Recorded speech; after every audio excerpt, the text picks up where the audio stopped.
win against the Jazz over the weekend. And then, of course, all the Broncos stuff. Followed by, what time does this officially open up, by the way? When is the legally part of the legal tampering period happening? Because seen some moves like Russell Wilson's already agreed to a deal with the Steelers, but he was allowed to go and seek out conversations with other teams. And if you guys have been paying attention to this show, we've kind of been giving you step by step. Yeah, if you've been paying attention to the odds game, the gambling odds, you knew that Russell Wilson was going to Pittsburgh like a month ago, is what it seemed like. How did they know that though?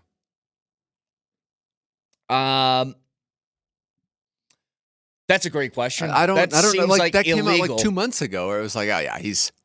Well, remember the odds for them went to like even money all the way to like minus 250, and then it just felt like it was a matter of time. But teams can begin engaging with agents at noon Eastern today. Noon Eastern. So, how about that? 10 o'clock. Yeah. All right, so we aren't going to get any news during the show today, but let's start with some of the things that happened of guys departing the Broncos from over the weekend. And we'll start with Russell, who signs a 1-year, $1.2 million deal with the Steelers to, quote, compete for the starting job with Kenny Pickett. You let your highest player get playing time, right? Well, look, Pickett ain't playing, man. They can call this a competition if they want to. They said Mason Rudolph was better than him in a playoff game. So unless he somehow significantly improves over the course of an offseason, Russell is going to be their starter. And what a steal it is. Like, I keep thinking about this. Whether you think Russell's good or not anymore is beyond the point. He's, as far as available quarterbacks in free agency, a serviceable option. And to get a serviceable option for $1.2 million is crazy. So the Broncos are not just footing the bill, they're footing the bill to $37.8 million. They're paying that money for Pittsburgh to have a probably starting quarterback on their roster. And if you don't think that's crazy because you think Russell stinks, let me present another scenario to you. The Tampa Bay Buccaneers just agreed to a $100 million 3-year contract for Baker Mayfield. Even if you think Baker Mayfield is better than Russell, barely. Look, Baker's not anybody's like, I am so happy he's here kind of guy. He's better than others kind of guy. He was almost like out of the league a couple of years ago. Remember when he started a Thursday night game for the Rams? You're like, oh my God. He played for 3 different teams that year. Because he started, I can't remember where he started, but then he went to Carolina for a short stint, remember? That's when Carolina had, it was him, Darnold, and who was it Corral? Probably Matt Corral was the other guy that was playing a little bit that year. And then they went with Darnold. He got shipped over to L.A. He beat the snot out of the Broncos, like Christmas Day game or Christmas Eve. I can't remember which one. But that was the one where Dalton Reisner was pushing Brett Rippon and everything was falling apart. And that was Hackett's last game, I think. For him to do that and then sign a $100 million contract is pretty amazing. Well, he got incredibly lucky. Some really good timing played a factor. Because he played for a team that has talented players on it. You cannot deny that about Tampa Bay. Tampa Bay has very good players on that team on both offense and defense. They might be aging, but they're good. And the biggest thing that Tampa Bay has, what a terrible division. Like, somebody had to win it, and didn't the Bucs win it with a 9-8 record? And then they go to the playoffs. They face a horrible Steelers team Eagles team at that time that completely fell apart and just looked like they didn't want to play football for money anymore. They're like, I'm kind of done with that. And if you notice what's happening in Philadelphia right now, like, everybody's like, yeah, I think I'll just retire. I don't want to do this again. Jason Kelsey gone. Fletcher Cox gone. A lot of those guys grumbling about where they would rather be. Thinking equals talent take over. Oh, that guy. That guy. If I had a list, Marty, he is at the top of my list. The fact that he's not even on thin ice for you is actually offensive to me.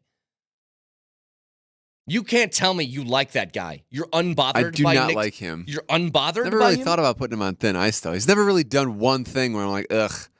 Just It's everything that he does. It's everything that he does, okay? Him yelling at Chiefs fans was the closest thing to him getting on the list. And there's nothing funnier than that being the last time they were able to talk trash to anybody because they lost almost every game since that point. When he did that, weren't they like 1-8 for the rest of the year, including the playoffs? Ouch.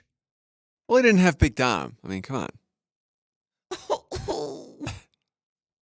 I needed a big fat guy in order for me to do my job right. What an idiot. Anyway, point is this. Baker Mayfield gets to be the beneficiary of a team that was pretty well set up and played in a terrible division and took advantage of the moment. So he gets the contract.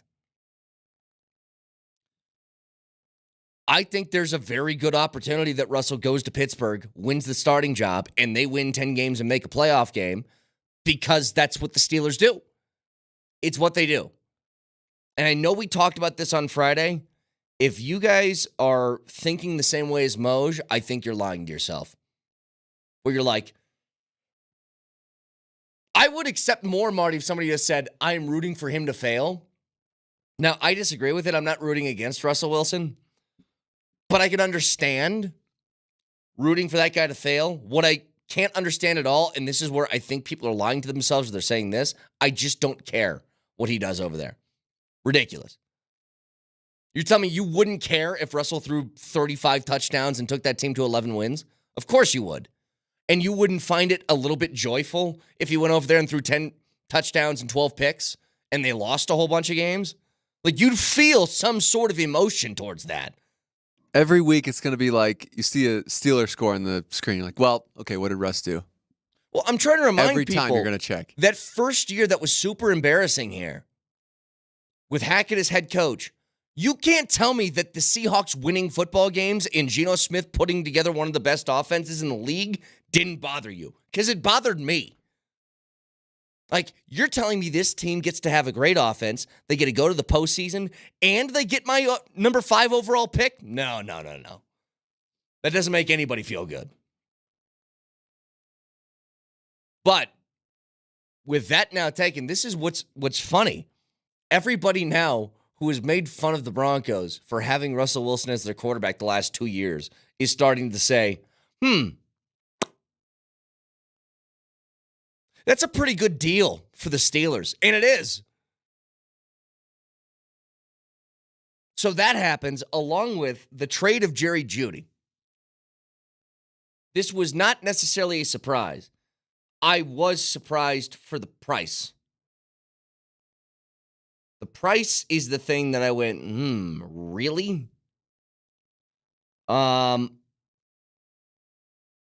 So rumor is, and look, I don't know if this is confirmed, but it feels like a whole bunch of people had an idea that the Broncos could have gotten a 3rd and a 5th from Cleveland at the trade deadline last year. They did not pull the trigger on that. They didn't feel like that was enough. Now in the offseason, a 5th and a 6th is what Jerry Jeudy is traded for. Gross. Went from, what number was he overall? Like 15? 15, I believe, yeah. Number 15 overall pick to a 5th and a 6th at the end of that first contract. And I still wonder if they just had the mentality of this isn't working, let's make moves at the deadline last year, how much different this draft could look, because you would have gotten something for Justin Simmons last year. I don't know what that something would be, but it would have been something. You would have gotten something better than a 5th and a 6th for Jerry Jeudy. You just would have been better set up. But either way, I don't think Jeudy being here another year was going to work for anybody. It felt like he did not want to be here. It felt like the team did not want him to be here. I mean, what the Broncos are saying through whispers to some media members is, well, him and Jeudy and Mims were kind of the same player. And Jeudy was there, and that was not allowing Marvin Mims to play. First of all, don't buy that excuse. Secondly, why didn't you just play him more last year then? What would be the problem with just putting Jeudy on the bench? And I'm not saying for the whole game, but I mean have more of a rotation at that spot. So there's no doubt about it. This was a bust of a first-round pick. Go ahead. Who's getting better value? The Browns with their 5th and a 6th for Jerry Jeudy, or Russ's $1.2 million deal? I think the Browns. Look, I've given up on or Russell. What's better value? Yeah. Oh. Only costing a 5th and a 6th for maybe a pretty good receiver. I don't know. Or Russ for no money. I think Russ for nothing. Like, you've just now been able to kick the tires for literally free, almost, on a guy who could be a starting caliber quarterback who could get you to the postseason. Like, they're paying Russell Wilson less than Mason Rudolph. That's a steal. I thought you were saying who got better value between the Broncos and the Browns, and I was like, Broncos didn't get anything for Russ. No. With the Jeudy trade, I'm saying. Like, you get a 5th and a 6th. Okay, so you got 2 picks. I'm not discounting that. Like, you need picks. But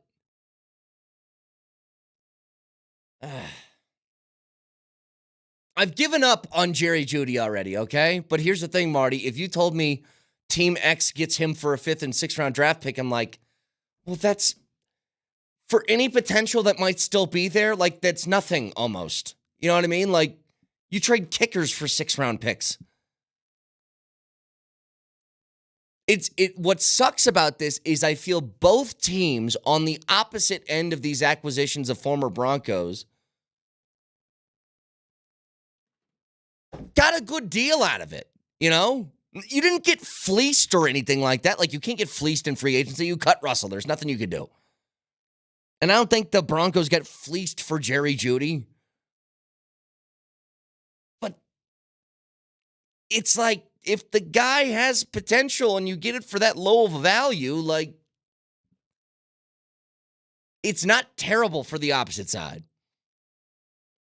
So a big reason why they could do this, by the way, is I always thought that they were going to cut Tim Patrick. Instead, they've restructured. He is coming back for another year. Here's my problem with that. As much as I love Tim Patrick, and he could very well be, you know, even with the year that Courtland Sutton had, I think you could call him the most sure-handed receiver on the roster, and that was 2 years ago. I have no expectation for him. I don't think you can. I think it'd be unfair. Like, I don't know the restructure and bringing him back, what their expectation for him being in the lineup is. But, dude, you have 2 major injuries to your legs, which, if I remember correctly, wide receivers need those for separation. They need to be able to cut to get open. I don't know what to think about this. I love Tim Patrick. I'm kind of happy that he gets to stick around. Now, the thought of seeing Tim Patrick at Dove Valley during training camp is going to scare the hell out of me. Yeah, really. Like, I'm going to watch him on the field and just be like, does he have to do this? Like, can he just start his track to get back in the lineup in week 1? Do we have to do it on this field? Because bad things have happened here. Oh, and that first day will be so nerve-wracking. Because didn't it happen like the first day both times? Not the first day, but it was like the first week or 2. Yeah. Both happened in these 7-on-7 drills. So a lot more to discuss with that. 303-504-0925. Rumor mill of who the Broncos could be interested in. One of them I don't buy at all. We'll get to that later. But let's jump to the Nuggets and the Avs, who had a nice weekend, couple of dubs. You got to see finally Val Nichushkin back on the ice along with the new acquisitions, but you lose a piece in the meantime. We'll get to that next.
All right, we're going to get to the Avs in a second, but Marty, I just came across something.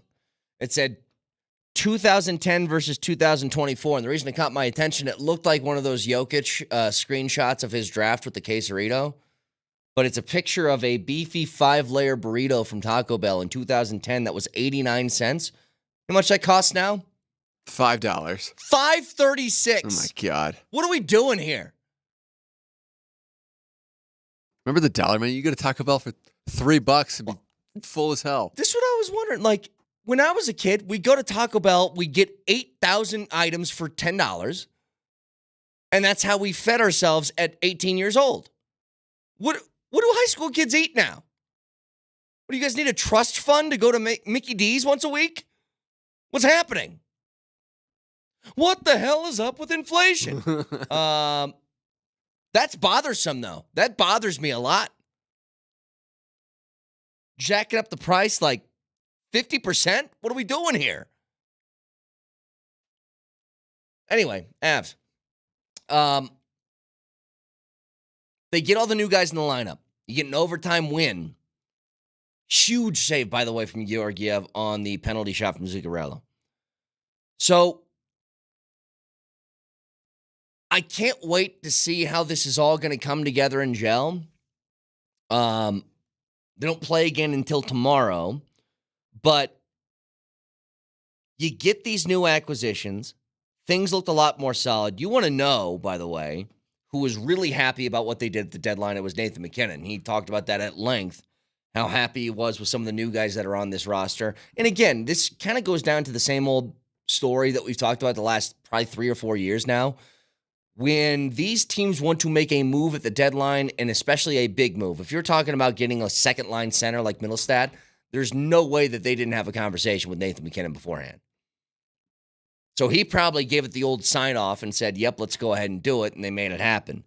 But you get that along with Val being infused back into the lineup, who, of course, scores the game winner in his first game back. The Avs right now, here's what the trek looks like. This is their last huge, long road trip. They're going to be on the road probably today, all the way through the following Tuesday. They got 4 straight on the road: Calgary, Vancouver, Edmonton, St. Louis. They have one more 3-game road stretch at the start of April. Everything else is going to be at home. I set the number for them. Was this March? I think it was on March 4th. When did they have 20 games left? No, that was Nashville. So they lost that game. So yeah, it would be. March 4th was the time I said I want 13 or 14 wins before the end of the year. They had 20 games left. Well, they're 3-0 since then. Have a nice little road trip here. It's going to be tough. You're facing a whole bunch of good teams in the middle of this, but let's say you go 2-2 during that stretch. You got 9, I believe, home games left in the year. 9 sounds about right. Give me another 7 there. Rattle off a couple of more. This is very possible and doable. And there's one more back-to-back. That's it. Just one. Yeah, when is that? April 13th and 14th. So after tomorrow and Wednesday. Winnipeg to Vegas. That's a tough one. They can totally do it. And assuming this team and hoping this team, knock on wood, stays healthy, they are going to be a behemoth to be dealt with some of these new acquisitions they have on the roster. Now, what sucks is my guy, Logan O'Connor, hip surgery. He is now out for the year. And this would sting a whole lot more had the trade deadline not just happened. He is as good, and I think that Logan O'Connor is absolutely one of those guys that you need on like that bottom 6 of your forward group. Just a grinder guy that can kind of fit with anybody, hustles, does all the dirty stuff. It takes a lot of the sting out of that, as much as you hate losing him, knowing you have the depth pieces behind it. Knowing that all these different moves that you made it now available for somebody else to be able to jump in the lineup and kind of take over for him. Now, still miss the guy. It's still going to be a loss for you, especially once the postseason comes, because he was a big part of your success a couple of years ago in winning a cup. But when you have the amount of players that you can now shuffle into the lineup, this had to be the mentality the entire way. You can't just put together a lineup and say, okay, we're good here. Let's just pray we don't get injured. No, you have to have a backup plan for it, and they accomplished that. You know, the interesting thing now about where this team is at in the deadline coming and going, you didn't make a move for a backup goalie. I thought they might. But you're just going to roll now with Justus Annunen, maybe Prosvetov, but I would assume that Juice is going to get the nod on that department because they want to get him as many games as possible, I would think, heading into the postseason without risking maybe losing on the nights that he plays. But it's funny, when you had Frankie as the backup goalie a couple years ago and you needed him for, was it 6 games that he played during that stretch, right? I think it was 6. And went unbeaten in that. Not that he was perfect, but he was good enough with the surrounding talent around him. That's got to be what they're banking on. Because you made some big moves to really shore up the depth department, which now that I think about this in hindsight, you know, about a month and a half ago, I thought the move was to be made for a backup goalie, and that should have been priority number 1. I think about it now, and look at where the success came from a couple of years ago. I thought the massive advantage you had was in the depth department. That you were able to throw more guys out there, spread out the ice time more, and all of that led to you winning a Stanley Cup. Now, yes, you had elite level play from guys like Makar and McKinnon and everybody else. Elite. But there's plenty of teams in the playoffs that have elite level play. You know, it's kind of like where you're at with the the Nuggets right now, and where you were last year with the Nuggets. Yes, you have the best player in the world. Yes, you have this elite duo between Jokic and Murray, but what happens when those guys are off the floor? What happens when Jokic needs a breather? Can you keep it together? The answer last year was yes. Christian Brown, Bruce Brown, they did. And we'll get to the Nuggets in a second. But not making a move for a backup goalie, I don't know if that was we couldn't find the right thing or if it was a growth in confidence in Juice being the backup.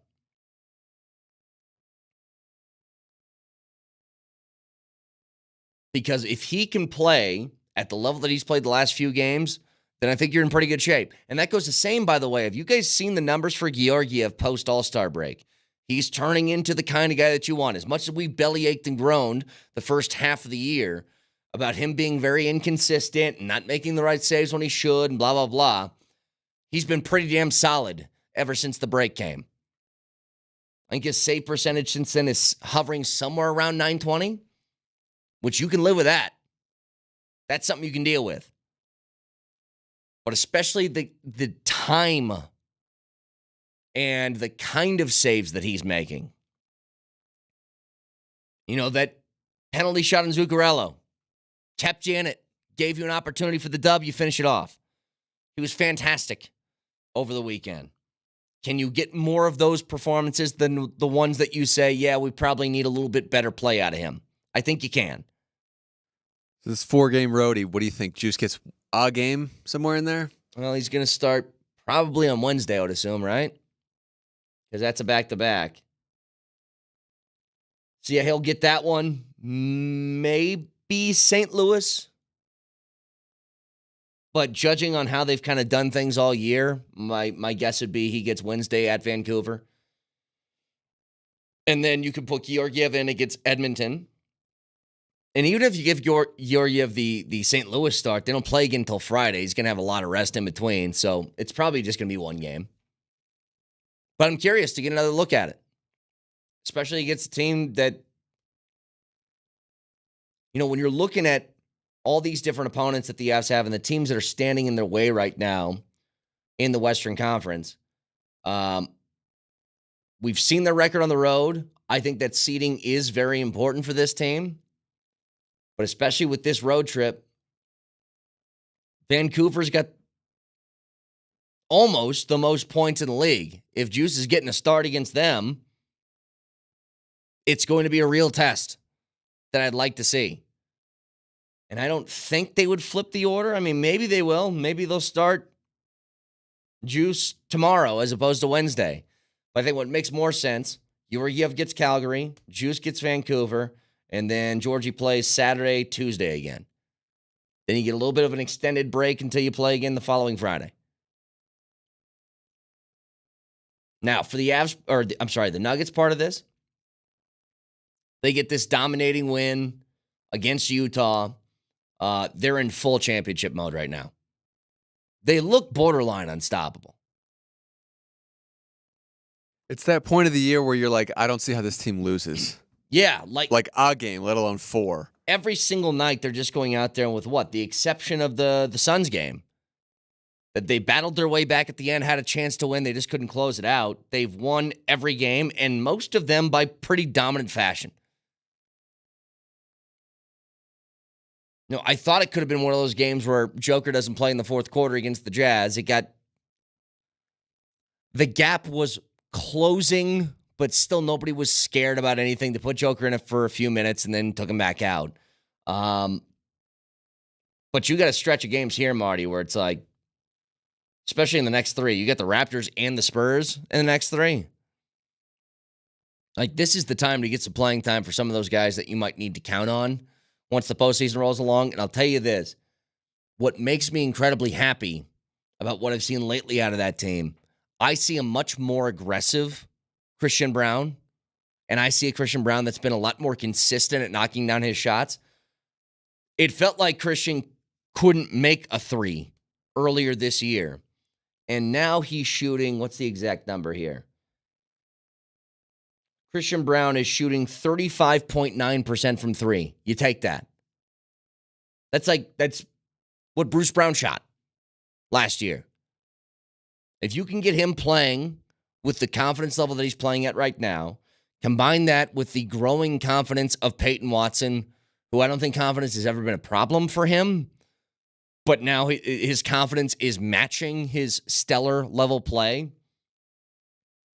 The only thing that's really not going well off the bench right now, because I even think Zeke's giving you good minutes, is Reggie Jackson has not been playing well as of late.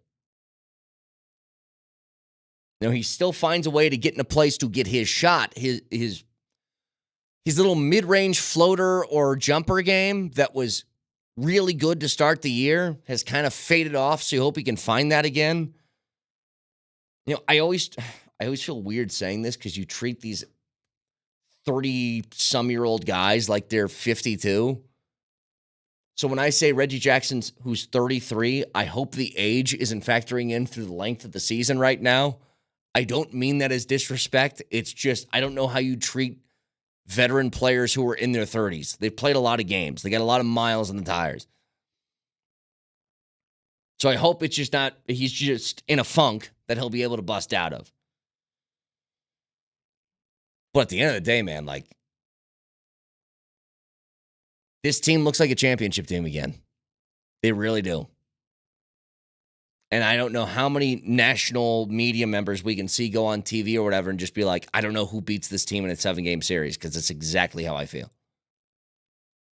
There's teams that scare me more than others, but you give this Nuggets team 7 games, I don't think they lose 4. It's that simple. They're really good. I don't even want to play these 18 games. Let's just begin the playoffs, please. Just find a way to get towards the end of the year. Nuggets still a game back, now not of Minnesota, but of Oklahoma City, who is 8-2 in their last 10 games. They're playing at basically the same level as the Nuggets right now. You know what's funny outside of Boston, do you know who has the biggest point differential per game in the NBA? It's OKC. And I feel like we aren't taking them very seriously because they're young. And there might be a good reason for that. But the team's still really good. But you're half game up on Minnesota. You're 2.5 up on LA. I think you're going to be jockeying for the 1 or 2 seed here for the rest of the year. And I know they don't care all that much about where their team is seated, but it would be nice just to say, I got home court for as long as possible. The main thing I really care about in the seeding is that the Clippers play the Suns in the first round. That's all I really want. One of those two teams can go to hell right away. Yeah, that'd be great. And I wonder how much jockeying for that position is going to happen at the end of the year. Would Phoenix actually try and lose to push Sacramento up above them so they don't have to face that? Maybe. Like, all that'll get figured out in the next few weeks. But the Nuggets are playing elite-level basketball right now. So 303-504-0925, Champ Mazda text line. So again, today is legal tampering day in the NFL. There's a rumor from Ian Rappaport about what the Broncos would like or what they're interested in. But are they even financially allowed to be interested? We'll get to that next.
I just saw a comment on the Safeway Twitch feed. I used to enjoy him.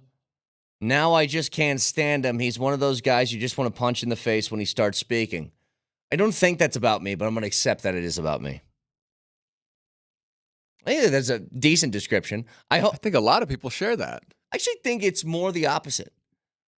I think I've told you this before, Marty. Somebody said when I had my show at my previous stop, it was like at the end of the show where I announced that I was coming here, and somebody said, I hated you, and I think I still do, but you're like a fungus that I can't get rid of. I was like, you know what? That's actually like the highest compliment you can pay to me.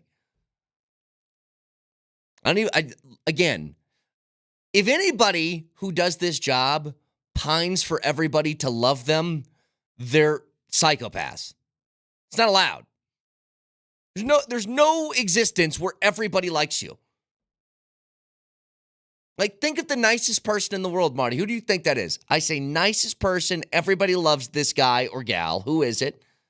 Tom Hanks. Nah, see, there's people who hate Tom Hanks. There's definitely people out there. He spurned somebody for an autograph once, and they can't stand him now. Yeah, okay. You know, there's always going to be somebody. Anyway, so discussed a lot of this. Avs and Nuggets in good shape. Discuss the Broncos moves. Russell Wilson to the Steelers, trade Jerry Jeudy, restructure Tim Patrick's contract, whole bunch of stuff. Here's the thing. Saw a report from Ian Rappaport. I always hate saying that. I feel like I shouldn't be saying that like that. Rappaport report. Where he said, hey, the Broncos have interest in Kirk Cousins. Well, I have an interest in a yacht. Thought we were going with Margot Robbie there, but you switched it. I did. I switched it up. Very nice. No, because I can't buy Margot Robbie. She's a grown woman, and has bigger standards than that. Okay? Can't buy her. Whenever I just hear you say I have interest, it just always ends in Margot Robbie. So. It usually does. But again, I'm talking about purchasing power. I cannot purchase Margot Cannot Robbie. do that. Now, if I had more money, would I have a better shot? Probably. But that's a shot. I'm just talking about buying something. Okay? I would love to have a yacht. Because then I could maybe get Margot Robbie. But no. Guess what, Marty? I can't afford a yacht. So as much as I might be interested in it, doesn't matter how much I'm interested. I can't afford it. This feels like the Broncos and Kirk Cousins. Guys, if you told me once the legal tampering period opens up at, of course, 10 o'clock this morning, you said the first piece of news that we got is the Broncos get Kirk Cousins, I would be ecstatic. I think he's a great quarterback. Not elite. He's not Mahomes. But would I say he's top 10? He's, to me, healthy around 10. Somewhere in that ballpark. I don't think there's any shot. Did you just see the contract Baker Mayfield got? I don't think you could afford that contract. Kirk's going to make more than that. And by the way, why would Kirk come here? And I hate to put it this way. If you gave me the option as a quarterback, you could either play for Denver or Atlanta. I'm like, dude, Kyle Pitts, Drake London, Bijan Robinson, Tyson Algier, Tyler Algier. Yeah, I'd take that. That feels a lot better to me. Hell, right now, even like the Bears. I get DJ Moore. Like, the Bears are spending money. I don't think this is going to work for the Bears. Anybody who goes out and just like, I'll trade everybody and then I'll sign everybody and then that's going to work. I'm like, I don't know if that's going to. Now, they do have draft power. They got 2 top 10 picks. They got to get those right. But still, if you are a prospective quarterback, what's the appeal with Denver? If you have other options, that is. If Cousins signed here, would their quarterback room be $100 million? Yeah, it would be. Like, because you're already paying what is it, 37.8 after that $1.2 million deal from the Steelers? So 37.8 for Russell. You're paying Stidham 5, so 43 we'll call it. And Kirk's going to make, I think, somewhere around $50 million a year. Like, that would be almost $100 million. Which, let me repeat this again, you can't do that. Unless you want to keep kicking this can down the road. But how about this, Marty? What's the point? Why would you do that for Kirk Cousins when you don't have a competitive team right now? It would solve nothing and would put you in the same spiral you would be at before. So when I said I would be ecstatic about the move, I'd be like, oh my God, you actually got decent quarterback play. What it's ultimately going to amount to, though, is I think nothing. It's going to be a lot of the same old, same old. If they don't hit a restart button here, then what is the purpose to all that? What is the purpose of eating the Russell Wilson money and then cutting Justin Simmons and then trading Jerry Jeudy and then whatever subsequent moves are going to happen afterwards? Like, what would be the point? There has to be a purpose. So I don't buy any of these rumors. And again, once we hear this tampering period open up, I don't think you're going to see the Broncos too involved. I don't think they will be. So just something to keep an eye on, but I don't understand why. So what's left then? Baker's gone. Kirk's gone. Who was that third one on your list? Because those are the top 2 free agents.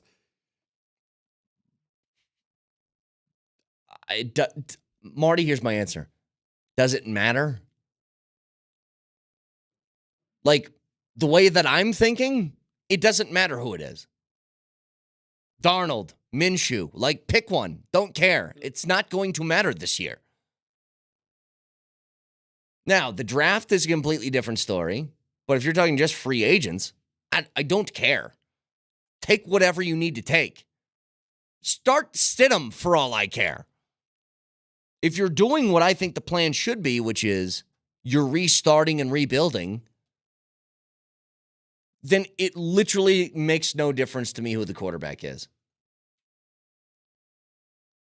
Now, there's levels to it, but it just should be a cheap option that gets you over for a bridge year, and then hopefully you have some other answer via draft or something else when things become a little bit more reasonable.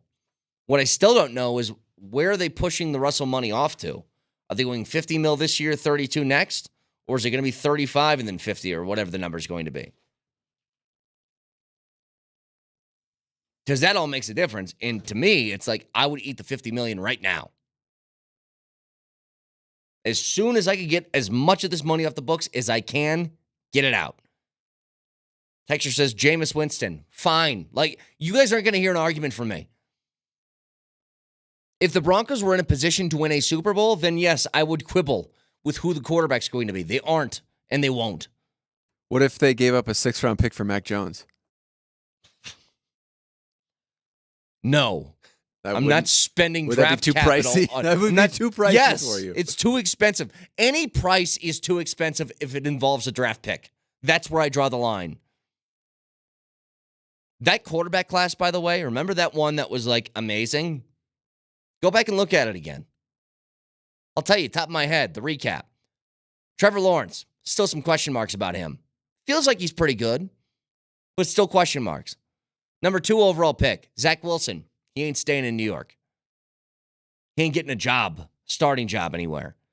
3rd, Trey Lance. Where the hell is he again? Is he still in Dallas or is he a free agent? I think he's in Dallas still. I don't know.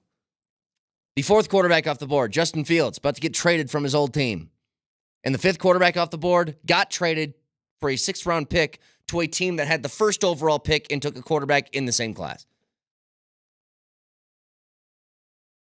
Which, just a helpful reminder for you. When I'm talking about you tell me there's 4, 5, 6 options for quarterbacks in the draft this year, no, there's not.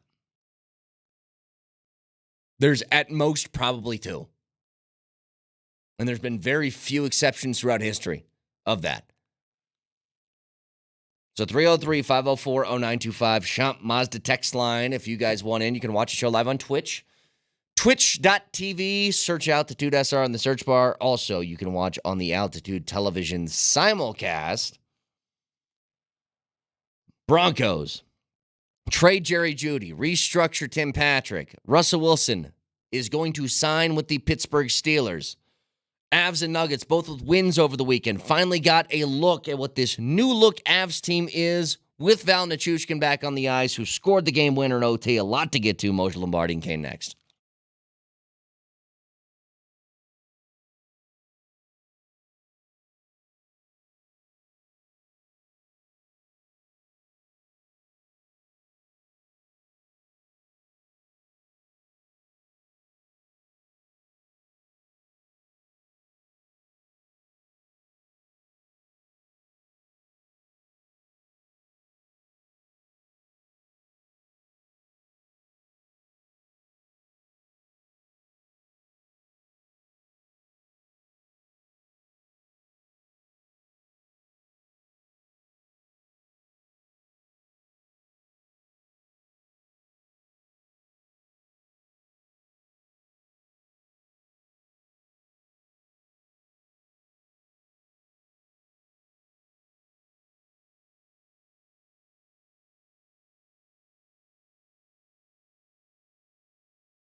All right, I don't know if we're having technical difficulties with Vic. I don't know if Vic can hear us or we can hear him, but I just do want to say one thing. I can see him, and he has an entire, looks like Kleenex box shoved into his nose, so he's having a lovely morning, it looks like. Again, I don't know if he's going to be able to defend himself right now or not, but no, we cannot hear Vic. So we just have to stare at him with a snot rag hanging out of a nostril.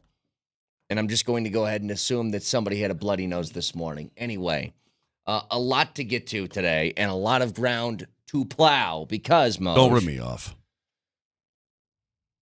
Are you claiming that? It sounds like you just ripped me off. That's what it sounds like, but I could be wrong. Okay.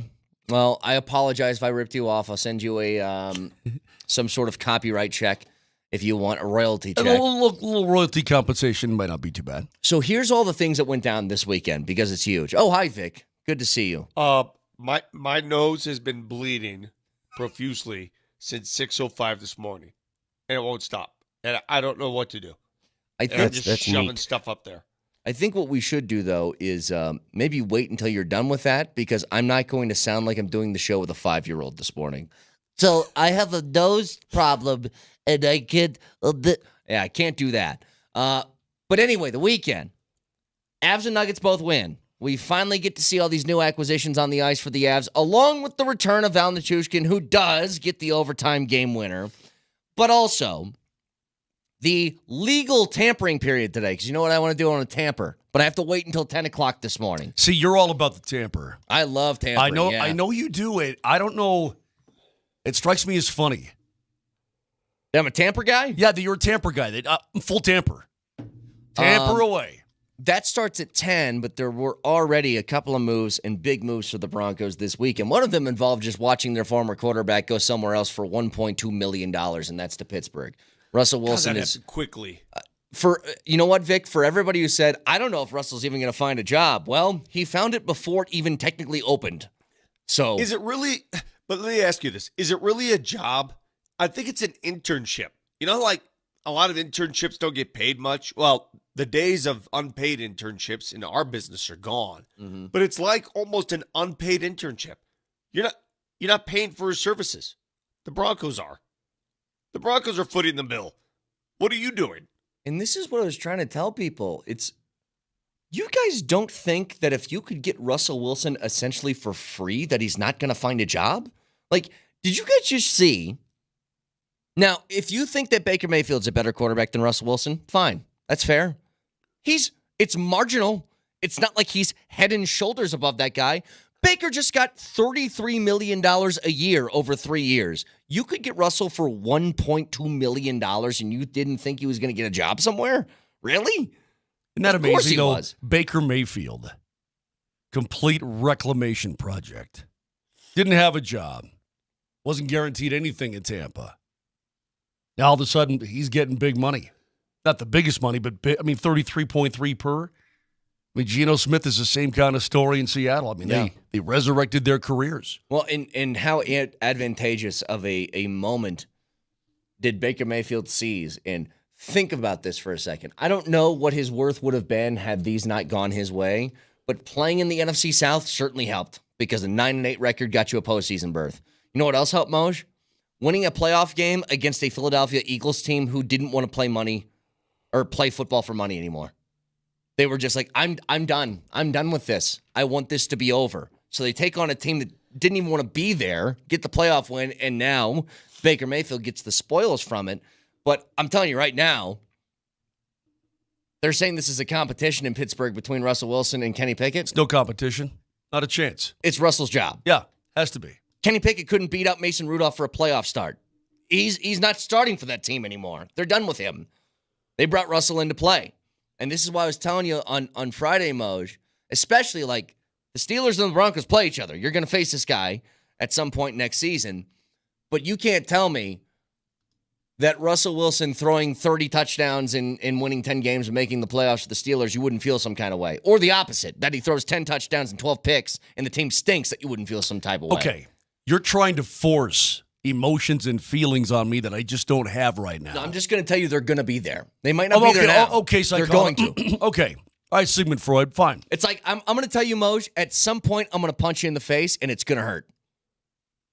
And you said, well, you don't know for sure when you punch me if it's going to hurt. No, it's going to hurt. Which one of you put the poll out last Friday? Vic, what were the final results of your poll? It was mostly root against him. Give me a couple minutes here, guys. I got another nostril coming right now. oh, God. Oh my goodness. Oh, my God. Double dipperoo. It is a double dipperoo. Listen, it's fine. Maybe I'm not saying, no, I won't feel any emotion at all. I'm going to be a stone wall. I'm not saying that. I'm saying right now I don't care. That's fine. I don't care. That's fine. Russ is gone. I don't care about Russ. Well, well, then you can apply this to somebody else, too. I find it so fascinating. It's so interesting. It's so dynamic. I don't care. Well, there's somebody else that is not here anymore that you could say I don't care about, and that's Jerry Jeudy. He was traded for a 5th and 6th round pick. I think we all kind of knew that this was not going to work in the middle of last year. Jeudy seemed like he didn't want to be here. The team felt like they didn't want him to be here. What I keep going back to, though, Moj, is, and it's kind of hard to fault because they did start to win in the middle of the year. But if I take you back to the deadline, now, a whole bunch of people have been throwing this out there, and I don't know, I'm just going to take it as true. The offer, I guess, last year at the deadline from the Browns for Jerry Jeudy was a 3rd and a 5th, and now that turns into a 5th and a 6th. I would assume that also if you traded Justin Simmons at the deadline last year, he would have gotten you something, right? You would have found a suitable trade partner. You seem to have missed out on a couple of opportunities because you kicked the can down the road a little bit too far. That's how it feels to me. But you know what? At the same time, I dig what you're saying. At the same time last year, I think they were trying to get in. They're trying to make the postseason. Well, and that's why I said it's hard to fault because they rattled off some wins. I think that if you're asking Broncos fans how they feel about this, I think most of them are probably happy today that the Broncos got anything for him. Take him and his contract off of our hands, please, and let's move on. I just can't get over, guys, if he does win the starting job, and I know the schedules will come up. Wait, are we going back to Russell here? Yeah. Okay, we were just talking about sorry. Jeudy, but that's fine. Yeah, I'm go sorry. ahead. Go ahead. Either one, right? Either one. If Russell gets the starting job, I cannot fathom, I cannot get over if Pittsburgh comes to town for the opener, right? Let's say they play in the opener. It's going to be here at Mile High.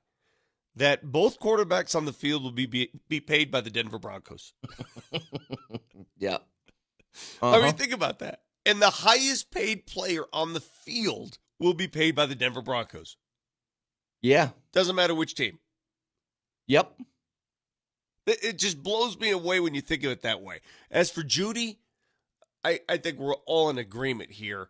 It's best for him and the Broncos that he departed, right? I mean, is anybody really, and I'm trying to be respectful because, you know, the guy has shown flashes of talent. I'm trying to be fully respectful here. Whatever. Yeah. I mean, are you really that, is anybody bent out of shape about Jerry Jeudy leaving? Is that really an issue? No. And he's shown flashes of immaturity, flashes of pass dropping, never up to where he was drafted. It's never a player's fault where he's drafted. It's the team's fault. But he's okay. Not great. Take that money off the books. Bye-bye. Move on. Is there anybody out there even remotely heartbroken about this? No. Maybe you are about the compensation. Okay, fine, because he's a former first-round pick. But in terms of losing him as a player, I don't think anybody – I mean, this is completely opposite of the Justin Simmons situation. I think that people are just more upset that it feels like a waste. Like, what a waste of what that was. A 15th overall pick that felt like he had some potential to him that eventually gets shipped off for a 5th and a 6th. And I'm with you, Vic. Like, I don't think that Judy being here another year was going to help anybody. Whatever. I don't think it would have helped him. I don't think it would have helped the team. I will say, if I'm a Browns fan and I got him for a 5th and a 6th, it's not a bad deal. Like, there's some potential there for giving up, I don't want to say nothing, but not a lot. Yeah. I got to be honest with you. I'm surprised the Broncos got a 5th and a 6th. I am. I mean, that's 2 picks. Now, in this draft, as we've been told many times by draft experts, that it's not a deep draft this year. It's not. The later rounds are not what they used to be. You got to get somewhat lucky. But if you replace a Jerry Jeudy with a receiver that plays above his draft status, then it's fixed. Yeah. I'm not worried about that. Listen, the one guy who's departing that elicited some emotion is Justin Simmons. Mm-hmm. And he was a victim of Russell Wilson. Russell Wilson was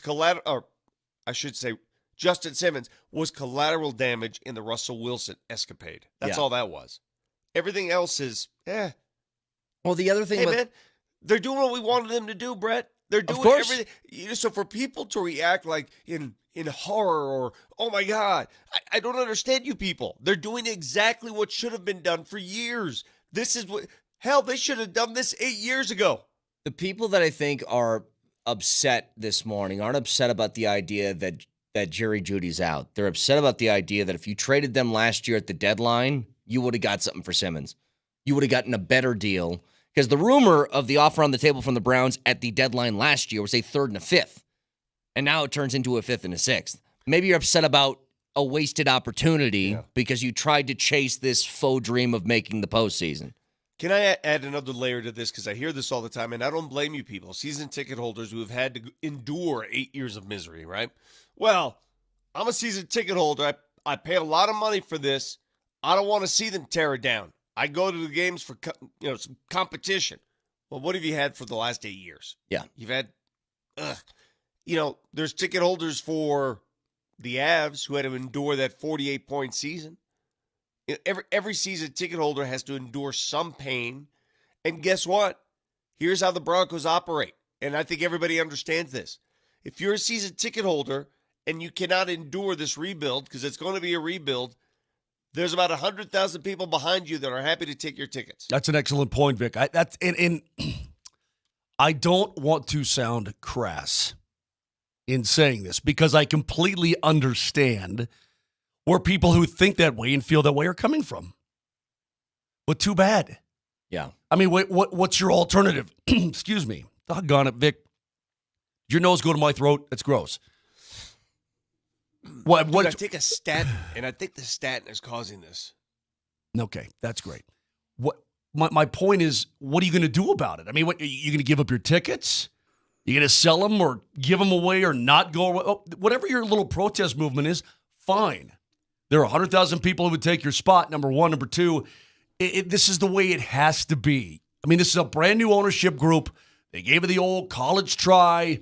They hired Sean Payton, obviously. The marriage with Russ and Sean did not work out. Russ didn't work out. You've got to rebuild this thing from the floorboards up.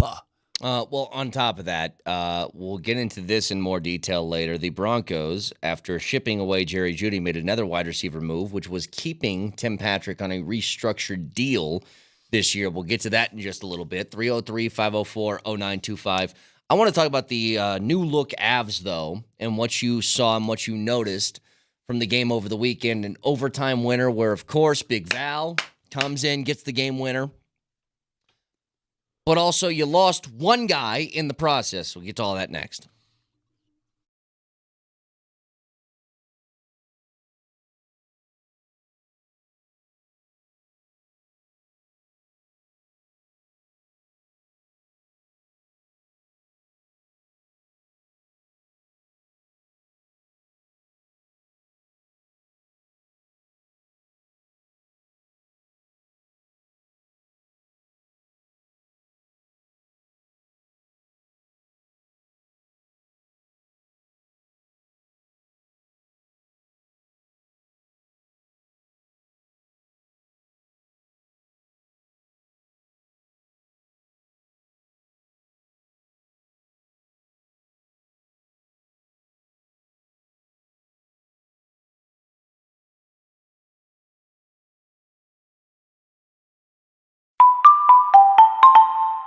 That's the lucky sound of Tulatero. That guy was scaring me in the previous commercial. That's the lucky sound of Tulatero calling all lottery lovers. There's a new app available to you to play Powerball, Mega Millions, Lucky for Life, and more Colorado lottery games. This is Brett Kane, and discover the world of playing through your phone. It makes things oh so simple for you. And it's your lucky day today because we have a code for you to access your first play on Tulatero, and it's the code MAGIC. You get $2 for free right off the bat. All you have to do is simply download the app, Tulatero, and use the code MAGIC to play your first game on us. Bear in mind, the code is only valid for new registrations. Tulatero, the app that makes winning easy and convenient. Good luck.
I was waiting for that Mosher reaction. I gotta get there from here, baby. All right, so the Avs, the new look Avs, play their first game over the weekend. They get the win, 2-1 in overtime, a game winner by Val. Moj, your initial thoughts on some of the new dudes added to the lineup? I thought everybody acquitted themselves quite nicely, and I think you got a glimpse of what everybody's going to bring to the table. How weird is it, though, for Duhaime to have to play his former team? I mean, guys he was teammates with 24 hours earlier, right? Yep.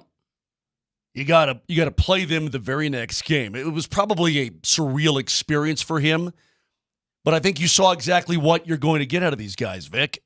You saw the Trennan situation, the Duhaime situation. These guys are going to bang. They're going to play hard. They're going to be tough on the forecheck, so on and so forth. I think you saw skill out of Middlestat. Saw a great shot. He's got a wicked release. Yeah.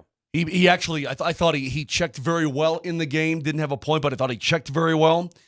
And you can see the skill there. And when he starts to get more and more chemistry with his line mates, it's going to be even better. And I thought Sean Walker on the back end was everything as advertised. Good skater, puck mover, involved in the play. There's not a whole lot I didn't like about that game on Friday. You know, I thought this last week when the Avs made all those trades and all those moves, and I said, gosh, what's with the influx and the bevy of players coming this way, especially the forward position? Do they know something we don't?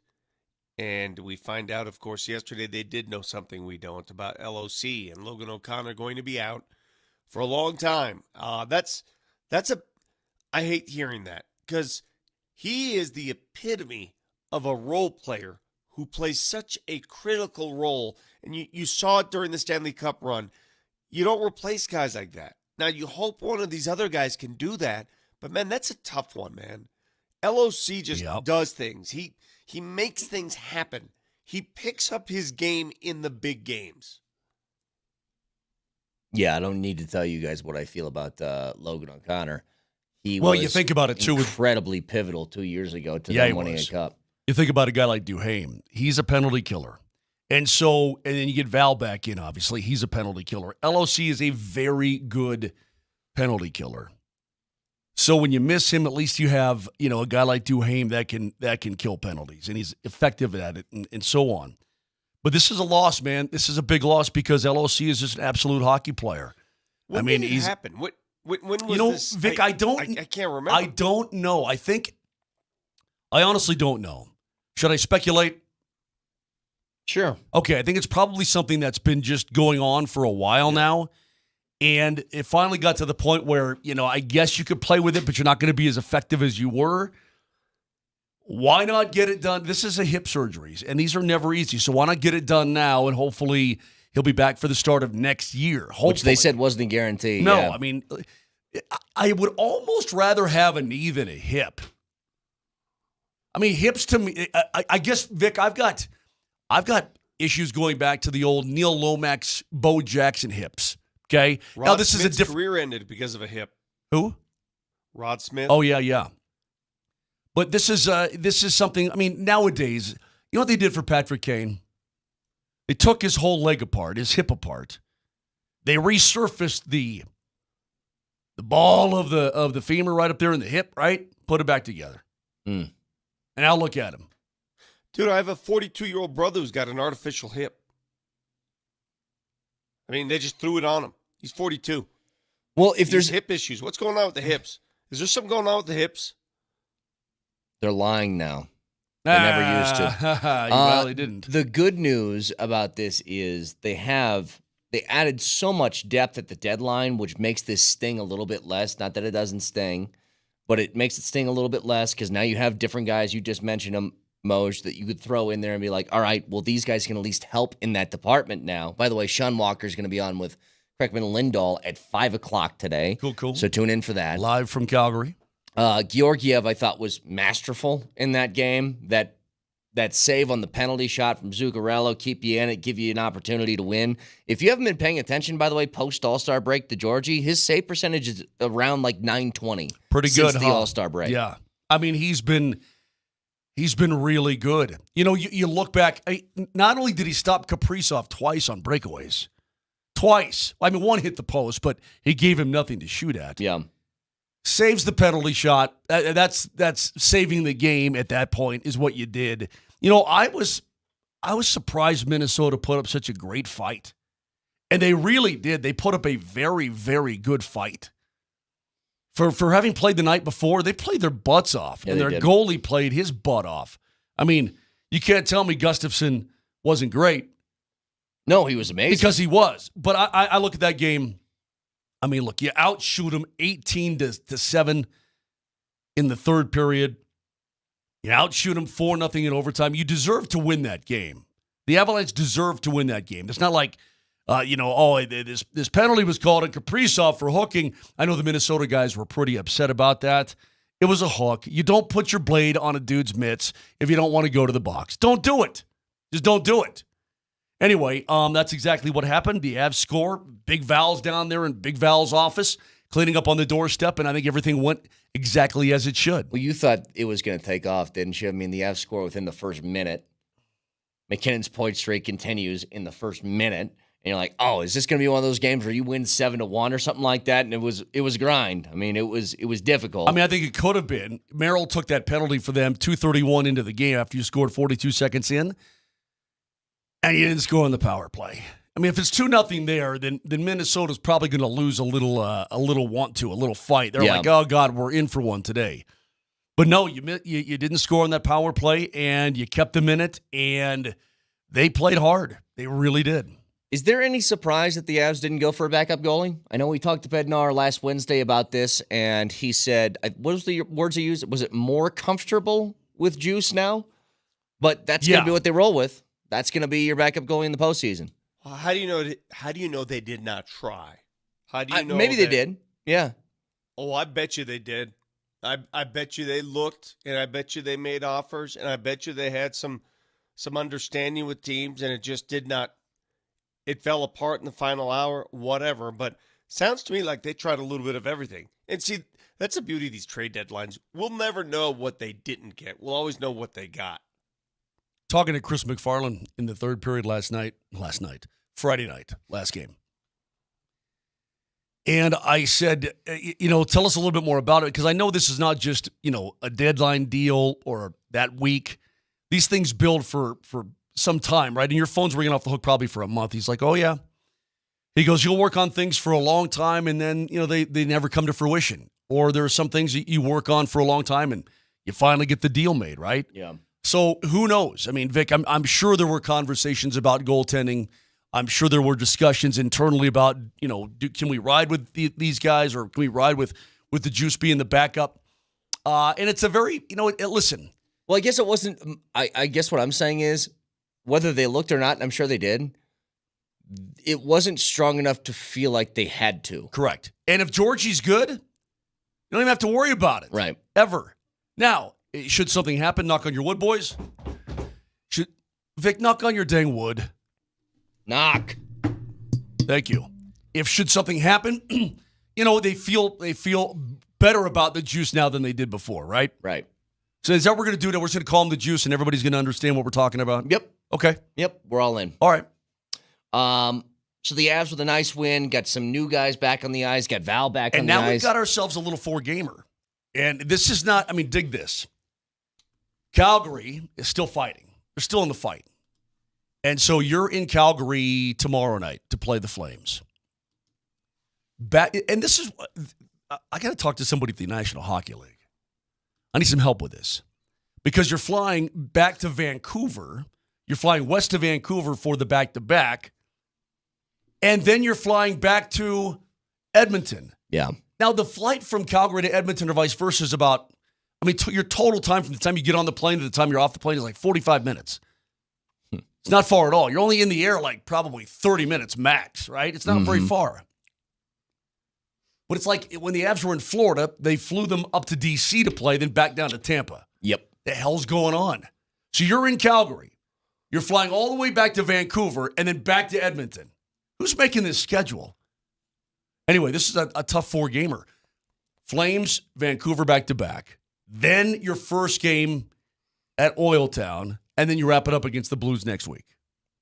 And then you got a whole swath of home games for the rest of the year. You got one more 3-game roadie that you'll go on. After that, it's just Vegas as your only other remaining road game. So have a big opportunity to make up a lot of ground in the standings here, especially get a look at a whole bunch of these guys with some extended time here before the postseason starts. Now, on top of that, you had a massive win for the Nuggets as they look like they're in full championship mode right now. They are just mowing people down.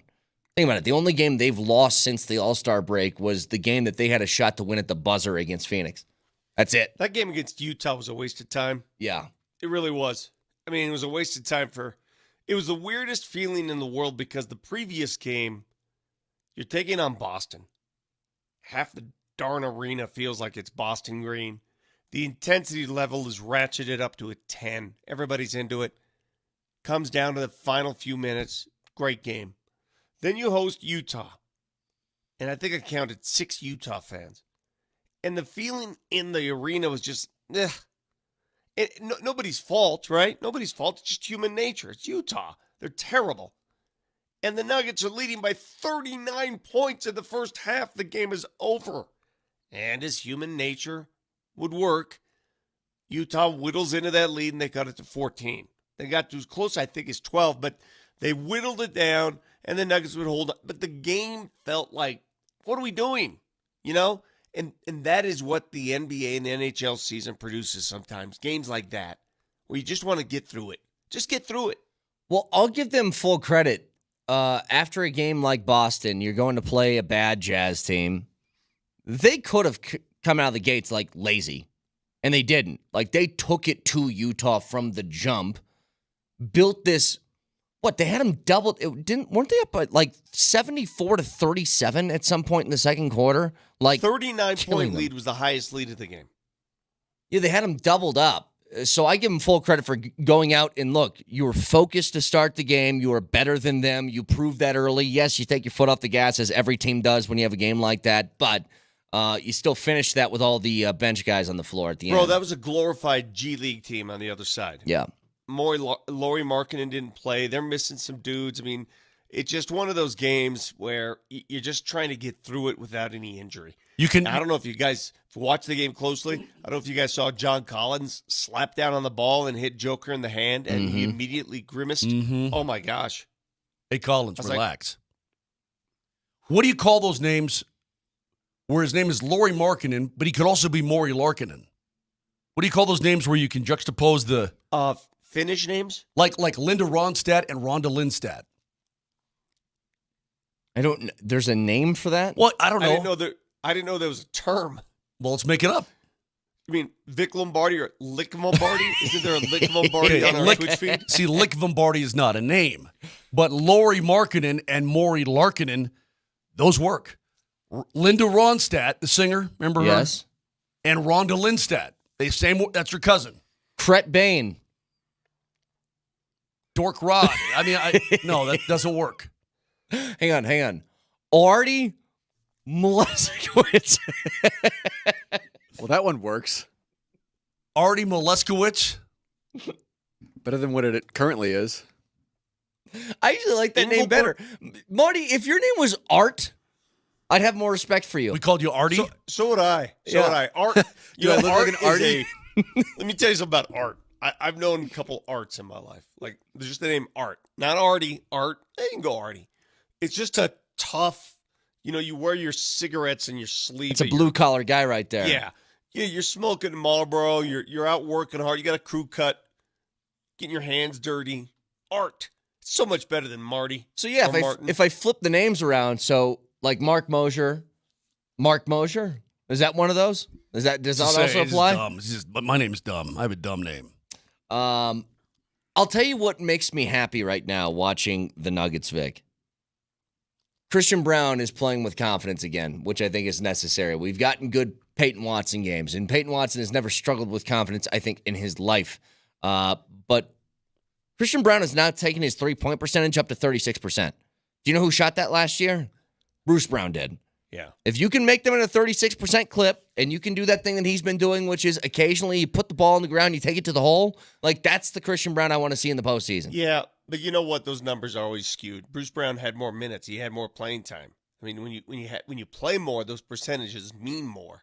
So I love it when people take percentages from one player and compare it to another when playing time is not the same. Playing time needs to be the same to compare percentages. So I saw that same number too. I saw it. Doesn't mean anything to me because Bruce Brown was almost like another starter. He finished games. Listen, I don't care about all that. What I do care about now is the Nuggets. What do they have now? 18 games left? Is it 18? I think so. Okay. Please. The only important thing now is health. That's it. Which is why watching that game late, tell me if you guys felt the same way. Nikola Jokic is in the game with 3 minutes to play, as well as Jamal Murray. And all I'm thinking about is bubble wrap the entire time. Please, be careful. And you shouldn't have to think that way. But that's all I'm thinking about. Every game, please be careful. Please don't get hurt. That's where I am right now, with 18 games to go.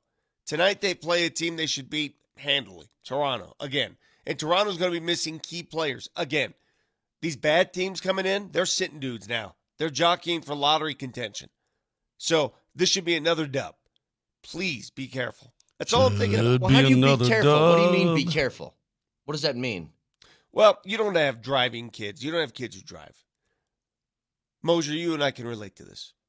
You know that feeling you get when your kid is taking off in the car and you just like, it's not a dread, the feeling of dread. It's a feeling, hey, be careful. Yeah, That's just all. be careful. be smart, be careful, drive Be smart, safe, be please. careful. Yeah, that's all. It's just a lingering feeling. 18 games left. You should win this game blindfolded tonight. Be careful. That's all. I agree with that. The Nuggets, by the way, right now are a 14.5-point favorite. And a win percentage on the old matchup predictor at 91.2. So they should wax these guys. Toronto's Also, terrible. I want to thank people who sent this in. This one from Chris, but a couple of other people did. It's called a spoonerism, the transposition of initial consonants in a pair of words. Spoonerism. So Lauri Markkinen Nobody cares. and his cousin Maury Larkinen did not play last night for Utah. Gotcha. Spoonerism. You learn something new every day. Humperdinck. Hingelbert Imperdink. Does that one work? No, it sure does not. Yeah. All right. 303-504-0925. He just wanted to say Is coming. he just wanted to say Engelbert Humperdinck. That's all the he only wanted reason to he do. wanted to do it. Yeah. There is a rumor out there that I don't know why this exists because it feels like an impossibility. We'll get to that next.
I've always wondered for people who go to concerts, when they go to like this kind of concert, what do you do?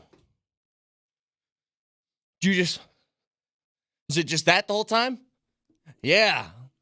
Hey, can I address something? Sure. Because a couple people on Twitch are asking me what my thoughts are.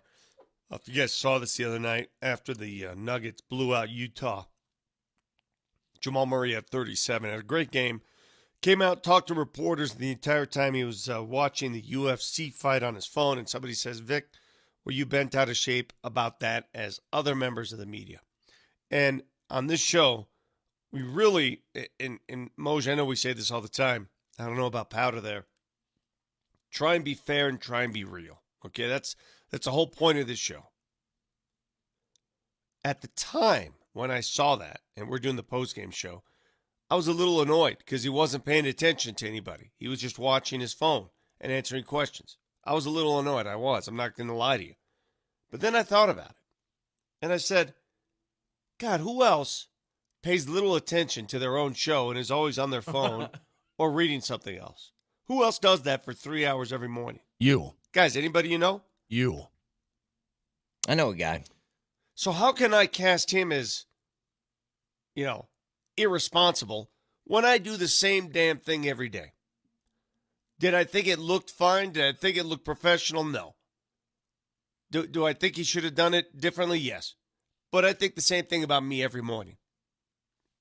I don't know what else to tell you. It's not a big deal. I do think it's just kind of like, dude, if you're going to do the thing, then just spend the 5 minutes, get it done, and get out of there. You know what I mean? Here's the problem with the NBA. NBA's got certain policies where they've got to produce these guys on those press conference platforms after the game. And the NBA, there are too many interviews. There's too many. I don't need to interview a guy that many times. I don't need it. I don't need that many interviews. Let's slow it down a little bit. After a while, it gets repetitive. I don't know what else he was going to say after that game. Right. I think after that game, everybody just wanted to go home. Right. But if you had to do it all over, just answer a couple questions and get out of there. Is that a fair reaction? Yeah. I don't look. Other people are trying to do their jobs. I know this is probably an annoying process for you. You don't got much to say about the game. You win, big deal. Okay, fine. You want to watch the UFC fights. Then just give them 4 minutes and be done with it. Like it's not like this takes half an hour for them to get through. So yeah, I mean, I thought it was kind of disrespectful, but whatever. I don't care. Well, it's part of your job. Meeting with the media, as distasteful as it may be to talk to Vic or anybody else, it's part of your job. And you're well compensated for having a couple of more minutes after the just game. Do your job. You just do your job and be done with it. Yes, I think that's. I'm talking about this in general, though. Like when you're speaking to somebody, you're at an event, a social. These phones have changed everything, right? Because you're no longer looking at people in the eye. You're looking at your phone and then looking at them and then at your phone. It happens all the time, right? Kids, that's a problem with kids all the time. And I can't blame kids because I do it. I'm the most guilty on the show of doing exactly that, just like Powder's doing right now. Mm-hmm. I do this all the time. Mm. Yeah, I've already used that joke, Powder. I've used the joke. What do you mean you've used it? Looking at the phone to make light of somebody looking at their phone. Huh? See, I think it's funnier when we did it. All right, so listen. I'm going to make this one quick because I think it's silly. And Moj, I'm going to use an analogy that you're going to appreciate, okay? So with the tampering period opening up today, I don't know if... this is supposed to be fun because this is when the rumor time comes and who are they talking to and blah, blah, blah. And I don't think it's going to be that fun today for Broncos fans. Like, they aren't going to be able to spend the first wave of free agent money to start with. Well, but I'm way over here. Yeah. So maybe I didn't hear you clearly. Mm-hmm. Did you just say it's probably not going to be fun for Broncos fans? Well, I'm just saying, and usually when this time of year comes around, for whatever team you're rooting for, you're like, oh, I'm super interested in who they're going to be talking to. I just don't think there's going to be a lot of that for the Broncos here. There's not a lot of, there's none of that. Okay, pause. Because the reason I said you're going to like this analogy is because I saw from Ian Rappaport yesterday, and I don't know where this is coming from. Ian Rappaport Or I'm sorry, Tom Pelissero was the one who said this. Pelissero. Copy. The Broncos could possibly be a team to watch in the Kirk Cousins sweepstakes when the legal tampering period kicks off tomorrow. That was from yesterday. Moj, I think you're interested in a boat with a boat, aren't you? 100%. But you can't afford a boat with a boat. I can't even afford the boat. I can't even afford the boat's boat. Yeah. Like that. Actually, the raft that gets you to view the boat with a boat. I might be able to garner that one. I might be able to get like an inflatable, yeah. Why is this even a story they can't afford Kirk? If Baker Mayfield's making 33 a year, Kirk's getting at what, 45 to 50? Yeah. You can't afford that. What are you going to have, $100 million quarterback room? Well, hold on a second. You know where the Broncos are right now in cap space? Mm-hmm. It's amazing. Yeah, It's they amazing how cleared far- out a ton, yes. They're $30 million. They're $30 million in cap space. And people say, how did they get there? Remember, they've got owners that can reach into their pockets and reconfigure these contracts. They can assign signing bonuses. They can restructure. It's exactly what they did with McClinchy. It's exactly what they did with Tim Patrick. They take a lot of money that's owed maybe now, move it down the road. When you have this, you can do stuff like that. But $45 to $50 million puts you back over the cap. Now, I know that you can maneuver it in some sort of way that you want to, but then it's also draft picks, and it's also other free agents that you sign, and it's guys that are going to be on IR that you need to replace later in the year. Like, it's not just like, oh, they're under now, so they're good. They can get whatever they want. That's not how it works. But they can't afford to do this. Does Kirk Cousins even float your boat? Okay, well, two things on this. Actually, three, because that question is two-fronted. Number one, yeah, I think Kirk Cousins is a good quarterback. I think he's a good quarterback too, but is he a get you to the Super Bowl and win it quarterback? I think he could be. I do. He's never done it. So have plenty He's of quarterbacks. 35. So have plenty of quarterbacks who have never done it before. So what? Stafford? Could he have done it? He was in his 30s by the time that he did it. No more patchwork, man. Draft and No, develop. That's the thing, though, Moj. That's the second part of this. I think Kirk Cousins is a good quarterback who, even if he got here, does not fit anything of what the Broncos are trying to do right now. What would be the point? If the team's rebuilding, if you're cutting good players from this team, why would you bring in a quarterback who's like good for big money? You're right, and almost make him a sitting duck, right? Because then the excuse would be, well, what's he supposed to do? He's got no talent around him. Yeah. Man, just bite the bullet and let's go. I talked earlier about rebuilding your team and season ticket holders taking it on the chin because they're the ones who have to pay the price, right, to go to these games. And what are you going to do? The Broncos sort of have you by the short hairs here. There's a long line of people waiting to buy your tickets if you don't want them. And they jacked up the season ticket prices. I don't know if you guys are aware of this, but they jacked them up. So the timing of all of this is not kind. If I'm a ticket holder, I'd feel a little smarmy, a little angry right now. You jacked up my ticket prices, and you're stripping this thing down. Oh, I don't think that would make me angry. I want to be but Vic, real quick. I want to just expand on that real quick and I'll let you finish. I understand why people are that way, and they have every right to feel angry about the way things are going with their franchise. They've paid their money. They've supported this team. They've bought all the gear, so on and so forth.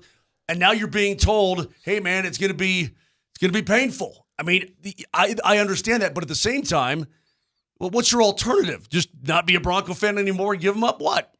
No, that is the alternative. Well, they're not going to do that. Well, fans have. They've done it. I mean, it happens all the time. But they're not going to do it to the extent where they're going to have issues selling season tickets. Not the Denver Broncos. That's one of the few teams out there in any sport where it's like you lose an arm and another one grows. They're not worried about it. The line of people waiting for season tickets is long and strong. Mm-hmm. And let me give you another factor here. Inside ticket revenue conversation. If there's a long-time ticket holder, that's the Denver Bronco ticket holder, and they've been season ticket holders since the 60s, whatever. I'm not sure how these grandfather clauses work. I'm not sure if they pay for personal seat licensing or any of that. I know a lot of them do not. It's not part of the deal. So if you're the franchise, would you rather have them turn in their tickets and then go sell it for a little more to somebody else? I mean, think of it that way. You're making money either way. You're making money either way. It doesn't work like if a season ticket holder gives up their seats, you can't just go sell it to somebody on you can't do it online. You can't go to Craigslist. You got to You mean give for it like back the to the team rights and to they the sell. tickets? Yeah. Yes. Yeah. No, I actually think if you have season tickets and you somehow let them go, I mean, what a moron. What an idiot you must be for that to happen. Because Mosier, you're exactly Mosier. right, Vic. Like, for whether the team's record, good or bad. stop it right now. Think of how Stop much it. your tickets would be worth today. Stop. I understood. No, Understood. he's not a moron. Mosier's right because you know what? He lost his season tickets shortly before this 8-year hell period. So you actually benefited. Good for you, Mosier. It was a smart time to lose them. Let me reiterate, and this is the last time I want to say this, and I want everybody to hear. So turn your radios up. It was not my decision. I didn't have a say in the matter. Who had the say? You know who had the say. But Moj, at the time, you made the right call. You didn't miss anything. It You wasn't got the what right you did. call. He I missed out enjoyed on going money. to Broncos games. Yeah, and he missed out on good times. What do you mean? Dude, I used to have so much fun, man. Go to the Bronco barn and hanging, and Brooklyn's in the corner. I mean, I did, when I could, when I wasn't working doing hockey stuff. But you know what? I think you're doing this just to hurt me, aren't you? You're doing it just to hurt my feelings. I know you are. It's just a little bit of fun. God, I went to so many Bronco games and I had so much fun. Now it's all over. Have you? That was so sad the way you said that. Now it's all See, over. It's hard because Mosier, at least you're the only one who's had season tickets for a sporting event.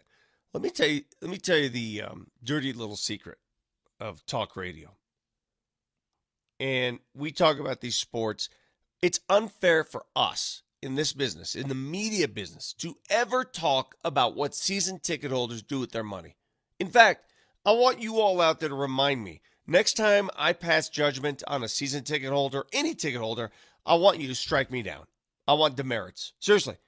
I have no right to say what you do with your money. Ever, ever, ever. You know why? Because I don't have season tickets. Heck, half the time I don't pay for tickets. What right do I have, do you guys have, to tell people what to do with their damn money? Ever. We don't know. The scenario that you painted was not that somebody was struggling with cash and that's why they're getting rid of their tickets. It was out of frustration. And what I would say is, even if you're frustrated, you keep the tickets, but just sell them. Like, sell them instead if that's where your frustration is. Do you? Yes. Although you can't do that. They monitor that kind of thing, though. Monitor what? You can't just put them up on sites. I mean, if you have season tickets, they'll jack you for that. Why? Because they do. They don't want you. Look, if I go to Target and I buy a bicycle and then I sell that bicycle to Marty a day later, what the hell do they have to do with that? It's mine. It's the tickets are actually the Broncos. You enter in it when you buy them. You enter into an agreement. Yeah, If you Target's put them really on big on that landlord? too. If you put them on ticket sites too many times, they will take them away from you. Yes, they will. Is that the same with everybody? Yes. Well, I don't know about So other if I have sports, like but Nuggets season tickets and it's a Lakers game and I can make $500 on that, no, I don't can't think, do it. I think you're allowed to do that, but I don't think for the season. Vic, help me out here. You know more than I do. Talk to these people. About what? About season tickets? Well, maybe you don't put them on like StubHub. Maybe you just go into a buddy and you say, "Give me." Well, then that's $200. fine. That's fine. But if you put Broncos tickets on resale sites too many times, Yeah, they they'll will take track them you away down. you. Yes. Yeah, they'll track you down. Most Broncos tickets, most tickets are sold to friends or they're sold to groups that, there's like the inner workings of a ticket sharing system. Usually don't make it public, but again, I'm looking at the three of you and I'm in that group. I don't have season tickets. I don't. Who in their right mind would just give them up? That's what I'm saying. Like that doesn't make any sense to That me. and you know what? It didn't What if make you any can't sense afford to them? Well, that's different. I'm saying out of like frustration with the team, you give them up. That doesn't make sense. No. If you can't What do you mean? It afford them happens anymore. every year in every sport. There's a lot of people that give up tickets. What you guys? What are you talking about? There are people listening to this show right now that have given up season tickets for some respective sport because for whatever reason. They Yeah, don't but wanna I'm go talking anymore. about the Broncos, Yeah, man. Broncos Why is give them different. up? That's different. When Why? you got a wait list that long, that's different. Why would that happen? I know. It's You like know it's what? like it's my like. neighbor, my neighbor gave him up. Oh, you did? My neighbor gave him Oh. up. You know why? You know why he gave him up? He was tired He's of a the moron. drunks.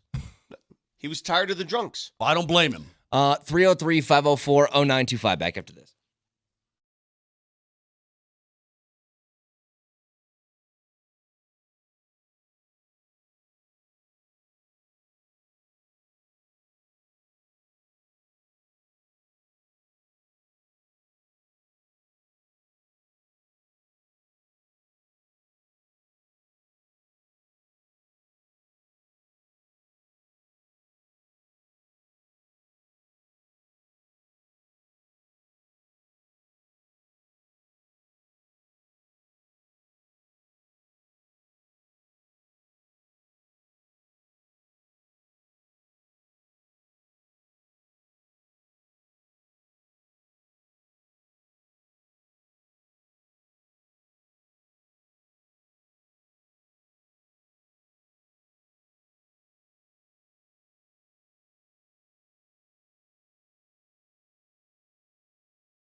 Hey, Vic, I got a trivia question for you. Would you like to hear it? Oh, his It's about mic's off. tickets, by There the you go. way. What'd you I say? have more thoughts on tickets, by the way, when we're done with this. Go ahead. Okay, trivia question. What happened 4 years ago today? 4 years ago, on what's today? What's the date? Give me March 11th. March 11th, 4 years ago. Oh, did COVID happen today? This was the day the NBA shut down. Yeah. You know, Yeah. it's funny you say that because on March 10th of that year, I believe that's when they played the Dallas Mavericks. Do you guys remember that game? I was doing sidelines in Dallas and I interviewed Mark Cuban during the game and all hell was breaking loose Yep. in Oklahoma City. Do Yep. you remember Mark Cuban telling me, we don't know what's happening. We don't know what the league's going to do. Yep. And of all the interviews I've ever done in my career, I'll never forget that one because it felt like the end of the world. Well, it kind of was for a minute. I mean, the world stopped. I still think that's so weird, man. What was the real cause to all of the COVID stuff that we experienced at that time? Rudy it was Gobert a basketball touching the game. mics. It was a Yeah, basketball Rudy game. Gobert touching those mics started it all. Yep. So bizarre. And then what? You're so right, though. You're so in the United States, the COVID alert, the onset of the COVID alert started with sports, most notably the NBA. When the NBA shut down, everything else followed. They were the very first. Shut down before every other sport. And then everything else, everything else shut down afterwards. And here's the thing. I still, is this a blind spot for you guys? When you think back to some of those seasons, like the bubble, obviously we remember. But do you guys remember an entire football season with almost no fans there? Yes. And how weird that was? Mm-hmm. You know what? I also remember Like they're playing in an empty stadium? there was a lot unknown, I'm sure, at the time, but I feel so dumb. I golfed yesterday. A couple dudes I was playing with. Do you remember when you couldn't touch the flag stick? Oh, yeah, that's Mosier. right. Remember they had that little sponge? Remember they had that little sponge? They had a pool floaty inside the cup. But what the hell were we doing? Yeah, You know, but there are a lot of- Wait, and did you by ever the hit way, a putt that went in and out because of that little sponge? I counted anything. I counted everything. Hmm. Let me say this too. Mosier, And I I played the did best this. golf I did this twice. What's that? I played my best golf then. Yeah. I mean, I was during 3 under COVID every because time. we played every day. We played every day. There was nothing else to do. Listen, remember they shut down beaches? Couldn't be out on a beach. They filled a skate park full of sand. Yeah. Hold on a sec. I know, but hold on a second. I actually, and maybe some of you don't feel dumb about this, but I feel really, really, really stupid. One time, maybe twice, I actually, wiped down my groceries. Did you? See, dude, here's the thing. Like, I mean, Jesus Lord, that's just crazy. I'm not calling, this isn't me being like, oh, I was smart and that's not what it is. Me either. Here's what I did. I never did the wipe down the groceries thing because I go, if it's going to get me because of that, then I'm just going to die. Okay? Like I'm not wiping down a chip bag when I get home. I'm going to open it and I'm going to eat it and we're just going to hope for the best. It was laziness more than anything else on my part. Okay. Like I can't I live buy my that. whole life this way because I'm going to drive myself nuts. But on top of that, Vic, I know you got more to say about the season ticket stuff, but just give me a second here because I wanted to we mentioned this briefly for just a few seconds. Tim Patrick coming back on a restructured contract was something that surprised me a bit. I thought he would just be cut. Now, I understand, restructure the contract, maybe get a little bit better deal for yourself, and you got a wide receiver that as of 2 years ago, I think we would have all said was probably the most reliable guy that you had in that room. Oh, for sure. I mean, if you're talking about coming down with footballs, the answer is yes. The issue I have now is I have zero expectation for Tim Patrick. Nothing. Like, in fact, Vic, I'm almost scared to death next year when training camp rolls around and I see him back at that Dove Valley practice field. I'm going to look at him on the field and just be like, don't do anything. Like, don't participate in anything until the season starts. Because all I have is bad memories of you being on this field. That's it. Yeah, if they can get Tim Patrick just upright to survive a season, man, I'll be happy. He's a good dude. He works hard. He plays hard. I just think the last couple injuries, you know what's funny? Not funny, it's cruel.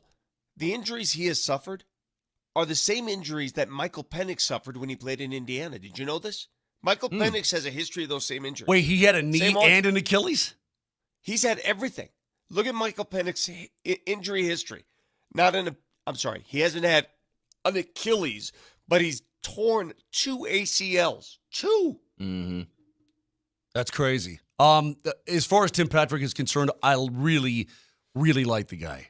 I mean, I really like him. I do. Everybody does. Yeah, absolutely. I mean, he's the Broncos' most reliable receiver. I mean, when you throw the ball in his direction, you're pretty dang sure that ball's going to be caught.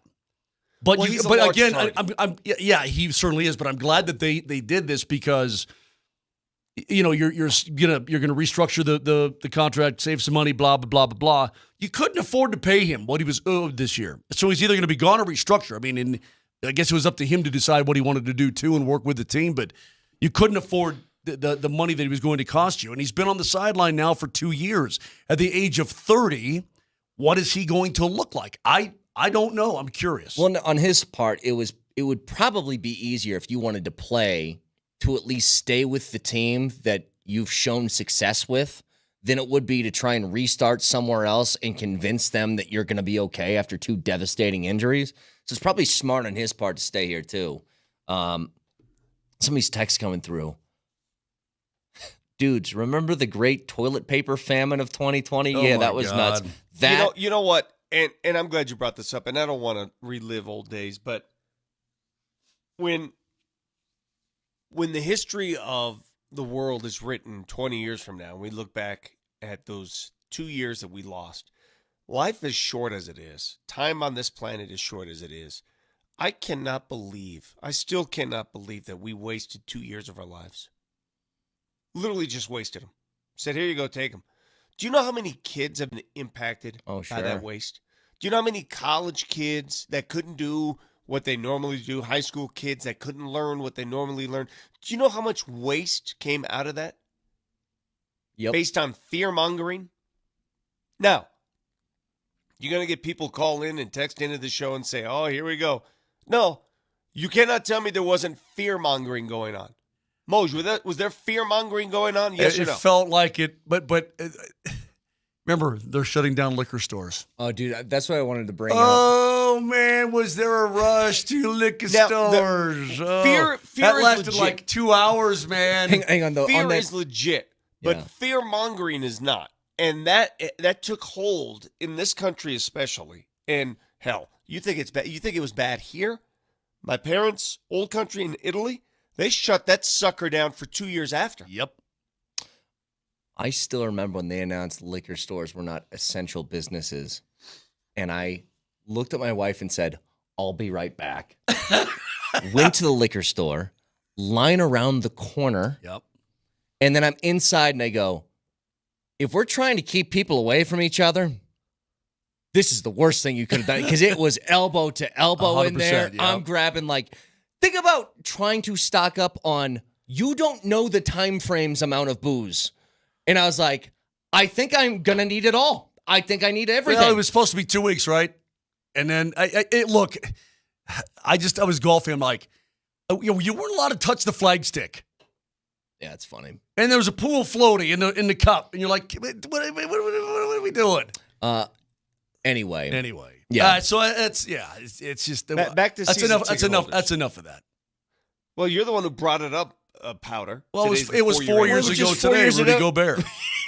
Yeah, the NBA shut down. Anyway, go ahead. God, I'll never forget. I was at a Nuggets game when they did come back the following year. Remember this, Moj? I remember was at being a so Nuggets excited game. that sports was back. I mean, literally, boys, we talked about stuff. Yeah. No, dude, but a year after that, this was in March of the following season, I'm at Ball Arena, and there are no fans allowed in the arena at all. And we're doing a Nuggets game from a little box. I was not allowed to leave that little box. The players are on the court. We, in the media, we calling the game, we're not allowed to leave that little section. Marlo and Hastings had to do the game from up top. I was in this little box, like a penalty box. And then moments before tip-off, they called the game because some some fear, and all of a sudden they didn't play. It was just, I mean, it's surreal. It's surreal what we witnessed. It's absolutely surreal. Now we can move on. Sorry. All righty then. Owning season tickets in sports, especially with the Denver Broncos, it's not about you. There are so many people listening to this show who are season ticket holders who consider those tickets only almost like a family heirloom. So to give them up, the idea of saying, I don't want these tickets anymore, I'm sick of the product, they're charging me too much, I don't like the outlook, they're rebuilding. What you're doing is you're denying future generations in your family the opportunity to enjoy what you've enjoyed. So maybe those tickets were given to you by your father, your grandfather, and now you've got them in the family. Just getting them in the family is a win because so many do not have that. So that's why the Broncos have such a distinct advantage. That's why the Broncos can dictate prices, and that's why there's a line of 100,000 people waiting for those tickets because they become family prizes. Not just for you, for your entire extended family. Heirlooms. Yeah. Yeah, but if I still had season tickets and I wanted my daughter to eventually, would she care? Maybe she would. I don't know. I don't know that she would, though. I don't know that she'd want them. I don't know that she'd want to pay for them when she's an adult. Well, what if, I don't know. she gets married one day? What if the husband likes it? Oh, good for him. And buy his own. No. But Vic, I understand what you're saying. And for old school Broncos fans, you know, to come up with a team through the 70s and the 80s and so on, and you have that culture in your family, it means something. It certainly does. I just don't know that my daughter is that much into football and into Broncos to pay for the freight. And a lot of people are. And if she ever gets married and has a husband who is, then he has to buy his own tickets. Buy your own, loser. You know, glomming on the old father-in-law. Glommer. I love that. Even if you really like the kid, it's like, whatever, buy your own. Life is, there are lessons to be learned in life. This is one of them. Vic, if you had Bronco season tickets and Dante said, not interested, don't care about him, but one of your daughter's husbands said, I'll take him, would you give him to him? I'd say screw off and buy your own. All right, 303-504-0925. I want to get back to the Avs as we saw a whole bunch of the new additions on the ice over the weekend. Also, Moshe, just your general thoughts at what that trade deadline was, because it was nuts in the NHL. We'll get to it next.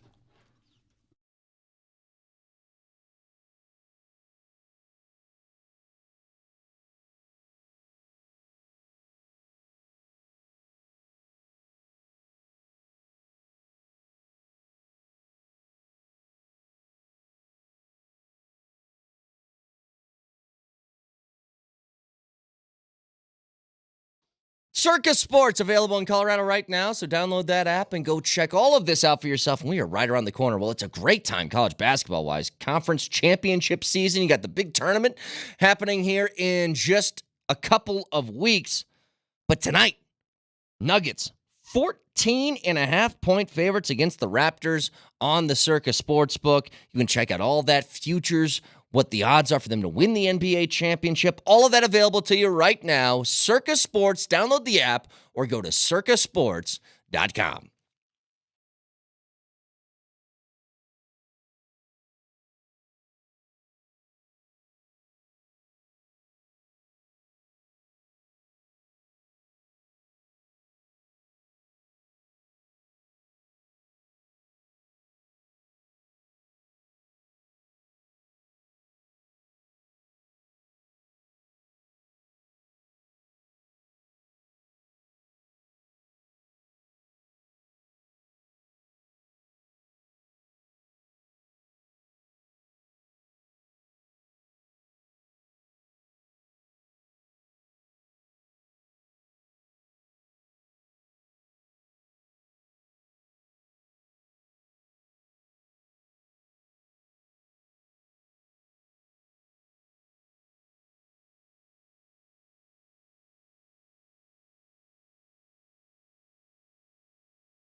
All right, so the Avs win over the weekend, 2-1 overtime win against Minnesota. Game winner from Val Nichushkin, who's Man. back on the ice. That was cool. That second period was lame.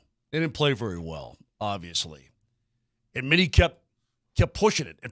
And they, once Minnesota realized they were still in that game, they kept going. So I got to give the Minnesota Wild all the credit in the world. You look at the standings right now, and Minnesota is still 6 points back of Vegas. Did you see what they did? Dude. Did you see Minnesota pull the goalie Yes. in a game in overtime? Powder. It's 3-on-3 in overtime. Yeah. Okay? It's 3-on-3. Yep. They decide, screw this. We need 2 points.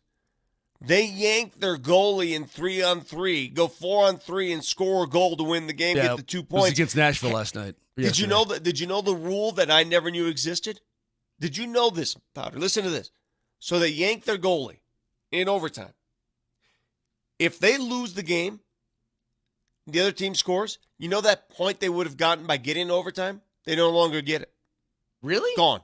Poof. Yep. Little known rule in hockey. Did not know it existed. Did you know that, Yeah, Moj? I did know it, yes. You lose your point. If you pull your goalie in overtime and you get scored upon, you lose your point. You didn't know that What? rule. Of course I did. Now you do. You didn't know it. Look me in the eye. Of course I did. Why? What's the reason behind it? Yeah. That is Moj doesn't Yeah, know because he why? just found out. Well, no.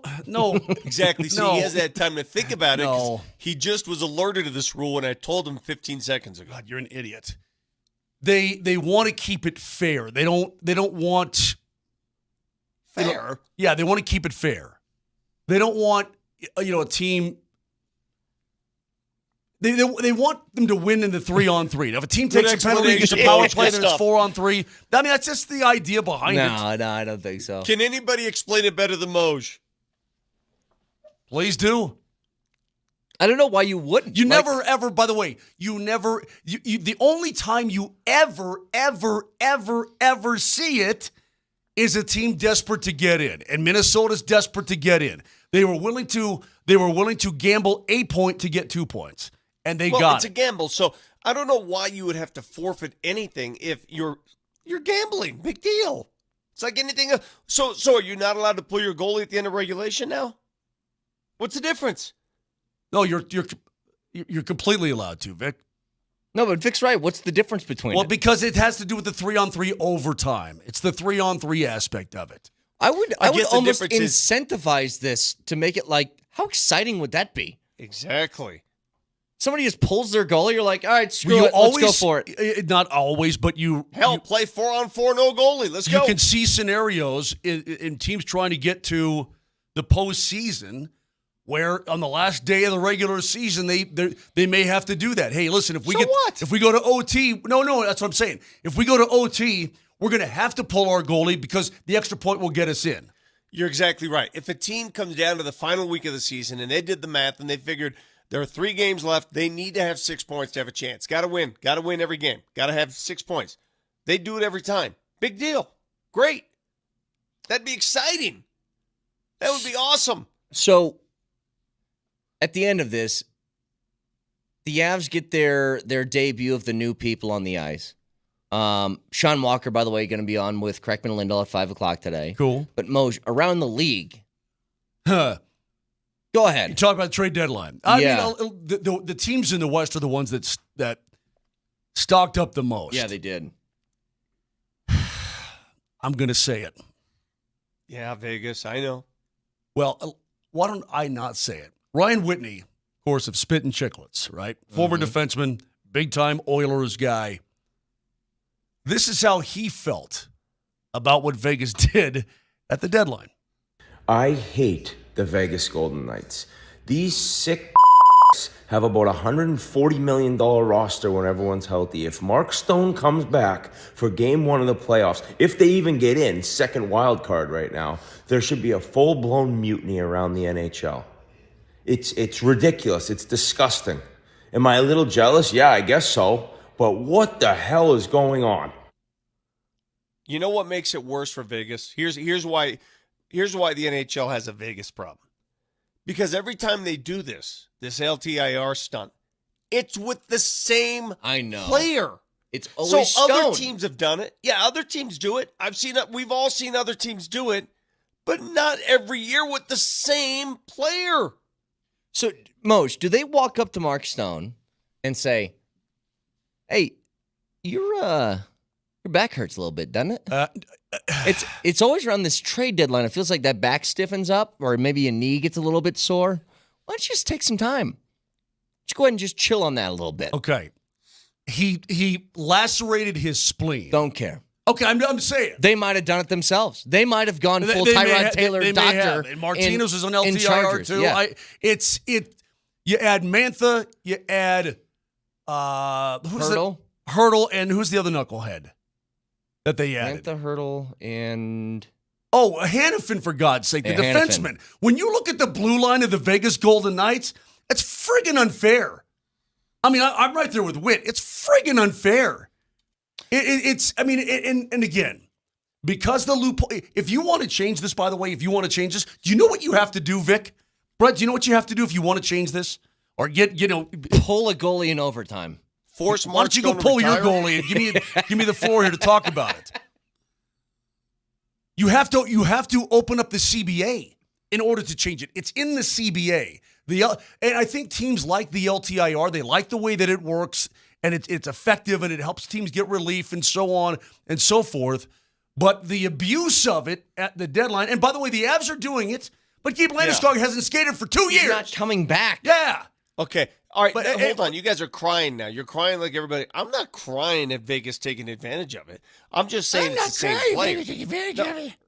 Hold on. Oh, Let but me hold make on a my second. case here, But hold on. Hurdle is. It's unfair. Yeah. They just traded for an all-star in Hurdle, right? With San Jose. He's hurt.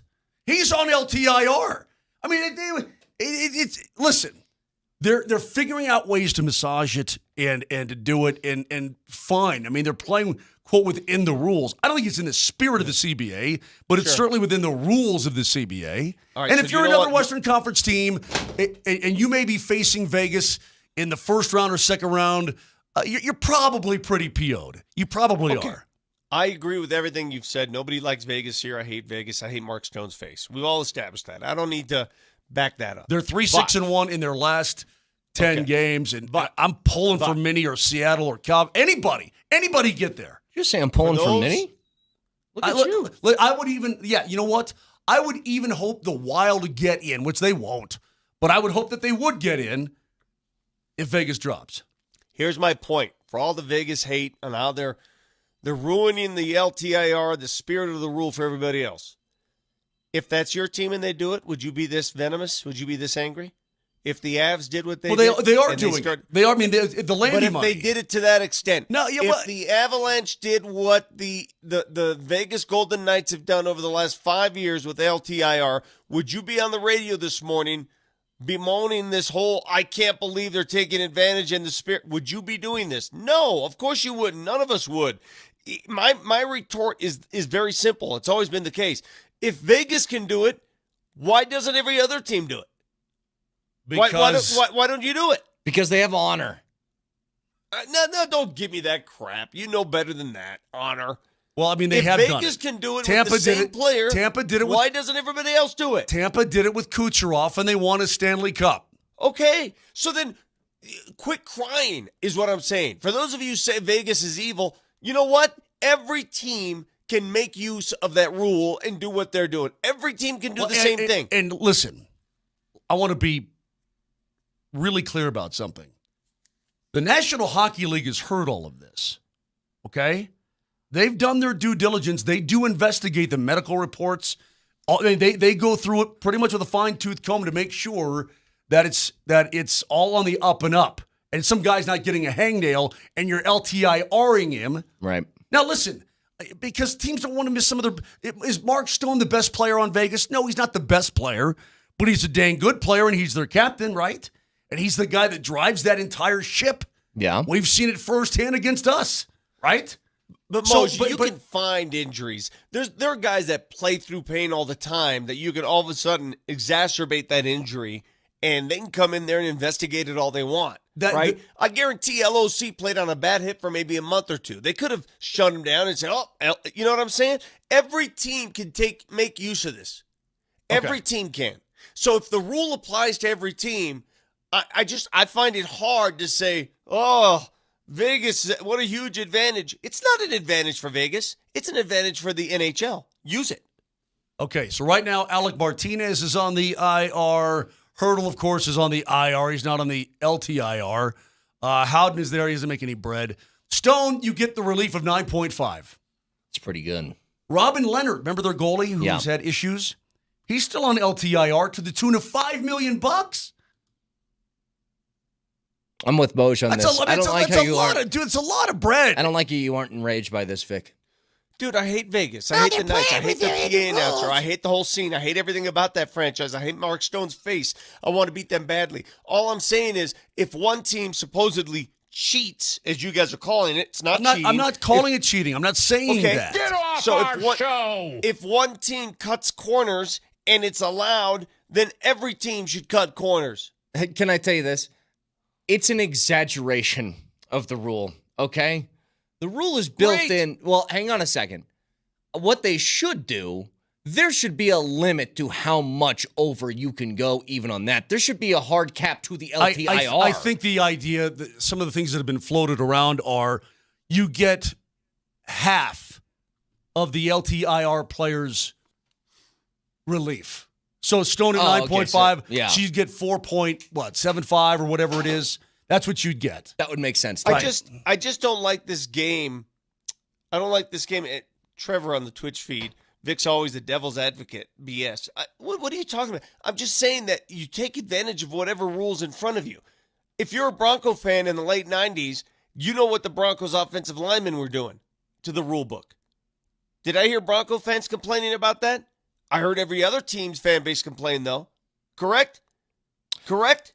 You never complain with it when it's your team because it's your team. So I'm telling you, if you want to complain about Vegas, the only way to get even with Vegas is to do it yourself. Well, I think the best way I can put this is the way 6553 on the text line did. Vic, you have no dignity and God will judge you. I mean, my God. Yeah, let me take advantage of this off button for Vic here real quick. There we go. Oh, it's at his advantage. You know, the Avs, if Logan O'Connor, I mean, I guess they could have used his bread too on the LT. You know what I mean? It doesn't matter. They got more depth. They got deeper. He's going to be a big loss for this Avalanche team. There's no doubt about it. LOC is he's a Stanley Cup champion. He's a hard player to play against. Yeah, it hurts. He's an excellent penalty killer. It's tough. I mean, Brett. it is, but Brett, you know what this reminds me of? What's that? And it goes back to you and I. We're on the same page with this argument. Remember how Mark there cried and cried year after year about the Houston Astros and their cheating Yeah. and the banging of the trash can. And what was our retort, Brett? What bang did your own we always trash say? can. What did Well, we no, say? it was that other people are doing it. It just might not be the exact same way. Every team in Major League Baseball is cheating. Some get caught. So for you to play holier than thou and your sanctimonious BS about Houston when you know full well that every team was doing it in some fashion. Why am I catching It's just it? that. What's that about? Sanctimonious BS. Turn him off. Why am I catching a Houston Astros stray right now? Why am I doing that? I'm sitting here with my teeth in my mouth, minding my own business. Why all of a sudden is Vic bringing up stuff from 3 years ago? And you know what you are, dude? I swear to you, I'm going to get in trouble. I can't say it. Why do people bring things up from the past? Yeah. Say, well, remember that time back in 2018 when you blah, blah, blah, blah, blah? Are you saying like a wife? No, I'm not saying anything. I'm saying I'll tell you what, you do your own math on that, all right? Uh-huh. Okay, now that I've made my point, that's what you're doing, Lombardi. I'm not catching any Astro strays because they are cheaters. Bunch of punks. Bunch of jerks. And you know it. Give it I back could to say that about any Maris.com. team. Yeah. I could say that Bunch about of any punks. team in Well, Major League whatever. Baseball. Okay, whatever. Then say it. You know what? Yeah, the Kansas City Royals are punks, man. Bunch of jerks. How's that? Does that make you feel better? Mosier. What? Mosier, What? just because a team takes advantage of rules that are open and accessible to everybody and does it every year. I hate Vegas. Hate them with Doesn't all sound like my you do. hate. Doesn't sound like it. But they're taking full advantage of a rule that every team can do the same. Brett, I'm And so you know what I again, say to all the other teams? You're not creative enough. You know, Brett, You're not doing enough. I'll say it again. I'm way over here. Yeah. Maybe I can't hear Vic as well as I think I should hear him. Uh-huh. Does it sound like he hates Vegas? Sounds like he's making excuses. That's for him. exactly what it sounds like. I love playing both sides of the fence, by the way. It's so fun. Say whatever you want. Vic, you're making excuses for Vegas. Mosier, stop acting like a baby. Everybody can do this rule. You know what? It's also it very much it's tied into that whole steroid era in baseball, and well, you can't like this player; he was juicing. And my reaction has always been, well, how do you know the other guys weren't? Prove it. Well, because their numbers didn't balloon. Well, maybe they weren't good enough. Maybe their numbers didn't balloon because they don't have the same talent these other guys did, and the concoction of juice and talent got them to. How do we know that every damn player wasn't juicing? How do we know? Prove it to me. I had a teammate who Go ahead. I had a teammate who was juicing. He was terrible. But I mean, in this exactly in the steroid I mean, you still era, have to put the bat on the ball. yeah. exactly, you have to have the requisite talent. Barry Bonds was a great hitter before Obviously, the juice he and after was. the juice. He should be in the Nothing Hall changed. of Fame, right? He should be in How the do you Hall know of Fame. How do you know Ken Griffey wasn't juicing? How do you know? I don't know. Hey, do you guys You can't prove it. see? This is So, hold on. This is all these holier than thou baseball journalists, and I know some of you listen to this show. How do you know? How did we get here? This is I know. This is another situation though where I send you guys something on our little text thread and nobody responds to it. Did you see Ken Griffey Jr.'s golf swing? It's pretty. How good does that look? He's just got to open up his hips just a little more if he wants to get a little more on the drive, you know? You know what's hilarious? If I get my hands on him for just 10 minutes, Marty will say one thing if you guys ever bring up golf, and he goes, "Open up your hips more." He said Do you that. even I know think what that means? 100 He has no idea. Marty, do you even know what that means? I assume it has something to do with your feet. I don't know. It has nothing to do with your feet. It's like Kramer. No, I don't It's know like what it it's means. like Marty, Kramer in the Marty. write-offs. all in It's all the in the hips. hips. Yeah. Oh, all yeah. in You the saw hips. Billy Madison or no? Oh, Happy Gilmore. Jeez, my bad. My dude. bad. My bad. That's my bad. Don't you dare do that to the late You even great do Carl that. Weathers. Hey, That's my bad. hey, Vic. Do you remember in Tin Cup where he gets the girl and he saves his grandma's house? You have no room to talk. Hold on, Moshe. What do you want us to say to that? Nice swing. What response do you want in Great the text point. thread? Yeah. I don't Sweet. know. I don't know. I don't know. I don't know what I was expecting. Just something. I got nothing. 303-504-0925. Back after this.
All right, so the big news over the weekend, Russell Wilson signs with the Pittsburgh Steelers, and the Broncos trade Jerry Jeudy for a 5th and 6th round pick. Which one would hurt more? If Russell Wilson goes to Pittsburgh and is successful in his 1 year there, let's say he makes a playoff berth, okay? Or Jerry Jeudy reaches the potential that we thought he could, and the Browns now get like a top-end wide receiver. What's more likely to happen? Judy. You think? Judy. Yeah. Yeah, I do. I think Russell Wilson, going back to being Russell Wilson that we remember from Seattle, that would hurt more because you're paying for him to be that. You're paying his salary. Of course that would hurt more. I mean, can you imagine if Russell Wilson just steamrolled through his division and got the Steelers to the playoffs, and you're sitting there next year in mid-December going, Okay. they're doing great. We're paying for it. This only works one way, in my opinion. If Russ is bad and the Steelers are a 7-10 football team, are you going to feel bad for Russ? No. Vic? No, I don't. I've already established. Okay, then I don't mind Russell Wilson, the person. I don't feel bad for a human being who walks out of here with $39 million. That's okay. What is there to feel bad so about? So then I'll tell you the emotions that I think I could feel if Russ is good. And that's bitter. Because if Russell Wilson somehow plays good football in Pittsburgh, and I know there are other moving parts with the Denver Broncos, I get all of that. The disjointed nature of two different head coaches and so on. I'll say, Russ, well, where was that here? Why wasn't that here? I mean, what were you doing or not doing? He would argue I had two coaches. I had two different OCs. I had two different systems. I had a lot of unrest. He would make many arguments as to why. Well, I'm just telling you what he would say. Well, I'll tell you what. You can go through two head coaches and two OCs with Patrick Mahomes, and that son of a gun's still going to be a witch. So, I would be bitter if he was really good at saying, hey, man, why couldn't that come out here in Denver, Colorado? That's Can I give you... Is that just quickly here, Vic? But as of right now, I don't give a crud. Just quickly, if Russell has success, you deem that whatever it is, that he has a decent season numbers-wise and the Steelers make the playoffs. Do you think there's any part of Sean Payton and George Payton that's nervous about that? About how he's going to look his post-Broncos career? 100%. Are you kidding me? 100%. I mean, when your ex leaves you and marries some hotshot who's a multimillionaire and she's sailing the open seas, enjoying life, posting pictures from Aruba. Yeah. He went to Jared. I went to the bar. Uh-huh. You know that Of song? course they care. But I'm gonna read you something. I want to get your reaction to this. All right. Joe Pompliano, you guys may follow him on Twitter. Friend of mine who does a business tweet every time. You know. Oh yeah, the Pomps. Yeah, we call them the Pomps. I'm gonna read this to you and tell me what you think of his perspective, because I totally agree with him when I thought about it.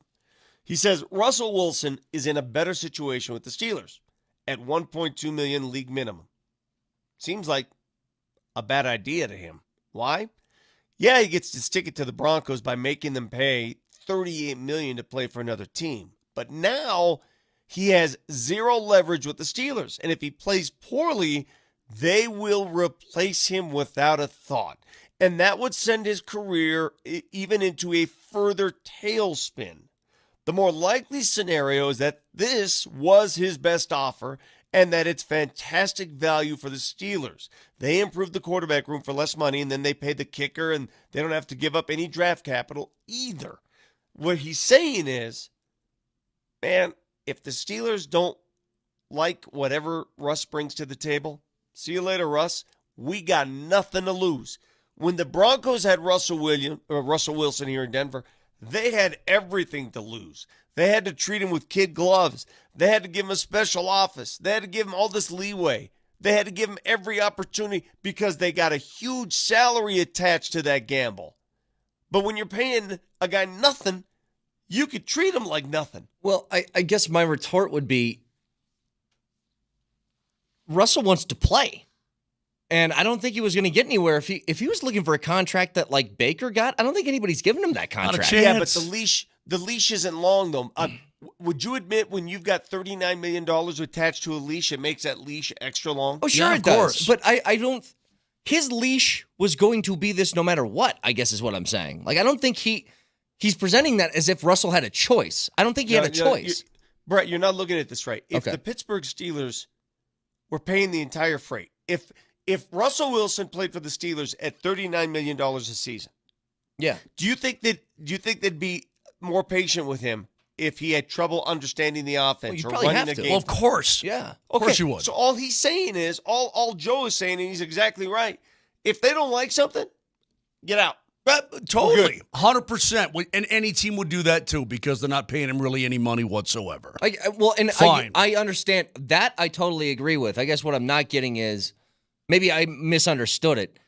That it was being presented like he had another option, which is he could sign a long-term contract for more money elsewhere. And I'm like, I don't think that was even a remote possibility. I Like, think this what is just Joe's his saying is- situation. This is just the place that he's in right now. What Joe is saying is, if for some reason it doesn't work in Pittsburgh, he's done.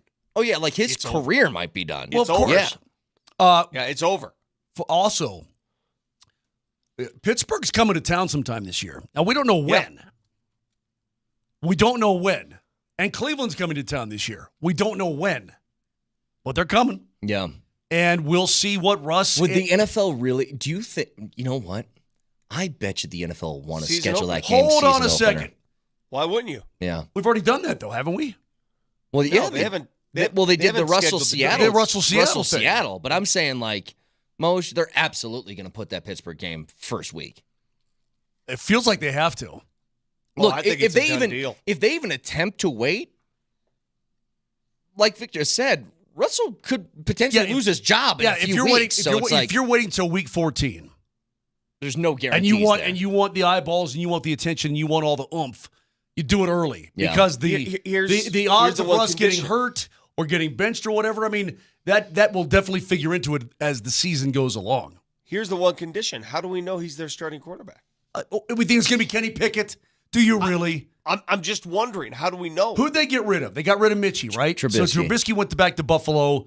He's And gonna, I don't know if Rudolph's under contract still or not. I have no idea. But I mean, if Russell can't beat out Kenny Pickett and Mason Rudolph, well, then the Steelers have a lot more problems than just that quarterback. I mean, come on, man.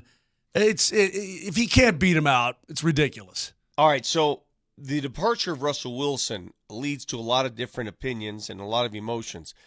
I want to focus on Jerry Jeudy. Jerry Jeudy was a first-round pick. He was the highest drafted receiver in Broncos history. No receiver was ever drafted higher than Jerry Jeudy. And it turned out to be a complete disaster. Almost as disastrous, if not more so. No, I wouldn't say more so because he wasn't paid with Russell Wilson. If Russell Wilson is the most disastrous trade or acquisition in Broncos history, Jerry Jeudy's top 10. Would we agree? No. They Can't be. they've missed. Jarvis Moss was a total miss. Look, Judy was a miss, but Judy still put up like he had I mean, two he like didn't 1,000-yard suck. seasons. Yeah, he didn't Or suck. almost Yeah. So 1,000-yard the seasons. biggest, so that the leads to biggest this bust are question. Paxton and Moss, in my opinion. Okay, so that leads to this question. If you don't think he was a bust, all right, I'm No, going no, to ask. no. Hang on. He was a bust, but you said like top 10 worst. I don't think that. I'm going to ask this question to each of you. Who's the And I want you linebacker to that they think took about it. that was junk? Who? Shane Ray? Kenny. No, the linebacker that Reeves drafted sight unseen. Ted Gregory. Ted way Gregory. Back in the day. There you, Here's the nose question I tackle. have Sorry, for you. nose tackle. Here's the question I have for you. What is the most memorable moment, game, whatever, of Jerry Jeudy's career? Brett? Probably the game that didn't matter, but he had, what do you have, 3 touchdowns late last year? Was that the Chiefs game or something like that? Don't even remember the game, do you? Because Boy, it he must should have been really kicked out because he memorable. bumped the Yeah, ref. that's He right. bumped He should the have been ref. kicked What out. game right. was that? Was it Chargers? Wow. think it was the Wow, Chargers. really memorable. Nobody remembers the Well, game. Vic, I mean, What a there memory. hasn't been a memorable game for the Broncos in 8 years. I mean, You know the greatest memory of Jerry Jeudy here in Denver? I'm going to tell you the greatest memory. And it has nothing to do with his play. Nothing. It was Steve Smith before that Kansas City game going scorched earth on the guy. Do you remember this? yeah. Problem with Agent 89, I'm sorry for saying that you're an average wide receiver, that they eventually will move on. And when teams call me and asking, should they trade for you, I would say no, don't trade for Jerry Jeudy because he's mentally unable to handle constructive criticism from people who watch specifically, can he be a wide receiver? He could be a wide receiver. He's a tier 3. Go back into the studio. I'm done now. Thank you. Yeah, I remember that. And of course, Judy on the field. Remember? It was dancing behind yeah, him. it was just it was was a very embarrassing immature thing. Yeah, it was very for everybody. immature. And Yeah. you know what? In hindsight, too, Steve Smith has since apologized, and I've told people this. What Steve Smith did right there was unprofessional as well. Yeah. That was very unprofessional, Steve Smith. Some people say, "Well, why?" I mean, it He's was just speaking the truth. personal. Because you don't make things personal on the air. If Mosier and we have conversations with players all the time. If we went public with that's just unprofessional. It lacked 100%. tact. You don't do what Steve Smith did, and he knew it after the fact because he apologized. Now, can both guys be unprofessional? Yes, but when you're on the air and you're a reporter and you're on national television right before a game, you can't do that, man. It was just bad practice. When I say it was personal with him, I don't even mean like, obviously his comments were personal towards Judy. What I meant was, and I'm going to shield myself as I say this to wait for Steve Smith to run out of here and punch me in the face. You were a little bit soft in that you took his slight personally. Like you tried to give him, here's what happened. You tried to give him constructive criticism. He didn't handle it. And now you got up in your feelings about him not handling your Correct. criticism. That is correct. Do you know how many, if you ever go to a closed door locker room where it's not on television, do you know how many players get heated with reporters, like ultra heated, and those reporters just eat it? Mm-hmm. They eat it. They don't go in the newspaper the next day and say, so-and-so lashed out at me. And so they don't do it. It's part of the job. Eventually, at some point in your career, an athlete's going to get mad at you for something you said or something you wrote. They're not going to like you, and they're going to let you know about it. And guess what you do? You be professional about it, and you go on. You don't go out into the pregame show and let everybody. It's just bad practice, man. You just don't do that. Yeah. 303-504-0925, Shop Mazda text line. So let's get to the Nuggets. As they had a giant easy win over the Utah Jazz over the weekend. They got the Raptors tonight. They're 14.5-point favorites on the Circus Sportsbook. Here's the question I have. Vic talked about earlier. This is about being careful. How do the Nuggets go about handling games against bad teams like the Raptors? We'll talk about that next.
Legal tampering period set to open up a hour from now. Again, don't expect the Broncos to be giant players in this as this thing opens up. Maybe I'll be wrong, but as we stand right now, do you think anybody else is on their way out the door? Out of the guys that you would consider a little bit higher money-making players on this roster? So you're saying, are they done? Yeah, are they done with the purge part of this yet? Because guys that aren't free agents. Correct. Like you have Simmons, you have Russell, you have Jerry Jeudy. Is there a Garrett Bowles coming, do you think? Is there a player of that kind of caliber where it's like they're making double-digit millions of dollars per year that they could purge off the roster still? I wouldn't be surprised if there's another one. I wouldn't be shocked. I wouldn't. Now, do I expect it? Probably not, but I would not be surprised in the least if there's one more of these. Maybe not on the level of Justin Simmons, that kind. But I'm sure there are guys on the roster that they don't specifically see a role for. They're trying to make some changes. Did McGlinchey play as good as everybody thought he should? You can't do anything with him, though. I know. But they Just reworked saying. his contract. They I know. already did. Yeah. I know. I'm just saying it's one of those deals where if guys aren't playing to their expectation, I think that down the road, everybody's vulnerable to that. Now, Vic, this is where I realize get that confused. Sorry, just quickly about McGlinchey because they restructured the contract. They're just kicking the can down the road on that money, right? They're just saying, I'll pay this off at a later date to get some easing of the cap now. That's how that works? Because he still owed the same number of guaranteed dollars. He didn't take a pay cut. They just moved the money somewhere else, right? Correct. Yeah, I get confused with the way that all of this kind of works. It's like, oh, they cleared $20 million in cap space by restructuring a contract, but I'm like, but they have to pay that off at some point. It feels like they're just taking a loan to pay off the loan they already had. Well, there's no loan. That's where having deep pockets helps. That's why I said having a cash-friendly owner helps you restructure contracts. The cash is readily available. But You my can point pay is, now for later. you don't get if he's like a $22 million cap hit and they restructure and then it's $5 million, that money just doesn't disappear. Like No. It just means you're gonna have to pay the piper at some point down the road. Yeah, That's all. right, And you're gonna have right. to pay in bulk. Yep. Rather than in 5 years, maybe it's in 1 year. Here's your bulk. Yep. I'm looking at the Broncos roster. The quarterback position is obviously the biggest question mark, right? Because who the hell's going to play quarterback? But after that, let me ask you this: who is the Broncos' tight end? Well, Adam Troutman's supposed to be a free agent. They may not re-sign him. Dulcich is still hurt. Brock Last Bowers. I checked. oh, that should be their tight end. But yeah, Dulcich. I mean, look, Dulcich has just got a nagging hammy that just never goes away. I think we all sort of saw when the few times that Dulcich has played, he's a player. looked good. Yeah, he's but a player when he's healthy. you can't rely on that now. It's No. the same way like they restructured the contract to Tim Patrick. He sticks around, and I think that's great. I love Tim Patrick, but I have no expectations for him. People were talking about the departure of Judy. Now opens the door for sure for Marvin Mims, right? Mims Jr. will now get all the catches that, or at least the targets that Judy was getting. Well, is he ready to take that next step? Because if they didn't utilize him at all anyway, he's your fastest player. This is a great You question. could have sat Judy last year and put Mims in. Who gave you the best chance to win? Just quickly on that Mims thing, and then we'll get to the Nuggets. I heard that same thing. I saw that same thing. Well, they had a log jam at wide receiver, and so now that Judy's gone, Mims gets. If you didn't think Judy was part of the long-term plan and you felt like you were going to do this anyway, then why wouldn't you just rotate him in for snaps regardless? Exactly. Why were you placating to Jerry Judy's playing time if you felt like he wasn't going to stick around anyway? Why wasn't Mims like the last 3 weeks of the season playing every snap on offense? That's a great question. That's a very, very viable question. If you knew you were going to part ways with Jerry Jeudy, why didn't you do the same thing to Jeudy that you did to Russell Wilson? Exactly. Like, did you really care about Judy's feelings more than Russell's? Like, that doesn't make any sense. What, you thought that Judy would be a problem in the locker room? Sorry. Like, Well, you can't. who cares? You can't care about feelings. You can't. Kerman says something on the Twitch feed that makes sense. Probably trying to increase Jerry Judy's trade value. Maybe he has one of those breakout games and some teams come and call. Dude, you So got that's a very a fifth viable and a idea. sixth. I mean, what value? You know what, Moshe? They got more than I thought they'd get. Agreed. I listen. The fact I told Brett early on, Vic, when you had a microphone issue, the fact that you got anything for him is good. The fact that you got anything in return, in my mind, even if it is a fifth and a sixth, is terrific. It hurts to have a number one pick or a first round pick flame out. It hurts the franchise. But at least you got something for him, and you're doing something about it.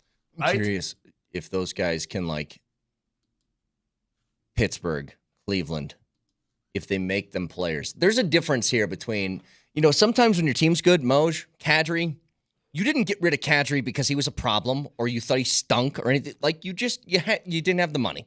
You had to get rid of the guy. He had to go somewhere else. The Nuggets, Bruce Brown. You don't want to get rid of Bruce. He just couldn't work money-wise here. It's a difference, though, and there's a fear in some guy leaves because you just give up on the guy and then they have some success elsewhere. Like, that's a different type of fear and feeling tied to him. Secondly, Like Nolan. they didn't give up on Nolan. Vic, the Nuggets, you said they need to be careful.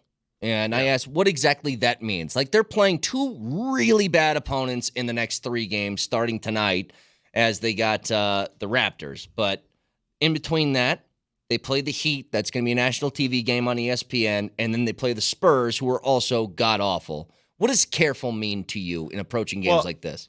A lot of it is out of their control, careful. I mean, some ridiculous injury that occurs at this juncture of the season when it's established they're going to be obviously a top 4 seed. Now they're battling for wearing that top 4. You just don't want something devastating to happen to one of your key players that affects the playoff run. And all the time, there's nothing you can do about that. Nothing. I mean, God forbid, again, what's running through my mind when I'm watching them against Utah, that game was over early. Hell, it was over in the second quarter. And I see John Collins slap down on Nikola Jokic as he goes up for a layup, and Nikola's writhing in pain, holding his left hand, and I'm thinking, oh, God, right? Are you guys thinking what I'm thinking? Totally. That's the kind of stuff I'm talking about. So when I saw Nikola and Jamal on the court at the same time with 3 minutes to play in the game, I'm like, oh, my God, put him in bubble wrap. Please be careful. Why did they re-enter Jokic? I know the I game have got closer, but it was still like they were fine. I have a theory. Did you guys hear Michael Malone after the game? He was so angry at their inability to maintain some level of intensity, just a modicum of intensity. And they gave up 44 points in that third quarter, outscored 44-24. What once was a insurmountable lead was cut down to 14 at the end of the third. And I think that was his way of telling them, listen, if you're not going to play, then I'm going to keep playing you. If you're not going to do what I warned you about, then we're going to keep playing you. Let's hear it. Let's hear it. This is Malone, the postgame. Yeah, we stopped playing. Yeah, that was a joke. It was embarrassing. I can hear my father, who's up in heaven. I hope he's up in heaven. But every time we get a big lead, he said it. You guys are the same old Nuggets. For 9 years now, you get a big lead, stop playing, stop doing what got you the lead, and you let teams back in almost every single night. So I could. My father was right here tonight, talking to me, saying, "I told you so." And was really proud of our approach to start the game. I mean, again, the way we approached this game to build a 39-point lead was outstanding. Unfortunately, coming out of the half, we did not do anything remotely close to what we did in the first half to get that lead. And that's a learning lesson for us. Don't get bored with success. But let me counter this, because I agree. I hate nothing more than not having that killer instinct. I get it. But isn't it human nature when you're up by basically 40 to take your foot off the paddle? Are you going to sit there every single time, every possession, and play with reckless abandon and go crazy, hair on fire? Isn't it human nature to just chill a little bit? Yeah. Feels that way. I mean, isn't every basketball game kind of run through that? Like, if you're down 15 in the second quarter, does anybody really panic at that point? Yeah. No. Because you're like, there's going to be a run coming where this game gets close again. I also understand Coach Malone's comments and what he's trying to get his team to understand that if you play the right way all the time, you'll have those results, the right results. Yeah. I get it. But I think this is a team they have nothing to prove. They won an NBA championship. There's by keeping the foot on the pedal against Utah, in the back of their minds, they're like, what does this prove? We're playing a G League team. Right. What does this prove to us? So I see both sides here. I do. I really do. I understand the importance of having that killer instinct. But I also see the player's perspective like, hey, man, this game's over.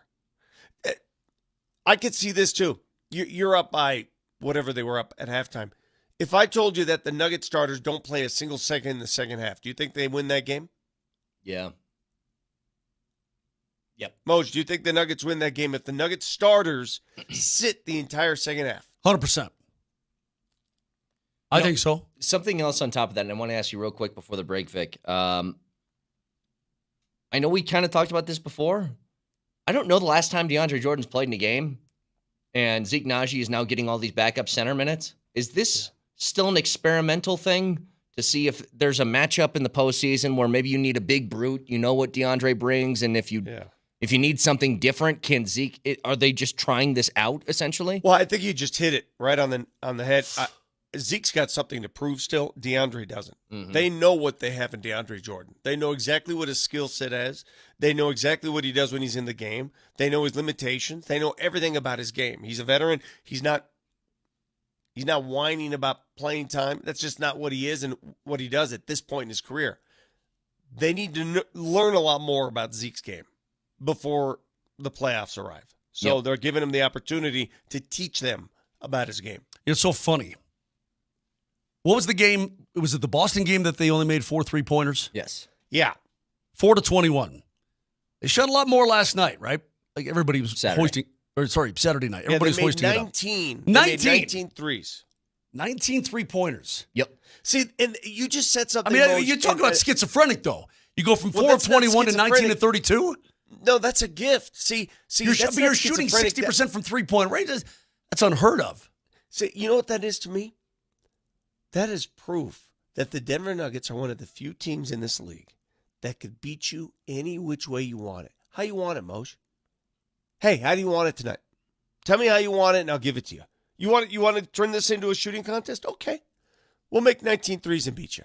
Oh, you want to turn this into a pig fest, slop fest, just roll around in the mud? Okay. I'll make 4 threes and still beat you. I can beat the best team in the NBA with 4 threes. I can beat one of the worst teams in the league with 19 threes. How do you want it? The Nuggets are this good. They're that versatile. They're that balanced. They can beat you inside, outside, every side. Over the weekend, I heard an ending to a post-game press conference that I don't think I've ever heard before, and I don't think any of you guys have either. We'll get to that next.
All right, this is a great time of year, college basketball-wise. Conference tournaments going on right now, and I believe, if I have this right, the Buffs will play their first game on Thursday, and the Rams play their first game on Wednesday to kick off their conference tourneys.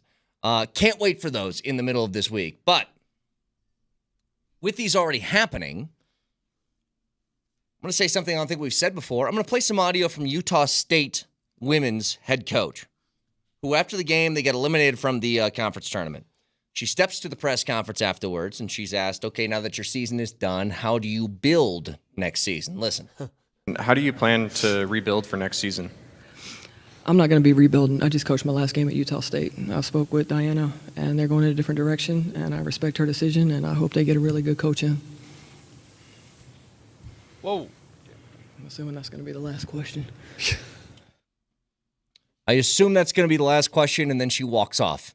Why in the hell would you tell a head coach they're fired before they even get to the postgame presser? I was thinking the exact same poor thing. It's very That's poor form. That's terrible. See, again, we talked about poor form. I thought what Steve Smith did on national television with Jerry Jeudy was poor form, and I got into details on that. I think that's poor form. Before a freaking press conference, tell your coach that on the way. You're so angry and you can't wait for the final buzzer, and you tell that person right when they're walking off the floor. Come on, man. It's poor form. They're pretty And poor. They're pretty poor basketball team too.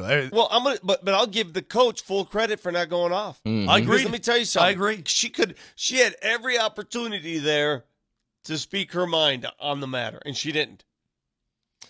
What'd you guys tell me? Was there a press conference you say for Shanahan after he was let go, or who was it? It was surreal. Yeah, when Shanahan was let go from a lifetime contract, I've never seen a press conference where he and the person who let him go are both crying at it. So you know what's funny? Well, it also happened with the Avalanche. When Mark Crawford got resigned before Bob Hartley took over, Vic, I'm not sure you're back in town yet or not.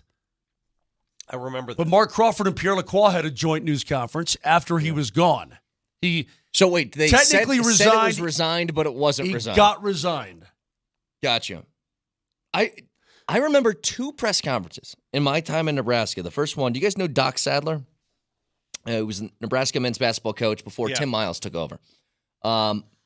They gave him a press conference after they fired him, and he cried like the entire time. And I'm like, why are we doing this? This is the most uncomfortable thing in the world. They did it again when they fired Mike Riley. They gave him a press conference. I'm like, why are you giving people press conferences where they're saying, why did you suck? Like, these are the questions that they're fielding. I'm like, what's the point to all this? This is mean. It's mean to do that to people. Like, if I walked out during that break, Moj, and Shockey said, Kane, this is your last day. We're firing you.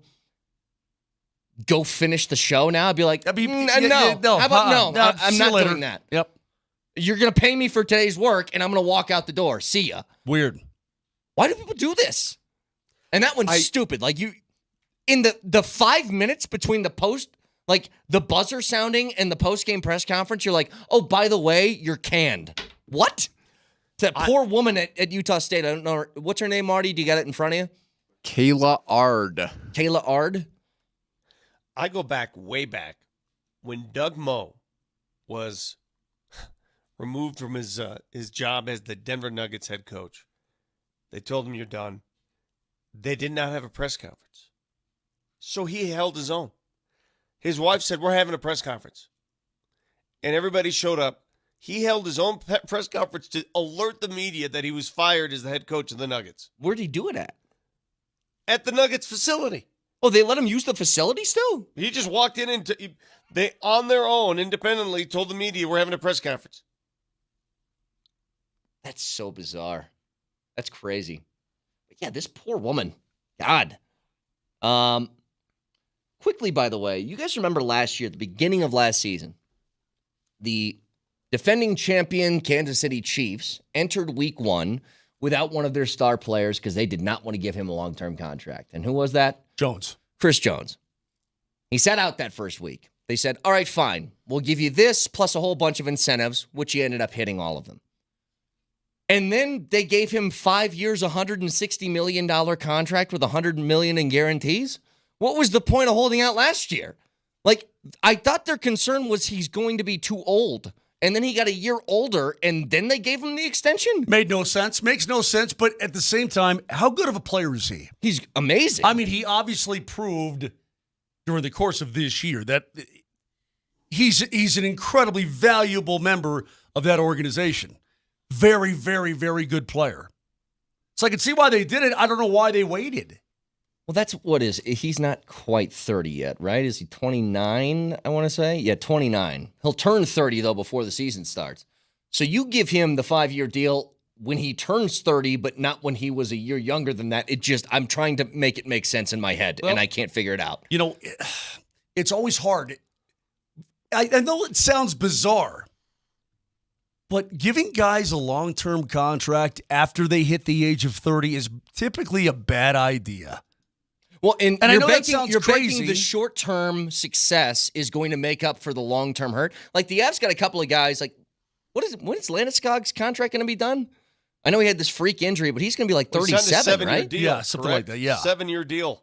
Like even before the injury stuff that popped up with Landy, I think the Avs knew that the last couple of years that contract, they probably weren't going to get the dollar figure that they were paying for, but they were hoping in the short term. The early part of the contract, he does so much for the team that it supersedes any bad that happens later, right? correct. So you make a calculated risk in that sense. That's exactly right. And so, oh man, it's just. And if guys are over, especially if they're in their 30s, let's say a guy's 32, 33, which in human years is still very young. I said this earlier. It's so funny you mentioned that, Moj. I said, Vic, this literally came out of my mouth. I said, Reggie Jackson's not playing well as of late. I just hope that at his age, he's not starting to decline with the wear and tear of the season. I looked it up and I'm like, he's 33. He's not 50. But in athlete years, this is like dog years. You age 7 years at a time. So it's funny to say because, yeah, as a human being, he's still, let's say this player's 32, 33. But you want to give them a 6-year contract where they're 38, 39 at the end of it? Because, again, Vic, it just goes back to I've seen guys, especially in the National Hockey League, but guys just, like, what happened? I don't know. The late, great Peter McNabb, again, told me when he knew he was done as a player. His hands. He walked in, tried to go top shelf with a little flick top shelf, and muffed it. He's like, oh, man, this stick's crap. Right? Gotta give me a new stick. Goes down again. Hold on. Goes down again. Snaps it up top. Okay, yeah, it's stick, blah, blah, blah. He says, and it kept happening and happening more frequently. In plays that I made routinely in my sleep, I couldn't do it, or I wouldn't do it, like I should. He goes, and then one day, I guess I'm lying to myself. He goes, one day I just go, oh, God. I'm done. Uh-huh. That's it. I mean, Vic, so, and that can happen at any time, right? I mean, we've seen guys lose it at the age of 33, 38. Seems like forever. Show of hands. How many times has Mosier in the last year told that story? The one he just told. The McNabb hand What would story? you estimate? Yeah. How much? Marty, how much? I don't know. You said many? show of hands. Yeah, how many times? Show of hands, how many times is a weird way to I know. put it. No, you're right. That's poor. How many times do you think he's told that story? When was the last time you heard year? this? But we have more and more Well, people listeners come to the program every day. Yeah. So. Yeah, good So, point. like, I'm doing. But I'm just curious. How many times do you just curious. think, honestly, he's told that story? I'm Over doing the last everybody a favor by repeating that story so that people will understand and get a better perspective. I've seen guys in the NHL. I'm not critical. I'm not being critical. It's just a question. How many times has that story been told on these airwaves? I've seen guys in the NHL. Their bodies are perfect. They're absolute specimens. They just can't skate anymore. They just can't get up and down the ice anymore. I would say 26 times, give or take a couple. I think that's probably excessive. But with 18 your annoyance, times? with your annoyance level, Vic, you have a multiplier on it. Hey, So Vic, you hear it once, it's like times 4. I know you had a bloody nose this morning. I know you did. But Time to double down. yeah. If you're here, you'd have one right now. Oh, I thought you were going to say you want another one. No, yeah. No, but did the blood, did it come from your eyeballs and you can't hold your lids up anymore? Is that it? I mean, what's the problem here? You know what? You do make a good point, though, Moj. Sports is unlike any profession in the world. Move Because past it. I am going to move past it. Because you referenced Reggie Jackson at the age of 33, Powder. And Moj, you make your reference about things that go that when you know it's the end of the road. At the age of 33 in most lines of work, like if I said to you, I'm a 33-year-old lawyer or I'm a 33-year-old insurance salesman, you're still making your way up the ladder. You're young, you're promising, you're like, man, I hope I can make partners someday. But if you're 33 in professional sports, you're thinking about retirement already. You're thinking about, this is it. It is such a short window of opportunity. It's a completely different lifestyle. Now, the money's big, but it's the end of the road. It's the only job I can think of that works like that. This is always There's no the other best profession. This is always the best example, though. I've brought this up before, but a texture, it's always a good reminder. Todd Gurley was the top running back in the league, and then he turned 27. And then he played one more year, and then he was gone. Gone. At 28, he has not played again. Think about this. Formula One driver, right? I mean, you're talking about you are in command of a piece of machinery that is so advanced, it's unreal, right? Throttles, brakes, turning, all that stuff, fast twitch muscles, all that stuff. How old's like when you're a Formula One driver, if you get to 35, like you're old. You know what I mean? Like, so you think, oh no, you just drive a car. You can drive a car till you're 50. Yeah. Doesn't work that way, man. Your body slows down. Your quick twitches go away. Recognition, reaction time, all this stuff starts to go away now. Is John, I'm not even going to bring it up. Never. I'm not going to do it. You guys won't know the answer. Anyway, it doesn't matter. No, I'd love to hear this question. Go ahead. Is John Force still driving Top Fuel funny cars? Of course he is. Okay, don't throw your microphone away when I volunteered specifically My not to say grandma it. still drives and she's 90. What's wrong with these guys? Moj, is he the one that has the daughter? The hot daughter that drives? Yes. Yes. That's all the Vic knows Vic about knew him. that. He's got a hot daughter. She's awesome too. I mean, he's To answer your question, Moj, well, he's got to be in his 60s, and his he's drag daughter? racing the hell out of it. Or was. What's the best sport to age in? Bass fishing. Golf. That's not true. What are you talking about? Golf. Bass They fishing. invented another freaking league tour for old people. Yeah, but that's Golf. because your skills diminish. I'm like, what sport can but you the play when point your is- skills are still like sharp as they would be at 29? I'm talking about professional sports. Golf is the only sport you can play until 60, 65 and still make money doing so. Give me another one. Darts.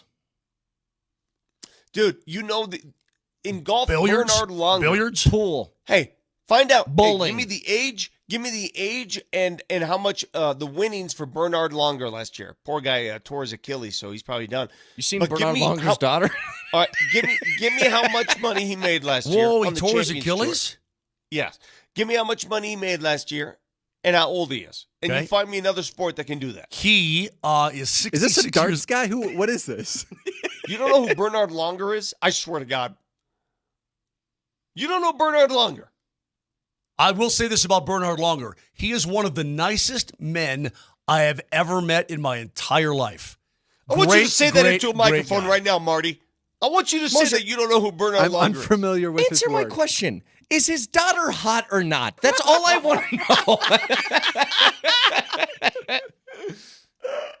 All-time money on the Champions Tour from the time, so the last 16 years, the time he turned 50 to today, $36 million.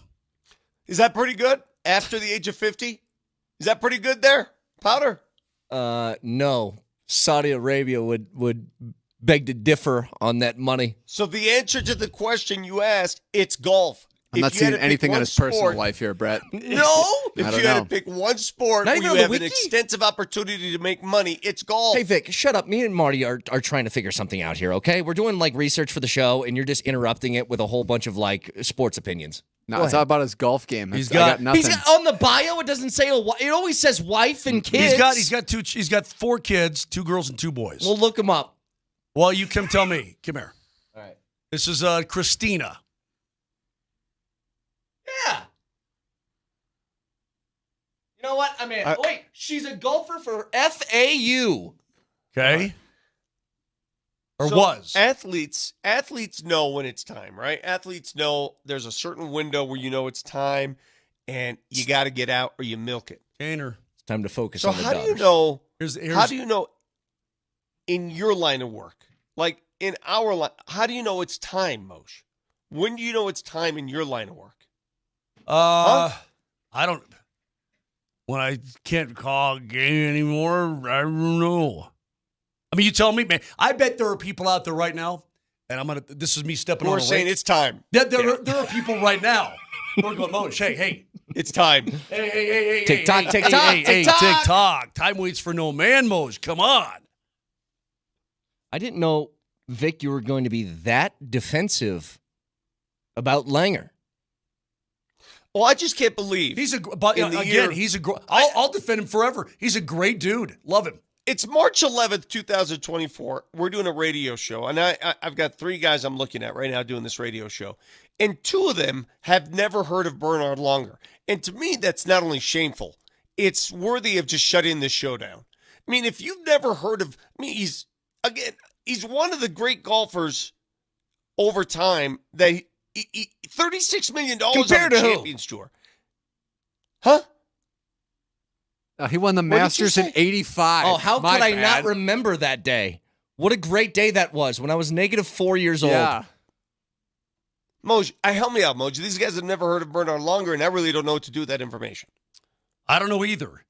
Why don't you open up a book sometime? I mean, Jesus you guys, God. All right, hang on. you guys ever? What happened before you were born is still part of who The you fact are. that you know more about Jack Glasscock than you do It's about ridiculous. Bernard Longer Well, that's is because embarrassing. we're respectful of history. We have to be. What are you guys talking about? Put a poll out. How many people have heard of Bernard Longer? Put a poll out. Go ahead, poll it out. I Vic- want to know, our listeners, if you've heard of Bernard Longer. Have you heard of Art Wall Jr.? Put a Don't be poll disrespectful, out on Vic. Bernard. He won the Masters in 1959. How dare you? Bernard Longer is still in the game making money on the Champions Tour. Well, Art Wall Jr. probably was when you were my age, too. He's There's dead. just no respect from you, Vic. Wow. You're going to say it like that? Be disrespectful of a Masters winner? I can't believe you two. The man played Are you golf. guys kidding me? Guys, Hey, God. last thing on this, Vic. You're so right about golf, though. Do you remember Tom Watson? Marty, you remember Jack Burke Jr.? Remember watching those love highlights? Shaq. I mean, I'll never forget Jackie B is what we his call him. finish in 1956 at the Masters to close it out on Sunday. Vic, Amazing. I can't you My recall dad and I were having- just talking about that yesterday. I'm not even going to be able to finish it. I can't believe we're having an open debate about whether or not you should know who Bernard Longer is. You guys are in the sports industry. Guess This what? is what you do. Guess what, Vic? I know his daughters now. Okay? Hey. 303-504-0925. Fact checker next.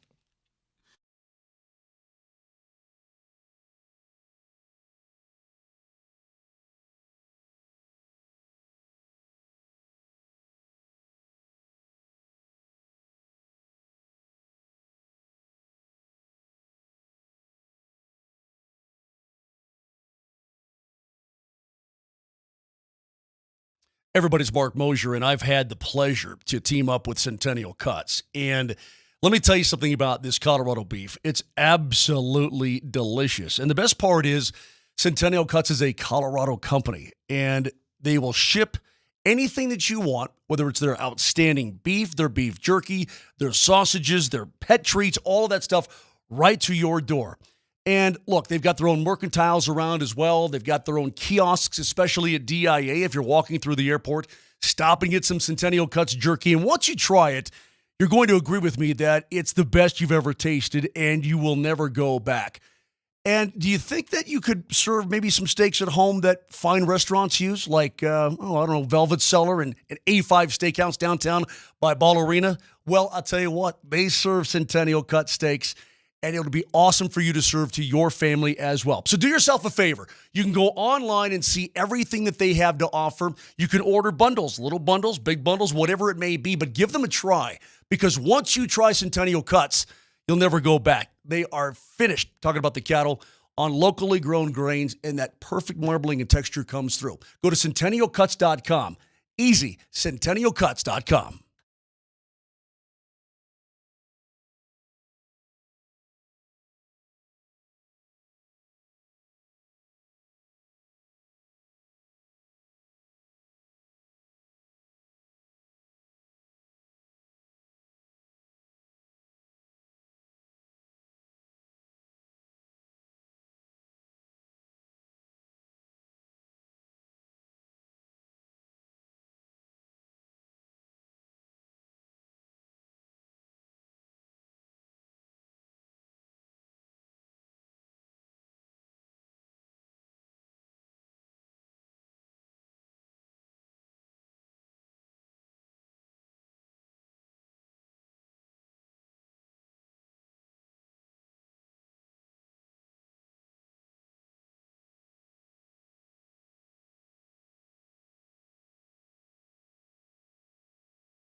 Couple of texts coming through.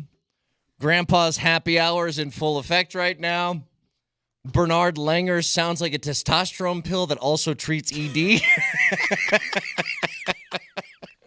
Oh, it's so good. No, listen, I mean, one hope in life, I have one hope, is that I can educate and inform, especially those younger coming up in this business, that I want to serve as a mentor, at least to some of those that are in our craft. And it pains me to know that some of my associates, the guys that work with us, just can't keep up and really don't grasp and embrace what we do for a living. And if you don't know one of the top earning golfers in the game today, that's on me. It's not on you. It's on me. It's a poor job on our end, Moj, to not educate. It's on us. Yeah, but hold on a second. You know, there are a lot of players in a lot of sports that were around before I was born. Exactly, and we know a lot of them, right? And we take pride in knowing your history. There's a lot of music that was around before I was born. Yeah. You know what? You know I know music from back in the day. You know that. Yeah, about but me. I mean, like I know Diana Ross and the Supremes. You know what I mean? Like, you don't just show up and go, eh. Well, Martin does. He doesn't give a rat's rip. He does anything before he was born doesn't exist.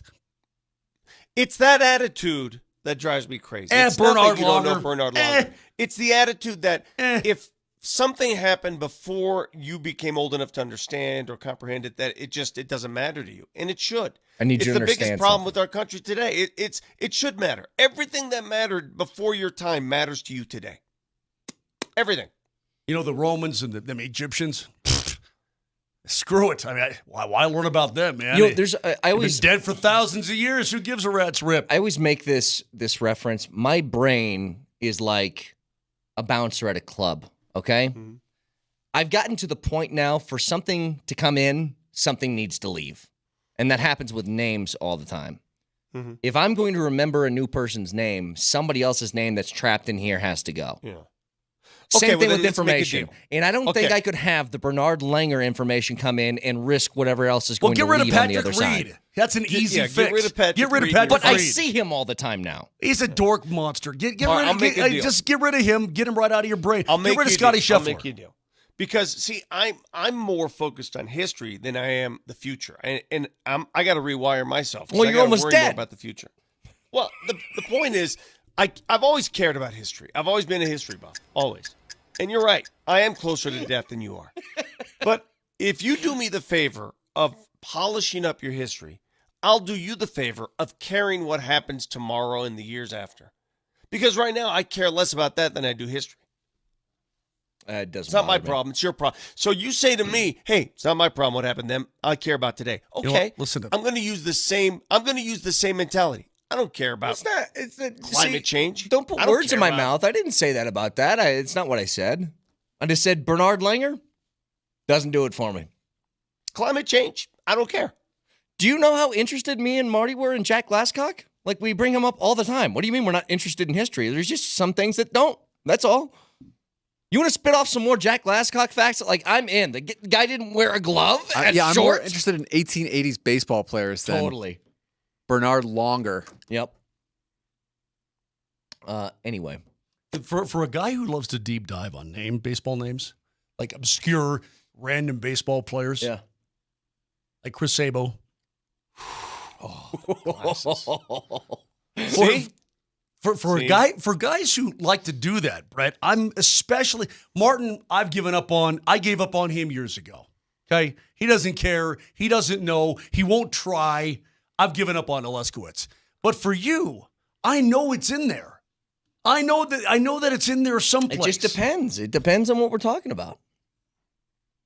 I mean, I know it exists in there. It's Vic. You're right. It's up to us to pull it out. You guys so know I this. blame me. I'm actually like an I old blame soul. us. I'm an old I soul. blame us. It's our fault. We have not educated our youth, especially on this show, 100% properly. Yep. You've So heard it's my on us. music, Moj. What music do I listen My humble to? apologies. 70s. 70s? Ray Charles, my favorite artist ever. Yep. Hall & Like, Oates. Yep. I don't listen to any new music. So I got that stuff. There's a bank in there. It just depends on the subject. That's all. Yeah. Hey, did you watch any? Did you guys daughters. watch? Now you know. Yeah. Did you guys watch the Oscars at all last night? I had no interest in that. I didn't even know they were on. See, now everybody says that I like watching that stuff. I like movie making. I like everything No, about it. you know I what my love- problem is, Vic? I don't see new movies anymore. The movies I Yeah. see, they're like 3 years late. So I don't know any of the movies that are on. I haven't even watched Oppenheimer yet, and I want Well, I to was watch going to that say, movie. if you want to spark debate, talk about Oppenheimer. Now, I've seen or attempted to watch Oppenheimer at home 3 times. Fell asleep the first time, fell asleep the second time, and almost dozed off, got through it the third time. I found it to be the most overrated movie I've seen in a long time, and it won 7 Oscars last night. The Bear and I went Now- to the theater to see it, and I thought Yeah. it was Vic. It's movie making. I mean, it may not be the most exciting story in the world, or I mean, it's very interesting, but the most exciting movie. But that's classic movie making. The cinematography, the writing, Sure. the I get acting it. was Wait, superb. I'm not into it. Why did Superb. Why did I'm Billie not- and Eilish you know win what an you- Oscar? Why did she win an Oscar? What was she won in? for Best Song in Barbie. Best Song in Barbie. Oh, gotcha. Yeah, What am I here for? So what the problem with this is it's such a debatable topic and it's so subjective because if I say to somebody, I don't like Oppenheimer, oh, you scoundrel. How dare you not know who Bernard Longer is? It's the same thing, right? My venom for you for not knowing who Bernard Longer is the same venom that people have for me for saying I don't like Oppenheimer. I just didn't like it. I didn't like the way it flowed. It was boring to me. In fact, somebody made the point last night that they thought that Dunkirk is a better movie than Oppenheimer. I could not agree more. Dunkirk was fabulous. I followed Dunkirk. I loved it. 1917, another war, fabulous. Beautiful music. I mean, it was everything about it. Oppenheimer was all about let's just throw a bunch of stars on the screen and have them talk for 3 hours. Didn't like it. See, I'm a dialogue guy. I like movies that have just talky movies. I'm totally cool with. That's why I like Tarantino movies. Like, everybody hates the Tarantino movie, Hateful Eight. I love that movie. I think it's great dialogue-wise, but it really is all dialogue for the most part. But it's kind of like a whodunit. Quick question before we get to fact checker. Tampering opens up in 9 minutes. 8 minutes. Moj, if you would like for me to illegally tamper right now, I could try. I'd love it. But we got 8 minutes until that opens up. You know, do you think the Broncos make a move today where you go, whoa? I don't think so. No, this is part of the purge, man. They're going to do something, but it's not going to be, in my opinion, any sort of big flaming, deal that catches everybody's attention. I don't think so, anyway. I can't see that happening. I think it's much more likely we'd say whoa to somebody leaving than somebody being signed. Do you want to be tampered with? Yeah. You want to be Sounds tampered fun. with, right? Yeah. Okay. Hey, guys, I think the Broncos have done something already that, when you think about it, is amazing. They went from grossly over the salary cap to $30 million under the salary cap, and they did it in a week. That's pretty impressive. They had to if they're going to sign anybody. Yeah. But it is impressive. But, I mean, I don't know, is it impressive when the steps you had to take to make that happen was we get rid of the face of the franchise, just straight up cut Justin Simmons? Like, you can do it. It doesn't mean it doesn't hurt. Nobody wanted to lose Simmons. Oh, it hurts. And I think that was kind of the point. It's not that they were incapable of doing it, but how much pain are you going to suffer along the way to get there? And now I just wonder, do they feel like they can be active here in this first sort of wave of free agency? Because this is going to be the time where, like, you're going to see Justin Simmons agrees to terms for a 3-year, $60 million deal. I don't think the Broncos can play that game right now. They kind of got to wait it out, don't they? Totally. There's no McGlinchey signing. There's no Ben Powers. There's no Zach Allen signings that are coming their way here. At least I wouldn't think in the first couple of days, unless something else is coming along the line that we don't know, like a Bulls cut or whatever. Correct. They're going to have to move something else out if they're going to make any sort of splash. Has to. By the way, just real quick, how do you guys feel about this? Vic, you say that you need you like the time between football, and it's like dominating every day of the sports calendar now. Fox Sports, who has agreed to these new deals, these mega conferences now in the Big 12, the who's the other one they have? It's the Big 12 and who? Is it the Big 10? I think Big 12 and Big 10. Yeah, I think so. They're going to broadcast a college football game every Friday night on their network now with these two conferences there. So they're going to have now Friday night. It's going to be a Big 10 game. It's going to be a Big 12 game. Something is going to be on now on Fridays. God, there are no rules anymore, right? Friday used to be verboten. Friday night in this country was all high school football. Nobody ever did Friday night football because it was high school football Fridays. Mm-hmm. And now everybody's doing it. So I don't know how I feel about that, to be honest with you. It is going to be weird, though, because Friday is – there's games on, but it's always kind of like, what, a MAC game or something like that? Bowling Green versus whomever. But now it could be like East Louisiana. Ohio State, Penn State is going to be on Friday night. You're like, okay, You know, the I more guess I I have think to about tune it, in. It's actually a smart move because what happens sometimes on Saturdays is you have so many great games going against each other. Yep. At least this spreads it out. Yeah, it gives a little bit of time in between because you're right. I almost can't stand as much as I use my brother's YouTube TV login for Sunday Ticket along with on College Football Saturday. I don't need it, but I use it because it has the multi-view. Mm-hmm. There's not enough views, I don't think, for College Football Saturdays. When that thing kicks off, you're like, yeah. But I want to watch 7 games right now all at once, and I can't do that. Do you remember when TV? Do you remember when TVs had picture-in-picture? God, yeah, it's amazing. Like how did we go backwards? How do we regress? DirecTV, you know what's funny? DirecTV has it, but I have instead of the what do they call them? The boxes that are hardwired into the wall. I have wireless ones. So if you're on the main receiver, you can do picture-in-picture, but anything else it doesn't, and it's very annoying because I love picture-in-picture. You all right? My mic fell. Good job. Yeah. Okay there? Yeah, I'm good. You can watch the show live on Twitch, twitch.tv, search Altitude SR on the search bar, the Altitude TV simulcast. That is the Safeway Twitch feed. And if you missed any of the show, check out the podcast, iTunes, Spotify, Spreaker, Mosier, Lombardi, and Kane. Going to Canada. So what do you need when you go to a foreign country? A passport. Right. Moshe. Do you know how many people have chimed in from last night through this morning? Don't forget your fit. Just trying to make up, trying to make sure that you got everything covered. All right. You guys have a wonderful Monday. We'll talk to you tomorrow. Love you. Goodbye.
know his friends are all on the beat. Go out and get them Steelers. Bradshaw and Rocky and Franco and Lee. We love you, Pittsburgh Steelers. It's been many years in coming. Just keep that Steeler machinery humming.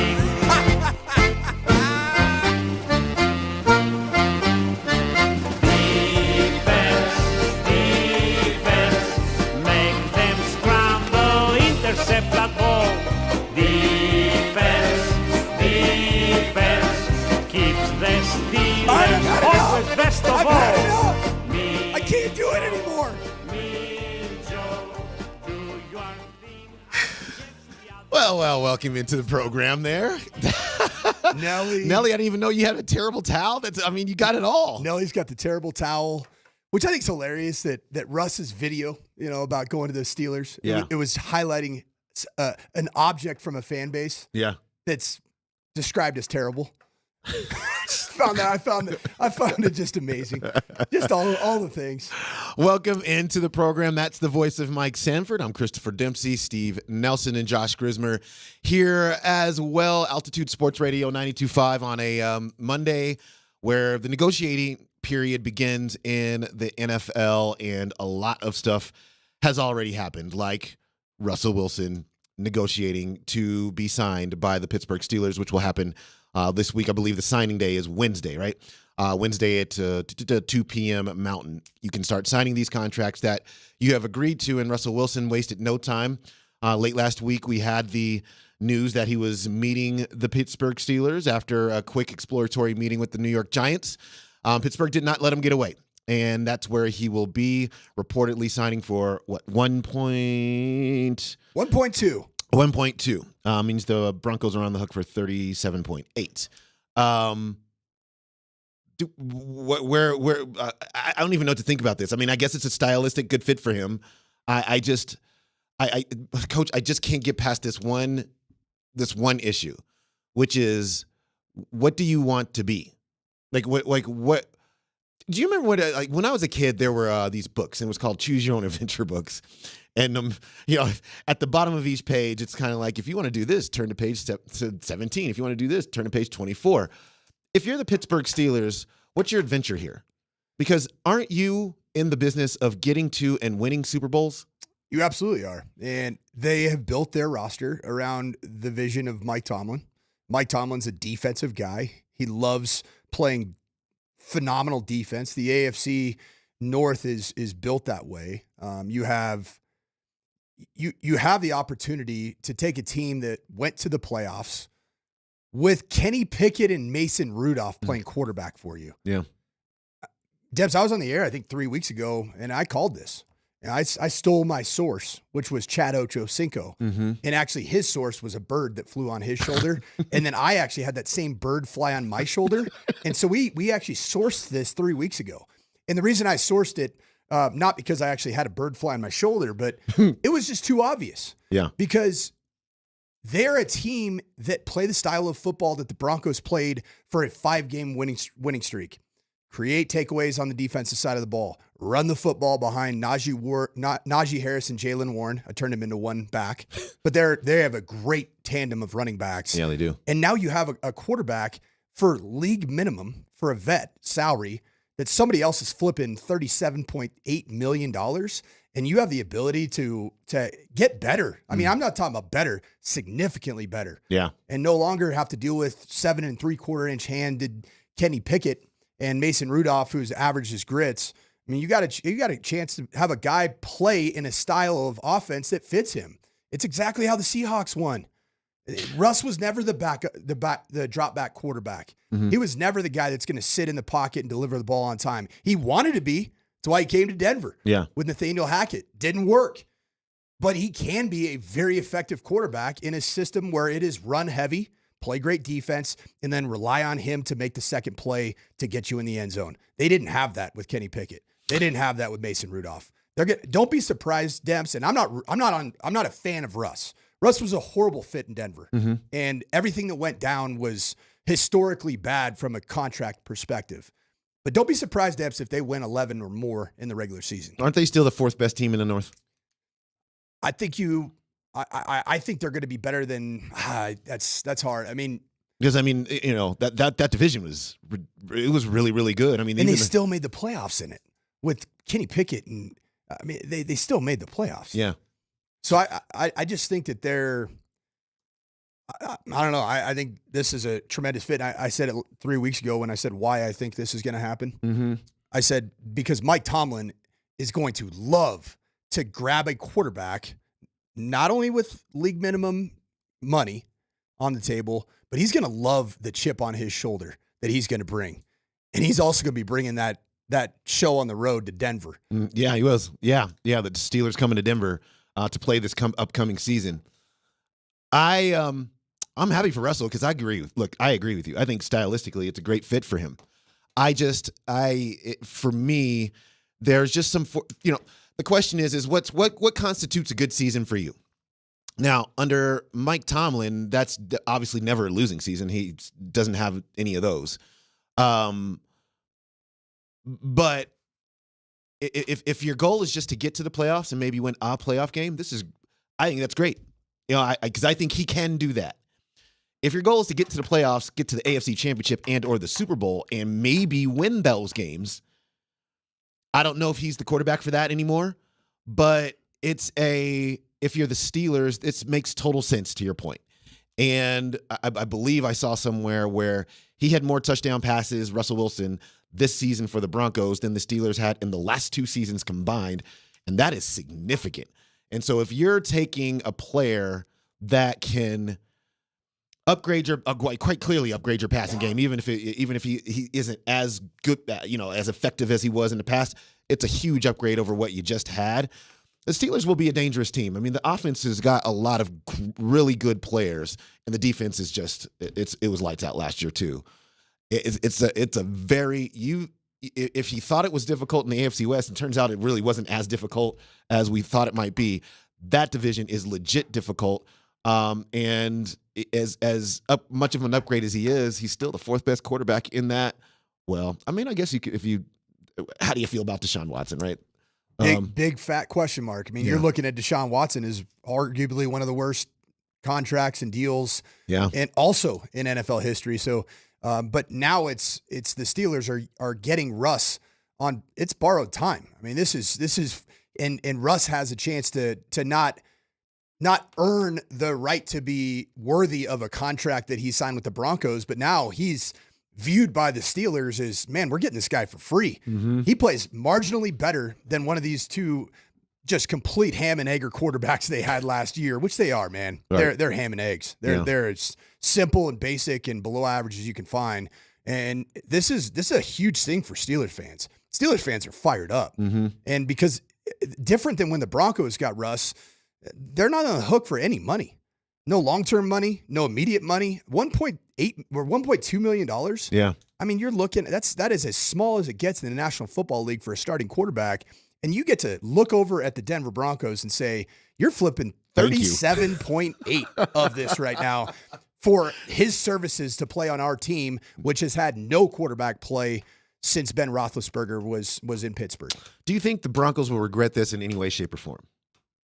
I think that the regret will be the initial contract that was dealt out. Mm-hmm. That's the biggest regret because of what became an inevitable rebuild of this roster, because there's so many financial hardships, and that it's taking place right now. They're under the cap, which is significant, but they still have to sign quality players in the spots of those players. So I think that it's more about just the cause and effect of just bringing Russ mm-hmm. at the premium that they brought him to Denver. Mm-hmm. The Broncos got to the business over the weekend for real. They re-signed PJ Locke to a 2-year, $7 million contract, but then they did all the cost-cutting things, releasing tight end Chris Mannertz, restructuring the contracts of Mike McGlinchey and Tim Patrick, releasing, obviously, Justin Simmons, trading Jerry Jeudy, and voila, they are well under the salary cap. And I think the last number I saw was about $28 million to play with as this negotiating period opens up here today. The Jerry Jeudy trade is somewhere we obviously definitely want to sit.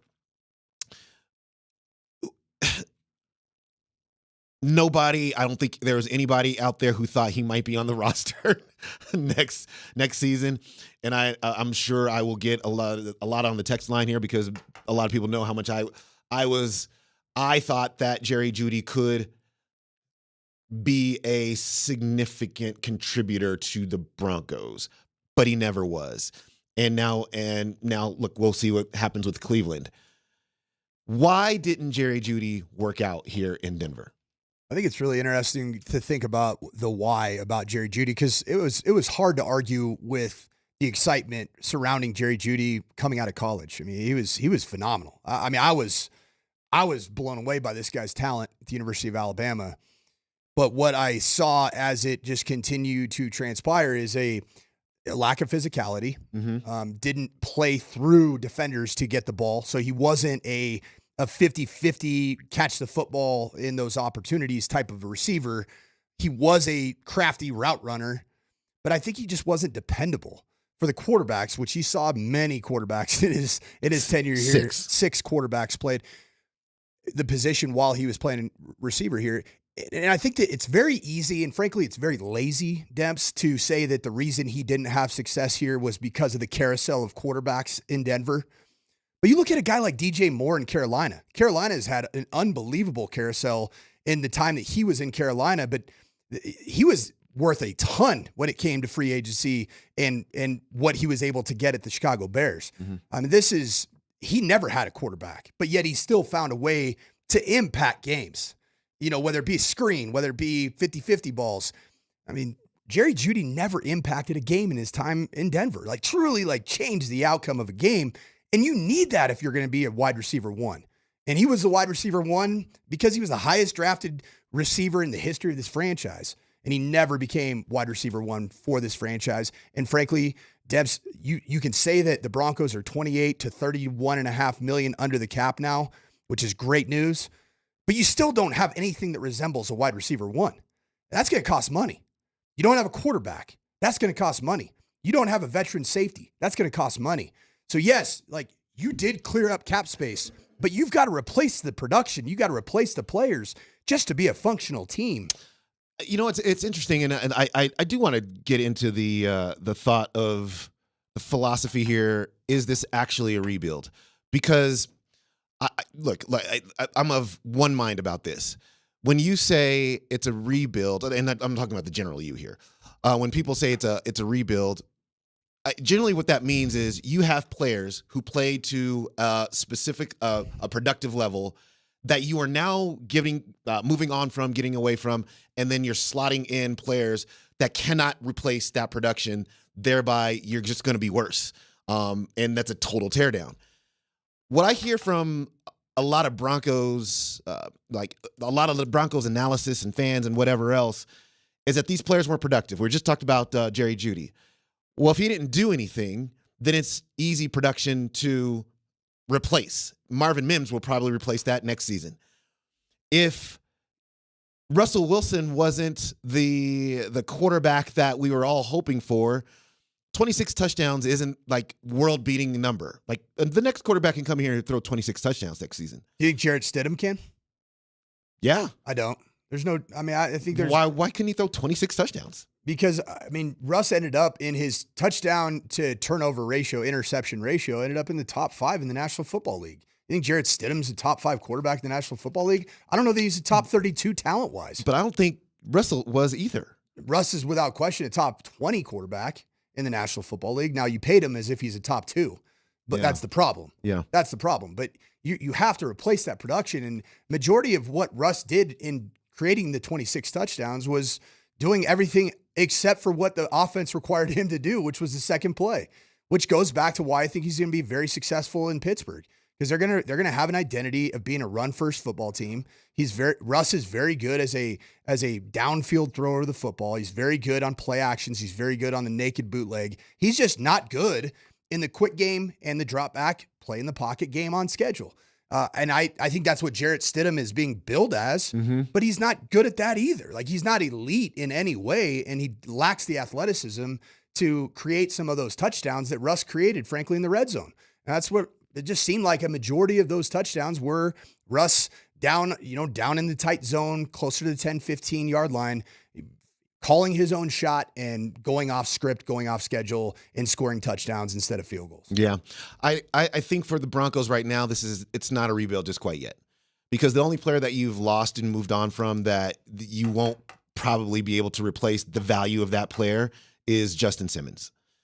Outside, if your starting safeties are going to be PJ Locke and Caden Stearns, that's a good duo. That's I'm definitely not knocking it, but that is the one position right now where they have some ground to make up. The quarterback maybe is we'll see. I don't know what they're going to do with the quarterback position, but we'll all find out here in the next few weeks. I think right now they are doing what needs to be done just to get themselves to a position that they can sign whoever it is that they feel like they need to sign. And they have said this on a couple of occasions, both Paytons, that they always felt that they were going to have more financial flexibility than we gave that credit for. I think they were right about that. I think they've shown us that they are right about that.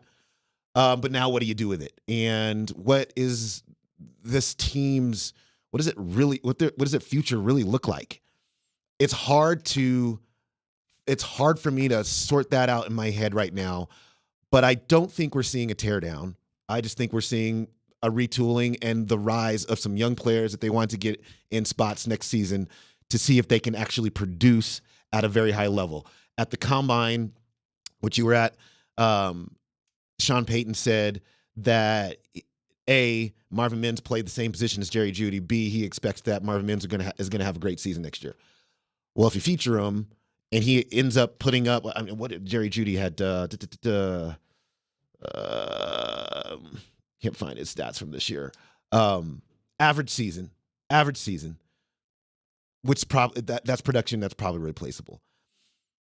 We'll see what the whole wide receiver room looks like as well, because you have to add to that room. You're going to have to pay Courtland Sutton at some point, right? Do you think they'll pay him, or do we think that they're going to move on from him? I think they'll move on from him as well. Yeah. And I think he'll have value. He won't have elite value, but he's going to have value because of what he did this past season. Especially as a red zone target, as a guy that goes up and makes 50-50 catches. Is he an elite route running, create separation type of receiver? Absolutely not.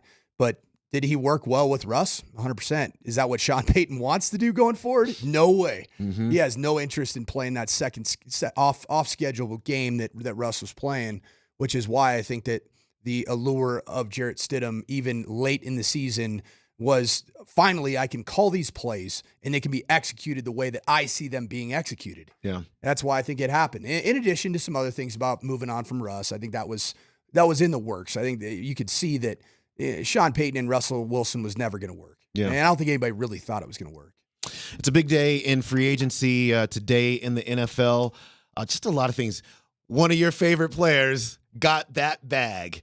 We will talk about who that player is, and is it worth it? Did they overpay for this player? We'll talk about that next.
Monday morning in the Mile High City, Chris and Coach, Steve and Josh with you, Altitude Sports Radio 92.5, talking through all things Broncos and NFL. I mean, this is the time of year that is, outside of games, this is most interesting.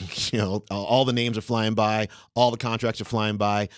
It's the TMZ season of the NFL. It really is. All the rumors. Yeah. And, I heard this on really good sources. It's so much fun. I just love even watching Antonio Brown, AB, on his Twitter account, just claiming he knows all the things. I beat everybody to the Russ to Pittsburgh news.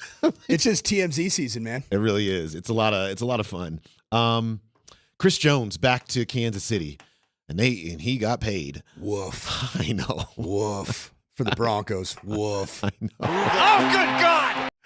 Did you realize that Chris Jones was the athlete at the Combine several years back that when he ran his 40-yard dash, everybody calls it the Underwear Olympics, he was the one that actually made the fact that it's called the Underwear Olympics come to life?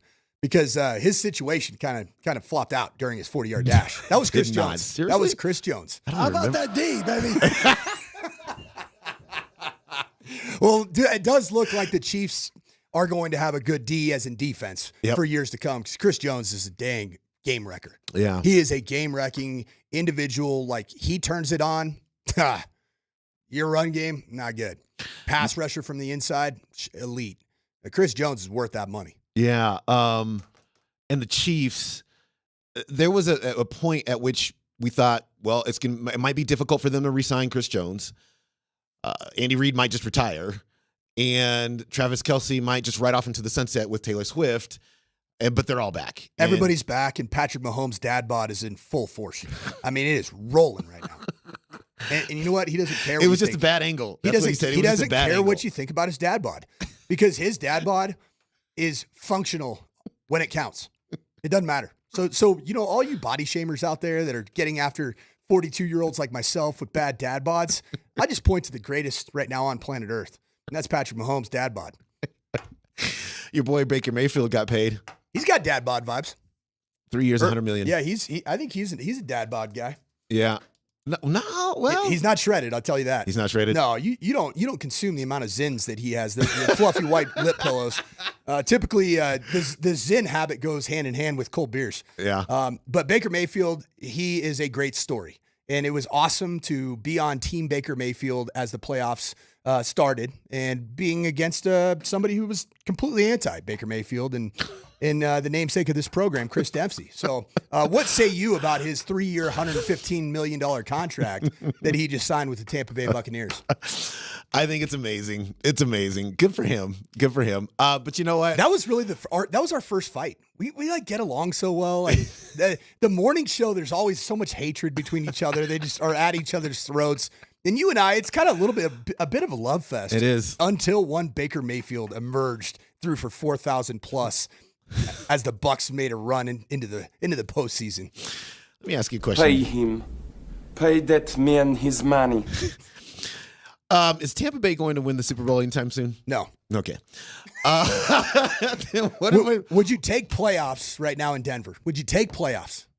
Yes. Yeah. Now, you couldn't have afforded Baker Mayfield. I knew that. As the season was progressing, everybody's talking about Baker Mayfield's going to be the Broncos quarterback. So there's no way. And you can't make this. Out. Yeah, and especially you pay that premium on another quarterback in the free agency market or a trade that you just did. Don't make the same mistake twice. I was never on Team Baker coming to Denver. I was on the reality that Baker Mayfield was playing good football, was in a very good situation, and was worthy of getting paid to stay in the same place that he led a team to the playoffs that had very little preseason expectations. They loved him there. They did. I mean, like by all accounts, I mean, the coach raved about him. His teammates loved him. Talked about how, just a great a leader he was and a teammate he was. And obviously he produced on the football field as well. You know what Baker Mayfield had as a leader that was sorely lacking here in Denver with Russ? He's got a great trait of leadership that I think it goes so far with that position when you're the face of the franchise, and there's no other position in sport like it, is the trait of authenticity. Like, be yourself. Right. Like, Baker's silly, Baker's goofy. Just be yourself. Be authentic to who you are, and people in the locker room respect that, and they'll play for you. What do we think Russell's authenticity actually is? I don't know. Or is he just a corny dude? If that is his authentic self, then honestly, kudos to him. Right. And I tip my cap for him being authentically corny. I mean, I guess it could be the case. I think that his true nature is going to come out this year in Pittsburgh. And I think it's going to be chip on his shoulder, prove the doubters wrong. And he couldn't really do that in Denver. How can you prove the doubters wrong and have that built in when you're one of the highest paid players in the game? Mm-hmm. You're not proven. You have to prove yourself right. Right. And I think that's what he was always playing behind in Denver was prove yourself worthy of the contract rather than prove the doubters wrong. I wonder who's going to be a leader in the Broncos locker room. I couldn't even maybe Pat Surtain, but he seems to be pretty soft spoken. Corner in the position of corner can be very tough to be a leader because by virtue of where you play on the field, you're on an island. Right. And so don't think that It's doesn't not a lot impact. of chatter. Yeah, you're just over there. Yeah, and that does, and you can be an elite corner and only get tested 2 or 3 times in a game. Whereas a safety is involved in so much what happens communication-wise. You seem to be at the ball, whether it's run game, pass game, almost at least 2/3 of the plays when you're a guy like Justin Simmons, you're at or near the football on the defensive side. And then, of course, on offense, I do think that offensive linemen can be leaders. Okay. I know personally a guy that has taken a lot of grief on our airwaves, Mike McGlinchey. He was at Notre Dame when I coached there. He has tremendous natural leadership skills, but certainly for the contract he was paid, which recently was reworked, retooled, I think he's capable of becoming a vocal leader, but his on-field play has to match that. Yeah. And it's always that on-field credibility, off-field respect. Those two things have to come together to be an impactful leader that can move the needle in the locker room. Because they need that, right? I mean, yeah. I mean, you can't have, you got rid of your best leader in Justin Simmons, and so somebody has to step up and be a galvanizing force. I'd say right now on defense, in my opinion, be Alex Singleton. I was going to say, would Alex seem to be a guy? I think so. I think because he came from very little, hype about his expectations in Denver, the way he was brought in, and he's a FCS player, not a first 2-day draft pick. He's played so far above his expectations, and he's an emotional, passionate leader, at least on field. And from everything that I've been able to ascertain, that he does a really good job with handling the media.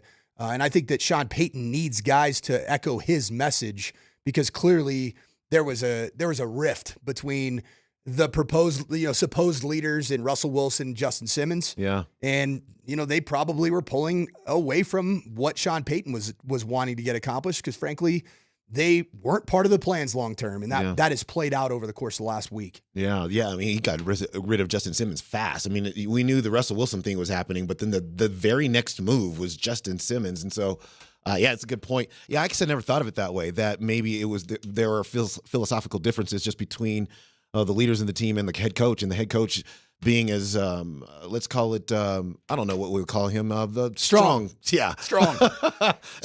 He's won a as Super Bowl. Peyton's. He's Yeah. won a Super Bowl, and he's been a head coach for a very long time. So he's seen it all. He's seen all the different personalities. And he's going to do it his way. He's absolutely going to do it his way. And he needs a locker room for this to work.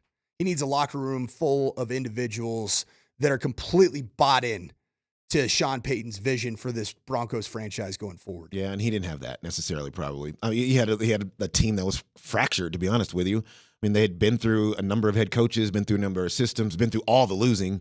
And so they were functioning, yet fractured. Yeah. So it wasn't completely fractured, because if it would have been completely fractured and Justin Simmons isn't a really good dude, and even Russell Wilson isn't a good person that's trying to do the right things, I think it would have been a disaster of a year. That 1-5 start would have continued. Yeah.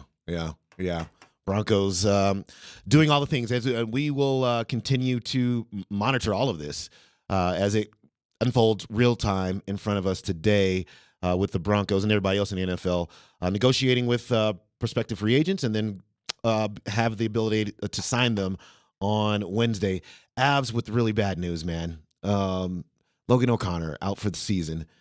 It feels like with this team, every time they're getting into a really good space, then there's just like this piece of bad news that comes crashing down. And for them, look, and I'm not saying they can't do what they still want to do in terms of making a deep run into playoffs, but LOC was playing pretty well, and that's a tough, that's a bitter pill to swallow. Is that officially the death of the Roaring 20s?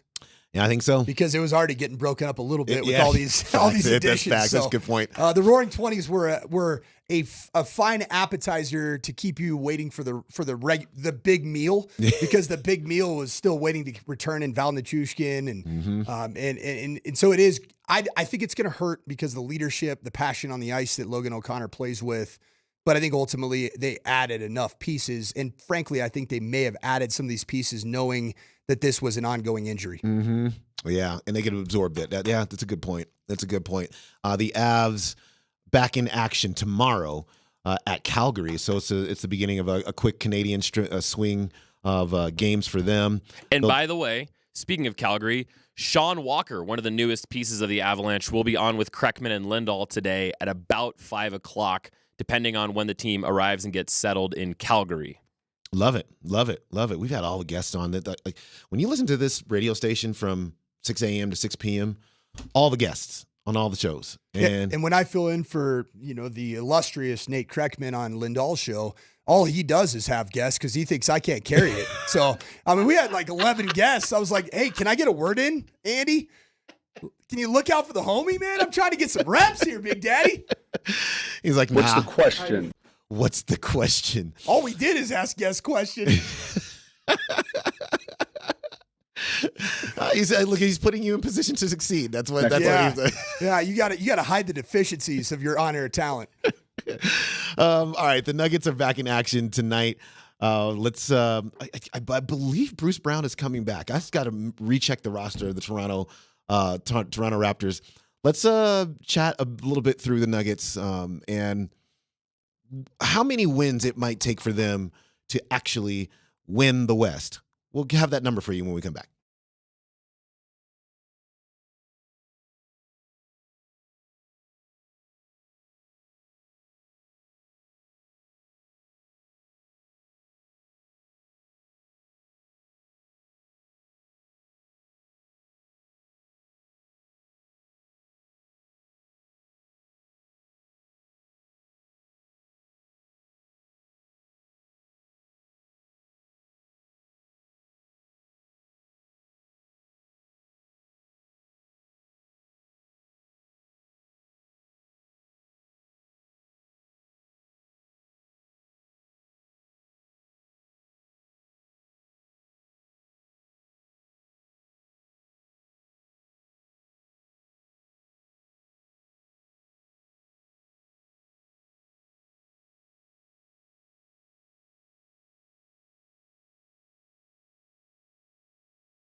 Yeah, we stopped playing. Yeah, that was a joke. It was embarrassing. You know, I can hear my Father who's up in heaven. I hope he's up in heaven. But every time we get a big lead, he said it, you guys are the same old Nuggets. For 9 years now, you get a big lead, stop playing, stop doing what got you the lead, and you let teams back in almost every single night. So I could, my father was right here tonight talking to me saying, I told you so, and was really proud of our approach to start the game. I mean, again, the way we approached this game to build a 39-point lead was outstanding. Unfortunately, coming out of the half, we did not do anything remotely close to what we did in the first half to get that lead. And that's a learning lesson for us. Don't get bored with success. Don't want to get bored with success. That was Nuggets coach Michael Malone after the Nuggets really hammered the Utah Jazz 142-121. As you heard him say right there, they got out to a 39-point lead in that game, and then the third quarter they were outscored 44-24. And you knew watching that game, Coach, that, okay, they still have a really big lead. I think that we lead actually ended up getting down to about 14 before they righted the ship and then just rode it off. You knew that the post-game press conference was going to sound like that because Coach Malone hates it so much. And he just doesn't want his team, like they came out with a great mindset. They hit like 1,000 3-pointers. And then they just said, okay, we're good. And Utah said, well, are you good? Because we're still going to keep playing here. And but they got the win. And, you know, look, an ugly win is better than no win. This was all a beautifully scripted, taking a page out of the coaching playbook of Nick Saban. Think about Nick Saban's, week 10 in the SEC, you play against Georgia Southern at Alabama or Citadel. Like, you look forward to these opportunities as a coach. You almost root for them when you're having so much success and you're rolling through the regular season and you're tearing up conference foes that are supposed to be primetime matchups. You need something to get mad at. You need an opportunity to address maybe an issue that might be creeping into your culture just a little bit, like just seeping into your culture. And the reason that I love that Michael Malone did this is because he knows at some point with how well this team is playing right now, they're going to be up by 29 points in a postseason game. Now, you can't do the same thing that you did against the Utah Jazz, which for all intents and purposes was a G League roster that came to Ball Arena. You can't do the same thing against, say, the Suns. You can't do the same thing against the Kings. Like, who knows who you're going to be playing, because those teams are more than capable of erasing a 29-point lead or deficit in short order. Yeah. Because of the firepower they have. And so he doesn't want to even allow there to be a chance of this type of meltdown happening in the postseason. The Nuggets are one game behind the Oklahoma City Thunder for first place in the Western Conference. The Minnesota Timberwolves lost to the Lakers yesterday, and you're starting to see immediately some of the impact of injuries. Rudy Gobert did not play in that game yesterday, and obviously Karl Anthony Towns is out for the foreseeable future with after having meniscus surgery, and the Lakers took him down. And for the Timberwolves, well, if you're a Nuggets fan, it's really good news. You're going to watch that team probably lose some games that it otherwise wouldn't have lost. Minnesota in third, a game and a half behind the Oklahoma City Thunder as well. Incidentally, the Nuggets play the Timberwolves here at the end of this road. They're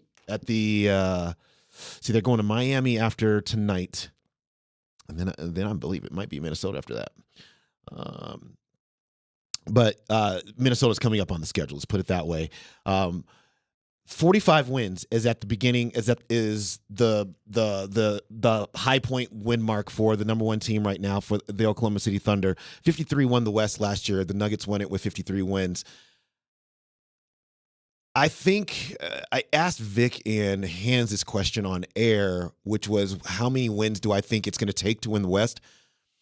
I think that number starts at 56. I think it starts at 56. And it's interesting because the West it's clearly better top to bottom than it was last year, but the top teams are just they're so much better than almost everybody else that they beat everybody down the row, and then the middle tier teams are kind of cannibalizing themselves, and so that's why you have this big gap between when you get to 4 from 4 to 5, just like a 3-4 game gap between those teams, and then the rest of them, and then they're all bunched together there. But your ability to have to keep up with Oklahoma and Minnesota it's huge. And they've got 3 games against the Timberwolves, so that can take care of itself. But I think 56 is going to be the number, the starting number to be able to realistically think you might finish in first place in the West. Keep playing Nugget-style basketball. The reality on both OKC and Minnesota is, frankly, neither of these teams have been there recently. They have younger rosters. They're going with the full send regular season methodology. Just keep on going. Put the foot to the floorboard and keep that gas fully accelerated. And I think ultimately it's going to end up costing them in the postseason. I really do, because a lot of these teams that are bunched up in that middle, you even look at the Clippers, you look at Phoenix, you look at Dallas and LA and Golden State, which is right now rounding out the in postseason tournament. Mm-hmm. Those teams know how to manage a full season into the playoffs. And so I do expect there to be some physical letdown if OKC does try to get to 58 to 60 wins. And I'd be okay with that, because I think you might not end up seeing OKC in the actual Western Conference Finals. Yeah, I agree. Oklahoma City, they look like to me that they're the team that you're really going to be worried about a year from now. Yes. 2 years from now. They got to get into the playoffs, and then they got to understand what all that's about before they can start actually winning big in the playoffs. So you can take advantage of them, and I think they will. That'll happen at some point. If not in the first round, certainly in the second round. I wouldn't expect them to advance much beyond that at all. Minnesota, I think, is a little bit of a different story because they were in there last year, and to hear some of the Nuggets players talk about that playoff run last year, they said that the Minnesota Timberwolves were the team that gave them the most trouble, even though the series. I'd agree with that. So that experience that they took from last year, married with what they've been able to do as an improving basketball team this year, still young, makes though. them scared. Still Scary. young, right? They're a superstar that they truly rely on. And I'd maybe call it a slightly over-reliance is Ant Edwards. Mm-hmm. And Ant Edwards is 22 years old. Yeah. I mean, he's learning the game and will learn the postseason as he continues in his climb. But certainly a younger player. And then you have Karl Anthony Towns and Rudy Gobert that are seasoned vets that have been in big moments in their career. I just don't know that they're going to be in a position with their top 4 players, 2 of which, Naz Reid is the 4th, is 24 years old, to be ready for all that the Nuggets are going to throw their direction in the postseason, especially if the Nuggets don't necessarily have to keep their foot to the floorboard to finish out the regular season. The Toronto Raptors coming in, losing, they have lost 5 of the last 6 games coming into this one. Scotty Barnes, incidentally, is out, so that's a big deal of this game. He is an all-star level player. He made the all-star game. Bruce Brown is questionable with right knee inflammation for this game. A lot of their players are on this injury list. I'm not going to roll through all of them, but a lot of significant players on their team are. So I think some of them will play, and maybe 1 or 2 of them won't. But so for the Nuggets, it's just another opportunity to play the level of basketball that you need to play and to create the good habits that you were just mentioning and carry those over throughout the entire game. The Raptors should be a team that obviously you take care of. I think, was it you?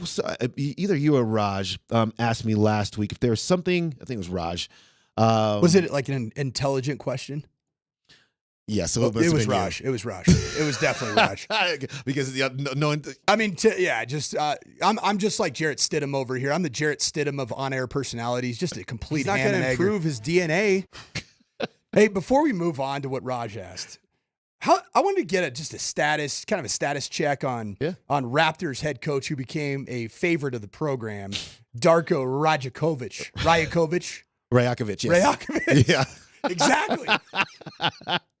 I don't know. I don't know if Nelly has a hotkey ready, but do you remember his post game after they played the Lakers earlier this year? Yes. It was absolutely incredible. Well, yeah. I hope that there's reason for him to have another just full send press conference after the Nuggets hand him an L. We featured that on, like, we do this like semi regular feature of coaches going bonkers, coaches going crazy, and he was the latest.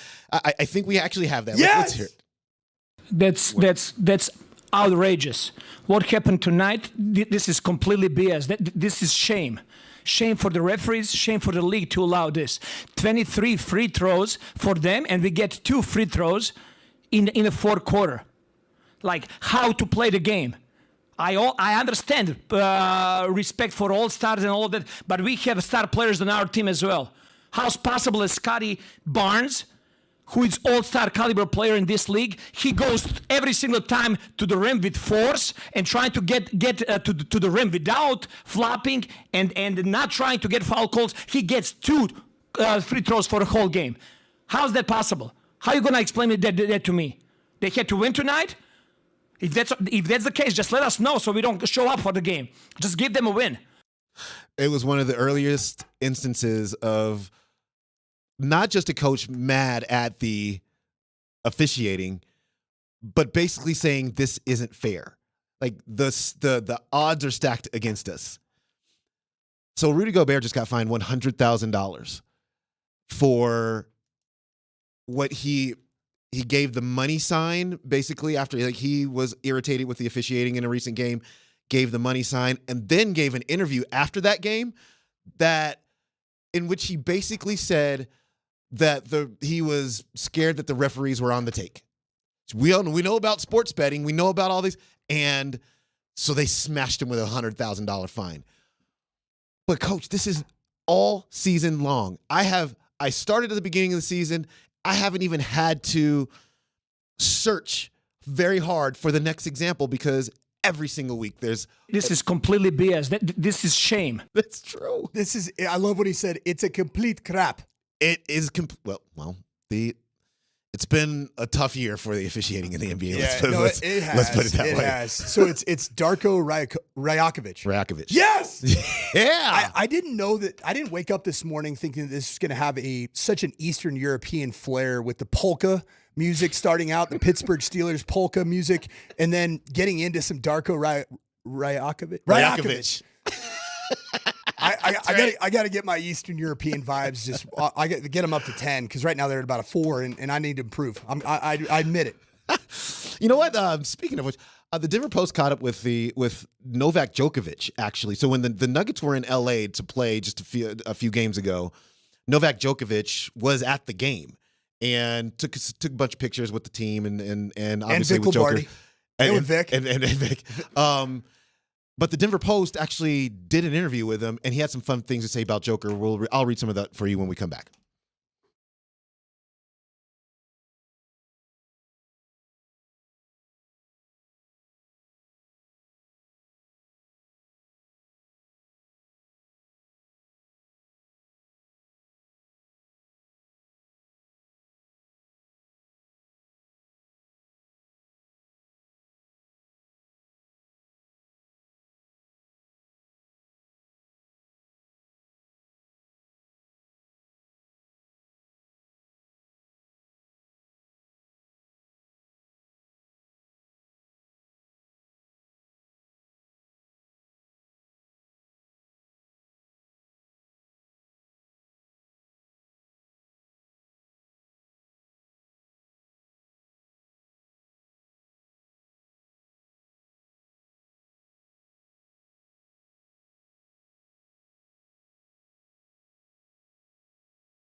That's outrageous. What happened tonight? This is completely BS. This is shame. Shame for the referees, shame for the league to allow this. 23 free throws for them, and we get 2 free throws in the fourth quarter. Like how to play the game. I understand respect for all stars and all that, but we have star players on our team as well. How's possible that Scotty Barnes, who is all-star caliber player in this league, he goes every single time to the rim with force and trying to get to the rim without flopping and not trying to get foul calls. He gets 2 free throws for the whole game. How's that possible? How are you gonna explain that to me? They had to win tonight? If that's the case, just let us know so we don't show up for the game. Just give them a win. But that was not fair tonight. And this is not happening first time for us. Scotty Barnes is going to be all-star. He's going to be the face of this league. And what's happening over here during whole season, I've been holding it back. It's a complete crap. Oh, we kid because we love Coach Rajakovic. That was Darko Rajakovic, coach of the Toronto Raptors. The Raptors in town to take on the Nuggets tonight at Ball Arena. Game's at 7 p.m. Incidentally, so you remember last week when I was saying the game was at 8 p.m. and our PD was basically, no, you texted, it's at 7. So the next day, turns out that there were a ton of people, so many people that thought that game was at 8 o'clock because it was on all of the Nuggets calendars and like the NBA app as 8 p.m. So I got an explanation as to what might have happened. So we had to put something out on social media that said, if you think that this game starts at 8, it actually starts at 7. And I got a bunch of people who said, yeah, this is very confusing. Apparently some sort of software accounted for daylight savings time early. A day early. Yeah. And that was why the time of that game was wrong and on all the things. This is a complete crap. It was. It was. Luckily, you have somebody that's your co-host on Fridays that is looking out for the homie, man. Yeah. And I went to the ESPN app, and we all know ESPN is always accurate in every way, shape, or form. It's a complete crap. ESPN's the standard. The Denver Post caught up with Novak Djokovic when he was at a Nuggets game in LA. And I just thought that it was pretty fun quotes. He obviously hails from Serbia, just like Joker. Basically, he said that, look, basketball is the number 1 sport in Serbia. And they've struck to, obviously, their friends.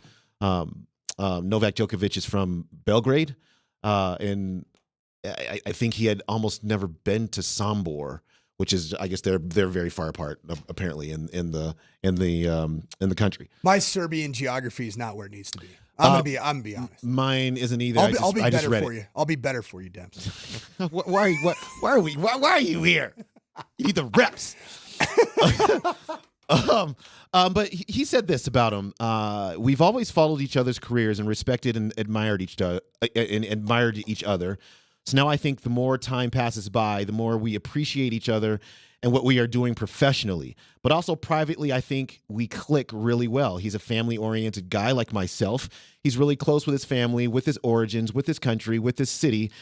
And it's very important, obviously, to never forget where you came from. He reached the summit of one of the most important sports in the world and is one of the most recognized athletes in the world. It's just amazing. He's from Serbia. When you, just about a couple of years ago, I was having a discussion with somebody. Did we think that Nikola Jokic was a bigger sports star in Serbia than Novak Djokovic, who's quite literally one of the, arguably maybe the greatest male tennis player ever? I think that answer is yes, because the sport of basketball is more it's a well thought of sport there. But these are the two guys, and I think it was really fun to see them in the same in the same space. They don't often get to do that because their seasons are so weird. But it's cool to get some quotes like this from a guy like that. No, it's awesome. It's awesome for that country. And you just think about there's a tremendous heritage of Serbian basketball players that have been an influx into the NBA over the last 20 years. In fact, we were just playing the clip with some humorous intent of the Raptors head coach. But there's been so much impact on the game of basketball from Serbia, and Nikola Jokic, he is the guy. Like there have been great players, but nothing to the extent where you change the game of basketball in the National Basketball Association with your style of play. And Nikola Jokic is proving to be, I think, one of the most famous Serbians of all time. In fact, his namesake, Nikola Tesla, the former engineer, inventor, electrical engineer, futurist, was the most famous Nikola until Jokic came onto the scene here over the last decade. And now we have Nikola Jovic also in the NBA. It's fun. And the Nuggets getting back to action here tonight. Look, it's a big day. The Broncos did a lot of things already. Where do we think that they will devote their free agent dollars first? Like what position? Broncos. Yeah. Wide receiver. Because I don't think Cortland Sutton's going to be a part of this. Marvin Mims will never be a number one receiver. Okay, you don't think that's in his future? No way. Even his production in college, you look at his draft grades coming out of college, the speed was there, but the production and consistency of catching the football, like your number one receiver has got to be the guy that's coming through and bodies other defenders. Even if you don't have the size or the girth, the profile to do that, you still can do that, and he's not that player. I think he is a peak number two, which is your change of pace, speed, get him the ball in screen game, get him the ball in the reverses, and all the creative ways that you can get a slot-type receiver of the football, but he's not a number one. Sean Payton has said that he played the same position as Jerry Jeudy. What explain to us what receiver that is on the field and what their responsibilities are. So in the West Coast offense, the X and the Z were your outside receivers. Like the X was your what would be called a split end back in the 1970s. Yeah. So that means that you were an on-the-ball receiver that's split out. You're literally a split end. The Z was your kind of outside receiver that's a motion potential guy. You're a flanker. And then in the West Coast offense, which Sean Payton does employ, the traditional West Coast offense called what is now the slot was the zebra. Zebra was a personnel grouping that would get you out of a traditional two-back set or a two tight end set and get three receivers on the field with one back and one tight end. And the zebra is your slot receiver, utilized a lot in the fly sweeps, the fake fly sweeps, the reverses, and a lot of your underneath kind of shimmy routes where you're trying to use some hesitation moves and get open on some of these option routes. So Jerry Jeudy played that zebra position, and that's where Marvin Mims will play as well. Okay, and so that zebra position then, it doesn't seem like that's the number one receiver position. Kind of a... Yeah, I mean, there's times where the production can resemble a number one receiver. Think about in terms of like the Raiders a couple of years ago. Who was my guy that came from, I think it was Clemson? Oh, yeah. I know who you're talking about. I know who you're talking about. I can't remember. Complete slot receiver. Slot receiver, yeah. Think Stokely. Okay. Think. He was the guy that looked like he was 80. He already had a receding hairline. That receiver. Are you talking about that guy? I think I am.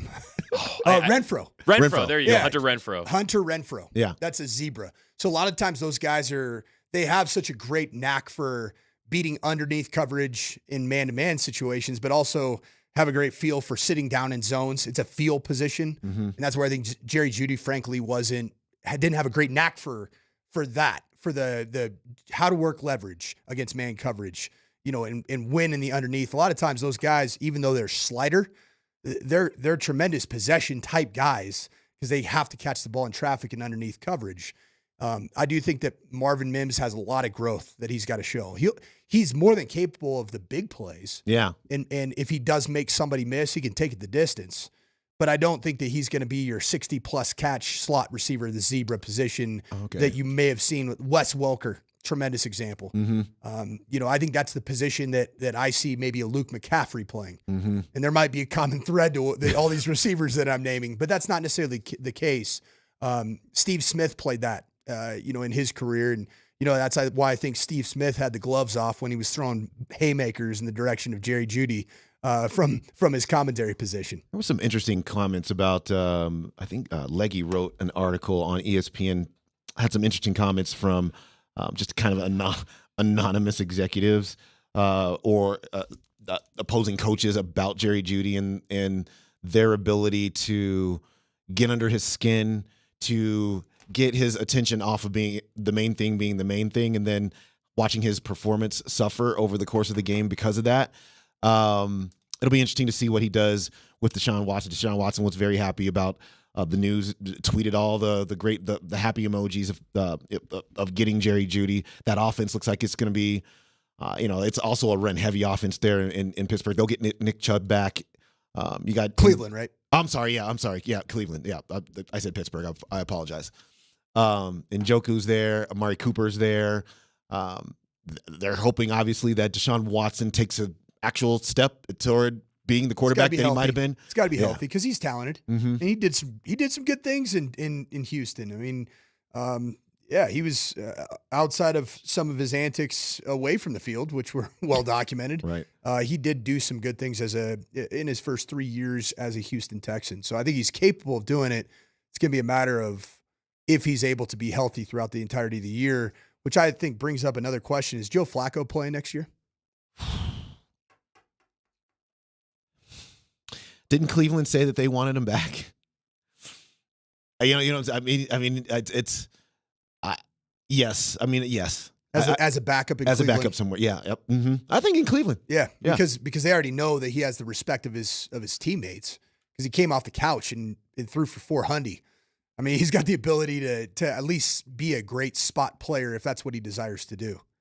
So the Broncos got a 5th and 6th round draft pick for Jerry Jeudy, and their draft picks appear. This is what the draft picks are now: 1st round, 12th overall; 3rd round, 76th overall; 4th round, 120th overall; 5th round, 135th. That's the Cleveland pick. 5th round, 144. 5th round, 146. 6th round, 202. That's the second of the Cleveland picks. And 6th round, 206. So you add a couple of draft picks just like that for, I think, a team that really like George Payton, especially in these late rounds. I think he prides himself on being able to find diamonds in the rough.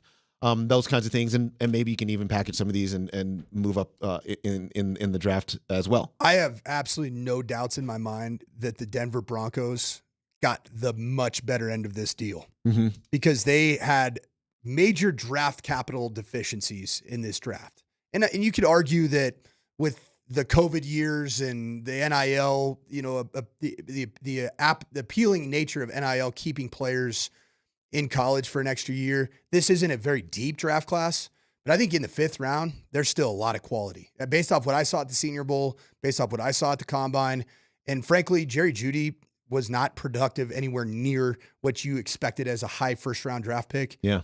This is highway robbery, and the Broncos won this trade.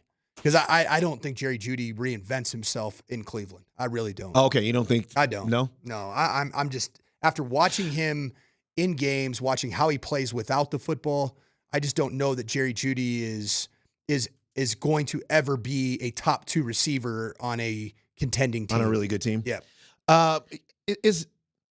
Which as a 1st round draft pick receiver, you should be. You should be a top 2 receiver on a contending team. How much blame do the Broncos take in developing player or not developing this player? Or is this just like he's just all on the player? In the NBA, there's a lot of, we're going to develop this guy. Like our player development staff is top notch, and we'll take this guy raw and turn him into, whatever he's going to be, whatever that potential might be.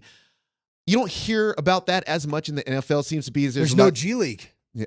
You think about that, right? Like the G League is such an awesome opportunity to monitor development to watch the trends of scoring and rebounding and assists in your farm system, if you will. Same thing with Major League Baseball. You have a farm system. In the NFL, it's all on-field training with the top club because there only is one top club. How much teaching is there? Is there not? There's teaching, but think about this. Think about the amount of coaches that Jerry Jeudy and every Denver Bronco over the last 8 seasons, and not that Jerry played 8 seasons, but think about how many coaches have come and gone. Yeah. I mean, it's been a lot of turnover. So how can you properly develop a player in a system if the system is constantly changing and evolving around them? So yes, there is some onus on the Broncos for the lack of development because there was no consistency in the learning and the methodology of how you play offensive football and how you even play the receiver position.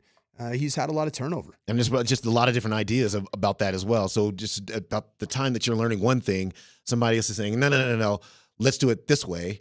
Then you do it that way. And then somebody says, no, but we're going to do it this way. And now you got all this stuff swimming in your head. I just do wonder. It's the only thing that I wonder in the case of Jerry Jeudy, which is with stability and with like consistency and how he is at what he's being asked to do, can he then find whatever potential he has in him? Maybe not. I don't know. We'll see. I'll tell you, for thinking about Jerry Jeudy, thinking about Justin Simmons and Russell Wilson, did anybody have a worse weekend than Area Shields and Dick's Sporting Goods? Because those are the jerseys they sell. Right. Are those 3 guys and Pat Surtain. Yeah. And if PS2 if for some reason he's not on the Broncos, which could be tremendous trade value to be able to maybe get something that you really do need. I mean, you're looking at, it's like a Black Friday sale of jerseys in the Denver area. So if you want a player that's been moved out of this Broncos organization, go get yourself a jersey for about $29. Can't. Because there's plenty of them available. We will do this. Let's take a quick break. The Broncos have agreed to a deal with a player. We'll tell you who that player is when we come back.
All right, 11:25 actually right now. Nelly's news and notes. Nelly, what's story number one? That player that you talked about that just signed with the Broncos, that would be free agent safety Brandon Jones. He just inked a 3-year, $20 million deal that can hit as much as $22.5 million with bonuses and upsides, all that jazz. He previously played with the Dolphins, and now he's switching Dolphins orange for Broncos orange. It's a better orange, doggone it. All right, there you go. Let's see. So you're talking last season, 16 played in 16 games, not all 17 this year. Now played in 16 games, started 3, 48 tackles, 2 interceptions, fumble recovery. You needed extra depth in the secondary, the safety room, and now you got it. Yeah, Mike Kliss of 9 News is citing that he is a coverage type safety that will most likely be the replacement for Justin Simmons. This is a player that played on a injury ravaged Dolphins team in 23 season and started 3 games at the end of the year. So wasn't a part of their plans early in the season until those injuries did mount. So I think you have to say this is going to be a downgrade relative to Justin Simmons. Yeah, exactly right. Yeah, there's no way you could have really replaced the player there the way I think they can replace the players pretty much anywhere else. Nelly, what's next? Everybody's been all doom and gloom about the Jerry Jeudy era in Denver now that he's shipping off to Cleveland, but it wasn't all bad. We did have some good moments, so I put together a little homage to the finer moments of the Jeudy era. I'm sorry that I said you were a jag, just a guy who's an average wide receiver they use a first-round pick on that isn't doing anything. I hope today that you actually show up in a way that you haven't showed up in the last couple of years since they drafted you. So if you ever got a problem with Agent 89, I'm sorry for saying that you're an average wide receiver that they eventually will move on. And when teams call me and asking, should they trade for you, I will say no, don't trade for Jerry Jeudy because he's mentally unable to handle constructive criticism from people who watch specifically, can he be a wide receiver? He could be a wide receiver. He's a tier 3. Go back into the studio. I'm done now. Thank you. Agent 89 out. Agent 89, Steve Smith, proved to be prophetic. Yeah, he did. The only thing that he didn't include in there is that he wasn't going to call the Cleveland Browns when they didn't call him for any advice on whether they should take Jerry Jeudy, because clearly they said, you know what, Agent 89, we know better. Yeah. Go back into the studio. I'm done now. I'm done now. Yeah. We'll see what happens with Jeudy in Cleveland. Also, Lloyd Cushenberry, Broncos center, has agreed to a contract with the Titans. Get paid? There was some talk about him getting paid. Yeah. Well, he's good for him. Like he's grown into being a viable free agent. Now the Titans, who are doing some things, are going to sign Lloyd Cushenberry away from the Broncos. Alex Forsyth is a player that probably will just rise into that center spot for Denver. We'll see. But Lloyd Cushenberry to the Titans. You also mentioned just prior to coming on here, this segment starting, that the Titans have also agreed with Tony Pollard. Tony Pollard signed, obviously huge shoes to fill with Derrick Henry, the king there in Tennessee. But I mean, Dallas Cowboys running back with a ton of production. That's a big time signing for the Titans. Yeah, it really is. They're doing some things there in Tennessee. They're not trying to stand pat. New coach, everything else that's going on down there. Really quickly, while Nathan McKinnon was named the NHL's first star of the week. So congratulations to him.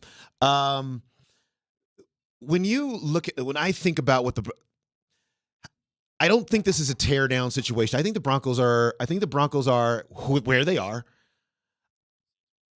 And they're just going to add players that can, honestly, I think elevate them. We'll see. Anyway, I think we have a special guest. Steve, who do we have? Before that, quick reminder that this segment is brought to you by Mountain High Appliance. We are Colorado's most complete local appliance store with locations in Denver, Louisville, Littleton, Colorado Springs, and Glenwood Springs, offering every major appliance line and brand. MountainHighAppliance.com. Well, at 11:30, I do my NFL draft note. And today, for my draft note, I'm going to bring in someone who is way more qualified to talk about NFL football than I am, or maybe any of us are, we're going to hit the Ramos Law hotline and bring in Sam Monson of PFF. Sam, we had you on last year before the draft, and I appreciate you making time to chat with us again this year.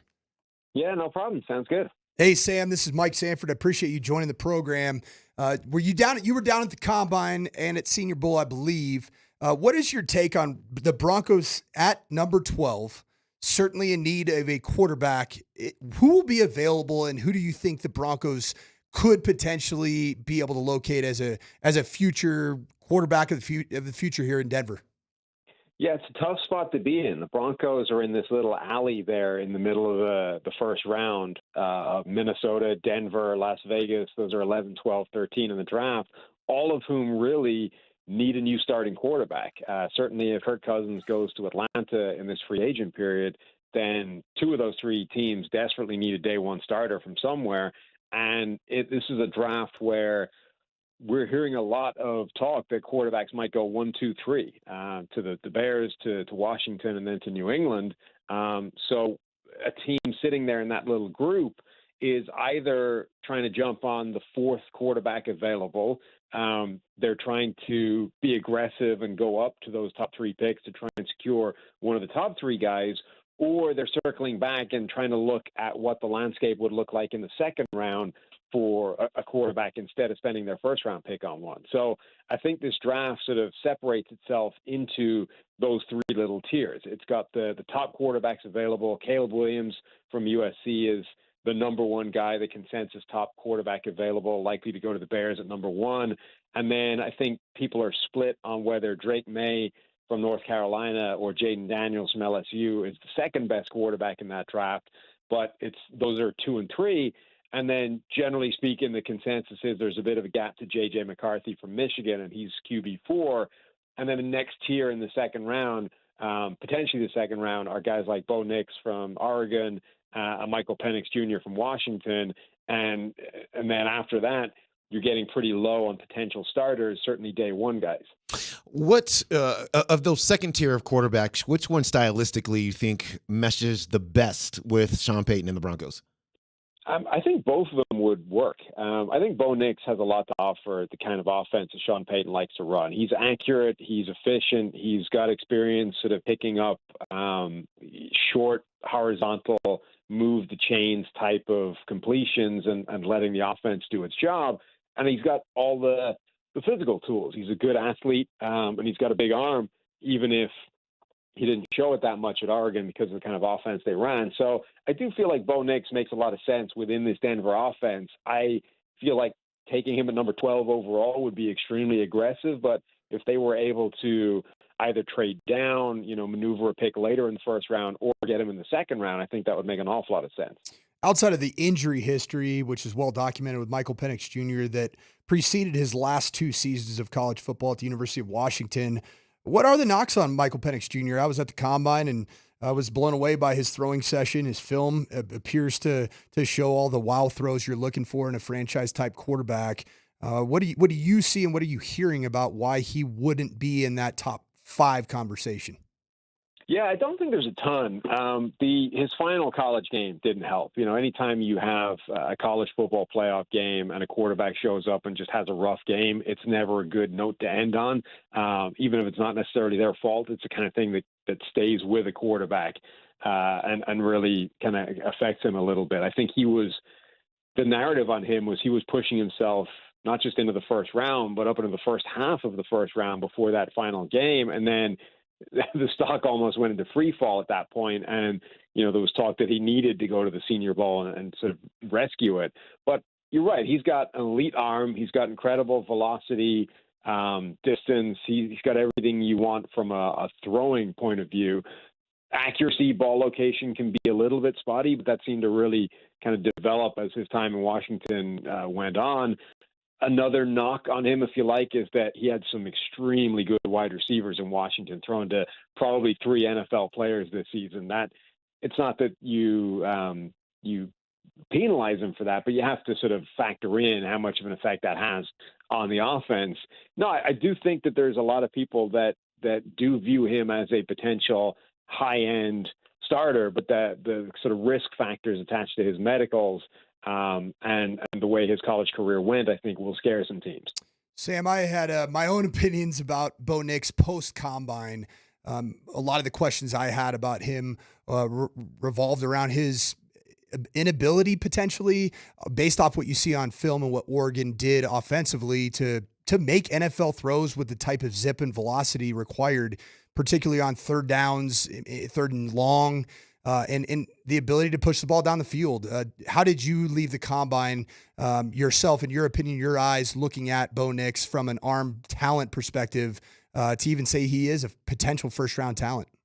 I think he's definitely got the arm to be a good NFL quarterback. My question with Bo Nix is more about the incredibly low sort of average depth of target, the conservative nature of that offense, and we don't quite know how much of that is the system and how much of that is Bo Nix. To where does he fall on that Alex Smith spectrum of pathological conservatism with the football? Because you need a quarterback to be able to push the ball down the field a little bit. It doesn't need to be, his entire game, but you need that willingness to do it. And if Nix doesn't have that, and if he is going to skew on the Alex Smith side of that whole style of play, that can be problematic and something that is difficult to work around for a play caller or an NFL, offensive mind. But I think he definitely has the physical tools to do it. We just don't quite know whether he has the sort of mental aggressive streak to do it. It's interesting question that you raise. How difficult is it just to glean which was which just by watching Oregon? I mean, they seem to kind of historically be a team that quickly gets the ball out to playmakers in space and that lets those playmakers run all over. But is there a way you can watch the film and understand, okay, they're protecting a quarterback here that doesn't have arm strength versus this is just the system? No, and that's the problem, because we know that Oregon's system wants the quarterback to do that. So we have to project, once you remove him from this system, what does it look like in the NFL? Once we start asking him to be more aggressive, does he have it in him, or is he just a quarterback that wants to play this horizontal underneath type of game, even if he's taken out of that system that encourages that as a style of play anyway? So I think without being in a meeting room with him and without walking him through some plays and saying, talk me through this play, what did you see, why did we go underneath here, I think it's very difficult to identify whether that is or whether that is part of him, or if it's just he's been a perfect mesh within that Oregon offense. Seems like a very realistic possibility that 4 quarterbacks, certainly 3, but even potentially 4 quarterbacks could be gone and off the board by the time pick 10 comes in this draft. If that's the case, with the Broncos having so many different needs, particularly on the offensive side of the ball, the skill position players, is there anybody that you could see as a number 12 that would be a tremendous value pick that could be impactful for the Broncos to create some explosive plays?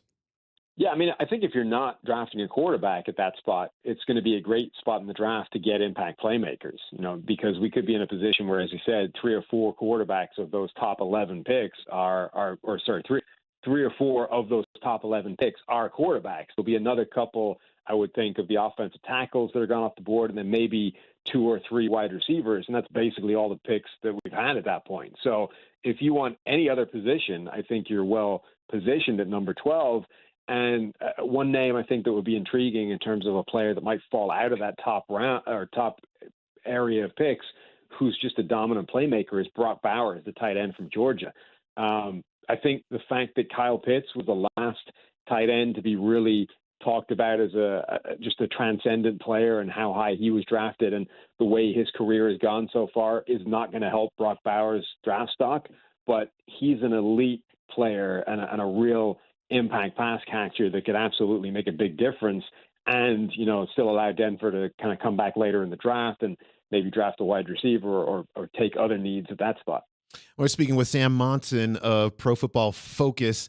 I do want to stay with Bowers there because I just think I'm super intrigued by him.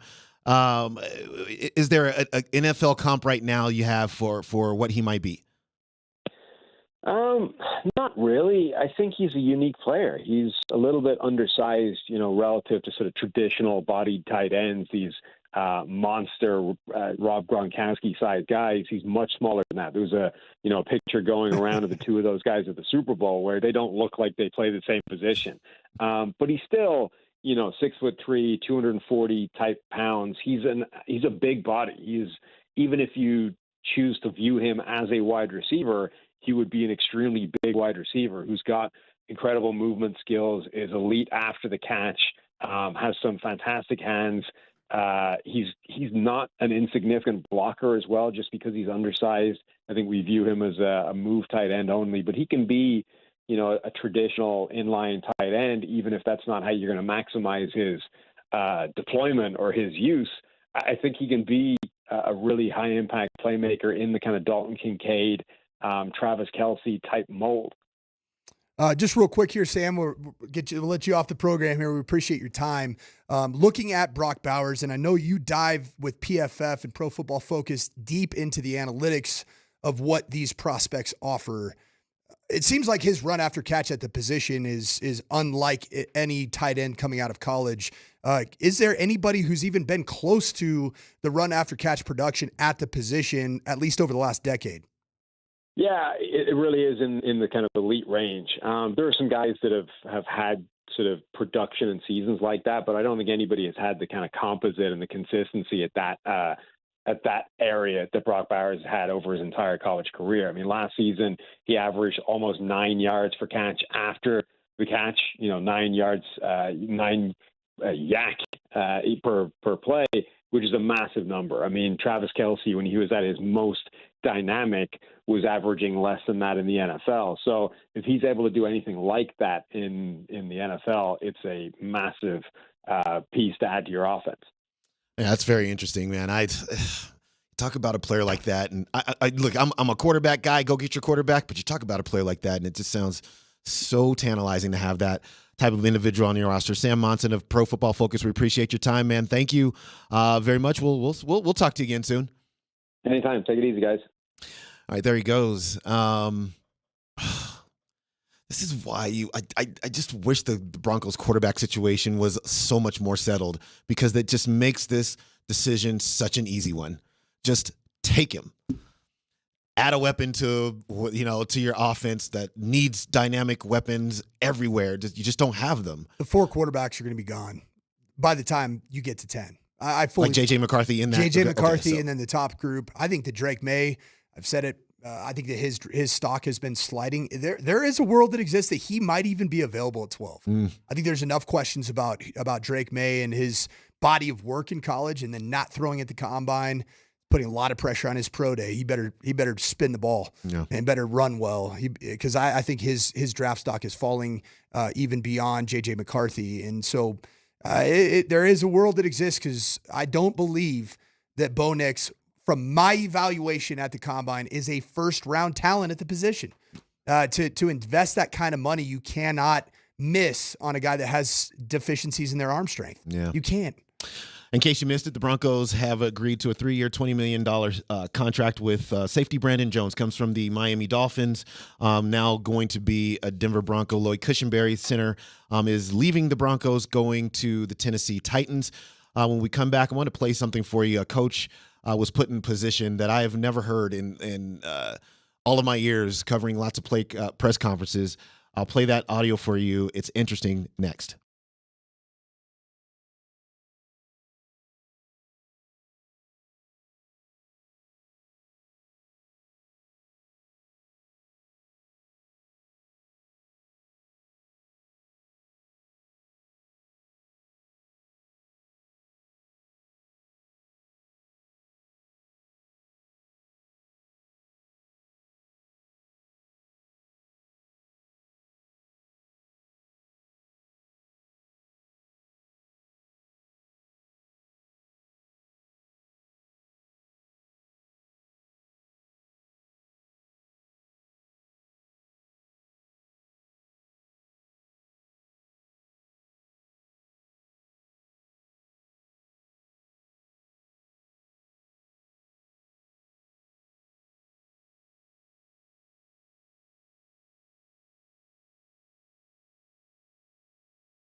All right, at 5 p.m. on the Kreckman and Lindahl program here later today, new Avs, Sean Walker will be on the program right in advance of the Avs. Actually, I think they'll be landing in Calgary, or they'll be there. Calgary. Please stay tuned for that 5 p.m. Sean Walker on Kreckman and Lindahl. Over the weekend, we're into college basketball conference tournaments time. The women's conference tournaments pretty much are over. And in the Mountain West, you had a situation where Utah State head coach Kayla Ard, it's been kind of a rough go for her as the head coach there for a few years. They lost to Boise State in the first round of Debs, that's the Boise State to you. I forgot. Good for you, bud. I forgot who was here. Boy, some team in Boise. I don't know. Nobody should lose to college. But that sparked an interesting exchange in the press conference afterwards when she was asked basically about what the rebuild is going to look like next season. And how do you plan to rebuild for next season? I'm not going to be rebuilding. I just coached my last game at Utah State. I spoke with Diana, and they're going in a different direction, and I respect her decision, and I hope they get a really good coach in. I'm assuming that's going to be the last question. All right. Okay. Thank you. All. Thank you, Coach. I have been doing this job for almost 28 years now, and I don't ever remember a coach basically announcing that themselves as an answer to a question in a post-game press conference like that. I felt really bad for her, actually, to be honest with you. That is as awkward and as tough as it gets. There's a good reason that you've never been in that situation as a reporting journalist to ask those questions, because this is unprecedented. This is ridiculous. Do better, Utah State. Athletic director was at the Mountain West Conference Championship. She informed her of the decision, and frankly, you have to be there for somebody just to go face the bullets yourself. Mm-hmm. Go up there as the athletic director, stand in the press conference, and inform the media covering your team in Logan, Utah. There's not a lot of media, but inform them of the decision you made and save her from that embarrassment. But kudos to Kayla Ard, even if she didn't win enough basketball games in her career at Utah State, for handling like a pro. Yeah. And I don't know if I would have handled that very well. Yeah, I don't think I would have handled it that well. I don't know what I would have done, but that was what a scene there in Las Vegas at the Mountain West Women's Basketball Tournament. Now, meanwhile, Colorado and Colorado State have their own conference tournaments, men's, that they are going to start this week. Colorado finished the season with 5 straight victories. 22 wins. Program history. The most wins in program history. Mm-hmm. And yet Tad Boyle just continues to catch strays left and right. And I think Tad Boyle has done an unbelievable job at CU. Obviously, I got to know him very well. Mm-hmm. But Tad Boyle has this team ready to play at a very competitive level in this tournament. I think with some of the weakness of the Pac-12, don't be surprised if Colorado CU makes a run in this tournament. Now, CSU, on the other hand, they've been the darlings of basketball in the state of Colorado. They're going into the Mountain West Conference tournament as the 7 seed. Mm-hmm. That is mind-blowing. How strong the Mountain West Conference is, and they're probably especially in the top 8. They're probably going to get 5 teams in. But also the fact that they slipped towards the end of the year. I was all in on the Nico Medved bandwagon. I still am. He's a phenomenal coach, but they got some work to do, in my opinion, to guarantee a chance to play in the NCAA tournament. So the projections for both of these teams, generally speaking, because there's a lot of bracketologists out there. Generally speaking, Colorado State is in the field in most safely in the field. They lose their opening tournament game. That will put them in great jeopardy. You'd be a 7th place first round exit in a what do they call it's group of 5 in football. I don't even, the non-AQ, is that what it is? Yeah, kind of like a high mid-major conference. Yeah, almost. high mid-major. They've just existed inside that. They've existed inside that bracket for the entirety of the season. Now they've put themselves in harm's way, because I think the stretch that you're talking about, they lost something like 4 out of 5 or 4 out of 6 in a row. They ended up being Air Force. to end the season. But it would behoove them to win a couple of games in the Mountain West tournament just to be I think safe. they will. I think they will. Meanwhile, Colorado is attacking a lack of quality wins with a volume of wins, and they most certainly need to continue to win to ensure themselves an opportunity. Now, you've started to see them pop into last four ins, which is the best that they've been in a while in terms of projections. They are getting a first-round bye in the Pac-12 tournament for the work that they have done in winning games in that conference. So we'll see. Just means that they will have to win, 3 times to get to the conference champion. It's more reason for both Colorado area teams to have good conference tournaments. You have to. If you have an abysmal conference tournament and have a first-round exit, you're leaving it in the bracketologists and the decision makers' hands. You really are. And look, if you're watching these two teams this week and you're wondering everything else, like a development yesterday that doesn't help teams like Colorado is like Drake beat Indiana State in the MVC championship game. Well, Indiana State has existed in the top 25, first of all, as a ranked team, and then a team that is projected to go to the NCAA tournament. Well, they lost, and usually those mid-major conferences, the only team that gets in is the winner of the conference tournament. Well, that is Drake.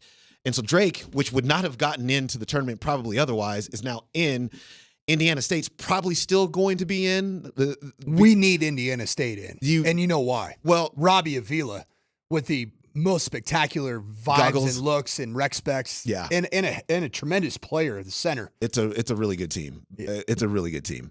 But those are kind of results that Colorado does not want. We can't have teams that are not projected into the field getting into the field, and then the other team that was projected getting in the field, it just starts taking spots away from teams on the bubble. Bottom line, you want to get in, you got to win some games in the tournament. Absolutely. It's in your hands. Yeah, no doubt. The Broncos expected to sign Brandon Jones, safety from, he played for the Miami Dolphins last year. So that's the first of many moves that we are expecting to see from this football team. Lloyd Cushenberry says goodbye, goes to the Tennessee Titans, and that's going to do it for us today on the program. For Coach Mike Sanford and Steve Nelson, we love and appreciate you.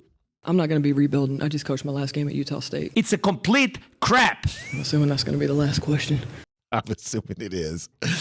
Oh, my goodness. What a day. Stay locked right here on Altitude Sports Radio 92.5 for all of the free agency moves. PhD is next.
It is a breaking news day left and right, and we'll have the latest on NFL free agency as moments go on. And we start with breaking news. Lloyd Cushenberry is now a member of the Tennessee Titans.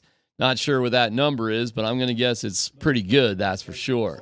Meanwhile, the Broncos have a new safety to replace Justin Simmons. That's Brandon Jones, who was with the Dolphins, and he gets a nice little deal for himself.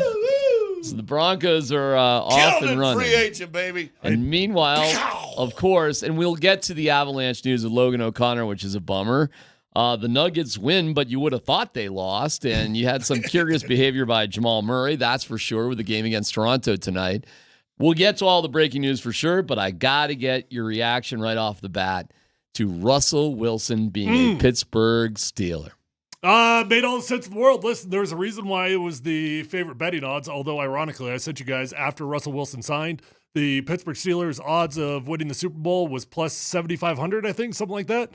After he signed, it was plus 7,500. It did not move in the forward or backwards direction, the exact same. On the surface, it makes all the sense in the world. Look, the Pittsburgh Steelers won 10 football games last year. Can Russ be good enough to win an extra game or two? Yeah, of course he can. He can get the Pittsburgh Steelers an extra win or two. Although I really actually don't understand it from Pittsburgh's point of view, unless Mike Tomlin is just truly looking at this like it's his last year with the Steelers, which contractually it is. Because on the surface, it doesn't really add up on a one-year deal why they would rather do that than just see it through with a young guy. Little bit. I think it was a great. I guys told you 4 months ago he's going to go to Pittsburgh, so it didn't surprise me there. A1, B2. The warden is already looking for Pittsburgh Steeler jerseys. There you go. C, she's a big Russ fan. I actually didn't know that. No, she just thinks the Broncos going to stink so bad. Let's got to have somebody root for. Let's find another team next year. Yeah. Because I was thinking, I said, well, you give me one, make it Bradshaw or Lambert or Ham or somebody like that. Swan, one of those guys. Yeah. Swan, Okay. Give me one of them cool guy shirts. Give me 88. Give me an old Steelers black 88 shirt. I'd throw that out there. I think it's a brilliant move by them because whether it's the coaches last year or not, if it is, you still do have a better opportunity with a quarterback that at least has been there, done that. Well, give them a couple extra wins for sure. They're already a good football team. So better to go out, maybe do it anyway. And listen, you know what it costs you? Guess what? Let's say you two are right. Russ is completely done. Completely gone, bonkers, done. Yeah. It didn't cost you $39 million. No, that's right. Or $130 million. What is it, 1.2 or 1.7 or something? Like 1.5. Oh, if it's not working out with Russ, they can just cut him. It's no big deal. It's the greatest swing. It's 10 times better. And for all the people who were excited when they traded for Russ, and everybody's jumping out of the gym, and when he got to sign him, when you do it, everybody signed him now. Everybody's, it's the dumbest thing you were cheering for, a year ago. I was talking to a little birdie behind the scenes too. $1.5 million.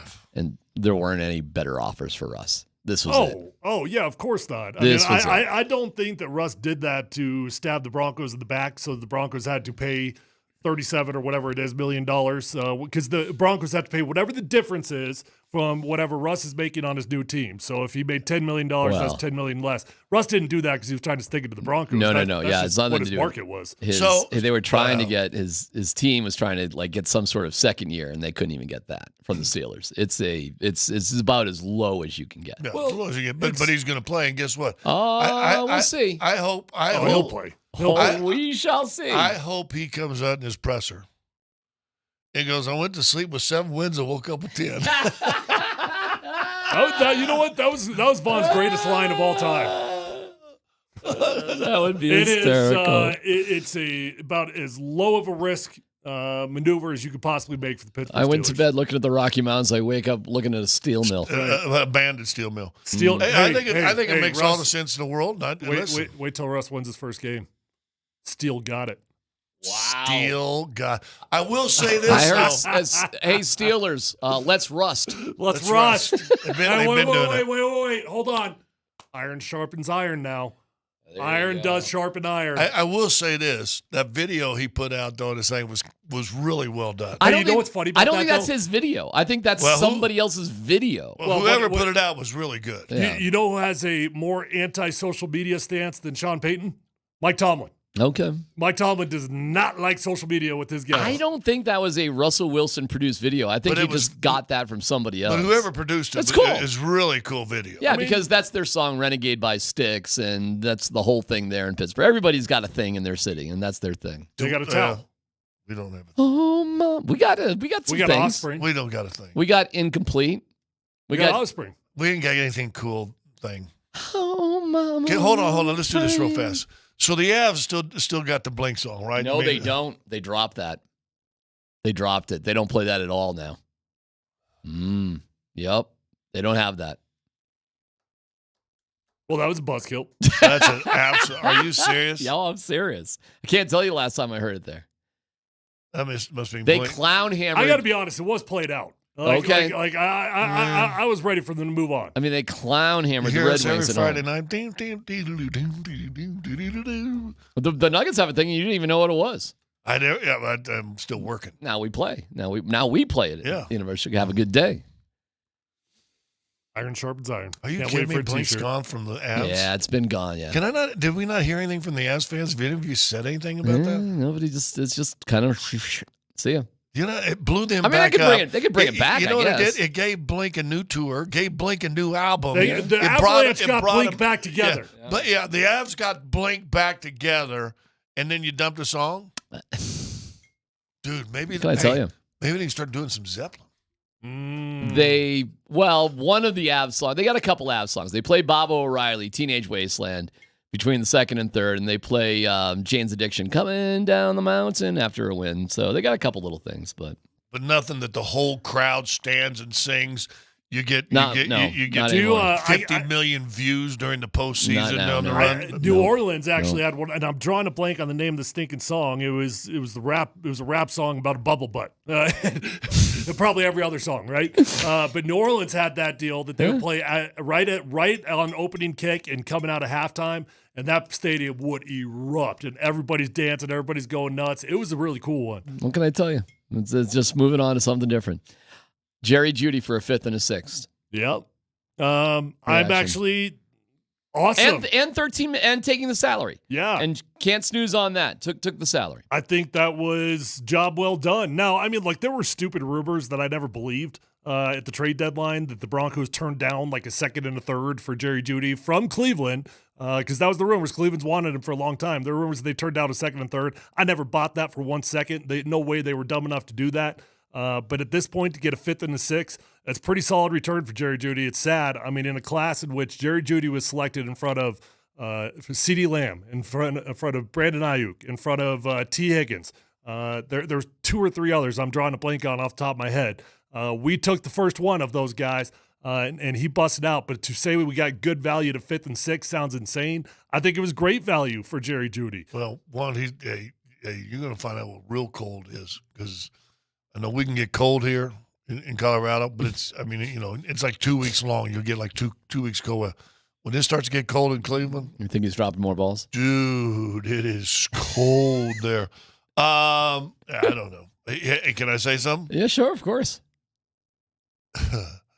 Listen, there's a whole lot of us fans of the Denver Broncos who look at everything through team-only orange-colored lenses. Mm-hmm. And I would even say he had more people on his side than against him just because he was a Denver Bronco. Let him have a year like he had, 2 years ago where he had 9 drops or 11 drops and led the NFL in drops. Mm-hmm. Do that in Cleveland. Oh, yeah. They'll be on him. Oh, my God. Are you kidding me? They'll crush him. How will he be remembered here in Denver, Jerry Jeudy? A bust. I mean, Bust. plain and simple. I agree. He's the highest selected wide receiver in the history of the franchise. Number 15 overall. Yep. You get selected number 15 overall. Your goal is to be a day one. Your first snap on the football field, you should be the number one wide receiver on this football team. Ring of Famer, possibly. Never came close to being a number one. No, actually, the stats for Jerry Jeudy, if you just want to play the stats game like we play with Russ all the time, the stats aren't terrible for a number 2 or number 3 wide receiver. I mean, he hovered around 800, 900 yards, right? which is, I guess, a respectable season, but it doesn't take into account all the other factors, the absolute non-effort on routes in which he's supposed to not get the ball, the lack of effort in actually trying to block in the running game, all the drops, the frustrations, the headaches, the Steve Smith moment before the game this year. But we should play that drop today. Talk about a drop that was prophetic. My NFL guy said, let's see if Cleveland understands he doesn't like to block in the running game. Yeah. And I said, well, that's their thing. I was going to say, he might want to learn.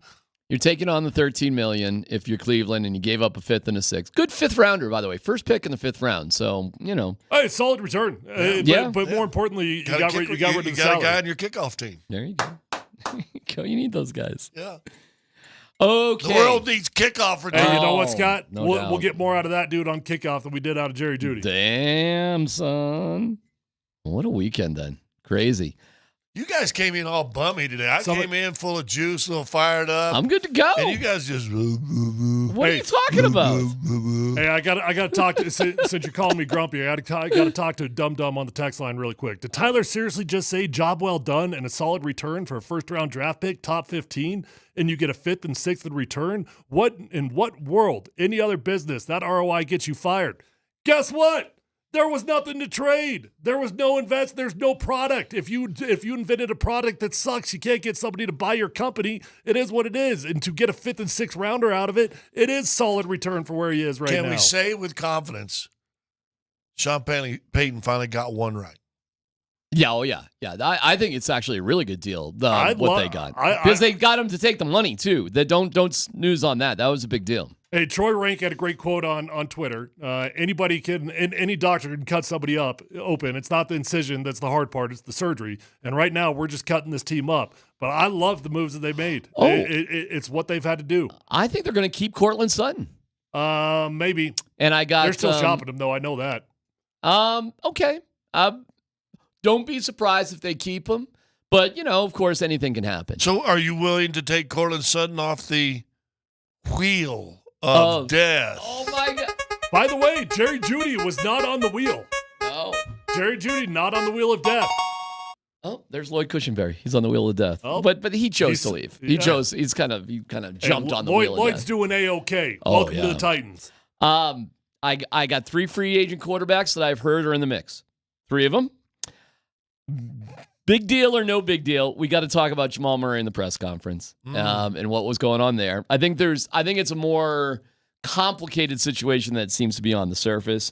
And bummer news about Logan O'Connor. How about that kind of coming out of left field that he's done for the year? So, man, I'm juiced. I'm good to go. Okay. No, hey.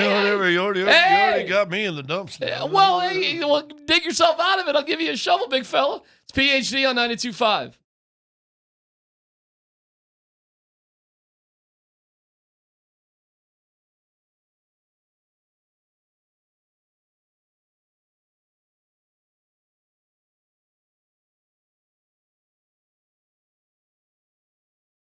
All right, happy Monday, guys and gals. Tyler Plumbus here, my friends over at Revitalized Health. You're going to love these guys. If you're not looking as good, feeling as good, sleeping as good as you want to, pick up the phone, call Revitalized Health today. That's what I did 7 years ago, and I'm still working with them because they made a huge difference in my life. Testosterone, peptide therapy, hormone replacement, and medical weight loss options. And I'm going to tell you right now, the medical weight loss options are changing lives. So please, if you're struggling with a little bit of weight gain, don't feel bad. You're not unique. Call Revitalize Health today. They got 3 locations. They're close to you no matter where you live. You can find them online at revitalize-health.com.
Throws it in on top over to Jamal Murray. Left side now it's Holiday. Back over to Murray. Stutter step and a drive down to the baseline. Dribbles through the lane.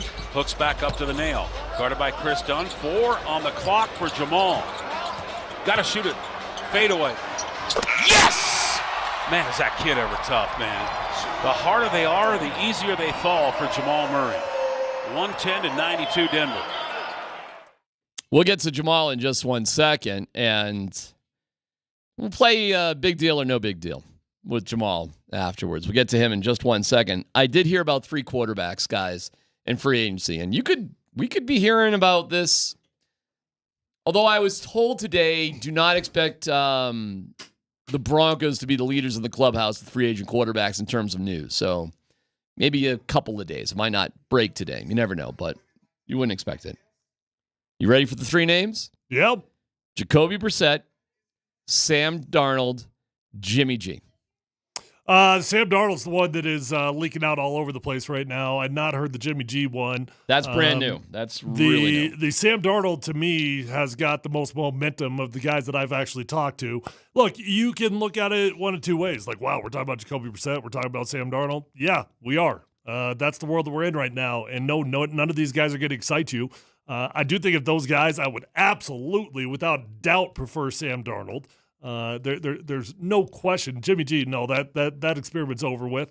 Jacoby Brissett, dude, he's got to be in his 10th or 11th year. I mean, he's been around a long time. He got 4 or 5 years started with the Colts, didn't he? Yep. 2 or 3 A couple. Started with the Patriots and then did have a nice little starting run there with the Colts. Went to Washington and has bounced around. I got a lot of respect for Jacoby Brissett as a backup quarterback. The only guy that you could cross your fingers, hope, and pray, and it is a cross your fingers, hope, and pray, but it would be Sam Darnold. You cross your fingers, hope, and pray that it could actually work out and be something. Well, I was told the selection of whoever this quarterback does not mean they would pass on a quarterback at 12. Now, I do think it would seriously inhibit the odds of them moving up.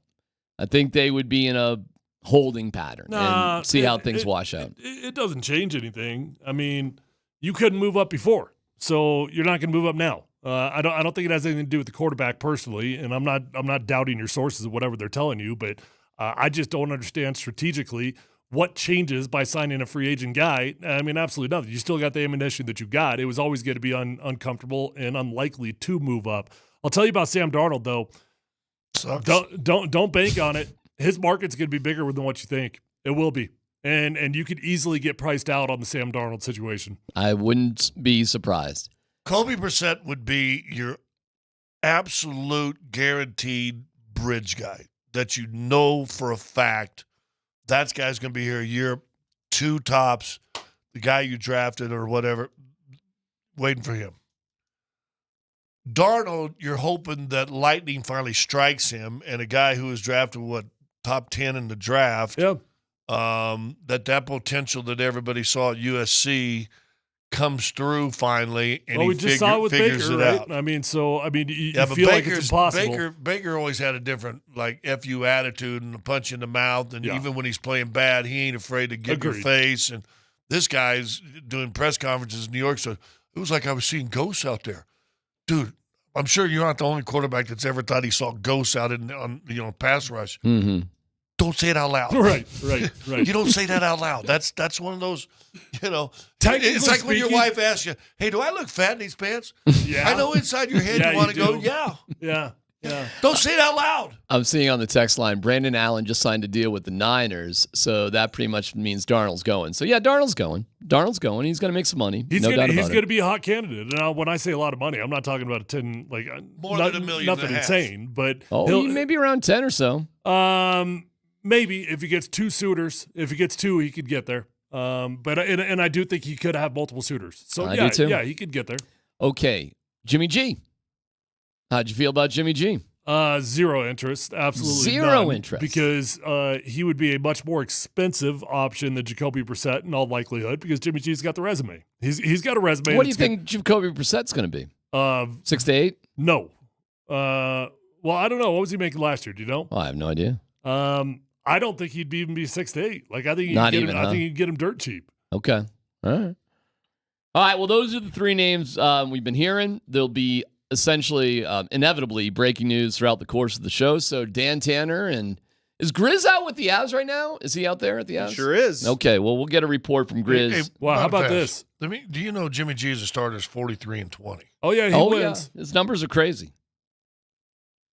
including 500 with the Raiders, and everybody couldn't wait to get rid You of want him. to look at some crazy numbers of a guy who washed out of the league? Go look at Vince Young's numbers and ask yourself, like, what the hell was going on there? His numbers are staggeringly good. Mm-hmm. All Jimmy G did was win games, basically, in the NFL. He may look bad doing it, but he's going to win games. Just won games. How about this fun little squirrel moment? Brandon McManus has now been replaced twice by Will Lutz. Lutz going to Jaguars. Whoa! Yeah. Whoa! Yeah. Oh, wait. Wow! Hey, can we hit the music? Wow! Do you? Lutz is gone. Wow! Oh, you want to remember him? I think we ought to do a little. Oh, you want Sarah oh, boy. I think Sarah should jump in on. All right. I didn't know we were going I mean, sad-eyed puppies in cages for Will Lutz. Come on now. How about? Go ahead, Scott. This is your moment.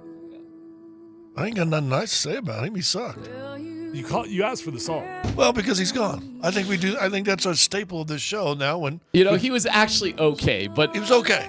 We can never forget on his first game with the Broncos missing an extra point that essentially cost him. After you were just brought in by forgot your the very coach. first play of the season. Onside kick. Onside kick. Yeah. And then missed. Because- and then missed an extra point. Because in that Sean first got game. his new shiny toy. Wow, so we don't have a kicker. And he had to prove that right. Broncos don't But have a kicker. Shout out to Will Lutz being more valuable to his next organization than Russell Wilson is. Yeah. Wait, what's his deal?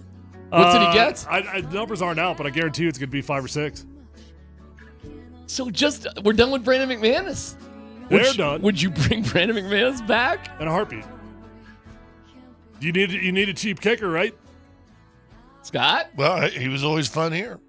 Miss seeing him at the Nuggets games. He was at the Nuggets games more than Zeke Najee sometimes. God, that would be Would I crazy. do it? Yeah. Would Sean Payton do it? Hell no. Yeah, no way. That's pretty funny though.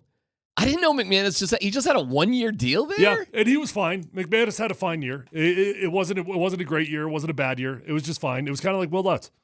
That's crazy. All right. Wow. Okay. Breaking news left and right. So has the kicking position gone way of the running back?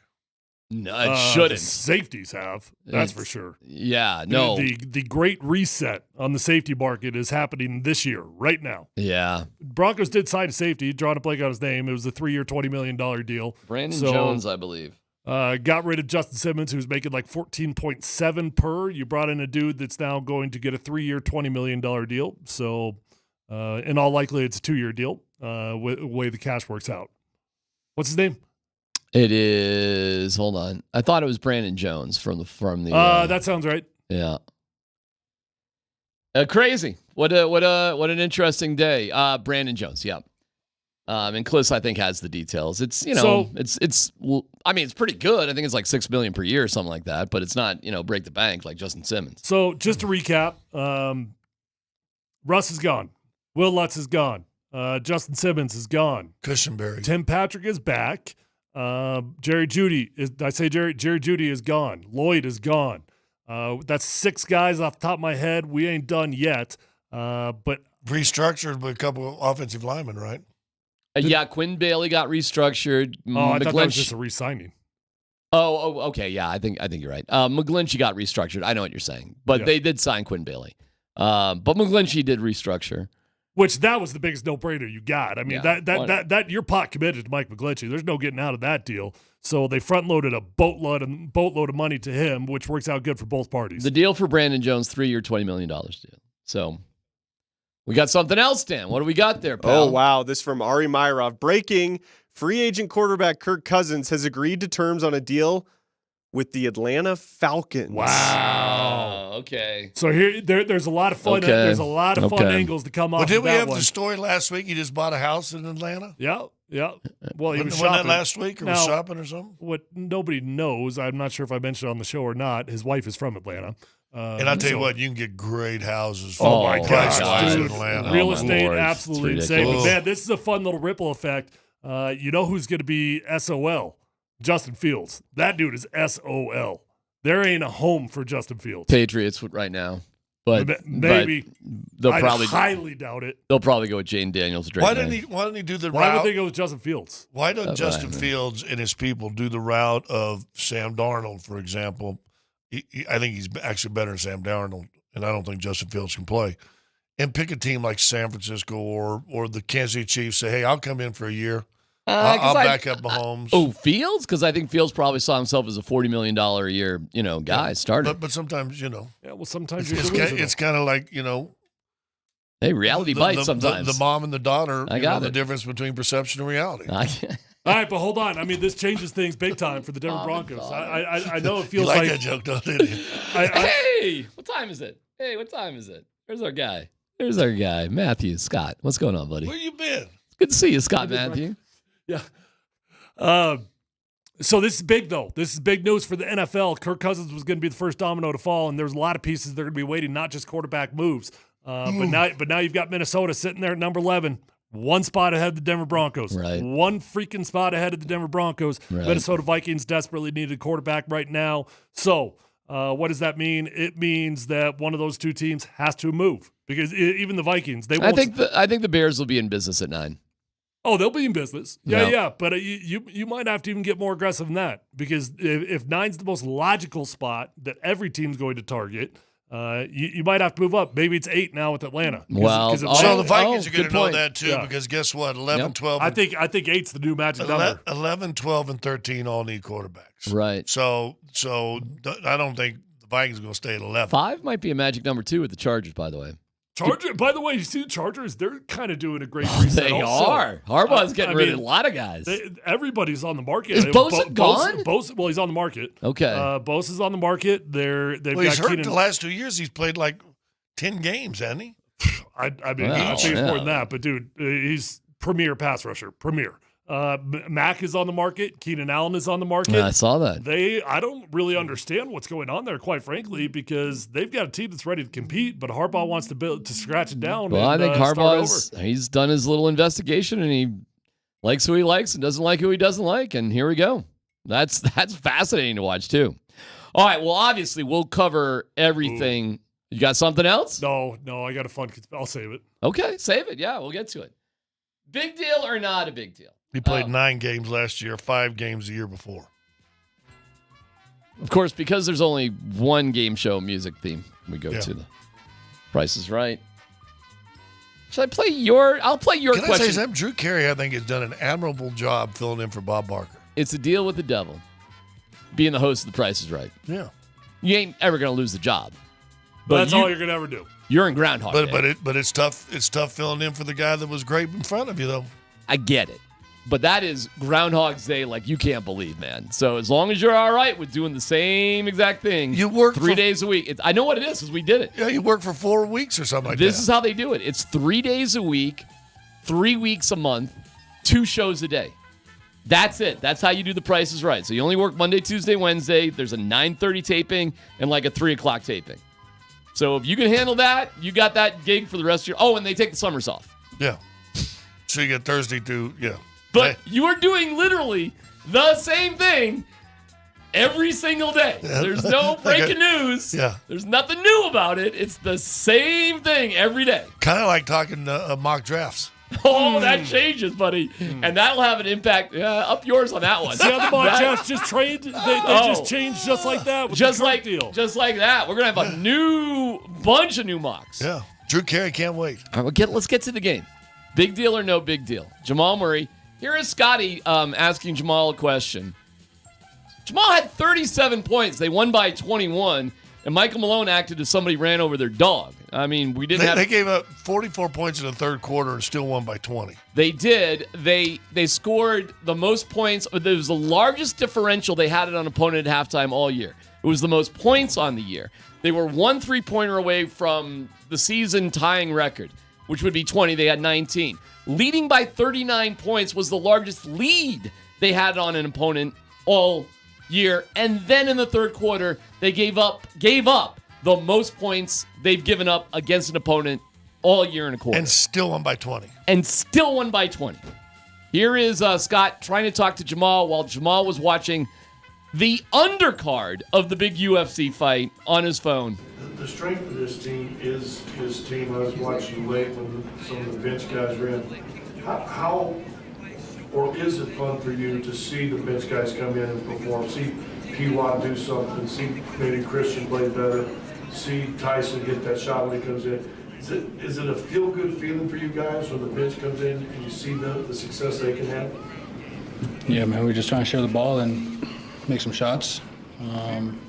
So I think everybody's doing a good job of just getting on to the next game, and right now it's just day by day. Each game is a new day, new challenge. So these guys are trying to make the most of it, and they're doing a good job. Do you hear the background noise? Yeah.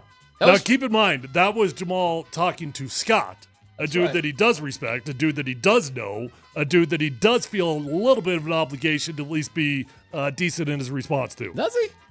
Anyways, that's I would think. That was his phone as he's watching the UFC fight. Yeah, and I will say this. The answer just hearing like this was fine, but when you were in the room, you and I and the other 18 guys that were in there in that room, it was a discussion when he left. I mean, it was a. Well, let me For play as the great let of me a- let me a play great the of- confrontation with him and Matt Moore. And we'll get to that. But let me play this back. Playoffs started this weekend. Do you guys feel like you're ready? What kind of questions are that, bro? Because I'm Yeah. asking, you have to go through this stretch schedule, right? How many games do we have left? 18. Okay. So if the playoffs started right now, are we ready to go? No, like this weekend. I'm asking, do you need these at these games to sharpen anything? Because you've proven you can beat Boston. You've proven you can beat any team in the Western Conference. Yeah, I feel like we'd be confident, but getting extra reps and playing basketball is part of the job. So yeah, we're just going to stay ready and build better habits until the playoffs actually do start. Okay. To me, and I'll be honest with you, the playing on radio does not deserve or does not serve the true mood of what that presser was like in the post game. You know what I'm saying? Yeah. The hearing over here, I'm like, there was none. If I weren't there, there's nothing wrong with that. I was not there. I did watch the entire press conference. I thought it was outrageous. But you got a visual, and that's what I'm saying. On radio, you ain't getting that visual we saw. That's true. That's true. You know, if we listened to the whole thing, you would hear it also. We probably didn't hear it in those two little clips right there. Staring at his phone the entire time. I mean, unbelievably irritated to be there. Now, Jamal has always been a little bit feisty at the pressers. I know that. I've never seen him be quite like that. And if I'm being totally honest, if it wasn't a Denver Nugget that we loved and has brought so much to the city and flat out produces and does his deal, we'd probably all be sitting here flat out destroying him because it was an incredibly, I'll just call it, it was an arrogant moment. It was just a moment that he did not have respect for the people that were in the building, in my opinion. If we play in big deal or no big deal, I would say it's a big deal, but not because of disrespecting the media, which he clearly did. It's a big deal because I am concerned that there's something else going on in his life that would cause him to act like that, where he's a smart guy, and he certainly knows what's professional and what's not professional. So when he did that, to me, he's trying to say something right there. And I don't mean to go too psychological here. I'm not a psychiatrist or anything. Come on, Snoopy, tell me. I'm sitting on your doghouse. I don't know what the answer is, but I suspect there's something going on with this dude right now. And I'm not sure what it is, but that concerns me. That something is in the back of his mind or causing him to do something that is just blatantly disrespectful. So forget about exactly how he treated the media. Nobody feels sorry for the media. But why did he feel the need to do what he did in that situation for press availability that's less than 5 minutes long? And you know what was a bigger shocker, how he acted, or that he basically came in on the coattails of Malone. I mean, Malone walked out the door and he came in because it's usually a 15, 20-minute wait. Within seconds. So can I go Within deeper seconds. about it? It bothers me even more because Michael Malone was insanely irritated for a game in which the Nuggets flat out dominated outside of a brief moment of the game. Incredibly irritated, right? And I would think as a player coming out of that meeting, I'd kind of be standing up a little bit more straight. You know, like, all right, I respect the moment here, right? And to me, it was just kind of like, I don't know, I didn't get it. See if D-Mac agrees with this. I think Jamal, one, is kind of the voice of Malone on the floor. And if Malone was irritated, that's why I took it. Okay, Malone was pretty, because listen, I know Michael, I knew his dad. I know the old school mentality. You want to have the semblance of playing the right way. You forget that you just won by 21 and it was pretty easy. All you're thinking about is that 44 points. And if this was our big game, if this were Boston, we got beat by 15. I get it, but it was that moment. It was, and it's tough sometimes, I think, for head coaches that have on one hand a big picture to sometimes see the big picture. You won a game that was supposed to be an emotional letdown game anyway, and you played the right way for most of it, 3 of the 4 quarters. But I think he's kind of the mouthpiece of that. I know Jamal is now training MMA and jiu-jitsu. And so I think he has a true interest in those mixed martial arts fights and stuff like that. But like you said, it's 5 minutes. He's come out there, put the phone down. Preliminary It fight. was truly disrespectful. Yeah. And also the problem is now, and here's the funny thing, because what we saw on the court was beautiful. Oh, unbelievable. I mean, it was incredible. Unbelievable. And I think the media members emotionally were really kind of excited. Jamal's coming in because of the game he just had. It is not a hostile audience. No. And to get kind of like that, I mean, he sits down for 2 minutes or probably not that long, 30 seconds for anybody even to ask a question, because he's just sitting there staring at the phone. Everybody, I think, was waiting for him to put the phone down to start. Well, I told you a while ago. It's been about 6 weeks ago. I said to myself, I'm just not going to bother asking Jamal any questions because I don't really think he. I'd rather not, because I've seen him, how he's treated people I have respect for, and I just don't want to be part of that. So I respect him on the court, but clearly there's something bugging this dude behind the scenes. Whatever it is, I don't know. And the question is, will it have some sort of impact on the rest of the team as it goes? Because really, all the fans care about is if you win or you lose. That's it. But frankly, if you score 37 points and you win games by 21, you score 142. Now, that did not stop from Malone from basically ripping the team. Right. Basically, that's what happened. We'll dig into it a little bit deeper. So I think it goes beyond just treating the press rude. I think there's something else going on. But again, give me Jamal in the 30-some minutes on the floor every night, and I'll take the post game. Well, there you go. And you're allowed to do that, right? We have breaking news about the NFL and the Broncos. Also, an update with Logan O'Connor. Wow, that's a bummer. Coming up next.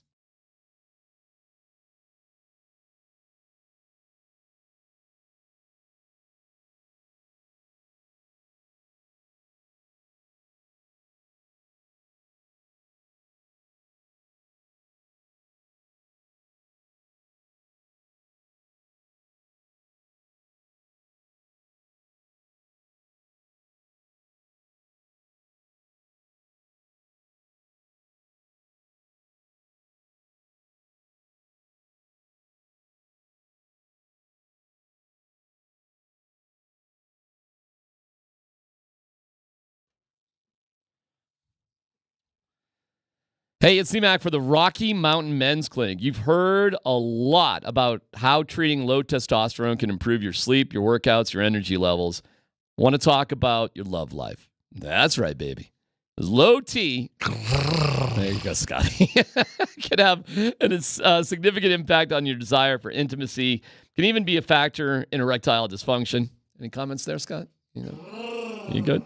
And if you're in a relationship, wanting to be in a relationship, low sex drive, could be a problem. We've got the Rocky Mountain Men's Clinic for you. Go to RockyMountainMen'sClinic.com and take their low T quiz to see where you're at. Go in and visit. There's 5 locations. There's one near you for sure. They'll draw your blood, have your result within 30 minutes. And then, the cost of the appointment is $99. That includes a medical consult, T, and PSA test. If you sign up for testosterone treatment the day of your appointment, the visit is free. It's the Rocky Mountain Men's Clinic. I highly advise you check them out today. 720-440-7900, RockyMountainMen'sClinic.com.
We have tons of breaking news in the NFL very quickly. Kirk Cousins is now an Atlanta Falcon, or will be soon.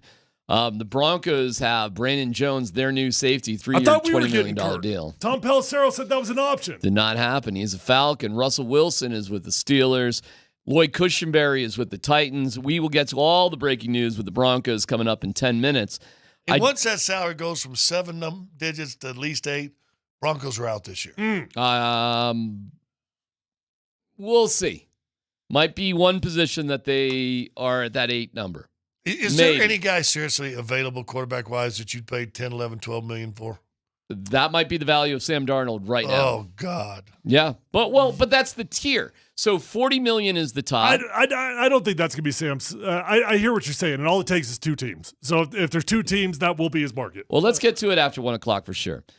Yesterday, we're trying to sell the house. We did sell the house, actually. Congratulations. House got sold. Peter Benchley's pretty good. Did he just dismiss me? No. Yeah. Oh, what's your guy's name again? Ed Prather. Oh, Ed Prather. Ed Prather. What did I say, Peter Benchley? Jimmy McGlinchey. Answer my question! EdPrather.com. He'll sell your house guaranteed. Obviously very fast for you guys. Took a weekend. Wow. That's it. Bada bing, bada boom. Under contract. I shouldn't get so cocky. You never know how things are going to go. That's But true nowadays. officially under contract, took 3 days, sold my house. Your water main out to the curb isn't very good. If we got to, trust me, Scotty, it's all that stuff. Yeah. Mud jacking. You know what mud jacking is? Yeah. Oh, yeah. Okay. Oh, yeah. All right. Anyways, I had to kill some time. I had no intention of really work, but the Avs are practicing. I live close by. I'll go over there because Bednar said, we got to have like a real practice, like a training camp sort of thing. So I said, it might be kind of interesting. Go over there. They're just skating and shooting. They're not doing anything because a bunch of guys are sick or not there anyways, and Bednar was frustrated. But they come out and they just, like a bombshell. Jared would like to announce something about Logan O'Connor. Hip surgery, out for the year. Nobody really saw it coming. They knew there was something going on with him recently, but nobody really suspected that it would be something like that. And he's young too, right? What's his age? He's Logan, 25, 26, something like that. I mean, hip surgery. And I don't even know what that rehab is like. And Bednar was a little vague on it too. So who knows even about 27. It's 27 years old. Somebody call Bo Jackson. Bo Jackson. Don't call Bo. I don't want to hear that. I've heard that there can be a lot of different types of hip surgeries, though. Maybe you guys know that better, but it's not all doom and gloom, perhaps. I've never had a surgery that I thought was hip. I've never had a surgery that I thought was minor, even though they always told me it was minor. Hips, for me, my experience, I've never been around a dude that had it and came back the same, and I'm just telling you, and I don't want to put that onto Logan. I'm certainly not trying to put that out into the ether. The main reason why I got my starting job, the original time I got my starting job, is because the guy in front of me, Jamal Brown, had hip problems, had a major hip surgery in the offseason, came back, was ready for training camp. Day 1 of training camp, re-injured that hip. He ended up getting a hip replacement. About a year later, was retired with football. Now, that's one experience. I also have other teammates that went through it, and they continued to play. Their career did not end. And it obviously, because you get a labrum in your hip, you've got a labrum in your shoulder and your hip. And I don't know if you knew that, T-Mac. I definitely did not. Yeah. So you can get that in your hip, and depending on the severity of it, a lot of times it's not a huge deal. So let's hope that that's what he's dealing with. I hope so, too. Okay, you lose a heart and soul guy. What does that do to a team? And without McDermott, he's one of your tough guys, too. Mm-hmm. I think right now it's pretty good. That sounds bad. It's never good timing. And you never want it to happen. I'm actually, the timing of it, though, I think with all the new bodies and all the new excitement, I do think when you lose a key cog like that, emotionally, it's a defeating feeling. But right now, the Avalanche have got so many reasons to be optimistic. And you hear the way Nate talked about these new guys. Yeah, talking he's about, excited.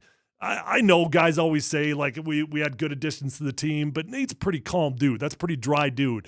And hearing it, I could legitimately hear the optimism and the excitement in his voice. So I think the timing of it right now is about as good of the timing could come in terms of the emotions that the team is going to go through.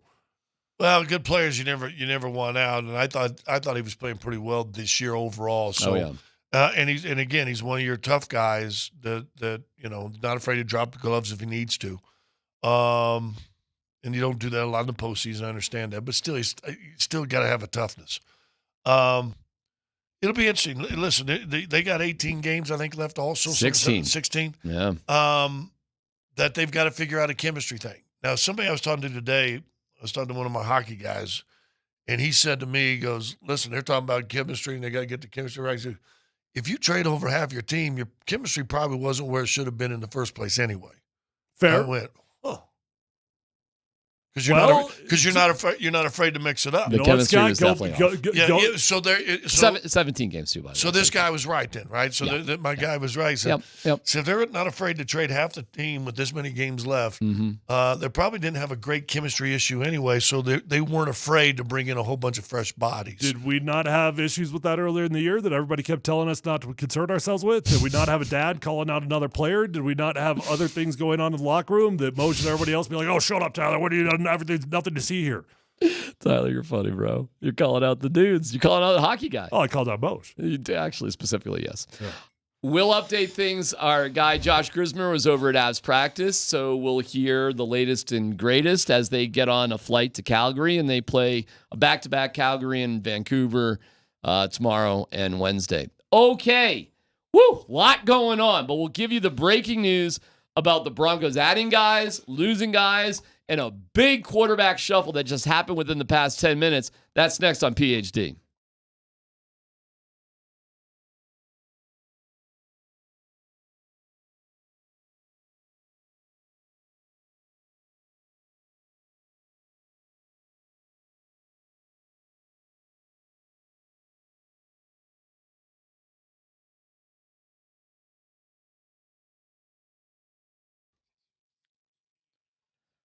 The month of March is Markdown Mania, Mike Maroney Auto Group. Hey, it's D-Mac, and they are marking down hundreds of new Chevys, Fords, Buicks, and GMCs with discounts up to $20,000. $20,000 off? Incredible deals. Get financing as low as 0% APR for 72 months. That is 0% for 72 months at Mike Maroney Auto Group. And if you're looking for a great deal on a quality pre-owned vehicle, as I was relatively recently, and I went to Mike Maroney Ford Longmont, Mike Maroney is marking them down. But you can go visit Mike Maroney Buick GMC in Boulder, Mike Maroney Chevrolet Buick GMC in Longmont, of course, my pals at Mike Maroney Ford Longmont. Wherever you want to go at Mike Maroney Auto Group, you're going to get a great deal on a quality pre-owned vehicle, incredible selection of economy cars, family cars, luxury cars, trucks, and SUVs, with a money-back guarantee on every sale and free delivery anywhere in Colorado. For the details, go online to MikeMaroneyColorado.com.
Answer this question. No. Russell Wilson will do what in Pittsburgh? Russell Wilson will win 11 games. Mike Tomlin will continue a streak of never having a losing season. Wow. Mike Tomlin will be coaching somewhere else next year, and Russell Wilson will be more than likely that was his last crack at ever being a starter. Because, look, they're a 10-win team without Russ. He's good enough for another win or two, right? Russell Wilson will do what in Steelers? I'm telling you right now, the only reason why he's there is because Tomlin's in the final year of his contract. Yeah. He did not get a new deal yet. He wants to ensure that he doesn't have a losing season. Mhm. Because if it was about the betterment of the franchise, you're better off with riding it out with one of those guys or drafting someone new this year. Or let that guy just kind of reboot like they wanted to do with the dude in New York. Get a year. Let's see if maybe a little veteran around you can maybe change your game a little bit, and save a career. So maybe that's part of it with Pickett. But I think they win. I think they get to the postseason. I think they win a postseason game. Maybe. Do you guys remember how big of a head case Pickens already? What is with the Steelers and wide receiver drama, by the way? Do you remember how big of a head case Pickens was this year, though? I mean, that dude was losing his dang mind. I cannot wait to see how he loses his mind with Russ. I mean, it's going to be out of control. Or it's not going to be, and everything you did this year was completely wrong, and you'll have to apologize. Hey, I will step up to the plate if I'm wrong. I don't think I'll apologize, but I'll admit defeat. What if Russ makes an All-Pro? Just say Russ goes All-Pro this year, has an All-Pro season. Dude, you guys win 12 games. He wins a postseason Uh-huh. game, gets to the next round, and the Broncos win 3. You gonna say anything? Yeah, I'll say I was wrong, but I'll tell you this, Scott. His market certainly doesn't scream that. The opinion of the NFL doesn't scream that. Doesn't mean the whole NFL can't be wrong, but the NFL does not feel that way about him because his market truly was a $1.5 million deal. That's what it was, and that's what the NFL thinks of him. Yeah, see, I disagree. I don't think that was just a market. I think this was a feeding frenzy on he wasn't going to help the Broncos out at all, and you could get him as cheap as possible. You guys realize it's going to be Kenny Pickett's job to lose, not Russell Wilson's job. Yeah. He's there. No. Oh, I strongly believe that's the Dude, case. we've talked about this so many times. You don't bring in a dude like Russell Wilson to be your backup. Sure you do it. $1.21 million? Of course you do. Okay, so you know what? hold Let on, him come in there, Pickett stinks, and then Oh, Russ. I'm sorry. Russ So comes you're into going the against rescue. everything you've talked about I'm for sorry. the last year and a half. Let me correct myself. You do not bring Russell Wilson out in a year and a half to be a backup quarterback. I agree. You do not want that Tyler, circus. You do not want that distraction. I So agree. if they brought Russell Wilson into that building, it's because they plan on playing Russell Wilson. No. They plan on seeing where Kenny Pickett's at. You're right about a backup because if they're going to play him. They're going to cut him if Pickett is a better performer than him. They'll Well, just let him go. Will. Of course they So will. you're but right. Day one, He's not a backup. If he day makes, one, he's the starter. Now he I don't know about that. Now he might underperform, and they might take that job away. But I promise you, right now, today, Russell Wilson is the plan at quarterback for the Steelers. I respectfully disagree with you. I think that he's there to break glass in case of emergency or something pops. But they kept Pickett for a reason. They could have just dumped Pickett Well, let me like the ask you Patriots this. Do you dumped think- Mac Jones. Do you think Tomlin likes Pickett? Yes. All right, I do. See, I was thinking Why- maybe. No, that doesn't add that up for See, me. I was do thinking the maybe math he on him. Like it. doesn't, but the management does, and they got invested in the first round in him. That maybe, all right, I'm going to let you play, okay. and then when he fails again, boom, I got Russell Wilson. I'm struggling with the math on finding any world in which he likes him. All right, I mean, he's coaching for a new contract, so he brought in Okay. a dude that he thinks can help him get a better contract. I get what you're saying. I see what you're saying. There may be some disconnect between Mike Tomlin and management, and Mike Tomlin is getting his way about Russ, and management is like, well, Pickett's our guy, make it work. And you know what? Mike Tomlin might be on thin ice to make things work, actually. That might be Here's case. the deal. Tomlin, Yeah. they win 12 games, get the postseason win. He tells them to up yours with a golden spoon. Okay. New York offers him $25 million a year to coach the New York Jets. He goes to Jets and brings Russ with him. You know what? Crazier things have happened. You know what? That probably is the case. So they may be a little messed up behind the scenes, actually. Of course they are. Are you Yeah. kidding me? Mike Tomlin, that whole situation has been a disaster for the last year. Yeah, Tomlin okay. was publicly campaigning for a new contract. They didn't give it to him. the- Then there was talks about him just walking away when the As- season was all said and As done. much love as the NFL has given Pittsburgh for how they've run it, only X number of coaches for the last 60 years. Like they've had more coaches. Denver's had more coaches in 4 years than Steelers have had in 60. Yeah. Right? You know what I'm saying? So here's what's going to happen. Maybe there is something going on right now, because if you are done with Tomlin, you should have just fired him, let him have a year, let him go to TV for a year, and then jump into somebody else's job. So here's what's good for Russ. You're right. He's going to get a shot. He's going to get a shot from Mike Tomlin. But Mike Tomlin is probably on a little bit of thin ice, and management hasn't given up on Pickett. It's not a great situation in Pittsburgh, obviously. Oh, I agree, and that's what I was saying from the jump street. For the organization's point of view, they are far better off running it through with Pickett. Because you've got a rookie cost-controlled contract. So I do agree with all of that. Well, but your veteran guys that cost control rookie contract too, basically, right? Yeah, but it's a 1-year deal. Russ is kind of stepping in. If Pickett doesn't do it this year, he's done, right? Yeah. Oh, yeah. I mean, they could blow everything up, and that's. We'll see how it goes. I'll say this: I think since Ben Roethlisberger retired, and they never really, you just had a franchise quarterback that was there for 16, 17 years, right? 18 years, whatever it was. I mean, you had the guy in Pittsburgh. I mean, he's a Pittsburgh staple, right? Mm-hmm. In Pittsburgh, and he's got Super Bowl wins, unlike Jim Kelly in Buffalo.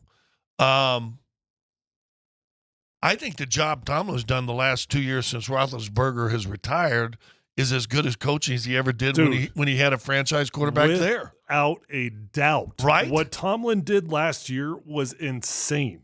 You had an offensive coordinator that should have been fired in week 1. That team had no business winning 10 games. He's one of the best coaches in the NFL. And he won 9 the year before, didn't make the playoffs. But remember, I think he had above 500 the year before. He's never had a losing record. Do you think Broncos fans will be rooting for Russ to have success or failure in Pittsburgh?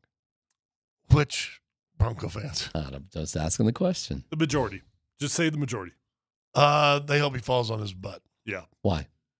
Because guys like you sold him. I'm sorry, huh? Yeah. What? Well, lemons. I'd compound that. Guys like us. I do think what Russ did in year 1. Guys like you. I do think what Russ did in year 1 absolutely turned the fan base against them. And I'm not talking about the performance. I'm talking about everything else. But on top of that, you don't want to be wrong because there is that little seed of doubt in the back of your mind. There is that little fear. What if Russ does go to the Pittsburgh Steelers and he wins the Super Bowl? What if he is an all-pro like Scott says? And nobody wants to be the team that gave up on that. So, yeah, the majority is going to be rooting for him to fail. Yeah, I would say they fail. But don't forget, I don't know if you've taken a look at, I know the full schedule didn't come out, but who you are playing at home, Pittsburgh will be in Denver this year. What day? I think it's week 1. Maybe Russ can finally win a home game. They don't have the date. schedule. They don't. Okay, here's what I was seeing. I'm sorry. You're right. The dates are not out, but I did see people speculating, which I totally disagree with. People are speculating, well, it's got to be Pittsburgh Steelers versus Denver Broncos primetime week 1, right? Russell Wilson, just like Seahawks versus the Broncos for Russell Wilson. Nobody cares. No, they got NFL ain't bid scheduled around on Russell that Wilson one. again. Yeah, they got bid on that one. That might be a it might be a game. It'll be a storyline whenever they play. It could be a Monday Night Football game. That could be a Monday Night Football Or game. it could be one of those Doubleheader. one of those games where they kind of all of a sudden, well, it's supposed to be Sunday. Oh, we're going to move it to Saturday night. Well, they've done these doubleheader Monday night games, and if you're on the back end of the doubleheader on opening weekend, you ain't a priority. You got Beth Mowins doing play-by-play with Rex Ryan on the sideline and Sergio Dip telling you what do you how got against VJs. Beth? It's a lower level of play-by-play. Now I got nothing personal against Beth. Well, what a tandem that was. Beth, Rex Ryan, and Sergio Dip. Sergio was never to be seen again after that game. He truly did have the time of his life. Never once was seen again. That was it. One and done. That's about it. So you always know where you stand by who's doing the play-by-play. Nothing against Beth Mowins. Poor Sergio. Poor Sergio. Yeah, that poor Sergio's guy. doing just fine. He is? What's Sergio? Tell me what Sergio's he up to. He does ESPN coverage basically of high-level, soccer. That's where he was before, and he's still doing it. Okay. Yeah, that's his ballpark. He's, that's a big deal, soccer. Yeah. He's in his wheelhouse. He didn't want to do NFL, huh? I don't know what he wanted to do, but, I know what he is doing. Jerry Jeudy for a 5th and 6th. And the $13 million going to the Cleveland Browns. Glad to see Jerry gone? Yeah. He was in the way. That's the way I described it for about the last year. flat out in the way. He's in the way of Mims. He's in the way of even Russ. Russ going out of his way to try to, because Russ is a good dude and Russ does care about personalities and friendships and all that. He was in the way of Russ's head, trying to get him involved in the game in ways that he just flat out should have given up on getting him involved in the game. He was in the way of the running game. He was in the way of it. He's just been flat out in the way. That's who he's been. It's not fun to talk about anybody like that. He is not the biggest first-round bust we've had in the last 10 years, but he's the second biggest first-round bust we've had. Who's number one? Paxton. Okay. God, are we still in a 10-year window with Paxton? Yeah, what year was he? 2016. Yeah, okay. Yeah. Was Noah Fant a first-round bust? Not even remotely as big as Jerry Jeudy. Not even remotely as big. Now, the problem with Really? Noah Fant is a first-round tight end, so I suppose by those standards, he would be a bust. I never expected him to produce like Jerry Jeudy was supposed to. Keep in mind, that was the greatest wide receiver class in the history of mankind. That's what it was being billed as. And he was billed as the greatest wide receiver in that class. On a national championship team. And Noah Fant has had a fine career. It's been nothing exciting, but it's been fine. He's produced. He's a guy. Kirk Cousins goes to the Falcons. Bad news, obviously, for Justin Fields, especially with Russ going to Pittsburgh. Bad news for the Denver Broncos. Bad news for the Denver Good Broncos. news for the Cheeseheads. Cheeseheads. Okay. Yeah, good news out for of them, there. Green Bay. Okay. Oh, yeah. I mean, a little less competition in that division, right? Sure. So Minnesota's going to take a quarterback at 11. Well, this is a huge domino. It's a huge domino for the entire NFL. It's going to be a domino for even Sam Darnold. It's going to be a domino for the tier 2 quarterbacks. This truly is the first thing that had to fall. And I want you guys to know this. I know it for a fact. Minnesota desperately wanted to hold on to him. Desperately. They were not trying to move on from Kirk. You know what he is? And see if we can think of other guys that have been that guy. He's that guy that's just good enough that you really can't replace, and yet you always feel like there could be something a little more special. And yet, oh, by the way, he won his 12 games again. Oh, by the way, but he got hurt. Oh, we lost that playoff. Oh, it's kind of like Stafford a little bit. He's just good enough that you really ain't going to replace him. Nope. Stafford goes somewhere else, and not that Atlanta's ready to do this, but goes to the Rams and wins a Super Bowl. And I'm speaking obvious here, but the reason why it's bad news to the Denver Broncos is the Minnesota Vikings are one spot in front of the Denver Broncos in the NFL draft this year. The Vikings sit there at number 11. All right, what's more worse, the Vikings at 11 or the Raiders at 13? I mean, it's all in the same category. So whether it's really in front of you or it's behind you. Because both of them need quarterbacks. If you're within firing range of the Denver Broncos and you need a quarterback, that is a serious concern. Both of them need a quarterback, and both of them have a lot more assets than Denver has. Here's who won't need a quarterback. Chargers at 5. Falcons at 8. I don't know. Bears at 9. So those 3 right there. Got to try to move to 8. Got to try. I'd say. Falcons are at 8. Yeah. So previously I'd said 9 was the magic number for the tier 2 quarterback teams. 8 is now the magic number because the Atlanta Falcons, now they can move. Now they don't have any pressure in the first round. Yeah. Okay. How is Arizona not in the mix for a quarterback? They seem to be wanting Marvin Harrison Jr. like nobody's business. He's as much as consistent as the first pick at number 4. He is. So they're happy with their quarterback then. I guess. You know what? That is a great point, though, Scott. Are we totally just disregarding them? Like, that is a great point. Why are we disregarding them? I'm not sure, but they seem to be sunk in with Kyler Murray, and I guess that's a wrap. I guess. I don't know how else to look at it. Do you remember the Richard Pryor comedy album and stuff? Sure. Remember the one about Miss Rudolph? Miss Rudolph. And you can see his buddies now the whatever the monkey down the zoo with little tiny feet. Right? Remember, because Miss Rudolph was a voodoo witch and the guy didn't pay him back and whatever. Mudbone's down the zoo with little tiny feet. That's Kyler Murray. Man, you got a quarterback with little tiny feet and you're trying to play in the NFL. It's such a stretch, but okay. I'm with you right there. Little tiny feet. We have no dumb questions coming up in 13 minutes. I got this audio from this coach getting fired, which is outrageous. And did Al Pacino get it right for the did he really get it right in the Academy Awards? Plus, the Nuggets against the Raptors tonight. Why winning by 21 and scoring 142 sucks? Details next.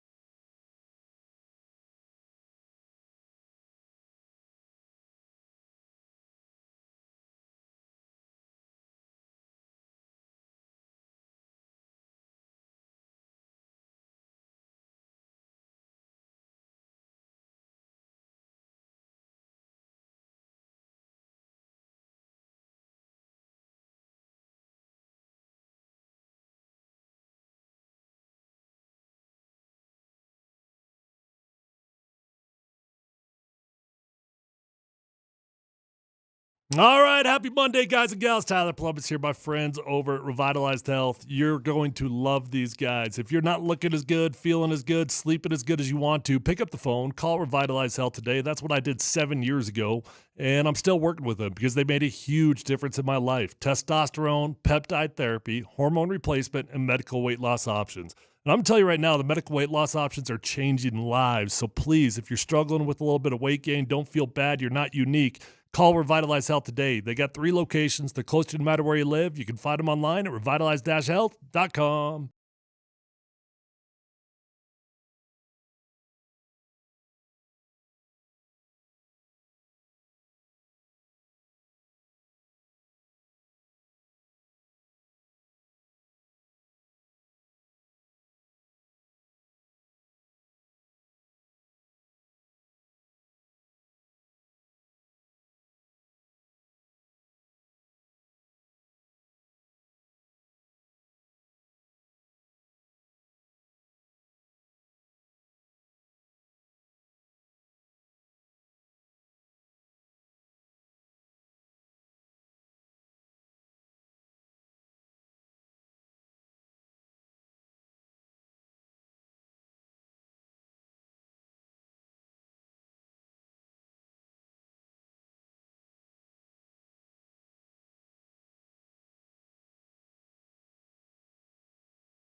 Yeah, we are we're looking at the Kirk Cousins deal right now, and it is monster. Holy cow! The dude just makes money. Takes your breath away. You think primetime Deion Sanders has got a money tree in his backyard? So the deal is, and we'll get to Saquon Barkley's deal with the Eagles, which is a good deal for him, but it ain't this. $100 million guaranteed, 4-year deal, $180, 45 per. But don't even worry about that. It's because I don't know if he'll get to that 4th year. It's the $100 million guaranteed. How much damn money has Kirk Cousins actually made in his NFL career? Who has done better financially for where he came into the league than Kirk Cousins ever in the history of the league? Yeah, I mean, he's coming off his second fully guaranteed deal with the Vikings. The second fully guaranteed deal was an $84 million deal. I cannot remember off the top of my head what the first one was. I thought it was 93. With 93, something like that. I could have sworn it was because the Broncos wouldn't guarantee it and the Vikings did. Remember back in the day, Broncos were hot to trot for Kirk. They denied it, but they were. Oh, they were. So imagine if they'd have got it. Would this place could be completely different? Well, I don't know if this absolutely. makes fans happy or sad because Kirk Cousins is controversial in terms of the fan base. Dumb fans don't think he's good. Rob, I'm talking to you.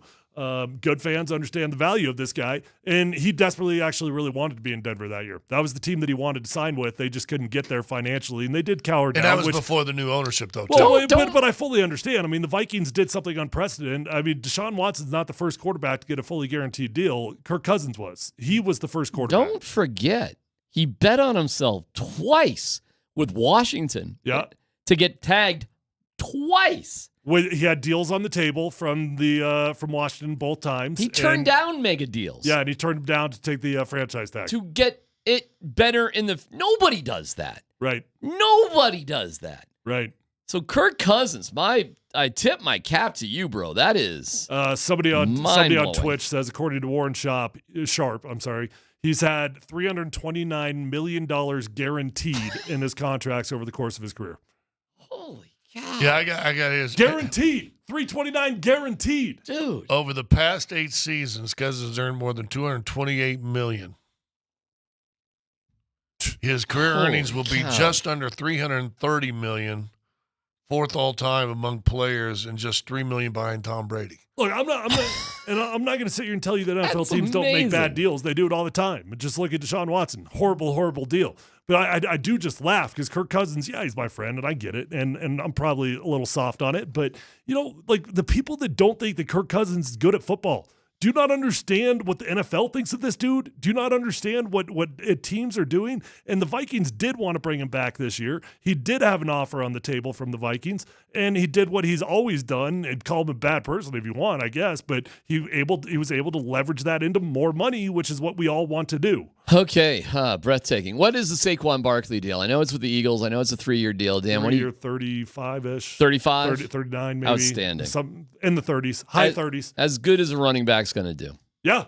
Yeah. Just under 38. 3 years, just under 38. Guaranteed so money. Over $10 million a year. Oh, yeah. Dude. And now you're going to cross-conference rival, right? Cross-division rival. That's the way it goes. Man, the Philadelphia Eagles just continue. The San Francisco 49ers have the most loaded roster, but the Eagles are a very, very close second, and they just continue to add insane talent. All right, man, we'll follow it as we go. Michael Malone about Saturdays. Now, they did win by like 21 points on Saturday, right? I'm double checking here. But here's how Malone responded to the game. I'll take a win all day. I mean, an ugly-ass win is better than a pretty loss. So I'll take the win. Just checking. An ugly-ass win is better than a pretty loss. Just checking here. You did score 142 points and win by 21, correct? Yeah. But the ugliness for those guys, and listen, again, they have, and I know Malone looks at giant picture and says, we are going to win an NBA championship again if we allow 42 points or 44 points in the third quarter against championship habits. Yeah. So you're going to be tough to beat Toronto if you do that. You're going to be tough to beat Miami. Who you got on this road trip? Miami, San Antonio, Dallas, and Minnesota. Not going to win probably 3 of those 4 games if you do that. Mm-hmm. So, yeah, I see where the bigger picture. So he didn't want to settle on just good, right? But fans can. Well, he's at a point now with this team where it's about mental gymnastics. And, Jamal Murray totally dismissed the question after the game about is this team ready for the playoffs?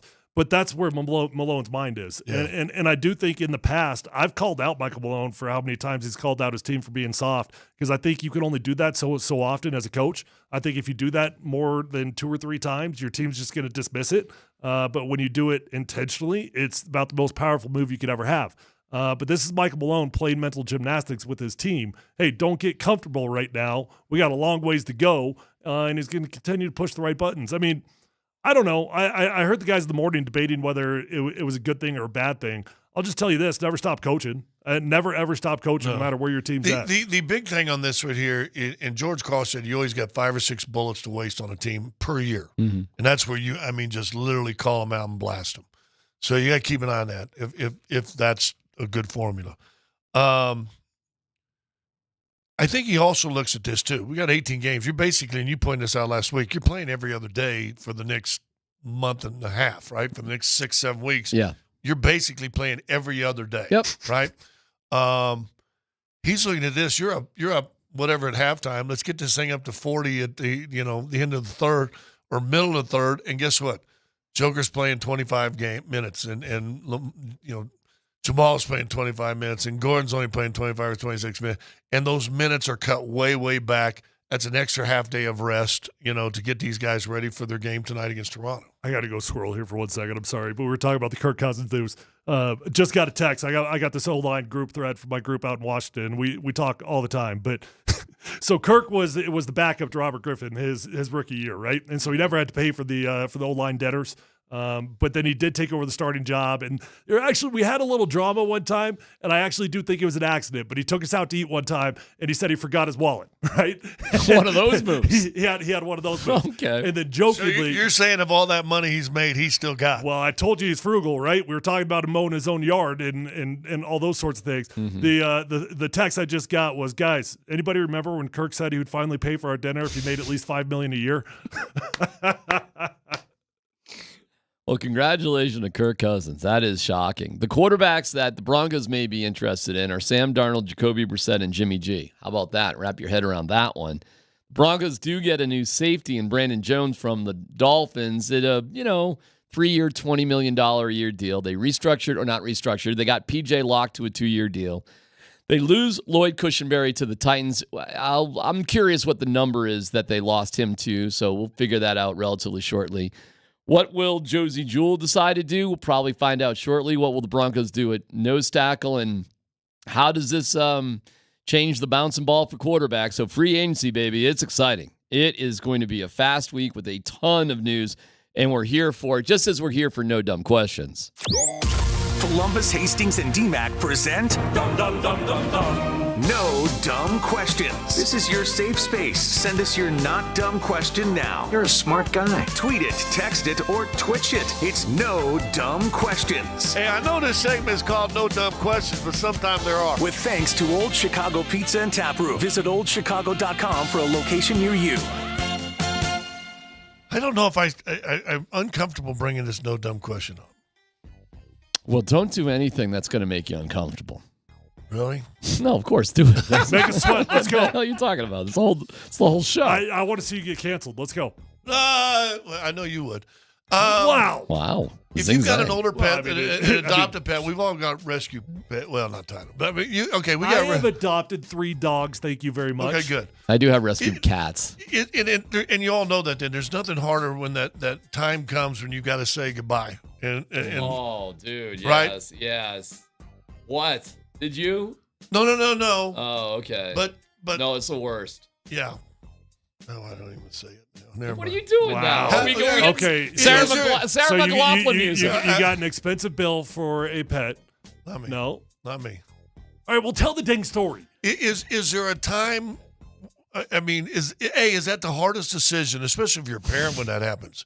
Is there a harder decision to make than end of time for a pet when you have kids? What are you doing? I'm trying What are you I'm doing? softening this up. What the hell? Is there a good no, time? there's no good time. I mean, but no good time. Fluffy's going It down. sucks. But is there anything harder than that as a parent, really? No, it's brutal. It sucks. And no dumb questions is over. We have to go to break. Oh my God. I just What the asked. hell's going on? Why'd you even bring that up? Because I got a buddy who's in that decision making right now, and it's either that or spend 10 plus grand. Different question. Well, Different which side do you question. love? Your question is how much is a pet worth? That's what it is. Well, not but telling I'm them. not that I thought you were talking about the pet is destined to die and there's nothing you can do for it. We all die. You're just talking about a cheap friend. I get the question. I get the question. Wow. Dog or cat? Dog. I got a situation. If that dog's not worth $10,000, your buddy's a jerk. Of course that dog's worth 10 grand to the family. What are you, nuts? But is there an age? Like, not to be. Holy cow, what is going on here? A dog? Yes. When's the last dog you ever had? Never. Okay. All right, enough with the music. Back to the other stuff. But, I keep it easy on myself. But you get a dog? All right, can somebody save us? I got a couple of things. Jeez. Is that bad? Yes. Well, it's bad for the timing of the segment, yes. Is there? But it's a no dumb question because I mean, seriously, No, that was a when I serious was question. proposed this, it was a huge dilemma for me too. I'll talk to you after the break. I got two great audio clips to play for No Dumb Questions. Two of them. One, we go to Utah State of all places. Oh my God. Is this, no dumb question, is this the harshest firing of all time? Listen up. How do you plan to rebuild for next season? I'm not going to be rebuilding. I just coached my last game at Utah State. I spoke with Diana, and they're going in a different direction, and I respect her decision, and I hope they get a really good coach in. I'm assuming that's going to be the last question. Wow. The best line was that right there. Thank you. I assume that's going to be the last question. Wow. She got fired on her way to the press conference. She's not the first coach to get fired after a game, but she's the first coach I've ever heard of to get admit it. fired and then have a press conference. Well, but I they mean, just got knocked out of the WAC conference tournament.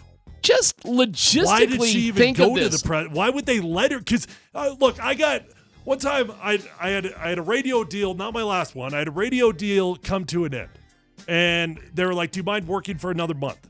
And I'm like, "Yeah, I'm a good guy. I'm happy to do it." But do you realize how dumb of a decision it was on behalf of that company, giving me an open microphone that I could talk into every single day for 3 hours and say whatever the heck I wanted to? No, I did the right thing. I didn't do anything stupid, but I could have opened up I could have opened up everything. I could have told all the stories, right? And you put her in front of a microphone right after you fire her? Just logistically, if you think of a court, and then the press area is what? Got to be, 300 feet from the court.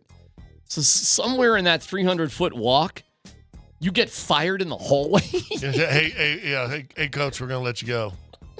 We're going to go in a new direction next year. It's crazy. Oh my gosh, I'm trying to play and just let me last ask this, year. but once you do that, shouldn't it have been the AD that goes in the presser? Yes. And says, here's what just happened, blah, blah, blah, blah, Yes. instead of putting your coach up there into that situation? Hold on, help me out. Just last year, I can't believe I'm drawing a blank on who it was, but it happened after a Nuggets game, I think, and Woj broke some coach was getting fired, and Woj broke it between the end of the game. It was the Lakers. Oh, it was the Lakers. It was the Lakers. Yes. I think it was, oh my God, Scotty. He was just here. He was coaching the... he's coaching Phoenix now. Right. I'm forgetting his name. Yeah. But that happened last year. Yeah. All right, here's another audio. So the Academy Awards last night, and if you didn't watch it, okay, it's not really... It was actually all right. There was like three good moments. I watched John Cena.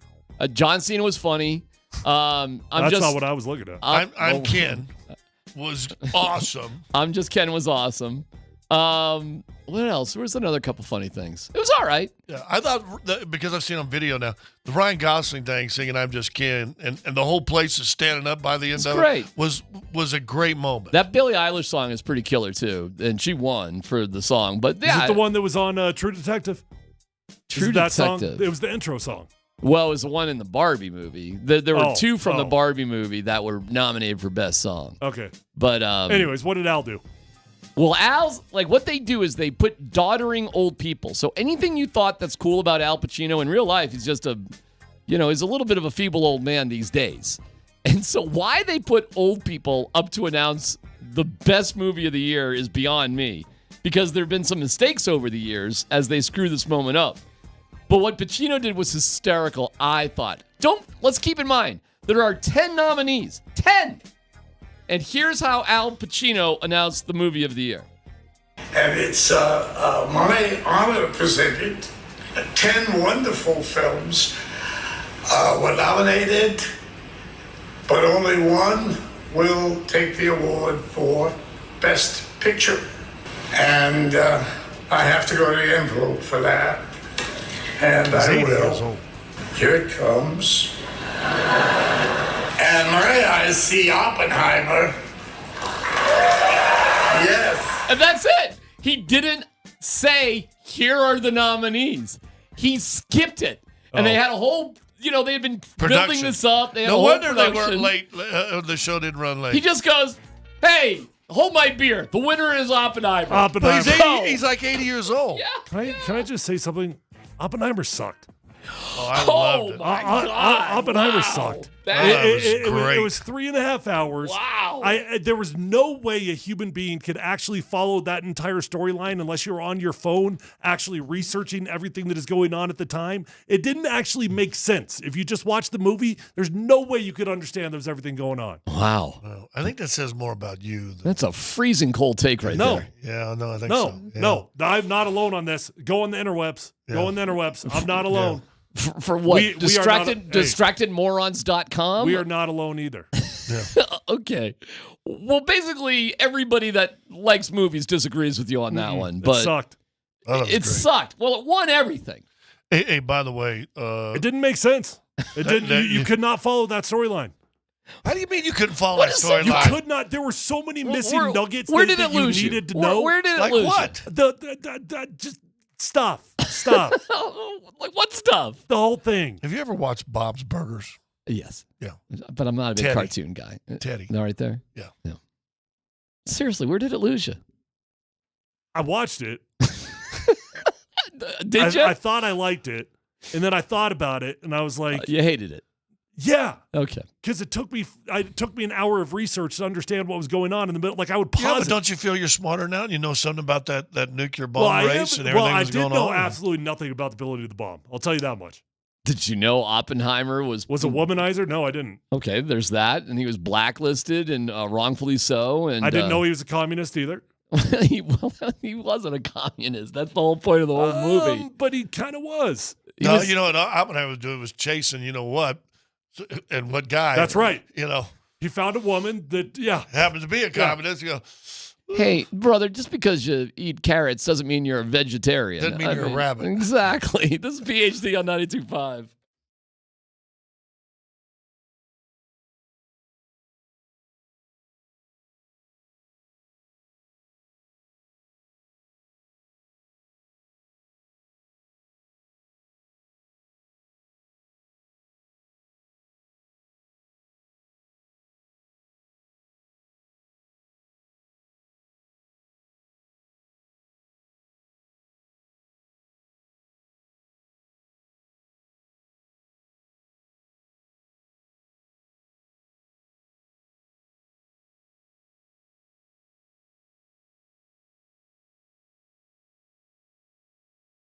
Hey, it's C-Mac for AAA Home Improvements. Well, if you've been thinking about remodeling your home or adding living space, you don't even know where to start.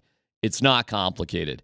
Go to AAAHomeImprovements.com. That's AAAHomeImprovements.com. They are the premier design and build contractor in the metro. They've helped hundreds of families transform their homes from tired and dated to beautiful and modern. With over 20 plus years of home renovation, custom home building, and remodeling experience, their service is completely turnkey to make it easy for you. Design and engineering, permitting, project management, final inspections.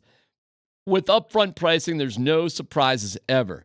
Their team of skilled tradesmen and project managers are amazing, and they'll stay in close communication with you through the entire process, so you always know what's going on with your renovation or custom home. Their schedule does fill up quickly, so call my pal Toby Hurdle and his crew today. Check them out and get a free, no-obligation estimate on your dream renovation at AAAHomeImprovements.com. That's AAAHomeImprovements.com. Quality at a fair price.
he's not going to come back too early. Sure. That it's just not going to happen. Like, he has a timeline that says you're not coming back before this date. Doesn't matter how good you feel, and we're sticking to that. It's his career. So we're not going to play with that regardless of where we're at in a playoff series. And so that's number one. He will not come back before that date, and then he's got to get himself to the point, hopefully, that he can come back. And we don't have clarity on that.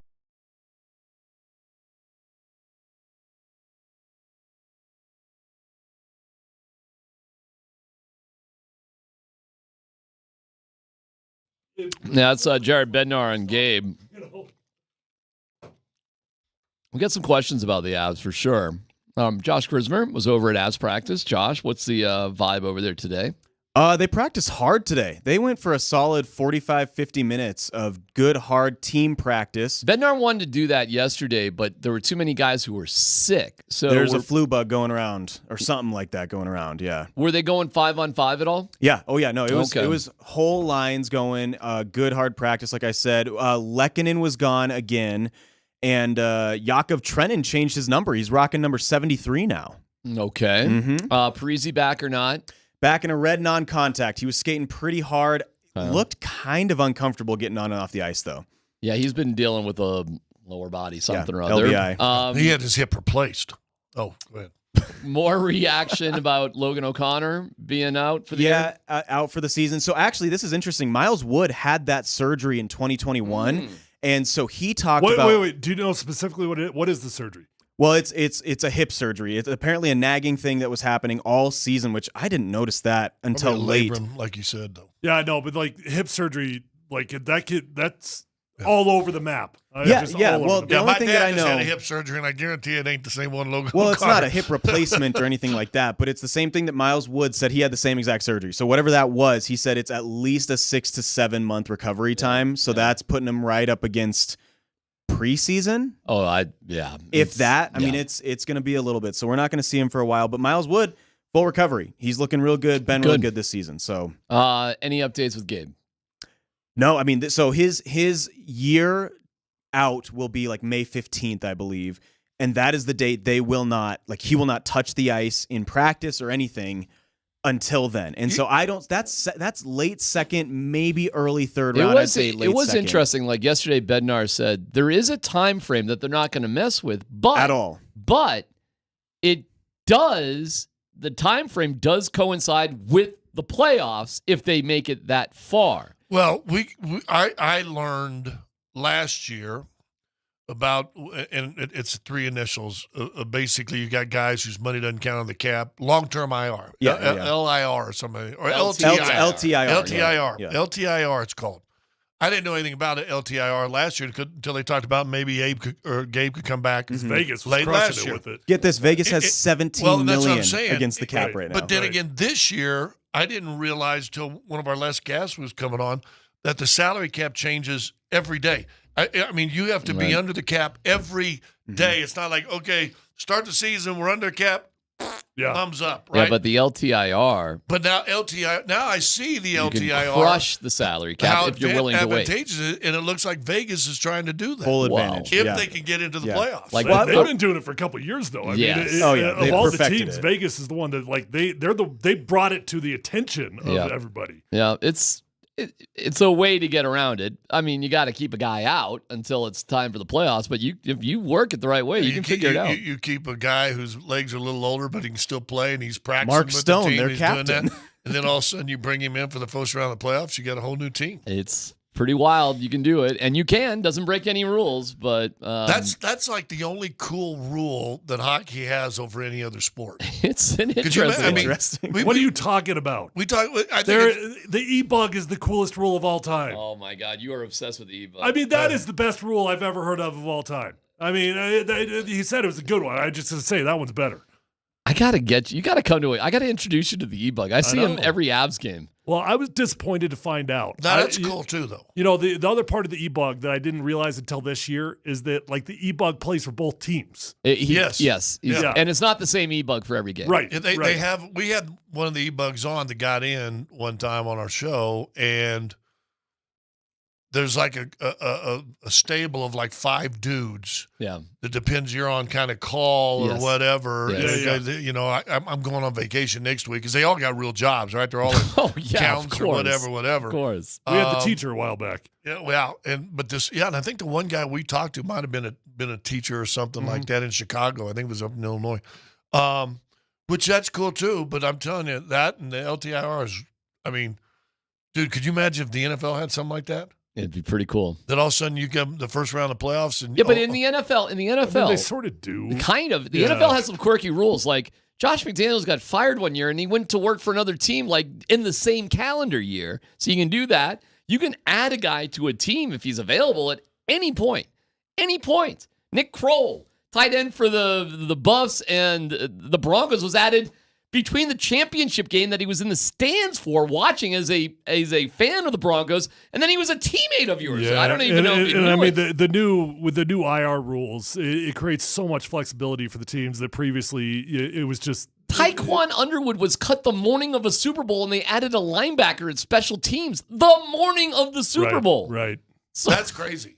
That was great. Who wasn't activated and was, the whole thing was, well, it's a way to, give this guy a little something. But Taekwon, I feel bad for him. Like, I mean, you don't even get Unless to you win the Super Bowl and you still get a ring. Well, I'm sure he did, but he can't even go to the game unless he buys a ticket at that point. You got cut that morning. That's pretty harsh, right? Anyways, rules. The NBA too. Like Colin Gillespie, what has to happen for him to be on the roster? A roster For the playoffs. for the playoffs, and they have a cut down date where you got to have a guy on. I know. And I don't even know what that date is, but it's late in the season. You gotta have be to have coming your, up you have to have soon. your playoff roster in. Which I knew a guy played up there, and as soon as the rosters were set, he retired like the day after roster was set. He was on the roster, so they had to go in a man short. And this one you only had 12 guys, so they had to play. It was Washington. They had to play 11 guys. Well, with those rules the only way that he could come in and play the regular season, he's got 10 games left. Like you have 60 games or something like it is. Or So you're going to only play in 10 more NBA games. He's this only year. got 10 more games he's allowed to You play gotta in the be NBA. careful with those, yeah. If you go 11, then somebody that's on a regular roster has to be cut, and he has to take that guy's See, place. those are rules like why I don't understand. Like, what's the point of that rule? What's the point of that managing all that? Like, why couldn't you just be able to bring somebody up and down whenever the hell you want? Because you have a limitation on the roster size, Right. and so they can still bring him and let him be that third backup guy if they want, but somebody who's a regular on the roster has to be gone, and you can't cut another two-way because he's not considered on the roster. I'll tell you this. Reggie Jackson is like circling the drain to not be in the rotation at all. Oh, yeah. You got to be a little careful right there. I'm just trying to figure out what the heck happened because Oh, man, I don't know. Well, they didn't say anything. You know what I take in that game, especially last game? They're trying to spare his minutes. So if you notice, they're not Okay. playing so many dual minutes with him. And so, I mean, it's just one of the two. And I think they're cutting Reggie's minutes back down these last, trying to get him. I had a coach talk to me in L.A. saying he's important to us and we got to get him right. Well, let me ask you this, because I know how well respected DJ is. I get it, and I know that they know he hasn't played in a minute. they know everything they need to know about the guy. Like if they want to throw him in some third random playoff game, they could do it, no concerns. But I will say, like both those guys were playing so much basketball at the beginning of the year. DJ never made sense why he was making so much basketball. Reggie did because he was actually the first free agency signing the Nuggets had this year. But what's going is are they actually looking at Zeke like he's a better option than DJ, or are they just literally saving the legs? Go on, don't give me the eyes. Don't give me that. What are you, Homer Simpson? We're doing a radio show here. You going back in the shrubs there, Homer? Yeah, I don't know. Okay, I don't know. I'll tell you what's Well, going on, I thought Tyler. it was a really good concept of an idea to talk about on the show. No, it is. Yeah, and thank you, D-Mac. yes, they are trying to get their money's worth out of Zeke, and it's a painful growth process. There are moments where it's going well, and then there's moments where he's lost out Yeah, there. you got to see what you can do with him. He's a tradable commodity at the end of the year if you need. You might as well see if there's going to be anything for the future because you're going to have to make a decision somewhere down the line. So, But that being said, Give him a chance DJ's, to I'll tell play you now. this. Like that, DJ's not going to be in the rotation, and I doubt Zeke may be, he may not be, because you can use AG at that 5 and just be just fine. Reggie's a more concerning thing, and Holiday is coming on strong. So you may see a situation where Reggie's in the same spot he was in the rotation last year during the playoffs if he don't get it together. I'm just telling you. And that breaks up, like, who do you really want as a backup? And it's a weird conversation to have because Pickett's done nothing for the Nuggets, and Gillespie's actually been pretty consistent. So you can back up on that one, but I'm spitting truth bombs at you right now. Mm-hmm. So they got some interesting conversations to have. Ain't no doubt about it. How's that? And we got to find out when that date. I'd rather that you date tell is. me the truth than kill me. Okay, well, you get it all. Yeah. You get it all. No, I mean, listen. Correct me if I'm wrong, by the way, Scotty. No. Okay. Thank you. Here, want me to do it again? Watch. There you go, Homer. Go slink back. Thank you, Grizz. Appreciate it. Good job today. Russell Wilson is a Steeler. Are Bronco fans going to root for his demise or for him to thrive? You okay back there? You need a snorkel back there in the bushes there, Scotty? It's PhD on 92.5.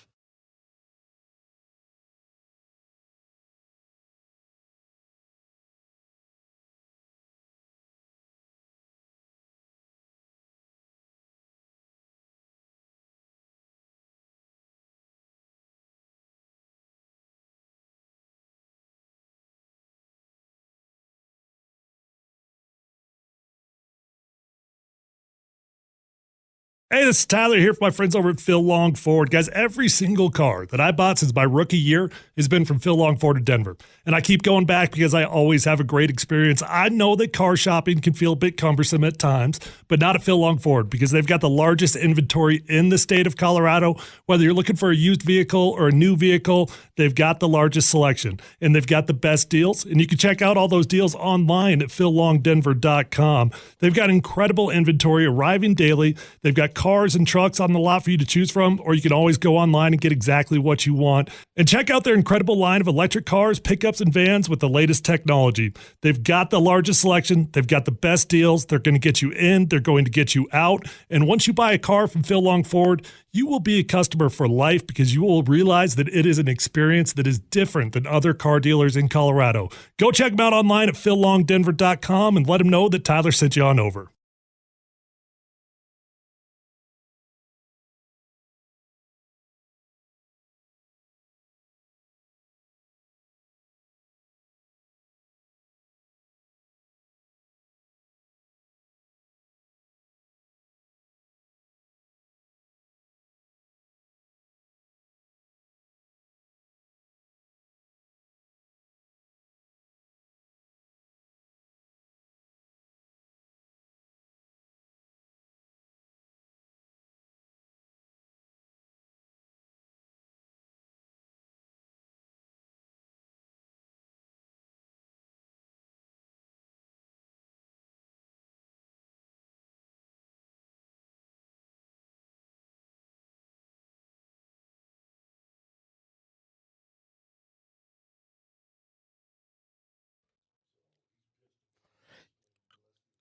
Well, you know, 5's a big number for me because 5 is the amount of pounds I'm away from my big goal. There's a lot of little goals when you're trying to lose weight, but I am 5 pounds away from like the ultimate big goal, which would be 40 pounds lost. So, I mean, I'm headed down the stretch and things just change a little bit, but being that close to a final goal is something else, and it's been easy, frankly. You know, it's more daunting just to pick up the phone or go to the website and start. But once you get going with SOTA weight loss, man, it's a piece of cake. At least it has been for me. And you can take the hunger out of weight loss. It's safe. It's effective. I mean, I work with a nutritionist, Amanda, who's been by my side the entire time. And I'm getting to a spot where final results are coming in. So I'm thrilled with it. I'm pleased with it. And if you're interested in dropping that fat while not losing the muscle, well, hit them up. SOTAweightloss.com, SOTA weightloss.com. Call them at 800-555-6521, 800-555-6521. SOTA Weight Loss, state of the art.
Kill.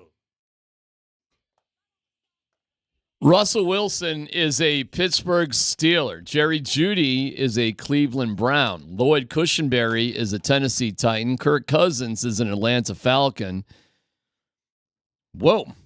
Who's the What'd we safety? get? Brandon. Who'd we sign? Brandon Jones. Jones. That's it. Brandon Jones is a new safety for the Broncos. PJ Locke's got a new deal. Saquon Barkley is an Eagle. What else we got? Am I missing anything else? But most big out there? importantly, Russ has still got it. He still's got it. He still's got it. Russell Wilson is a Steeler because it's a cheap throwing the ring at the bottle or a grab for the gold ring on the merry-go-round. It's a cheap way to do that. And if he has anything left, it'll be the greatest pickup ever. Russell Wilson is a Steeler because Mike Tomlin will not be coaching there next year, and he wants to ensure he does not have his first ever losing season. I see on Michael Grant on the text line, bold prediction, Mike Tomlin has his first losing season next year. Russell, what is the relationship then between Russell Wilson and Kenny Pickett? I'm not sure what your question is. Like, if you're asking, like, is he going in there in some like Joe Flacco role of like he's going to refuse to teach the young guy? I don't think that that's who Russ is. But I mean, I'll tell you right now, they're adversaries. They're competitors, and I don't believe for 1 second. And you and I disagreed on this. I think you came around, but I don't believe for 1 second the Pittsburgh Steelers signed Russell Wilson without him being the day one starter. And I do mean that, day one, because Mike Tomlin understands the noise that comes with Russell Wilson, and no team's bringing that dude in to be a backup quarterback. I think we're getting into just a tad of a semantics debate because I don't think Russell Wilson will be a backup either. Either they'll see and he'll prove that he should be the starter, or they'll just cut him. So I think I essentially agree with you. And I would agree with that too. But I mean, he's not a backup. He's not there to compete with Kenny Pickett. Correct. He's there to prove that he can be something else. And if he doesn't, they'll just let him go. Okay, fine. We can both agree on that. How about a job you get let go $1.5 million, and in the NFL, like, that's peanuts, dude. Give me the 0.21. Yeah, right. I don't know. It'll be interesting. Someone told me, it might have been Ryan when he was doing the show, called Denver used to make me mad. The place where quarterbacks come to die. Yeah. Is that turned into that since 16? Since 16, yes. Well, hold on. Since 16, yes. What? I struggle with the premise of it. Who did we bring in here that died? I mean, maybe Joe Russ. Flacco, Case Keenum, Paxton Lynch, Mark Sanchez. Brandon Allen, Mark Sanchez. None of those. Russ is the only. Brock Osweiler came back here to die again. Russ is the only one that would fit in the category. Russell Wilson. Russ would be the only one that fits in the category of being a premier quarterback that came We here. didn't say died. premier. We said quarterbacks come to die. I know, but all those other guys, they were Jeff holding on. Case Keenum wasn't. Case Keenum was a big free agent pickup Case right had there. the best year of his career. Yeah. Flacco won Super Bowls. He wasn't the same guy, but everybody thought he was going to come in here and be the same guy. Flacco beat out a dead guy for comeback player of the year for the Browns. Well, we've been playing with a bunch of EQBs. Yeah, man. I mean, this has been death central for quarterbacks here since 2016. It's been terrible. Drew Lock, Teddy Bridgewater. Well, I can't wait for Sam Darnold to die. Well, I mean, but we're seeing a big change now. We Well, are. The good thing is, if this has been known as the place where quarterbacks come to die, maybe that's why Sean Payton's bringing in guys that are already dead. By the way, nobody clip what I just said right there because that could come out really bad. I can't wait for Sam Darnold. Yeah, I'm not going to say it again. Look, we are in that spot where we are looking at the dead quarterbacks. We are. And you're hoping you can find you got a good CPR, man. Let's get this thing back to life. Sam Darnold, Jimmy Garoppolo, D-Mac brought up earlier in the show the three quarterbacks that he's hearing. Sam Darnold, Jacoby Brissett, and Jimmy Garoppolo. And we're missing one big one. No one wants to mention. Who's that? I don't know why we. What? Carson Wentz. I haven't heard his name at all. I know. He's your guy, huh? I'd rather have him than Sam Darnold. Scott, they're keeping it quiet. They don't I'd rather have Carson Wentz here than Sam Darnold. Okay. Well, I think the Broncos do too. That's why you're not hearing about it. We'll let Carson know. Yeah. On the text line, real question, how many bathrooms will Russell Wilson get in his house in Pittsburgh? He'll have a high-rise overlooking the Allegheny You know what? That's River. kind of a fun question, though. I mean, How soon will he go to a Pirates game? well, I'm just thinking, like you want to talk about like the ultimate blue collar community. How do you think they would feel if Russ walked in and in the first week bought the most expensive house in the I history was of just going to ask that. What is the most expensive house in the history of the Pittsburgh suburbs? $185,000. But don't you? But don't you think that would go across kind of poorly out there? I need to move there if that's true. Well, I'm laughing because I got married in Pennsylvania. My wife is from the Harrisburg area, and Scott's not necessarily wrong on that one right there. I've seen it myself. I got Three Rivers though. Pittsburgh's a cool city, man. I don't know. People keep telling me that. Yeah, I like Pittsburgh, man. It's cool. The stadiums are real cool. By the They're way, all right there. Carson Wentz started one game last year. Yeah, how'd they do? They won 1-0. Can you stop? 71% completion rating. So 2-to-1 touchdown to interception ratio. You want to know what's amazing? I literally couldn't name the team that Carson Wentz started for last year. Who did he start for?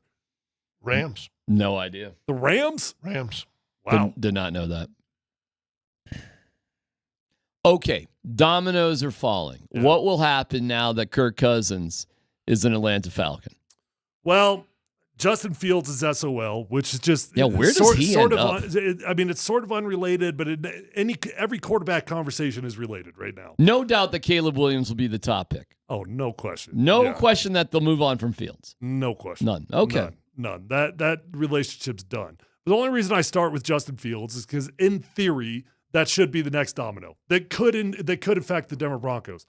I don't know if that dude's going to find a job. So he might be stuck right there with the Chicago Bears just as a backup quarterback. I don't know. I'm sure they don't want that. Interesting. I'm sure they don't want that because who would want that noise? Who would want that distraction of him being the backup quarterback? All right. I cannot find a team. Maybe the Raiders would make a move for Justin Fields. But in terms of what it means for the Denver Broncos, it means a whole lot. The Minnesota Vikings are sitting one spot in front of the Broncos at number 11. Number 9 was previously, in my opinion, going to be the targeted spot in the draft for tier 2 quarterback teams that need to move up because that was the Chicago Bears' second pick. The Bears will definitely move out of one of their 2 selections. They'd be nuts not to. So number 9 was always available. Number 8 now becomes available because the Atlanta Falcons are sitting at 8. They just picked up their dream quarterback. And now you're going to you got Denver Broncos, you got Minnesota Vikings, you've got the Raiders, you got the Seahawks just a few behind. I think they're at 18, 19, something like that. Seahawks are at 16. 16? Mm-hmm. Oh, I thought they were even further. Okay, so that's definitely a threat. Yep. You've got about 4 teams within 3 or 4 spots that are all going to be maneuvering for that 4th quarterback off the board. So the real question is, how far could JJ fall? That could he even make it to number 8? I doubt it. I think he'll go no later than 6. And you know what? Scott brought up a great point earlier in the show. It's the first time he's ever done it. He brought up a great point. Okay. Why is nobody talking about Arizona? Nobody. What are we? Dude, 6 months ago, they'd given up on Kyler Murray forever. It was done. It was. Then he, again, like he always does, has a great finish to every season. He did. He did have a fun little finish to the season. I get it. That dude ain't going nowhere. He's never going to do anything in his career. He will never win a championship in the NFL. Never. That style of football will never win a championship. Maybe Lamar could. Kyler ain't Lamar. So why are we totally glossing over? They're at 4. Arizona's 4. at 4. Mm-hmm. Tons of rumors, by the way, that they're going to trade for Justin Jefferson, which if they do, that changes the Marvin Harrison conversation big time. It certainly would. They go from 4 to 8. 11. 4 to 11, right? Doesn't Minnesota have an 11 pick? I mean, they're going for trade for when you offer that 4th, swap with the 11th and something else. Yes. Yeah. You know what? I didn't put that together. Yes. Yeah. So now Minnesota can jump right back into number 4. Yeah. If they give up the best receiver in football. Yeah. I guess if you don't need that guy. I think hey, look, you just lost Kirk Cousins. You're probably got to take a step back right now. Wow. Pretty good timing. And I think that ship has just sailed out there. Then that means quarterbacks maybe go 1, 2, 3, 4. Has that ever happened in the history of the NFL? I don't think so. I don't think so. It probably won't. It never quite does. But I mean, that's what. And do they look at? So it'll be J.J. McCarthy. Do they look at McCarthy as a Kirk Cousins type? Maybe. I mean, this is the same story for every team. You get the expected great quarterback at a low cost, and that's how you teams aren't going to go put a sign out saying, "Hey, we're rebuilding." You just got to see what they're doing to understand it. I think the Broncos did. I think they put that sign out there. They don't literally say it though. And I was talking to some people behind the scenes, and it's never like that. It's never like, no, we're definitely, no, they always want to win. You still got to sell season tickets. Bingo, bango, bongo. And that is exactly why teams would never announce or say something that we're rebuilding. You hit the nail on the damn head. So you will never hear any team actually say it. You just got to watch what they do.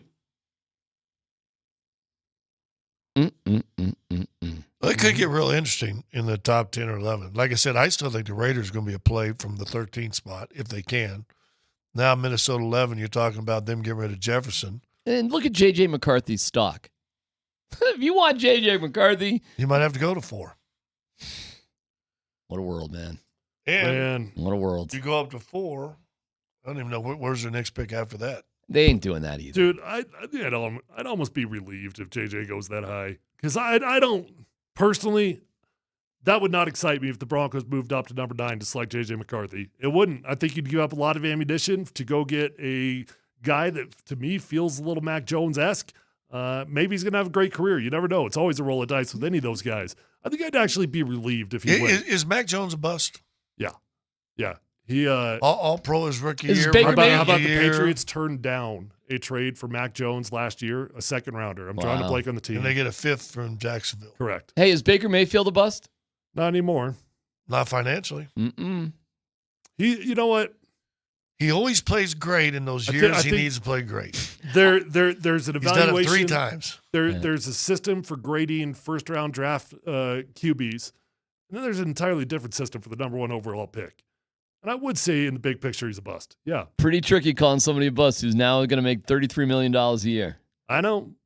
After getting moved around for a 2-year window, did he play for 3 teams in 2 years? Whatever. Who says they're the greatest? The funny thing about, he's definitely a bust is saying, because what, Cleveland knows quarterbacks? Well, but now he stays in Tampa Bay. Maybe in their view, at least it's the evil we know.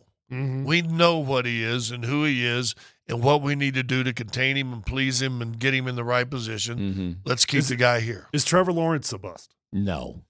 Close. It's close. Playoff quarterback, a lot of potential. He's got his replacement. Dude, number 1. Got his replacement.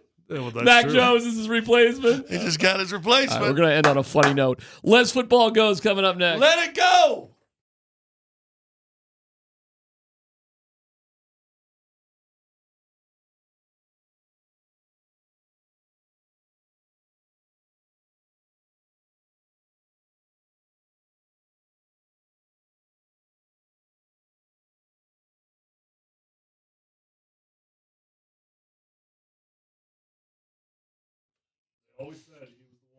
Hey, it's T-Mac for Old Chicago. Oh, man, if you've been in Colorado for any length of time, you know Old Chicago, but did you know it was founded in Boulder in 1976? It's a true Colorado success story that I'm proud to be associated with, and man, if you're just looking for legendary good food, they're always coming up with new delicious features that are just chef's kiss. The Chicken Bacon Ranch Pizza is becoming more legendary by the day. Every bite a flavor explosion where ranch is the sauce. Hey, listen, from fish and chips, calzone, salads, burgers, the choices at Old Chicago are extraordinary, never mind the unbelievable pizzas. And you put that delicious Old Chicago meal with some liquid gold, and that's beer. And boy, does Old Chicago got you covered there. You can come and explore all of their over 100 local and legendary beers at OC. And whether it's in person or your neighborhood Old Chicago, takeout, they got you covered there. Hey, I'm at Arapahoe and Parker, but there's Old Chicagos all over the place. Visit oldchicago.com for the nearest location to you and to order takeout or delivery, or better yet, download the Old Chicago app and get $5 off your first order of $25. And hey, check out that Chicken Bacon Ranch Pizza. Got you covered. Check them out at oldchicago.com.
Wow.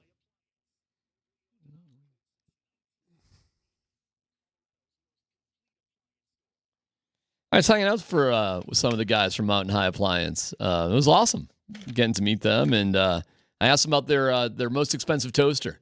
They said they got a toaster for $600. Nice. I'm like, it's got Wi-Fi.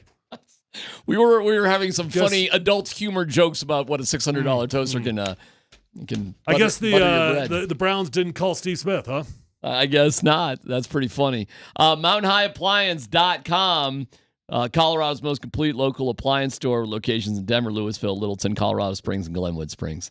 See you guys. All right, Dan Bud Tanner, busy day. What do we got?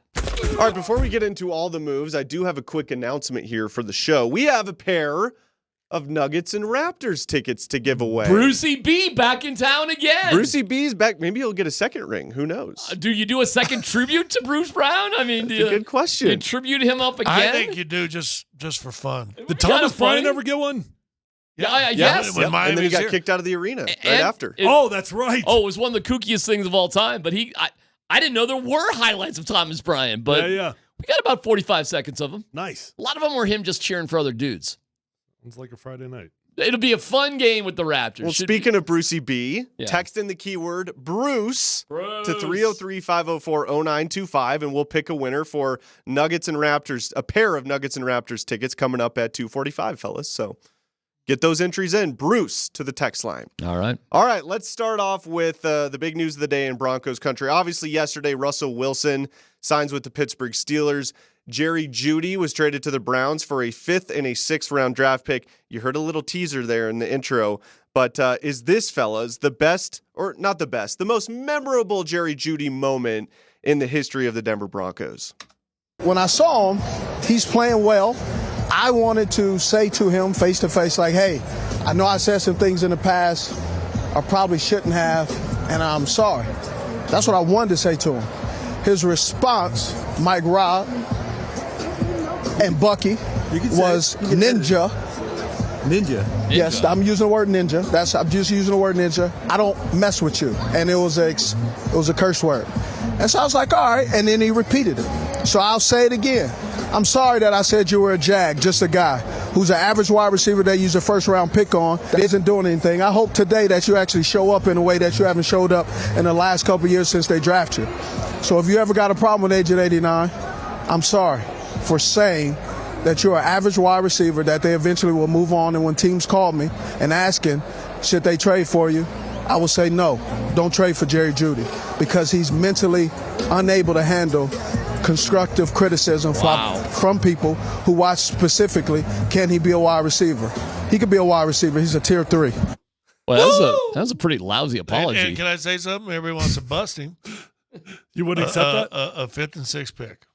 5th and 6th pick. I mean, don't snooze on the fact that they're picking up the $13 million, and essentially they're more or less planning on offering him a new contract. Yeah. That's where this is one of the better moves the Broncos have made. But I don't disagree with that. But also don't forget who made the trade. Cleveland, we gave him a buy for a year. Yeah. Cleveland may be going back to being Cleveland again. Well, in Cleveland, as of now, Russ is the worst trade in NFL history. Whenever the Deshaun Watson's deal's done, they'll be owners of that of the worst trade in NFL history. You don't think Deshaun's going to bounce back? I don't. Nope. Not even with Jerry Jeudy? Nope, I sure do not. Steve Smith, probably not the classiest moment of his career, getting in front of a microphone on national TV doing that. Well, it was a classic non-apology apology. He doesn't really apologize. Name something he got wrong. Was Jerry Jeudy coachable? Was Jerry Jeudy in his head? Did Jerry Jeudy think he was more than he was? I mean, just go down the list of things that he said, and it already had come to fruition. That's why he already knew that information. But it was just spoken in a public forum in probably not the most classiest of ways, but it was absolute fact. From a guy who will knock on the door of the Hall of Fame, whether he gets in or not. He'll garner votes. He's in the conversation. Yeah, so there's it's kind of a guy that played that position pretty good at a smaller size too, by the way. I think he, listen, we say things here all the time, and hopefully, and listen, if I say something wrong, I'll apologize to a person. Mm-hmm. I told you and I in a conversation, I try not to say anything I wouldn't say to that person if confronted or asked about. That's why I do the Homer Simpson. Homer Simpson one. It's great for radio. Thank you. Well, I do it for Twitch. But I think he was going to apologize. Remember, because in that same video when he was standing on camera, and Judy comes behind him and starts doing this dance or doing something else right behind him and kind of trying to show out. So it was maybe an over the top first statement by Steve Smith, but then all of a sudden it became a very FU kind of moment for Jerry Jeudy. I think I'm okay to share this story that I've kept to myself. Do a Homer Simpson. Now that he's gone. Now that he's gone. Now that Try he's the gone, Homer you'll Simpson. speak your mind. No, They'll come back into the. I'm going. So right before the trade deadline, Jerry Jeudy had a moment in his locker where he kind of like melted down and was going off about this, that, the other thing. And I come out of the locker room and I'm like, wow, Jerry Jeudy just had a meltdown. I'm doing like a Twitter thing. Within 5 minutes of me posting that on Twitter, Jeudy himself reaches out to me, direct message me, ripping me and saying, what's wrong, X, Y, and Z, all that stuff. So he follows you. Yes. And he was looking for himself, obviously. And I came up and, was cursing me out. I respectfully just ignored the whole thing and didn't make a big deal of it. And I know that was appreciated behind the scenes because they were trying to trade him. My point in telling the story is that there was just bad stuff with this dude for a long time. So part of his comments was, you're just too sensitive about things. And that's an unbelievable example of grow up, dude. And they were dealing with his immaturity, frankly, for a long time. Yeah. And he was not. Russ did include him on the hit list. He did. But him and Russ weren't close. They were not. And it just wasn't a match at all. And they really did want to trade him at the trade deadline. And they were afraid that some sort of confrontation with the reporter may sort of diminish his, value. But at the end of the day, it's just you had to move on, and everybody's happier because of that move, getting rid of Jerry Jeudy. Know that the D-Mac can be a company guy. Sure. I did him a favor on that one because I thought they were just dealing with a immature individual, and I didn't want to get into some sort of back and forth with a dude that, frankly, was over his skis in terms of handling things. Yeah. And sometimes, despite how much money they make and how much talent they have, sometimes pro athletes are just silly 20-year-old human beings. And they act like that sometimes. Sometimes you're reminded, if you're being real honest, how protected a lot of athletes are coming out of college. Yeah, and there's a bigger picture. And I think of Jamal sometimes. I think sometimes the world's on his shoulder, and sometimes he's just a 27-year-old man. When you're a young guy, you don't got it all figured out, no matter how much money. So I prefer to extend grace when you can recognize those situations. But it's a whole lot easier. It's a whole lot easier to extend grace to Jamal Murray. What are you doing? Well, now I just got to. Okay, what is he doing? But hold on. I mean, little guy stuff. You can forgive and you can move on and you can just gloss it off and say it was a bad moment, whatever. Jamal, put the phone down. Don't do it next time, because Jamal Murray shows up on the court. When you show up on the court, difference. You get a whole lot more leeway. It's a huge difference. Yeah, it's a huge difference. But because you get frustrated because that Jamal doesn't need to be saucy. But then again, it wasn't like he didn't show up and played. Right. And there was games that Jerry Jeudy didn't show up and play. Correct. But I just will never look past the fact that 20-year-old people go through 20-year-old stuff. And I'm not going to lose sight that they're real human beings, no matter how much money they make. Well, they do have a lot of responsibility, ain't no doubt about that, because of that money. But they're still human beings. So I'm even at the age in my 60s, trying to refrain from going and doing 20-year-old stuff, because forever I was still doing that. I think as athletes, you always think you're 20, and then finally there comes a time you're like, dude, what are you doing? And I extend a little bit less grace the older you get. So when I see some of the Russell Wilson stuff, I mean, it's more of okay, dude, all right. And I'll tell you this, man, I know for a fact they are so ticked off at Russell Wilson about that whole, you were breaking the law sort of stuff that he was spewing out there in that interview with Brandon Marshall. So they ain't going to be no fun. And his thank you note, who he left off, had an impact in that building too. Oh, yeah. And I'll tell you this. He should have been damn grateful to George Payton. Are you kidding me? Guess what Justin Simmons did, by the way, when he got released? Went around the facility and shook everybody's hand. Yeah. Shook every single person in the building's hand. And 2 days after getting released, he was with the Boys and Girls Club, who he's invested Oh, it was all that his night. time with. It was that night. Well, that night, but then a couple days later, he was at the state championship basketball games, cheering on a couple kids from the Boys and Girls Club. So there wasn't nothing phony baloney. And Justin Simmons didn't list every teammate. He thanked management, rightfully so. And he knew that if I list one teammate, I'm going to be in trouble with everybody else. Go read Justin Simmons, goodbye letter of a way to really handle things compared to Russell Wilson. Next story, Dan. But again, sorry. long-term career here so far, 2-year rent-a-cop. I think Justin Simmons is genuine, and I think Russell Wilson is Russell Wilson.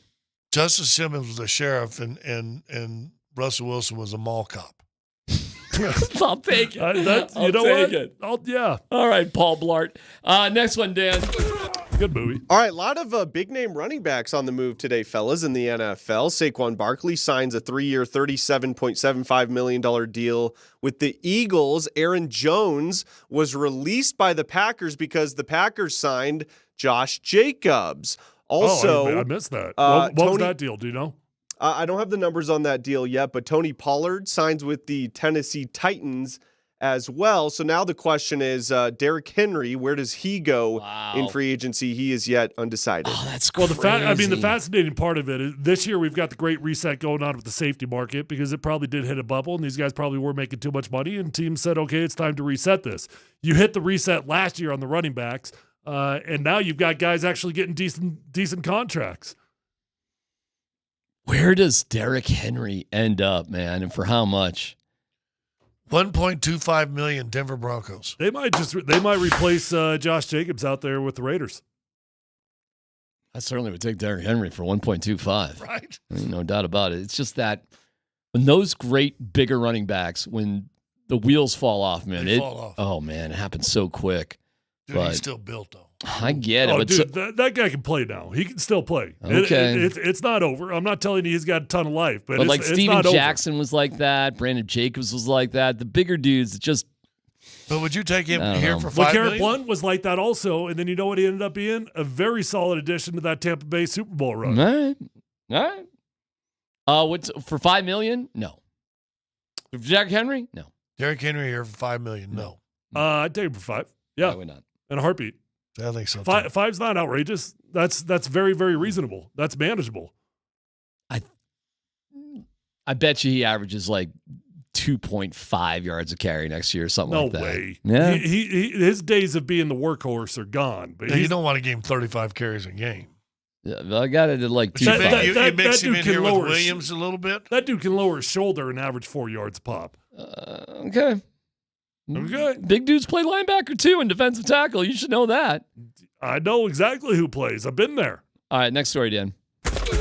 Lastly, fellas, you mentioned it earlier, but the New England Patriots have traded quarterback Mac Jones to the Jacksonville Jaguars, who will back up Trevor Lawrence. Same draft class, both first-round picks.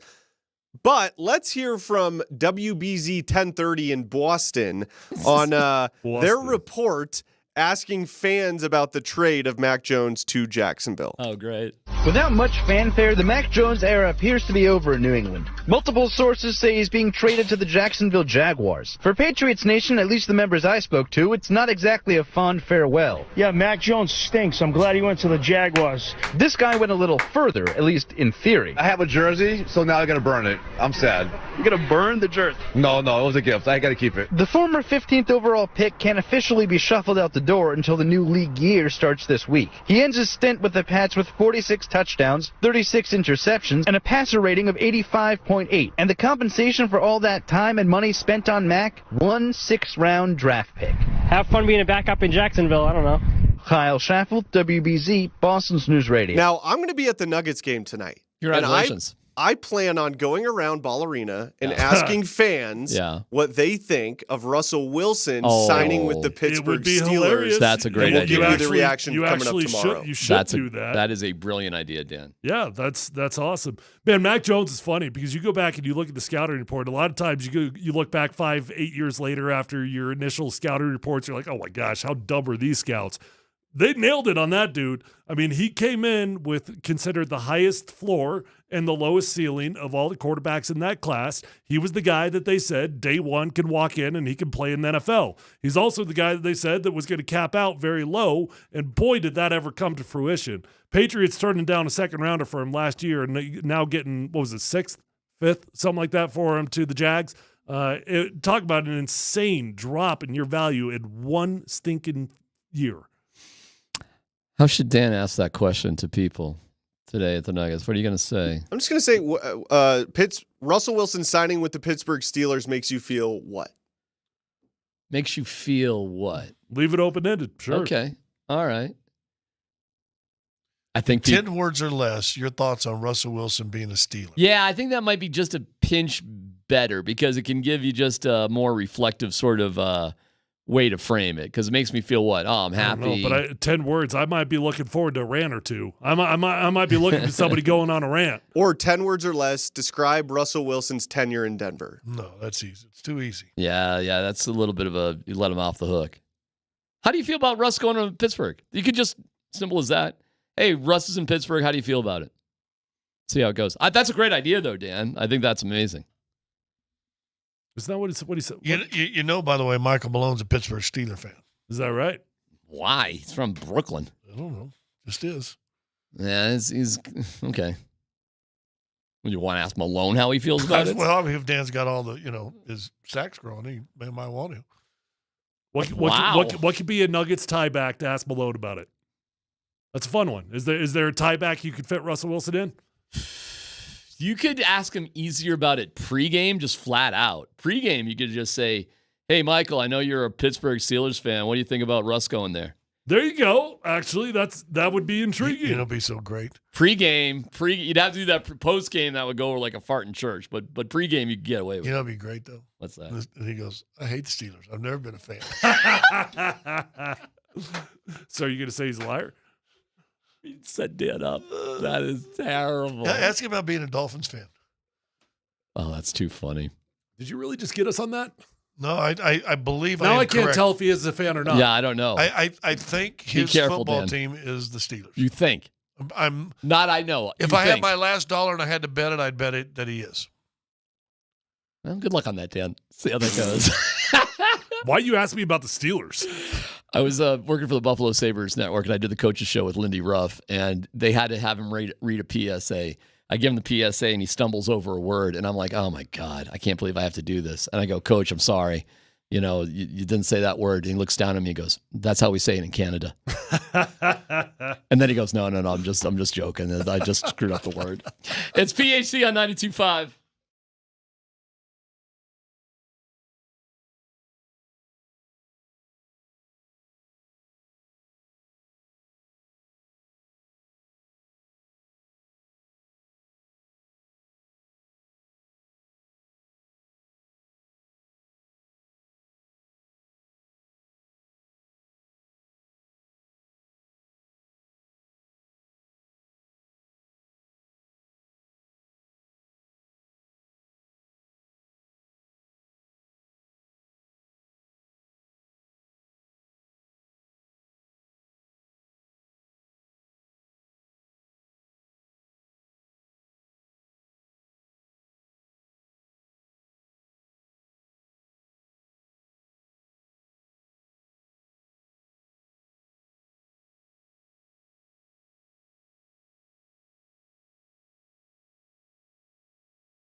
Hey, way to go, Ben Schuler of Arvada, who won the Nuggets Raptors tickets. The Raptors are... The Jazz are an interesting team. They're actually pretty good at home and horrible on the road. Will Hardy was a cool guy to talk to, Scott. I don't know what your relationship with the Jazz coach is, but he was really interesting about the Nuggets, and the thing that he pointed out about the Nuggets as the most dangerous thing is their clutch defense, the death zone. You know, when they got the lead or it's even with 5 minutes to go. And he just said they just know what they're doing. They don't even have to talk about it. They don't look confused. They're always in the right place. You know, and he was actually pretty eloquent, very basketball wise, you know, talking about exactly why and pointing out what they don't have. He said, we don't have a superstar, an all-star that centers everything. And the Nuggets got two of those guys. Yeah, Markkanen's a good player. Didn't play the other night, but I'm not sure he's a guy. And same he thing, ain't there yet. Yeah, Wherever he's going to be, he ain't there yet. But I'm not sure he's there. And the two guards, what's the old guy that can score all the time? Clarkson. I mean, Jordan Clarkson. He ain't going to make no one better. Sexton, he can get the back. So you got two guards that can score, but they don't make anybody better. And even Jamal, who we know he can score, he'll make guys better. I mean, he had a lob or two to Gordon in that Celtic game, and those dump passes down to Joker on the roll. So that's the problem also. Everybody say you have a starter that can do, or a star that can do X, Y, Z, fine.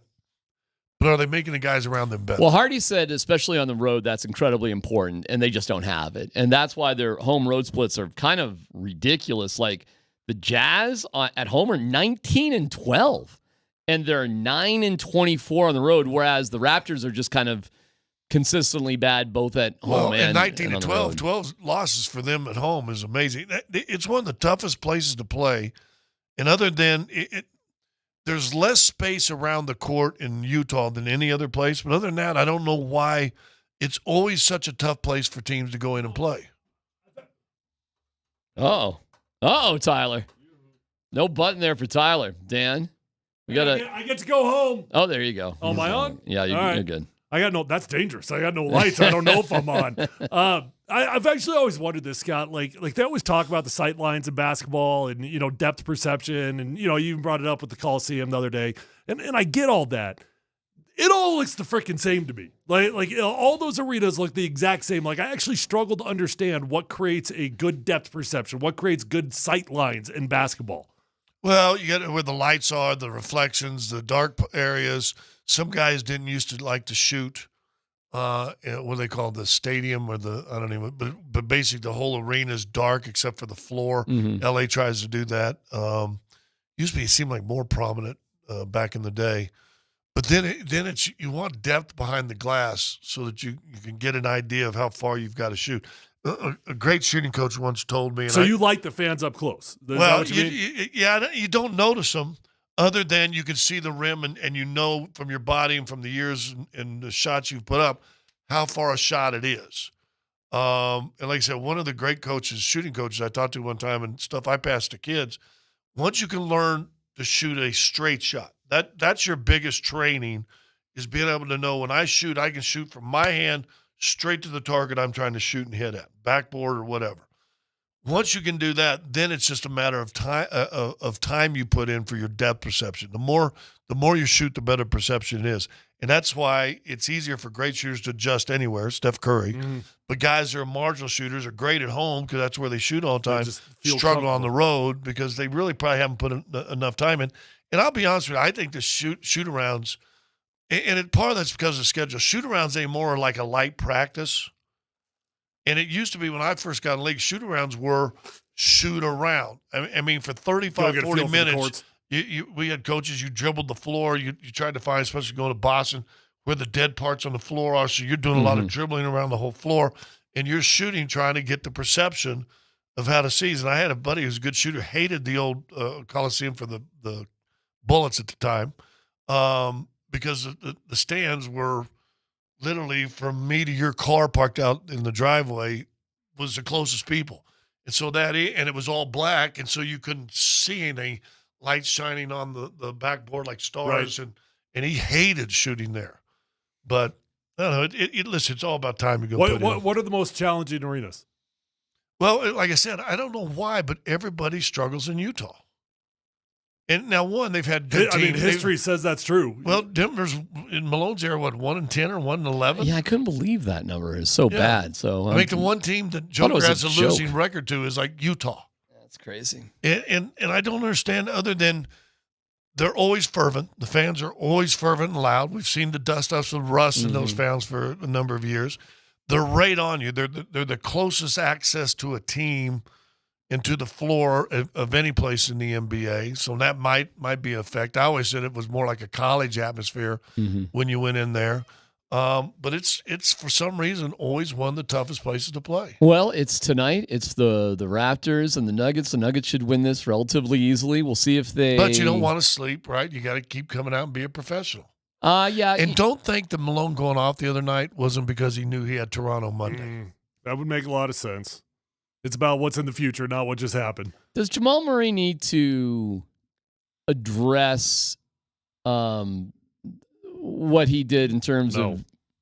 No. You didn't even let me finish. No, he doesn't. Nothing. Because he's Jamal Murray. Doesn't need to joke around about it a little bit. Just come out and say, hey, guys, just want to let you know I'm putting my phone down. I'm good to go. Hey, and you can apologize without not even saying you're sorry. Everybody loves Jamal, and everybody wants to love Jamal. Correct. I agree. And when they did that, I mean, seriously, you were there. You and I talked for just a second after that. There were dudes who were hurt. I mean, who cares? We're media guys. But there were guys who I know that have carried the banner for Jamal that felt like, dude, why? Here's what I think, Alex. I agree. I don't think there's an apology. I don't think he says a word, but I would be surprised if he doesn't pull a Sean Payton. And what I mean by that, Sean Payton throughout the season, he was notorious for it. Like he'd have an episode where he's just incredibly short with the media, rude, says something mean, and then the next one, just out of nowhere, he'll talk for 45 minutes, right? What's the question? I think if Jamal made a little bit of a joke about it, it would just lighten the mood a tad, and everything would be. I think everything is going to be fine no matter what, and the fans don't care. The only reason the fans don't care because none of them see it. But it just doesn't benefit Jamal. He's better than that. How about that? Is that a fair thing to say? Think that's very fair. He is, and I think he should be. And I fully understand it. If he wants to crack a joke, that's cool. But when you ask it, does he need to me, people that need to do that are people that are already on the fringe with the fans. Fine. People that fans have already got a reason to dislike. Should them. he? Not need to. Should he? I would personally. I'll tell you that. I mean, he just needs to come out and be jovial, and all be forgiven. Real fast, anniversary today, or right in this area around this time. 40 years ago, the movie Splash came out. Tell me you're old without telling me you're old. If the movie Splash is now 40 years post-make. I may have had a dream or two about Daryl Hannah. I'm just saying. Splash or Roxanne, which one do you like her better? Splash. The hair just fell in the right places. But she talked about an article I read today. They were taped. Whoa. The hair was taped, by the way. I don't know what you guys are talking about, but whoa. Yeah, well, she was a mermaid. Think about it. You know? I mean, we just go there. When this song is playing, what's the score tonight? 123-102. Okay. More solid, more consistent, more steady. No collapse. Okay, we'll see you down at the 113-111. See you down at the gym. I hope. Thank you, Grizz, for being over at the Avs. That was great. Dan Tanner's Tyler giving himself an assignment. Let's go. So I like this one, by the way. Yeah. Will Russell Wilson win more games in Pittsburgh than he did Denver? Well, we're fixing to find out. And Tyler, congratulations on having a great weekend. Thank you. All right, Nate and Andy, and who knows what breaking news is going to happen, but we got it here for you right here on Altitude Sports Radio 92.5. See you. Can he be a wide receiver? He could be a wide receiver. He's a tier 3.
Denver, Colorado. Altitude Sports Radio 92.5. It's Kreckman and Lindahl. I will remember you. I want to talk to Jerry Judy. I want to talk to Jerry Judy. Oh, he's here. From the Broncos. Joins us right now via the Goodyear hotline. So Did he let's hear bring all that? him in. He didn't hear all that, did he? I don't know. Let's ask him. Okay. Did you hear all that Bart just brought you in with, Jerry? I for sure did. You know, so can I speak into existence, man? You think about the weapons that you have. Like, how excited are you in going into year 2, and what did you learn from year 1? I'm very excited, you know. Just to just to be able to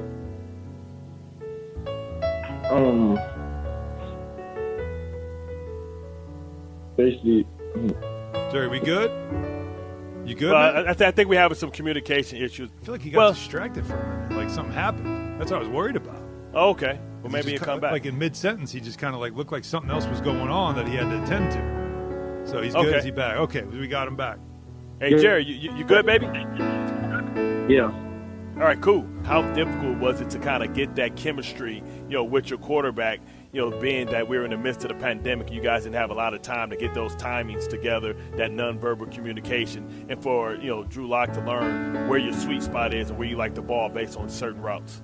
My bad, man. I ain't even hear the question. All right, I tell you what, Jerry, it was good to talk to you. We're going to let you go there, though. Appreciate the time. All right, thank you. All right, you got it. I mean, there's only so much we can do, Bart. Yeah, I got it. I mean, it clearly had something else happening wherever he was, and he really wasn't paying attention there, and that's a bad look, if you ask me. Yeah. That's a bad look, Yeah, maybe try. I tried to give him a soft landing. You represented just a company. didn't work out. Yeah. He was supposed to be pushing something. I'm not even going to mention the name of the company. I'm not going to mention it. You're supposed to be pushing something. You got something to do, but if you're a little distracted, how many times was that in the conversation that he really wasn't paying attention to any of the questions? Don't let your life pass you by.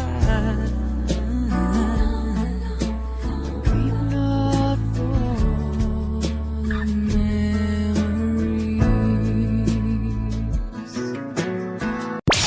Here's Nate and Andy, driven by Colorado Off-Road. All right, Mark Springer pulling out the most awkward. Was that the most awkward moment of the career? Everyone's bringing up the Steve Smith thing from Thursday Night Football. You should be on there, Jeff. All right. Goldwald. Do you know how to push a? No, I don't. Is it no? Hit blue. Hit blue. Oh, cool. Hey, you know I'm the down. thing that Nate's does, Mark? It's doing it at Jeff's spot now. But you're on. I can hear you. All right. Yeah. There we go. Yeah. All right. I have no idea if I'm on. So No, I got you. Any ill-advised words that come out of my face, not my fault. Yeah, just keep it, friendly. Nothing that runs a tab, if you know what I'm saying. There you go. Well, welcome, everyone. It's Kreckman and Lindahl. Yeah, Jerry Judy is now a member of the Cleveland Browns. Jamal Murray had a little of that going on the other night. I know that, as far as what Judy had. He was really into a fight, I guess, that was on the phone. So I guess we can talk about that at some point. But whatever. It's NFL free agent frenzy day. It's the opening of the markets. And everybody's getting nutty except your Denver Broncos, but that was promised. So there you go. Yeah, really, it's gone down the way we thought it would go down so far. I guess the only thing that had not gone down this way is the price of quarterbacks. Well, I was just going to say the old, hey, the Broncos can get a really good option in free. No, they can't. No, they shall not. Baker Mayfield got 9 digits. So that tells you where things are. How about Baker Mayfield? Hey, that's how you do it, man. Somebody gives you a chance. That's how you do it. Okay, I like that part. Kirk Cousins, man, Business Hall of Fame. Okay. That's I didn't plan on going here, but text in. Happy Monday, everybody. 303-504-0925. Let's do this. Any and all questions. Who? Like, if you're a Cleveland Brown fan, how angry are you at Baker Mayfield today? Right? I think Bronco fans right now, those that were not into Russ, they're just happy he's gone. I don't think they care about the contract. But if he's playing for a playoff spot in Pittsburgh, we'll revisit the conversation then. And look, Mike Tomlin could fall out of bed and win 10 games. Well, yeah. I got news for you. You had told me. You had told me early on you thought he was going to Pittsburgh. This thing feels like it's just been the unknown secret for a couple of months here. So, well, and I think they told him what he wants to hear. And if anybody thinks he went there on a 1-year deal for the minimum to compete for the job, I don't think so. No, I think he's been given a very good indication of how things are going to go. oh, hold on. We got a plot twist. All right, Whoa. there you go. Whoa. Hey, breaking news. Although we may need some goofy news. There you go. Will Lutz has decided to stay in Denver and not go to Jacksonville. It was reported midday by Ian Rappaport that Will Lutz was off to Jacksonville. And now, apparently, Will Lutz has decided no, because it is only tampering. Nobody can sign a contract anyway, right? This is legal so there's tampering. still time that you're allowed. So apparently the Broncos got word of said tampering. Oh. Was it Sean Payton that called him? Who do you think gave him the call? Well, it's legal tampering. Do you think Sean Payton gave Will Lutz over the phone the Russell Wilson yell job treatment? Yeah. Do you think Sean was pacing around his thing up in Coeur d'Alene yelling at Will Lutz? Or they did the old, that's our number. We're not going any higher. Oh, we'll do that. See if you can get that somewhere else. And then they could? And then they did. So now we're back? Yeah. Well, I guess the Broncos don't have to worry about that. So at least that. They do still have Will Lutz. Right. They didn't get Mac Jones. Let's go! That was you have a whole buffet of fired up Kosmiski to choose from. I like that one. Right in the middle. I feel like that one's right in the middle. Yeah, I don't know if we're there. So the Broncos have signed a safety. Help me out, Jones from Miami, right? Yeah. He was he played mostly strong safety there. Really good in the pass rush, really good along the line of scrimmage. So I'm intrigued to see. And the Broncos re-signed PJ Locke, so you can sort of see where they're headed in this. Yeah, in a couple Jones, of things. Locke, Caden Stearns, triumvirate. Okay. Figure the safety out. I don't mean to be a jerk because I really like Caden Stearns, but unfortunately, when it comes to Stearns and Patrick, I like the players. You're going to have to show me you're going to stay healthy. Oh, well, they both have, You've not made a full year. Stearns has had back-to-back seasons. I had hip surgery, and now, the patella tendon this past season. So he's flashed. He's shown signs that he could be a really he won good the player. job. He was a starter. Yeah, and then got hurt. He was a starter over Kareem when camp ended, and got hurt. Almost immediately. But you can tell that's kind of where they're. But in his time, now Fangio changed Jones' role a little bit this past season. He wasn't along the line of scrimmage so much. Vic did some different things with him. Vance Joseph has a history with Vic. He knows Vic. He knows the scheme. So maybe he sees some crossover there of a little, because really now the old strong free safety division is not so drastic now. You really want two guys you can sort of hybrid a little bit with. But his best play, Brandon Jones's best play, has been along the line of scrimmage in the box, and then a really good defensive back rushing the passer, which these days out of the nickel can be a cool thing. So 303-504-0925. Before the breaking news, rank it for me, just all the listeners out there. Let's hear it, please. Who's got the most angst at a former quarterback? Bronco fans are going to be coming in. See, I do think there's a good group of fans that are disenchanted. I don't know that this. I feel like, and I'm going off the text line. Text line and Twitter is what I go off of. But I do feel like there's a large group of Broncos disenchanted with their own, the Bronco fans, I should say, disenchanted with their own organization. And I don't know that I don't know if I felt the angst.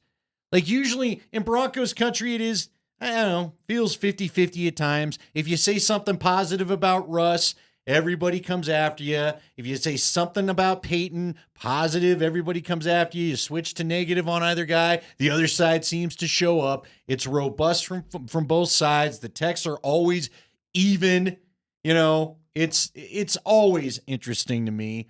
So I know there's a group of fans that want Russ to just fail because, man, you came here, you weren't what was promised, and on and on and on. And I get that. I totally get that. I think there's some fans that are disenchanted with the coach, and so they're going to root for Russ to succeed because they're not psyched. And again, all you have to do is look at our text line daily to know that both camps exist. I'm not making that up.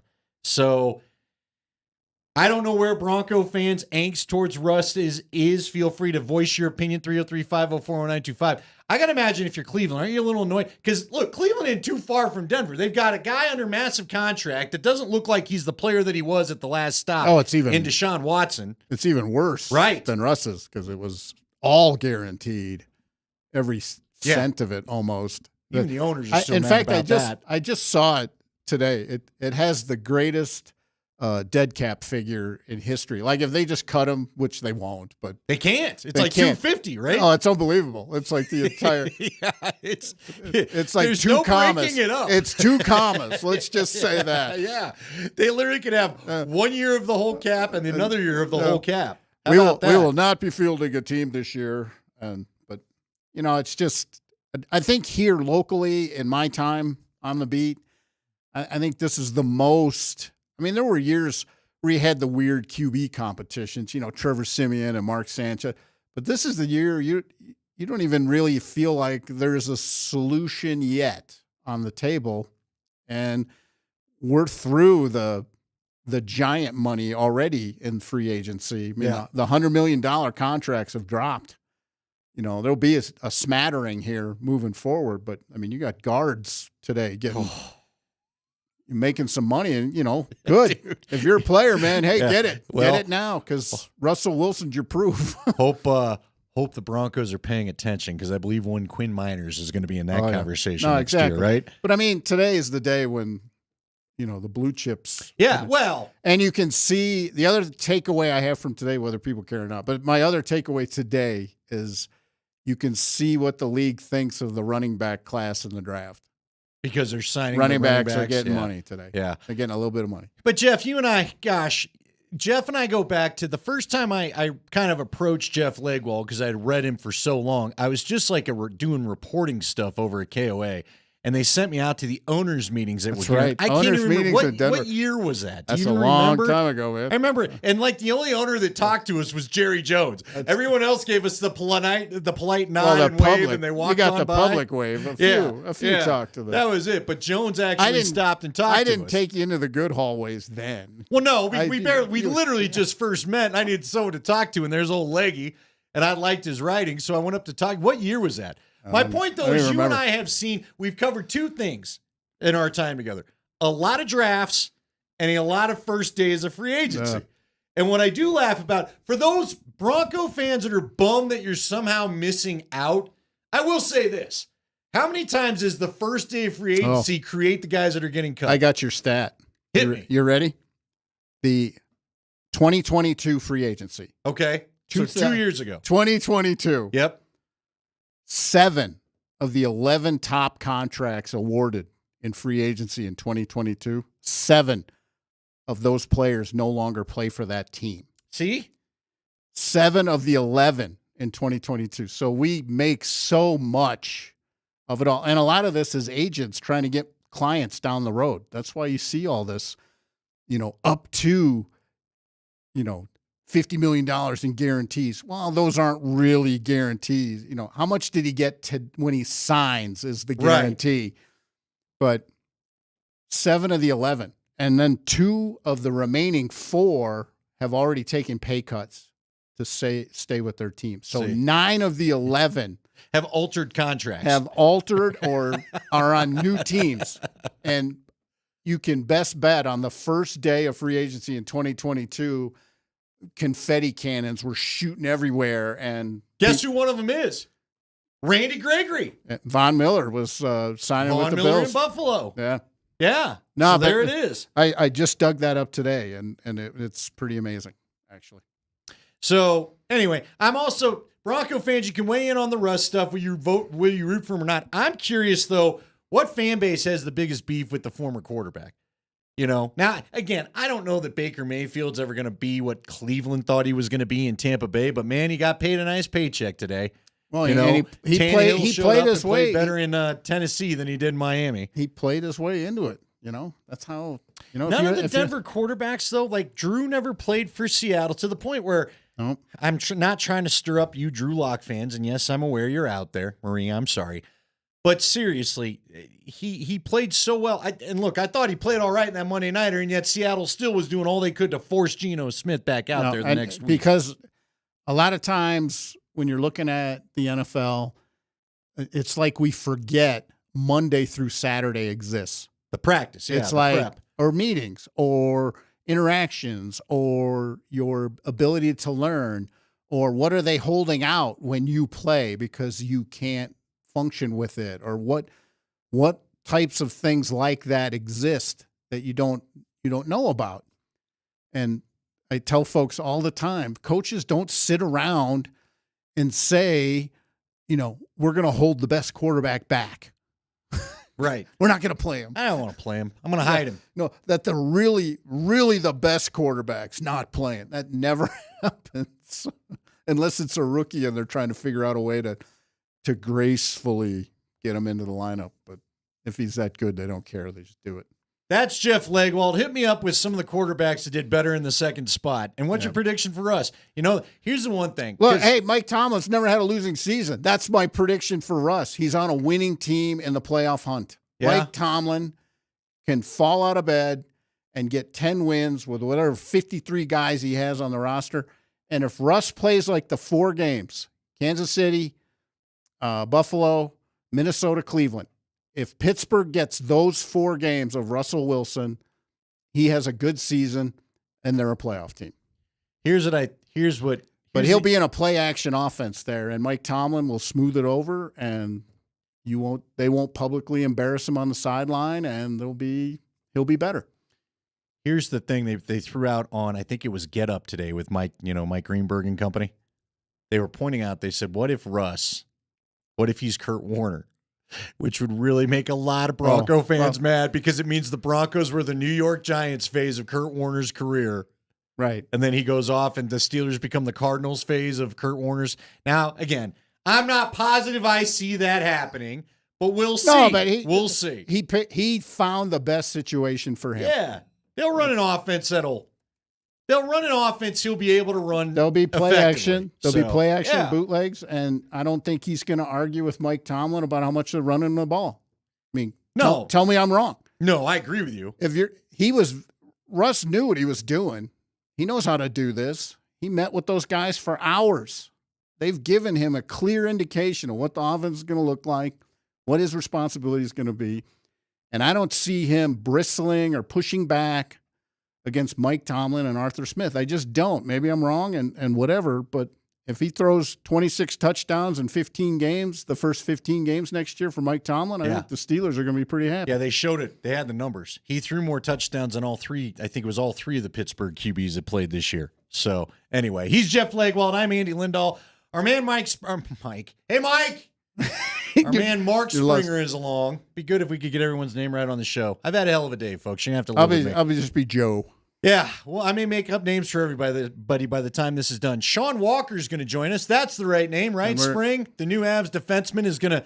We're up. We're up for our other guy too, if we want. Okay. Yeah. Yes, we're going to talk with Dave McGinnis. Dave McGinnis, former Cardinals head coach, long time. Now does Titans radio. We're going to get a little thought on what they're doing in Tennessee, but we also need to talk to him about he's a former coach.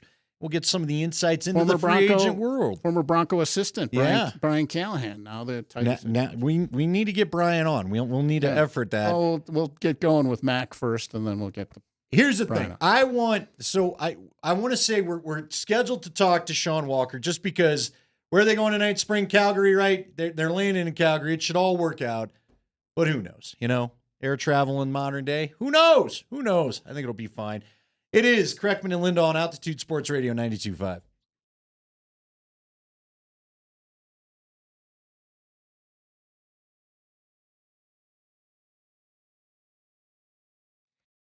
Hey, it's Andy Lindahl from my friends over at Colorado Off-Road. This is a great company. I've been telling you about them for years.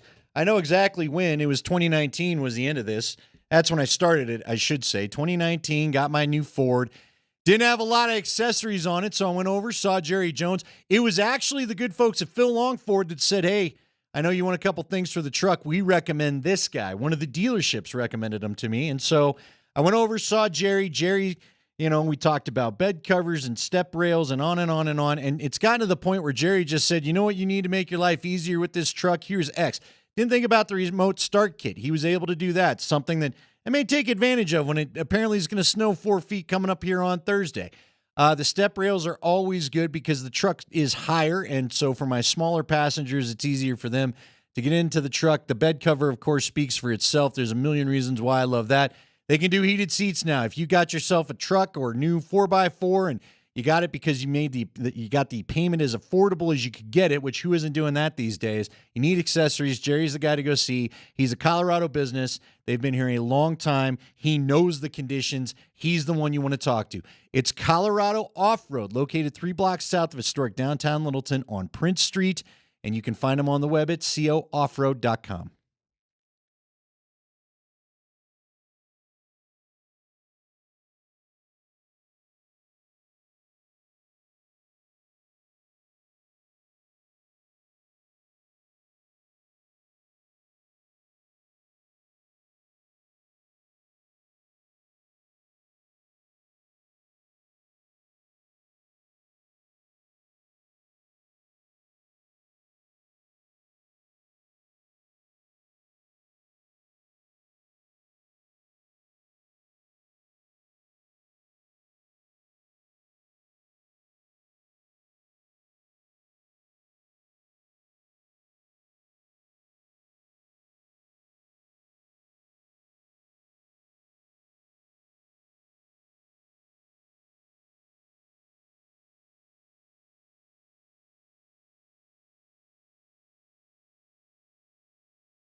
Yeah, Spring. There we go.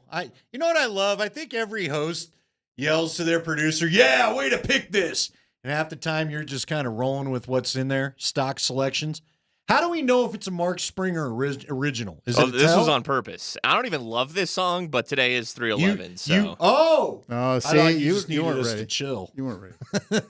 This sometimes Settle subdues down. me. Yeah, you're like at the zoo when they turn on the music and keep the crocodiles. The gorilla that chills out all of a sudden. Oh, I'm okay. By the way, shout out to my brother. I believe I already texted him. It's his birthday. If I didn't, there you go. This is what you get now. Yeah. You're only one of the middle 40s birthday. Ain't that special? Yeah, no, people just give you a card or shake your hand. Yeah. At what point, really? You don't get squat. Does anybody care after 21? You shouldn't after 21, right? Right? Sometimes I don't even remember my birthday. Oh, well, that's because you're in the dungeon all the time working on draft No, you're stuff. like, hey, oh, yeah, hey, that's tomorrow. Yeah. I should do something fun. You know. Did you? I don't know. It's in the summer. Well, when? I'm not announcing my birthday. We'll go out. You let me know. We'll play some cornhole. Yeah. Ask people in a trailer if they're into it. Oh, that's not It's a story right. for it was fine. Yeah. It was a perfectly reasonable That's question. That's a if you're prime. going to send people to promote that's your only- product, That's only story for nighttime. We had a local bourbon of which I still love. They had promotional girls that came in. I thought we were supposed to interview them. And it sounded like that interview that Spring played for us at the beginning. No, that was. It was just she like put her that. headset on and had nothing to say. And so I was like, so again, you know what? I don't care. Let's go all the way there. We were asking, how's Stranahan's? How's this? How's that? No, you were. She had nothing to say. You were working So hard. I asked her, do you like cornhole? We were literally playing it right there. We had boards. They were Stranahan's cornhole boards. Yep. And then you lost it. You threw the it was headset. You funny. laughed for 10 minutes. It was she funny. still had nothing to say, and we moved on with our lives. And then people it was kept, a Jerry Judy like us. and people kept walking into the trailer. Yeah, we had one homeless guy that decided, and I'm sorry to put it that way, but that's just, it was what it was. He walked in, he sat down, because we were just hanging out on the street. And then he left because the show was so he bad. thought that apparently. our show sucked so bad, he'd rather go back out than stay in the trailer. We didn't ask him to leave. No. I did, you know. He made a choice. You're like, dude, we can get you a drink if He you made- want. He goes, he well, made- that was interesting. He took the headset off and he left. You guys are super boring. He literally just walked Yeah, out. never mind. He said, look, I got no place to go, and it still sounds more interesting than this, Still better than you guys. which is how we all ended up here. Yeah. All right. Bring it on. So, for those that aren't up to date, Spring, are these new? Did we? You're really It's spinning on You're me. battling the microphone well, it's here. spinning on me. This is What not is like going on? this is really Oh something. my day. Here we go. You're a guy putting a bike together on Christmas right now. Anyway, Yes. started the free agency. We got the quarterback. So Minshew goes to the Raiders. That's just come down in the last Yeah, 30 minutes. this Gardner just in. Minshew to the Raiders. No bargain options in free agency Yeah, at quarterback. Kirk Cousins is a Falcon. Baker Mayfield is staying in Tampa. You probably should have known that from long before. That was announced over the weekend. What other quarterbacks? Mac Jones got traded to Jacksonville. That happened yesterday. Bargain options. They are not a bargain. No, there are no bargain options. It was a 2-year deal for Minshew. I'm going to repeat my question to you from like a month ago. Go ahead. What are the chances, number percentage from you, whoever is at quarterback in 2024 for the Broncos plays better than Russ in 2023? I've said it on here. I'm the guy, and again, people get frustrated with me. Now, look, I am telling you, He's got to beat 26 touchdowns. last year was not perfect, but you're not going to get much better. It just is the reality of it. And I get it, people. I do get it. For those that were really frustrated with Russ, are we getting, see, it's like we can't even get in. This is that NFL day where it's all drunk. Double check on Just Justin make Jefferson. sure- Will just you make just sure double it's check on true. Justin Jefferson? You got the. I don't want to say I'm not this looking till at we're what sure. you're. I'm not Well, looking no, at what you're looking at. we were but getting inundated with stuff, and it's stuff that I heard being talked about on the big networks. Just So make sure if we it's can true, just that's all. confirm, Don't that's freak why out. I'm asking, because we're doing two things here. So here's the deal. And by the way, to the texter, it wasn't this show. It was my old show across the street. It was a nighttime show that the guy walked out of. It's a funny story, I think. Here's the deal, okay? And I rained on your parade in cornhole. You did. You were really good. I didn't know you Midwesterners grew up with a gene that allowed you to just be really great at cornhole. I got a neighbor that's like that. Shout out to Scott. He doesn't even look, and he's throwing it in. With the big forehead. Don't never play cornhole with a big forehead. Gotcha. person. Well, now I know. So Peyton Manning's great? Whoa. Probably. Whoa. Probably. Just saying. All right. So you've got Minshew in the division now. Mac Jones is off the board. There's just not a lot of quarterbacks left. Is Stidham is probably going to be the guy, right? Well, I'm certain they would like to have some kind of quasi competition when camp opens. With who? I don't know yet. The rookie? Well, maybe a rookie. The board's got to fall right for him. Okay. The board's got to fall right for him. It's not going to, though, right? They're not. Okay. They're not getting any. If they stay at 12, you're not getting any of the top 4 quarterbacks. I don't think. Is it Penix or is it Nix? When I left the combine, I felt like top 4 are off the board within 8 picks. Help me out here, because now all of a sudden the buzz today, and again, one of them is your network. The buzz is Nix may be more the 4th guy than people are giving it credit for. Are we just getting bored after the combine? You left the combine, and is McCarthy your 4th slam dunk, or is Nix closer to 4th than what people want to say? Well, I think you would get any combination. This is the underrated thing about the draft and real draft boards. Not what gets leaked, not what gets talked about on Twitter. On real draft boards throughout the league, the quarterbacks are going to be stacked in almost every possible way you can think of. Right. So Nix may well be a number 3 on somebody's board. That's just the way it is. Just who's picking where. Yeah. No, but the issue for the Broncos is 3 of the top 5 teams on the top of the board need quarterbacks, and the team at the top of the board is shopping the pick. So that doesn't put you in position.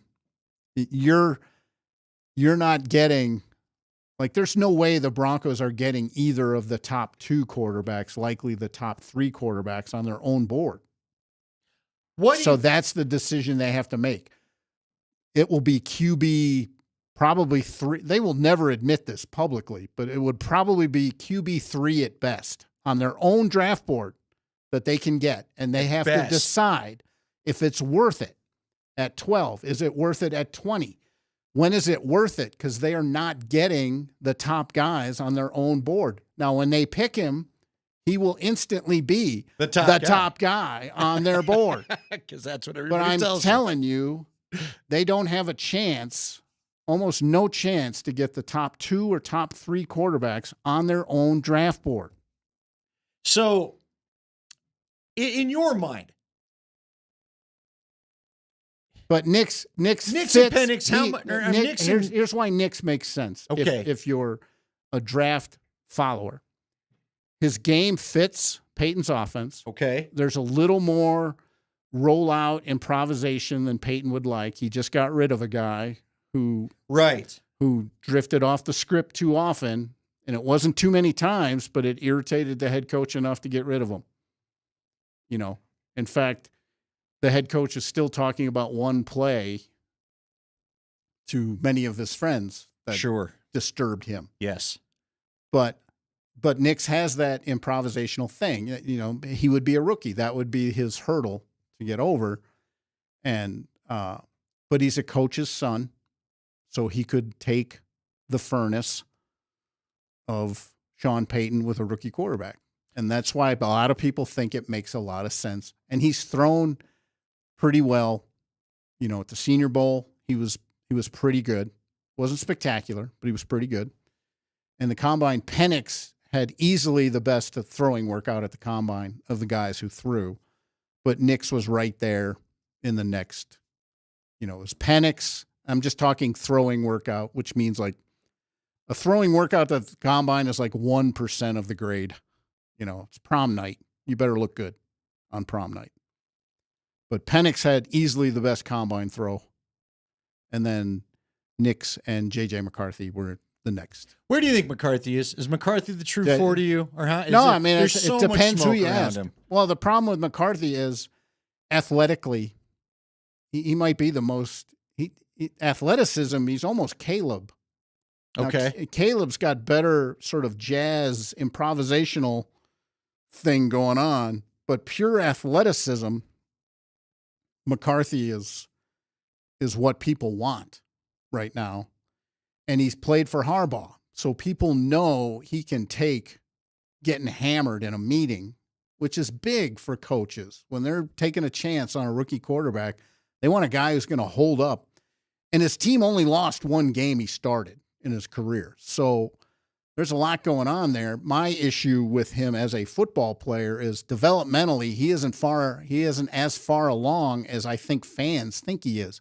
He's basically a half-field thrower in college, and that's a big step from there to the NFL. Processing, pre-snap, all of those things. I'm not saying he can't do it because he played for a guy who's very tough to play for at Michigan. But it is a huge step, and it's a lot bigger step than people talking about this instantaneous, I'm going to jump in and play as a rookie thing at quarterback. He would have a lot of work to do to be ready to play at any point in 2024. All right, he is Jeff Legwald. I'm Andy Lindahl. We're going to talk with former Bronco assistant coach. He's been the Arizona head coach. He's not a former Bronco assistant. He knows the Broncos. Oh, he knows the Broncos. He knows Brian. I thought he had his. Oh, no, wait. Vic told us he was in Phoenix. I'm sorry. Vic Lombardi said he got to know him, but he got to know him when he was the head coach of the Phoenix Cardinals. And then Dave's now doing radio for the Tennessee Titans. He's the Titans, right? So he knows Brian Callahan, former Bronco assistant. Yeah, we'll now talk to him about that. For Bronco fans, we're going to get into this whole free agency thing. What's it like as a coach? And what do you do when you know you don't have a quarterback? Because I forgot this. Mac lived the other side of it. He was the Arizona Cardinals head coach when the Broncos signed Jake Plummer. So he's been through this a little bit. He's lived the life. We're going to talk to Dave McGinnis next here on Kreckman and Lindahl.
And we welcome you back to Kreckman and Lindahl on what they like to call Free Agent Frenzy Day in the NFL because it's the legal tampering period. Our next guest, he's seen a lot of things in the NFL in his time. It's Andy Lindahl and Jeff Legwold, by the way. Nate Kreckman out in Vegas. We'll connect with him tomorrow. But Dave McGinnis used to coach the Cardinals. He's been all over. He does radio for the Titans. Dave, first off, thank you for taking some time today. Glad to have you back on here in Denver. But I'm curious, from all the changes you've seen in this league, what do you think of this grand opening of the circus every start of the free agent period every year? Well, Andy, first of all, thanks for having me on. Thanks, Legs.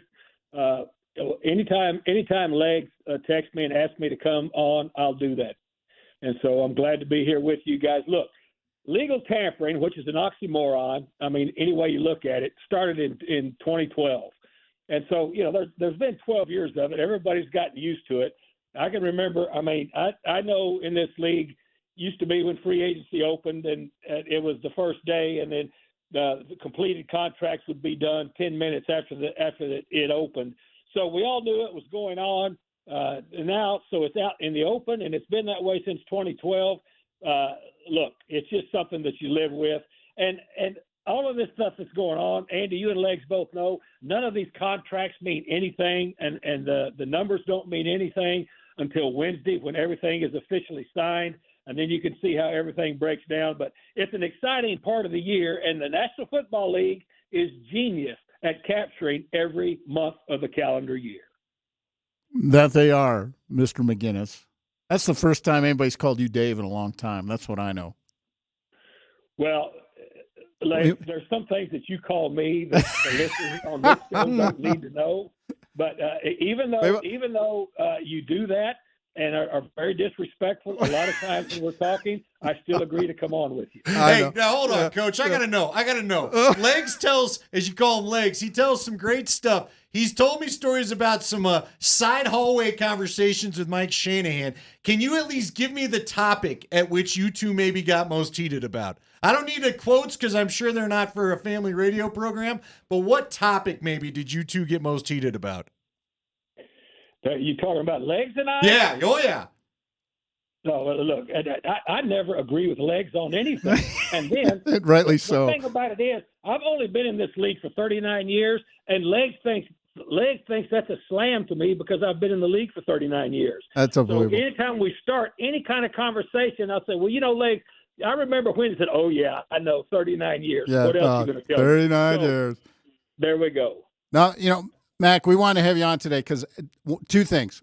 We wanted you to tell people how Brian Callahan, former Broncos assistant, has sort of opened his tenure as Titans head coach. How do you think that's gone? How do you think he's been received? And what do you see in him as a coach that you like from a young coach? Yeah, Lex, the reception has been very, very favorable, and he made an immediate impression when he came in. I mean, it's not about winning the press conference, but the press conference does reveal a little bit about how he's going to conduct business.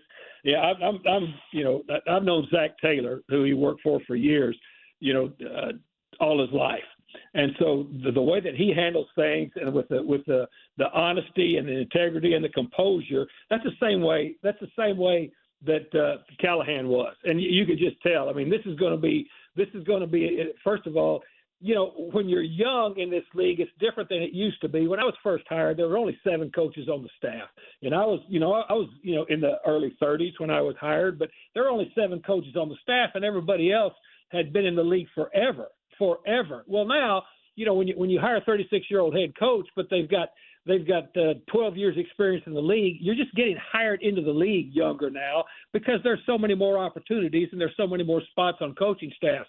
But he's been very impressive. And the first thing I think where everybody starts to look is, as a young head coach, what kind of people are you able to surround yourself with? And so it's been very positive reviews. Of course, look, I've been at this long enough. I've never been dumber than I was when I was a coach. Because you're just nobody thinks you're smart when you're a coach, and now, like I am, what I'm doing, everybody thinks I've got great insight into everything. So it's all a matter of perspective. But Callahan has done a nice job so far of just staying very, very level with what he and Rand Carthon are doing. This is a rebuild here with this football team, but the reception that he's gotten, Legs, has been very, very favorable because he's not done anything outrageous. He's just been from day one, he's had the same tone and timbre when he's been talking, and you can tell that he understands the business. So do you think the rebuild will be with Will Levis, or will they be competing with the Broncos for some of these young quarterbacks? No, it'll be with Will Levis. It will be with Will Levis right now. I mean, Will Levis is that he's gonna be the guy. They're gonna get a backup. They're gonna get another backup in here to compete. With Willis, they're going to do that. But Will Levis will be the number one guy right now for Brian Callahan going into this rebuild. Mac, it tells me, they signed Lloyd Cushenberry, the former Broncos center, and I think the fact they signed him would tell me Brian's leaning a little bit to pushing Will a little more toward the passing game than maybe last season. Well, absolutely, and of course, you guys know Cushenberry very well. And look, this is a rebuild for this offensive line. That's one of the areas they've got a lot of holes to fill. This isn't going to be just a one talent acquisition period build here for the Titans, but they've got to fortify the offensive line. Cushenberry, now they can put Cushenberry in the middle. He will have the number one draft pick in Peter Skoronski to his left now. They're going to have to rebuild that. So you're absolutely right there. They signed Pollard, so now he and Tyjae Spears can be two kind of the same types of backs that you can put in there now, and they can run the not only the ground game but also the passing game through those two backs. So you can kind of see where he's going. And again, as I said, they're in the early stages of this, but rebuilding the offensive line is critical to the development of this young quarterback. Coach, when you're losing guys, and you kind of talked about it right there, it's a big rebuild. And look, Sean Payton's made it clear with who he's released and what they've done and all that. You're in for a deep rebuild here as well. How do you approach that? How do you attack that? How do you even think about free agency with that? Because don't you want to get young, or as a coach, do you want to mix those veterans in? You got to mix them, and it's an insightful question because you can't be all young. I mean, because in the National Football League, just like in any other enterprise, you can't manufacture experience, and so you need some of that. You absolutely need some of that, but at the same time, and again, it's about asset allocation too. You've got to decide not only for this year, but most contracts are made for 3 and 4 years in the future. You've got to decide how everything is going to jigsaw puzzle together. And so it has to be a mix, but it has to be the right type of a mix, because anybody that you sign that you expect to be on your 53 when all the cut downs are made, you expect them to be able to contribute in one way or the other. Different stages of players' development, they contribute differently, and you need those different stages of development in your locker room. Mac, we also wanted to ask you about the other side of free agency. You were the Cardinals head coach when the Broncos swooped in and signed Jake Plummer, who, until Peyton Manning got here, had the best winning percentage of any Broncos quarterback. And I just wanted you to sort of explain to people what that's like on the other side when you are trying not to lose a player that's important to you. Yeah, that's a great point, Legs. Jake Plummer, when his contract was redone after his second year because of they're trying to get a stadium. He's a favorite here, and plus he had put in some good work, so he had a pretty big contract. So I really had a pretty good idea because of where we were salary cap wise, that once that contract was up, that we weren't going to be able to re-up him. In fact, I talked to Jake a lot. He and I are still very close, and I talked to him then, and he was asking me about, because he had several offers from different places, and I can say this now, I think with complete impunity, and Jake wouldn't mind me saying this, when he was laying out to me the places that he had a chance to go, because I knew we couldn't re-sign him. We weren't going to re-sign him. I told him, I said, Jake, for what you do and for what Mike Shanahan and his offense, I said, Denver is the perfect place for you. Perfect place for you. He ended up going there and had a nice ending to his career there. So look, that was a situation as to where I knew that the Cardinals were not going to re-sign him at the number that he could get, and so I wanted to help him get to somewhere he asked for advice, and I gave him that advice. And so, look, if you got a chance to compete to re-sign your players, clearly you don't want to lose them. But again, as I said, it goes back to my asset allocation. That type of a scenario is different every year that you've got your club. And the worst thing that you want to do is overspend on somebody else's free agent or your own free agent and put yourself in cap hell in the future. So, but the Jake Plummer thing, I advised him to go with his other choices to Denver, and he took my advice. Coach, I got to ask you, how do you evaluate the young quarterbacks? Now, just speaking of Jake, because, again, you know what? I got to know some of Jake's teammates while he was here, and when they got Cutler, I'll be honest with you, I couldn't wait for Jake to get out of there because of the physical attributes of Jay Cutler. And then I had one, Jeb Putzer in particular, is one of the guys that was his old teammate that told me, you guys greatly underestimated how hard we played for that guy and how he galvanized us. And he told me stories from the huddle where it was just like, the heck with everybody else, we're doing this for us. And just the way he had the leadership. But with the modern quarterback, how do you go into trying to figure out who's a good leader and then matching it up with NFL football? Because I got modern NFL coaches telling me that college and football has never been more different than it is right now. How would you go about evaluating who fits in the NFL and who doesn't? Well, again, that's the great mystery of the draft because, with all the analytics that you have and with all the data that you have now available to you, that we didn't have when I first started in this league a long time ago. It's still human beings making decisions on human beings.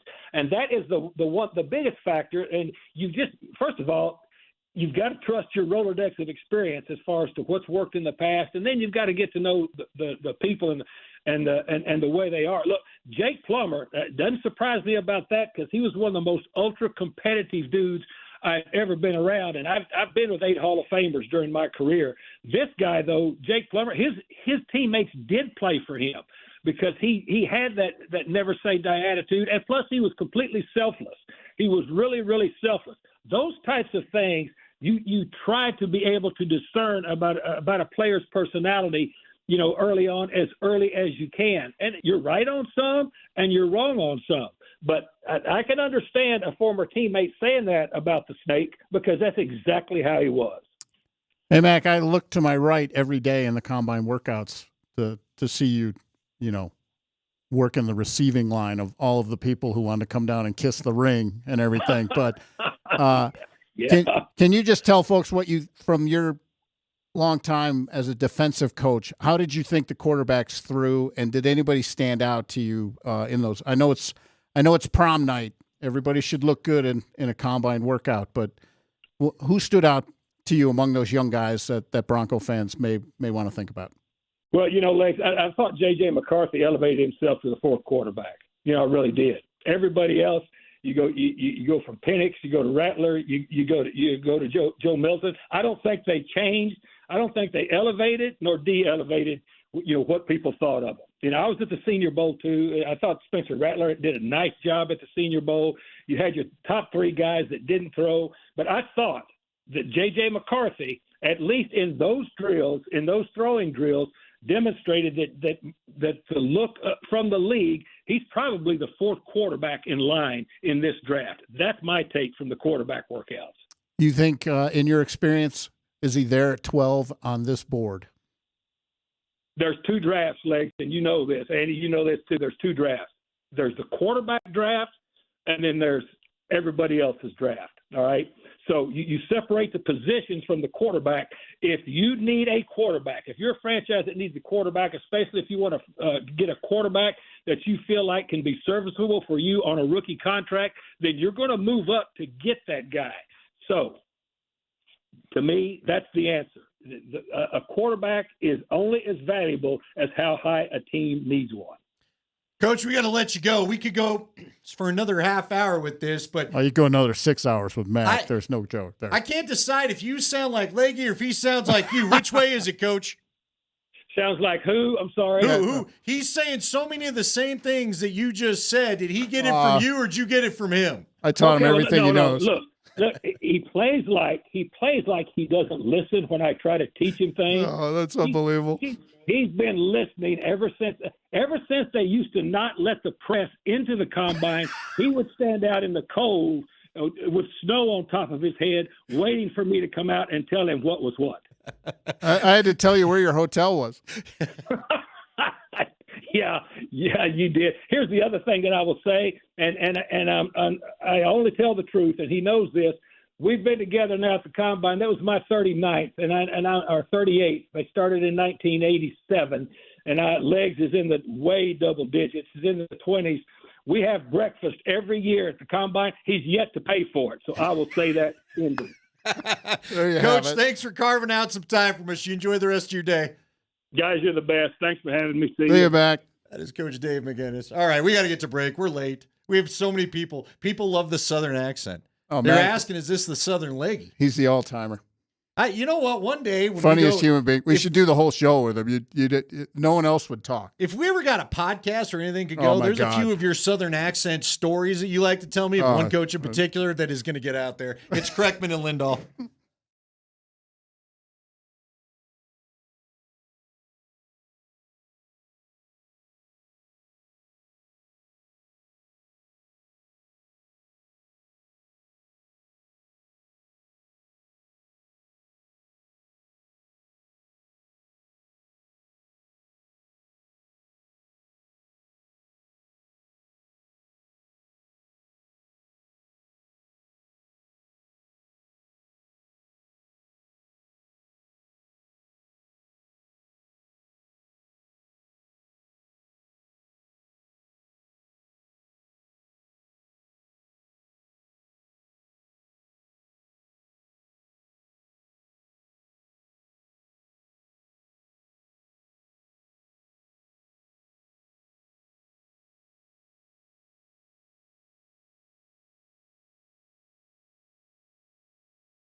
It is Kreckman and Lindahl. We welcome you back. Jeff Legwald filling in for Nate Kreckman. It's been such a nutty start to the show because we're in the throes of signing big contract passion in the NFL. But I do want to let you know, I think Nate did put it out there last week. Nate is in Las Vegas doing some work with the Mountain West. He will be with us the full show tomorrow and the full show Friday. We will have fill-ins Wednesday, Thursday. Jeff is today. Sanford, I think, is along the rest of the week. Spring's with us. I got I introduced Mike Sanford to the combine. Yeah, we'll have to. You know what? We'll have to get into that. I do want to tell everybody though. First, we are giving away a trip to Las Vegas. Speaking of that, to stay at the Circa for the second weekend of the college basketball tournament. So that's about a couple weekends away. The prize is a trip for two to Las Vegas with 3 nights at Circa Resort and a hotel. Vouchers for the flights, transportation to and from Las Vegas Airport to the Circa Hotel, a 0 minimum day bed at Stadium Swim on Saturday, and 2 drinks at the Circa Resort Legacy Club. Each day, starting today, we will give you 1 keyword. Each keyword is good for 1 entry into the drawing. For an extra entry, you can visit our contest page. So again, you want 2 entries a day, you got to go to altitudesportsradio.com. Okay? So there you go. 6 people will win $50 gift cards to GQ Barbecue. You know how much I love GQ. They're right across the street. At least their southern location is here as well. One for each of the 5 keywords, as well as 1 from the entries online. So there you go. You get a chance to win anyway. Today's keyword. Start texting it in, 303-504-0925. Largest. As in the largest contract in NFL history for XYZ. That's what today is about. Largest. So largest is your keyword, 303-504-0925. You'll get a bounce back, right? Spring, we're getting bounce backs. Circa is the world's largest sports book, and this is your chance to see it in person.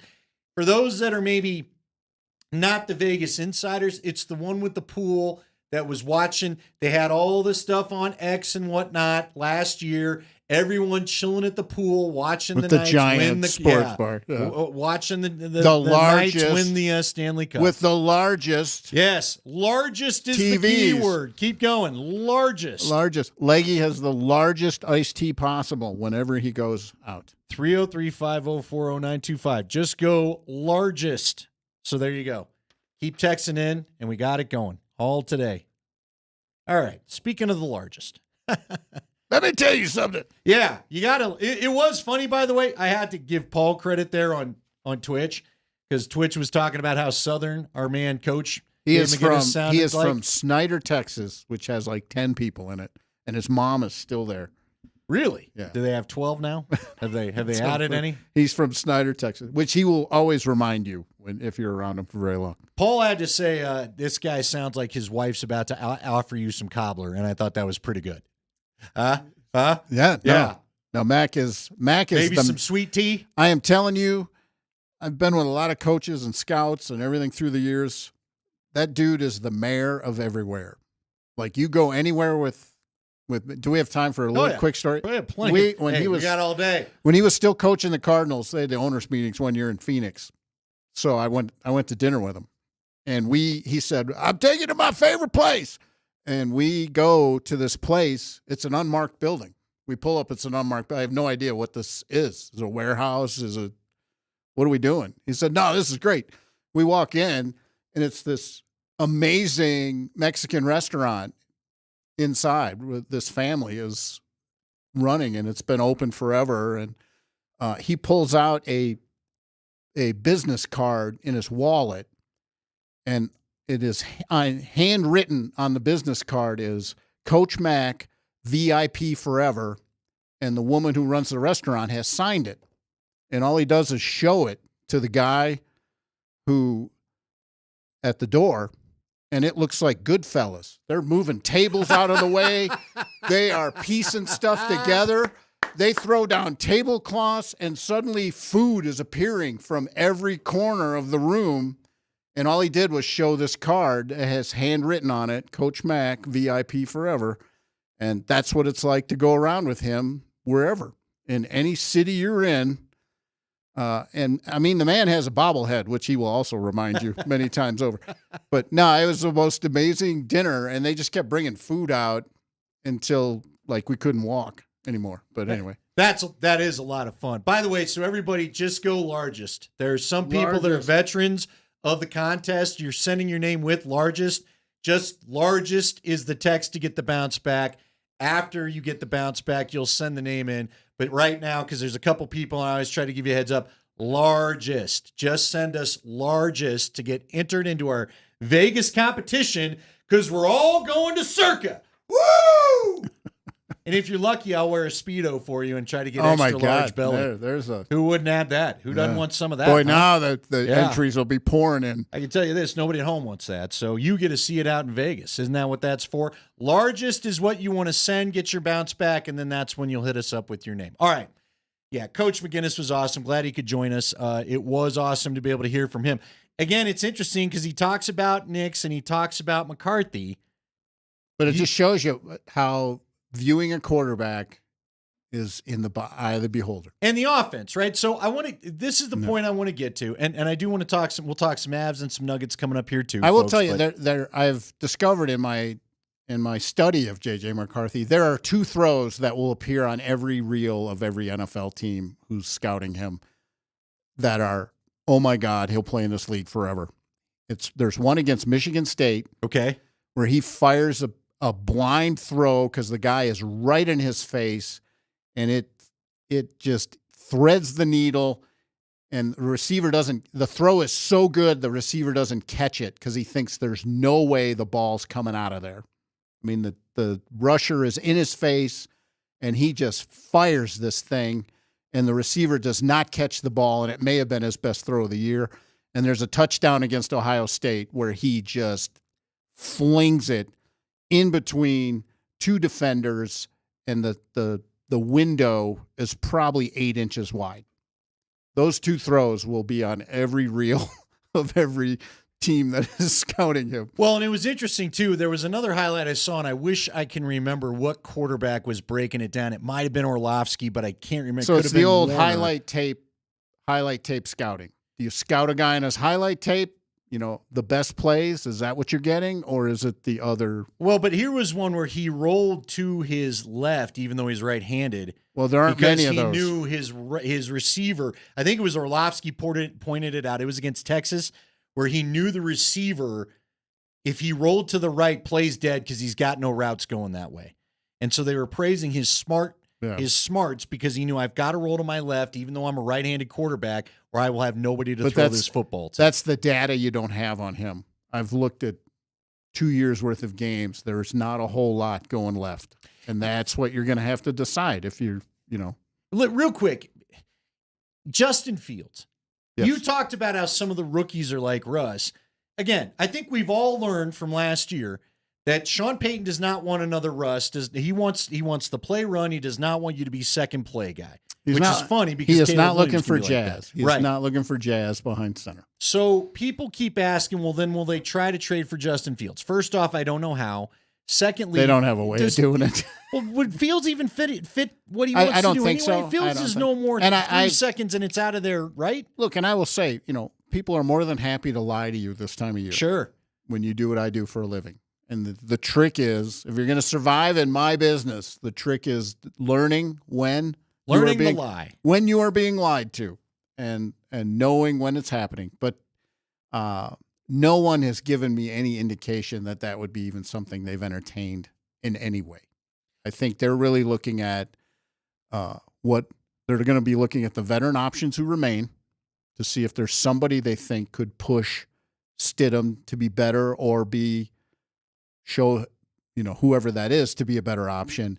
And I whether it's a rookie they intend to play in 2024 at some point or in 2025, I do believe they want to come out of this draft with a quarterback that they like and believe in, not just a quarterback they took because, hey, we need a quarterback. That's the worst move they could make. It's a wasted pick in a multiplier.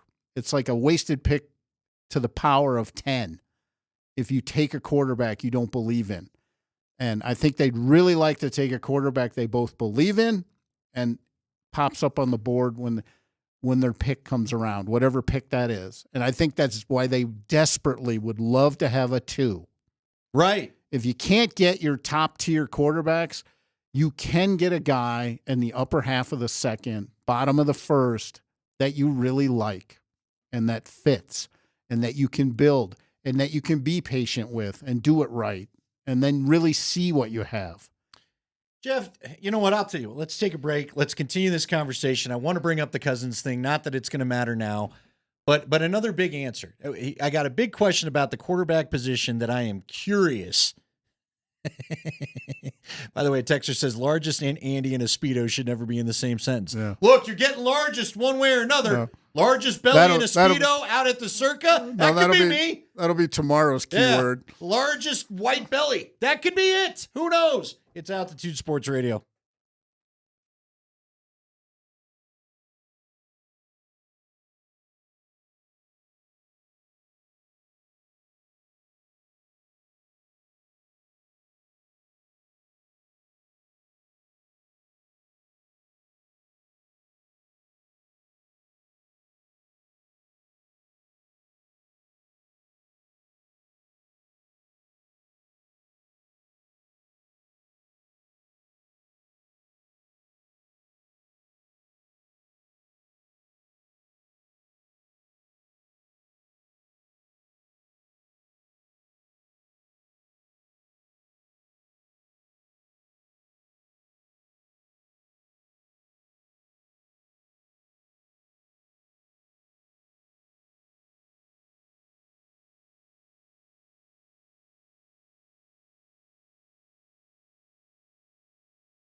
It is Kreckman and Lindahl, Andy Lindahl, and Jeff Legwald with you today. Mark Springer is always here, and we appreciate that. The constant. He is the constant. He is the one thing that doesn't change. He is the rock that you can't get rid of, right, Spring? Oh, that's all good, man. Yeah, I love it. I love it when it's just boom. All right, let's get down to it. And by the way, coming up, 5 o'clock, we've got Sean Walker, newly acquired from Philadelphia, right, Spring? I got to keep my guys straight. He came from Philly. Middlestat came from Buffalo. They're playing in Calgary tomorrow, and they got there today. And so we get a chance to talk with Walker coming up here at 5 o'clock. Very excited for that. See how he feels he's fitting into his new team. At some point, we're going to have to get Spring. Remember, Spring is the host of Between the Pipes. We'll have to get his thoughts on how they looked at that first game post-trade deadline acquisitions. Talk a little bit about that coming up here at 4:45. But we're still talking some quarterbacks. All right, Jeff. So, first off, of all the guys that are coming out this year, and again, I think there's a right spot for them. Like, there's a lot of guys that are being mentioned, whether you're talking about Penix or Nix or McCarthy. It's not that I'm down on them. I just don't feel like they're number 12 worthy. Like, that's the thing for me. What I will say that I think the number of people, I think social media has ramped up sort of the level of awesomeness of this quarterback class compared to what you hear from the people making the decisions in the league. I think on social media, it's almost like it's framed, there are 5 franchise quarterbacks in this draft and you have to get one, but there aren't. There never is. Probably one of these guys, like most years, is going to be a franchise quarterback. There might be a guy who raises himself to like Justin Herbert level right now with limited playoff experience, limited playoff success. But are any of these guys going to be, the old? I don't think we can say that. People are hoping like Caleb Williams turns talent into production and all of that. But this notion that there are 5 can't miss long-term starters in this draft and the Broncos absolutely have to get one, it's after the first couple, it's a crapshoot, man. And even the first couple are a crapshoot. And I don't think people should be clouded like this is somehow the best quarterback class of the last 10, 15 years, because it's not. So you had an interesting answer to me in the break, and I told you I was going to set you up for this, which we don't always do. Yeah, you don't always warn me. You just no, I like to surprise people, as you well know. You just like to see what happens. By the way, in 2 weeks, don't think you haven't been warned about a Speedo and a big white belly. Yeah, largest. Not be me. Largest. Text that in. Largest. Why do they have to get a quarterback this year? Why do they have to find the answer this year, they'd like to have. They need a developmental guy at some point. No, but I'm saying, but look, we just talked about it. If they're not worth it at 12, then grab whoever. You know what I'm saying? Go to the third round and grab a guy. What's wrong with that? It's not, and shouldn't be thought of that way. And I don't think they think. I think they think if it hits right, do it. They're not gonna do it just to do it. Like some people say, draft it no matter what. If you're drafting him 40 slots over where you have him graded, so what? But I don't think they're thinking that way. I think they're trying to prepare. If things fall right, yes, go get him. Pull the trigger. But you got to be, you're setting the guy up for failure. You're setting the franchise up for failure. If you just grab a guy when you're not convinced, it's a hung jury, as I call it, and then you sort of try to build your roster around somebody you don't really have universal belief in. It just never goes well. And, they're in a limited position this year. That to me, that would be something I'd be cognizant of if I was running the Broncos. You're not bringing a rookie into a really good situation yet. I mean, they're digging themselves out of the biggest salary cap hole they've ever been in. I mean, team's been in. No team has ever taken on this much dead money. And yes, they can deal with it. Yes, they will function. Yes, there will be a team on the field next year, and they will have a depth chart with 53 guys on it, and a full practice squad. Yes, all of that is true, but no team has ever dealt with what the Broncos are dealing with right now. It's just a fact. No, I'm with you. And look how it's gone already. Their first wave of free agency is one of the smallest contracts of the day, and it's a player who started just over half of his games. I don't want to take on. That's a Vic Lombardi. I want to mention Paul H is drafted in. He says this quite often. And Paul, we always appreciate you texting the show, whether you agree with us or not. I appreciate all of you more than you ever know. Paul says, overthinking drafting a QB. You've been doing this since day one. Legwald is on his never draft a QB warpath. That's not the case, Paul. And I will let you answer this in a second. But Paul, say draft a QB you like. Yeah, the one that you believe in, that's your guy, the way the Buffalo Bills did with Josh Allen and built everything around him until they could change it up as his skill set improved. Allen? But Paul, I would say this to you, though. Because I get it. Look, Bronco fans, I get it. We're not here to try to tell you and ruin your fun for not finding the quarterback of the future. We want it. But tell me how it's gone for San Francisco. See, again, because the Niners got lucky with Brock Purdy and have a hell of a team around him, and Brock's a good quarterback that fits their system. The franchise quarterback is on a rookie deal. Trey Lance did not work out. Zach Wilson, the Jets are trying to beg someone to take Zach Wilson. Trey Lance didn't work out, and they managed their cap well enough to survive it. They were one of the teams that was furthest under the cap during the season this year, and they were one of the best teams in the league. That's how you do it. But I would also, again, drafting a guy just because you're drafting Justin Fields, whether anybody wants to admit it or not, Justin Fields is not working out in Chicago. As somebody who has spent a lot of time in this business doing the draft stuff, I understand how the wheels get spinning. Suddenly, all the players are future great. And they're not. They're not. There aren't multiple franchise quarterbacks on this board because there rarely is. There are rarely. Now, productive starters, yes. Guys who win a lot of games, yes. But if you're telling me there are multiple franchise-altering quarterbacks on this board, I'm saying the odds and history are against you. I also have seen enough where, again, you're dealing with an old school coach, and there's nothing wrong with that. But it's going to have to be the right rookie. Well, not every look. I've seen him at practice. Right. Well, not only mentally, I've seen him at practice every day. It will take the right rookie. Not only taking a butt chewing, but we're talking about he needs to function. We just learned from this decision to go into cap hell, he does not want a guy that is not going to. We keep harping on this because he wants the ball out in 3 seconds. He wants the routes hit in time. He doesn't want you hanging on to the football. And unfortunately, for those, if we're looking for that right now, most of college football's got QBs because of the Patrick Mahomes effect. Well, every generation has an athlete that if I wanted to dunk the basketball thanks to Michael Jordan, it's no different. But Patrick Mahomes is a magician. Well, a lot of these guys want to be a magician like him. I don't think Sean Payton's looking for that kind of magician. He wants you to be more Tom Brady. Here's a play executed in the first 3-4 seconds that the route comes open. And I think that's why people are associating J.J. McCarthy with the Broncos so much. I would say a lot of that out in the mediascape, I think fans should understand. A lot of the Broncos love J.J. McCarthy hype. I'm telling you, it's a fact. A lot of that is coming from the teams with the picks above the Broncos who would like somebody to come get those picks because they think the Broncos are going to take J.J. McCarthy.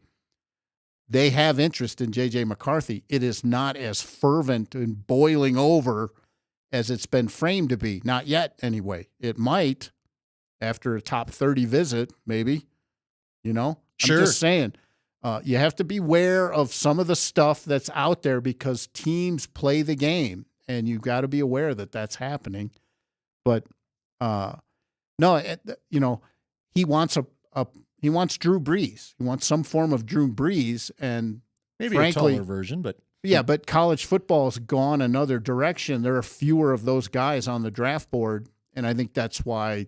I think they're going to be more careful and more reasoned, and more very job specific than people think they might be.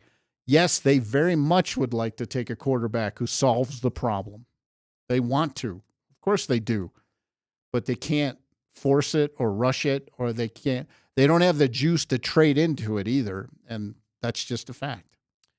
Yeah, and that's just it. I mean, and again, Paul, to address you, because and again, I appreciate you texting the show. I'm not trying to pick on anybody here, because Paul expresses things that a lot of people, they just I know. Everybody thinks, I get it at the grocery store. People say, "Why you rain on the parade so much?" I got the balloon popper. Yeah, I've stood in the checkout line and people ask me. I got it. I understand. I'm just I try to tell you how people are really thinking who make these decisions. Well, and not only that, we don't want to get your hopes up. I'll be honest with you. We don't want to get your hopes up. I don't get your hopes up. I don't worry about the hopes or I whatever. do as the talk show host. I do. That's your department. So that is my department. But here's the bottom line, guys. They're not, like, for example, we'd all, at least for me, I still would love Caleb Williams. I know there's some flaws there being picked apart. I would go after it. I'd do it. I'd love to see how it works out. The Chicago Bears, from a report last week from one of their insiders, they aren't even taking calls on it anymore. They've locked it down. They've decided that's their guy. They're not doing it. So you can't make a team trade the pick to you.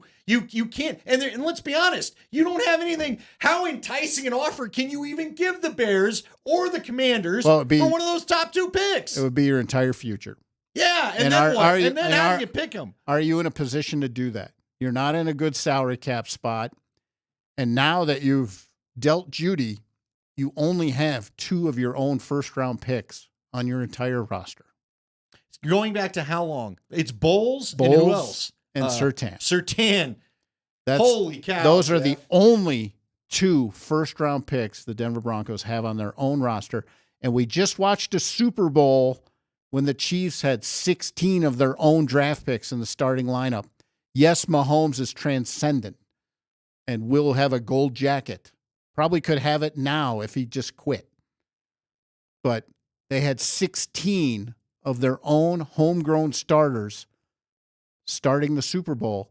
That's how you can sign Chris Jones to the deal he did. That's how you keep Patrick Mahomes on the roster to the deal he has, because you have young players you picked on their rookie deals and their starters. The Broncos don't have that right now. They're always trying to fix it with other people's players. You can't. You have to fix the problems with your own guys. And you got to have draft picks to do it. Exactly. That's why the Jeudy trade, people say it's just a 5th and a 6th. That's potentially a starter and a productive role player, special teams guy. 2 starters if you're really good on the board.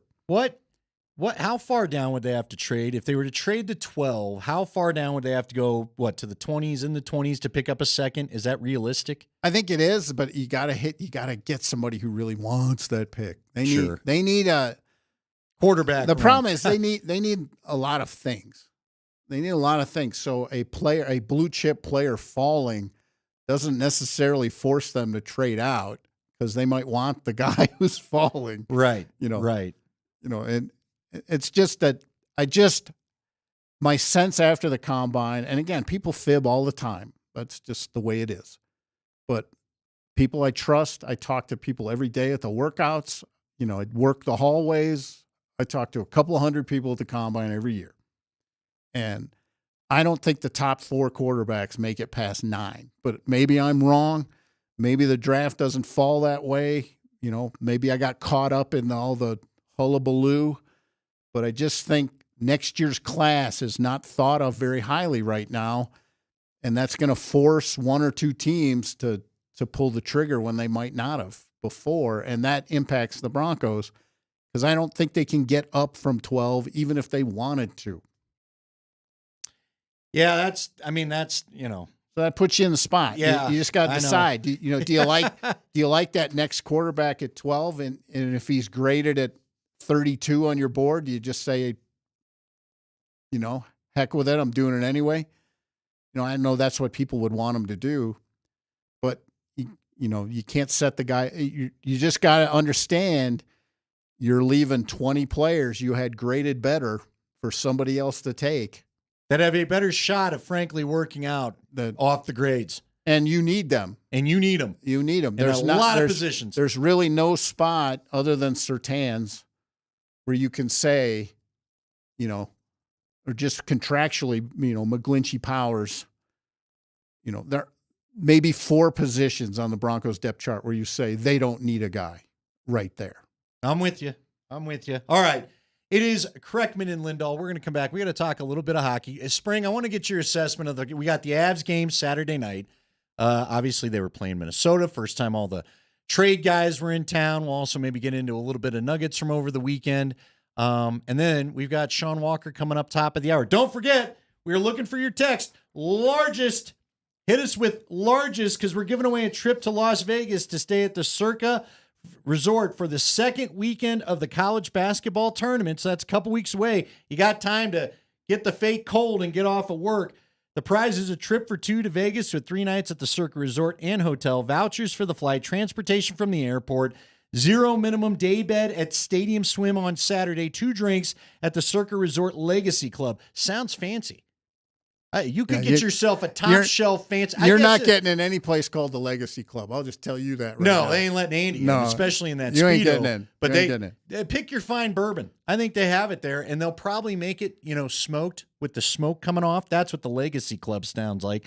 For an extra entry into this contest, first you need to text largest. And again, guys, just the word largest. You'll get a bounce back requesting your name. Send your name then. I don't want anybody getting left out because you put largest and your name. Just largest first. A lot of you are veterans of this, you know it goes largest, bounce back, then your name, and you'll be entered. Extra entries can be found if you go to altitudesportsradio.com on our contest page. That's altitudesportsradio.com on our contest page. If you don't know the text line, 303-504-0925. We're doing this all week, so if you don't get it done today, don't worry about it. Plus, we're going to get a winner of a $50 GQ gift card. So you got a chance to win some great grub, if nothing else, if you don't get the grand prize. Largest is the keyword. Largest.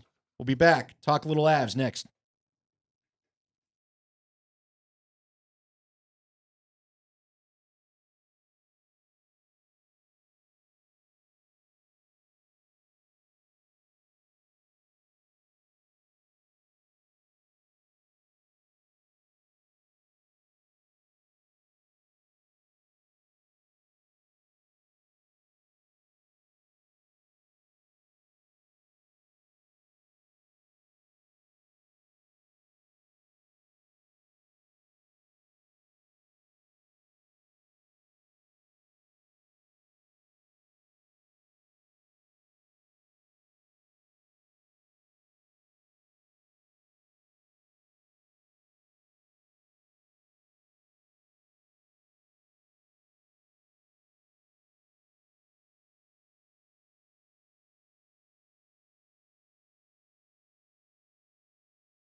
It is Altitude Sports Radio 92.5, and it's Kreckman and Lindahl. Now, is this a Springer special?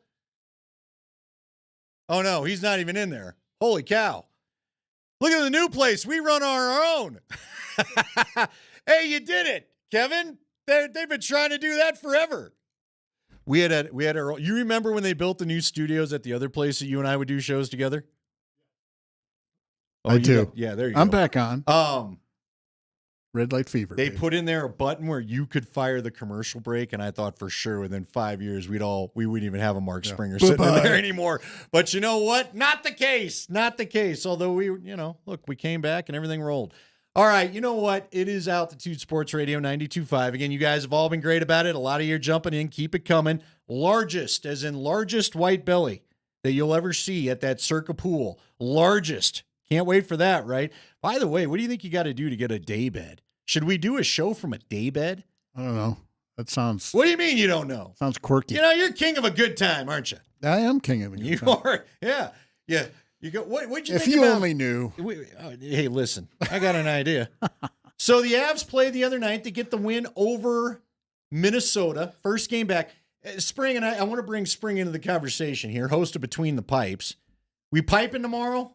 Is that's what we're doing, right? Spring, we're going to be doing the between the. See, now the boss is talking to him. All right.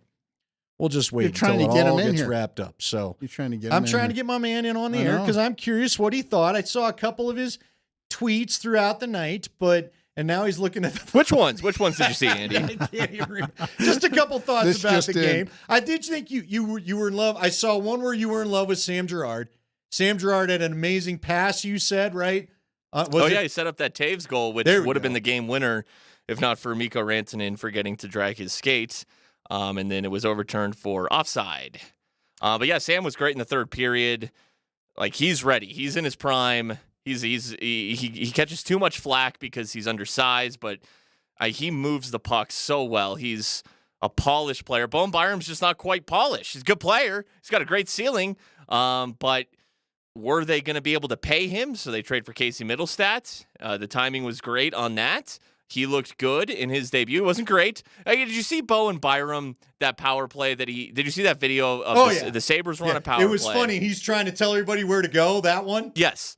So, look, the systems are different. The Sabres system is different from the Avs system. So, but a number of Sabres fans thought Bo should be the coach, as I saw the replies. They don't like the Sabres system. He was like, suddenly they're not quite as fast as the other guys. So conversely, for Casey coming over to the Avs, like, it's a different system. I thought he was fine playing with Nichushkin and Drouin. Val gets the power play goal in overtime in his return. I would like to see him back on power play one. I love his size that he provides there. And it was a good first game. Look, the Wild played great.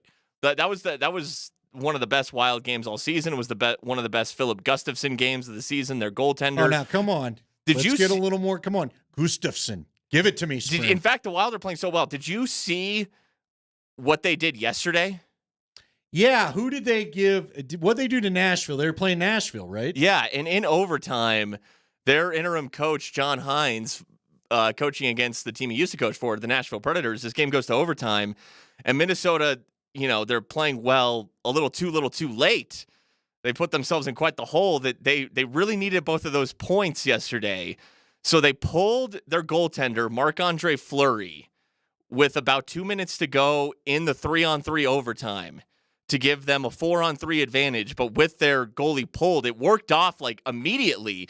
Matt Boldy scored on a one-timer. Great no-look pass, by the way, from I think it was Matt Zuccarello. I know I'm talking a lot of good things about the Wild here, but what's crazy about that is I did not realize this. In the NHL, if you pull your goaltender, you lose your point if you lose. And if you lose the game, you sacrifice that extra point that you would have gotten for getting to overtime. So that was crazy what happened yesterday. But, so I say that because I know that the Avs only win 2-1 in overtime against Minnesota, but they're playing better. And I thought it was a good debut for everybody on Saturday night or Friday night, whatever it was. Unfortunately, what we're also finding out is there's a reason why they acquired so many forwards. Because I kept seeing everyone's like, what are they going to do with all these forwards? forwards. Some of the national guys are laying out how many forwards they would have, and all of a sudden there's this block to the left of guys that'd be fighting for time and this, that, the other.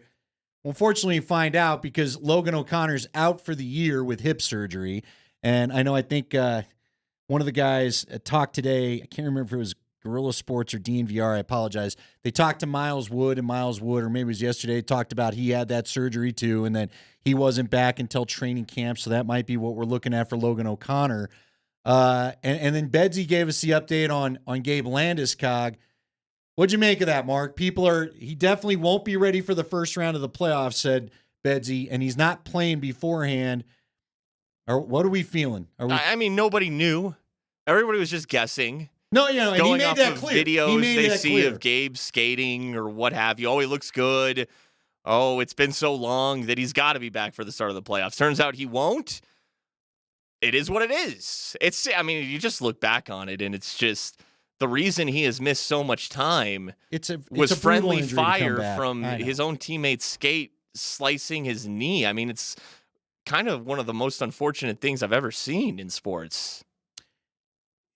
Well, you know what? It's if you wanted TD. to go, see, that's where I'm going, It's right? TD. You would talk about fluky things. that your Teammate guys, falls on, trying to make a tackle on an interception. Gets him on an interception. That's the old butterfly effect, right? Yeah.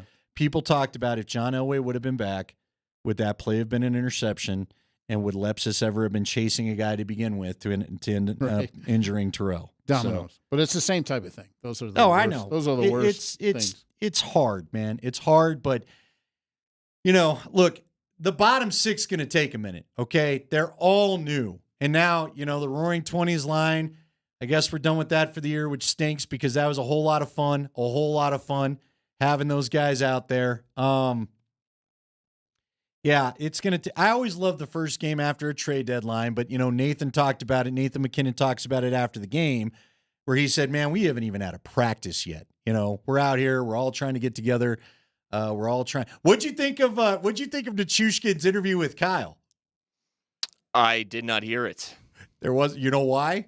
If you stepped out to grab a drink before your show, you would have missed it because basically, I can't even remember if Kyle got a question out, but Val went, "I love you all," and skated off. And that was that. Well, he's dealing with some private matters. Well, still, and he also, right? but even before that, to be fair to Val hasn't done a lot of the interviews this year. I don't think his English is great. Right. Guys, I do want to, for some of the international players, Jeff, and this also goes for baseball or pick any sport with a heavy international influence. If they're not comfortable with the language, that's why they tend to shy away from some of these things. Well, right? There's so much context and emotion, and one word could have many different meanings. Yeah, and as a guy who doesn't speak a second language, I have all the respect in the world for trying to dive into someone else's guys, culture and survive there. It's unbelievable. You do it when you're a teenager most of the time. Yeah. Some of these guys are in junior hockey if they come over to Canada to play when they're in their early teens. So, I always, having interviewed a lot of hockey players who are just, often they want a little time to build a momentum in the interview, to get going, or, they want you to slow down a little bit just to make sure they understand what you're really asking. Often the best way to do it is to get a teammate to help you if they have a teammate from their native country in the locker room. Yeah, and you know what? I didn't know that. Did you know that Tannen apparently is from the same town, I think they said, as Val? So Trennan? Yeah. Yakov Trennan? Trennan. I like tannins. That's with wine. Trennan, though, they said, by the way, he switched numbers today. Did you see that? Yeah, he's now 73 instead of 15. And didn't Connor say first time in Avs history someone's going to be 73? I think Connor tweeted that out. Quote tweeted it and said, first time ever. What a milestone. Who? Give me your best 73. I wonder why 73. I don't know. But just so old school football. Mike Hartenstein just popped in my head for no reason. Really? Yeah. Oh, good. Wait, Mike? I think that's a 73 from the 80s. Who was Russ Hockenstein? Was he, remember him? The Josh McDaniels era? Was he a 73? Yeah. No, he was not. Now, hold on. Who was Chris Cooper? What was Chris Cooper? Coop was, now I'm having a brain cramp now. Was he a 73? I believe so, yeah. Yeah. I need famous Coach, 73. Coach Coop now. Coop's still coaching. Yeah, up in Minnesota, right? Coaching it up, yeah. Getting it done? Or did he go? No, he's still there. Or Yeah, I- he's I- with some- Connolly, right? Yeah. Okay. Remember some 73s. Yeah. Are there any great hockey 73s? I'm not sure. Spring? I know there's been some 77s. Yeah, 68. Yager. That ain't a 70. I know. I'm working through the numbers. I know a few 78s, right? I don't know that I know. All right. We'll go to break. You're off We're on going it. to come back. You've We're going to taken talk the to exit Sean ramp. Walker. Well, Yeah. because now I'm curious. All-time 73s in any sport. Just I need them all time. I don't. That's a very odd number. And you know what? Maybe you want to be the first of that number to be the best, right? You get to be the first to be. You're not living up to anybody. Who wants to be 7? There's too many great 7s in sports. You know what? Maybe one summer day we'll have to figure out what the greatest sports number, the most successful sports number is. 7's pretty good when you got the likes of Elway. Who was our guy? Who's Phil Esposito? Was he a 7 in Boston? The scoring defenseman? Wasn't that the reason why Bork had to go 77? All right. No, Phil wasn't. Let's see. Wasn't a In defenseman. Phil was a- football of my era, Marshall Yanda and Joe Thomas. Yeah. Joe Thomas, Joe pretty Thomas, darn 73. good 73. Hall of Famer. Yan is nothing to sneeze Oh, at I know. either. I got one. John Hanna, Hall of Famer. All right. So, see, they're all linemen, but there's some good 73s. Well, yeah, they didn't let people wear the. We talk to new Avs defenseman Sean Walker next. Stay with us on Kreckman and Lindahl.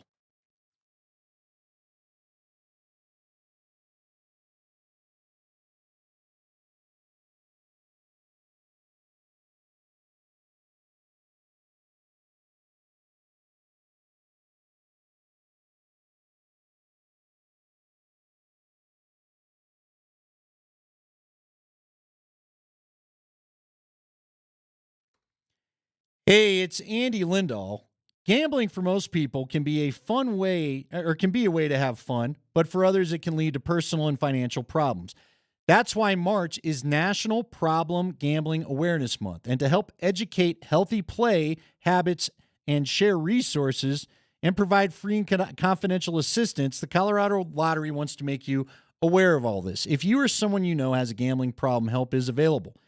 And maybe you don't know when it's a problem. First off, I think we all know the obvious signs, but really monitor what you're doing. Don't fall into the trap of, this is just a bad slump and I'll bet my way out of it. That's a terrible way to go. Always keep your bets fun. Always keep your bets light. Don't bet anything more than you can afford to lose. Don't chase your losses. We all know that. And if you feel like you're doing that, and again, we're coming up on a big time where a lot of folks like to really test they think they're experts, but you're more a novice going against Vegas with the tournament coming up. Just do yourself a favor and make sure you've got everything in check. And there are plenty of resources if you need some help. If you want someone to talk to, you can call 1-800-GAMBLER or you can text 800-GAM. That's 800-GAM.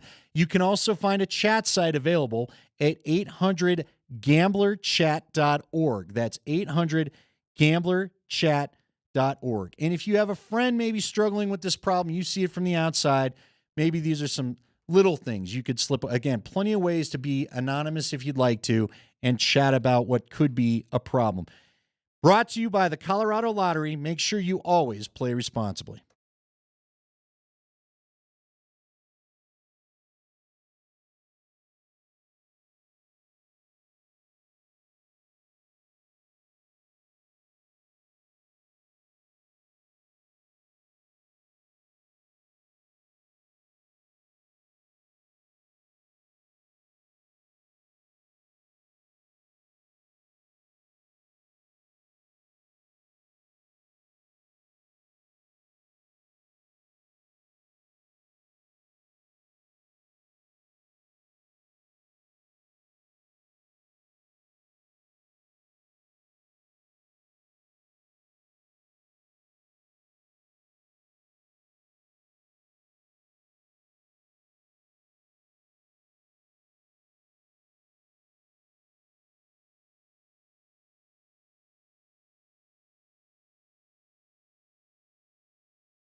And we welcome you to the 5 o'clock hour here of Kreckman and Lindahl. Andy Lindahl, Jeff Legwald, along with you. Nate Kreckman's in Vegas for the Mountain West Tournament, as we will be joining. He will join us a couple days this week as well, and then we're going to give you that chance to win a trip to Vegas. A guy that I'm sure wouldn't mind going to Vegas and celebrating a Stanley Cup like they did 2 years ago is the newly acquired Sean Walker, and he joins us now. Sean, it's Andy and Mark Springer. Thank you for joining us today. Oh, I guess we're having a technical problem, so we're going to make sure that he's there, and then we'll get to him. But anyway, we will talk to Sean Walker here in just a second.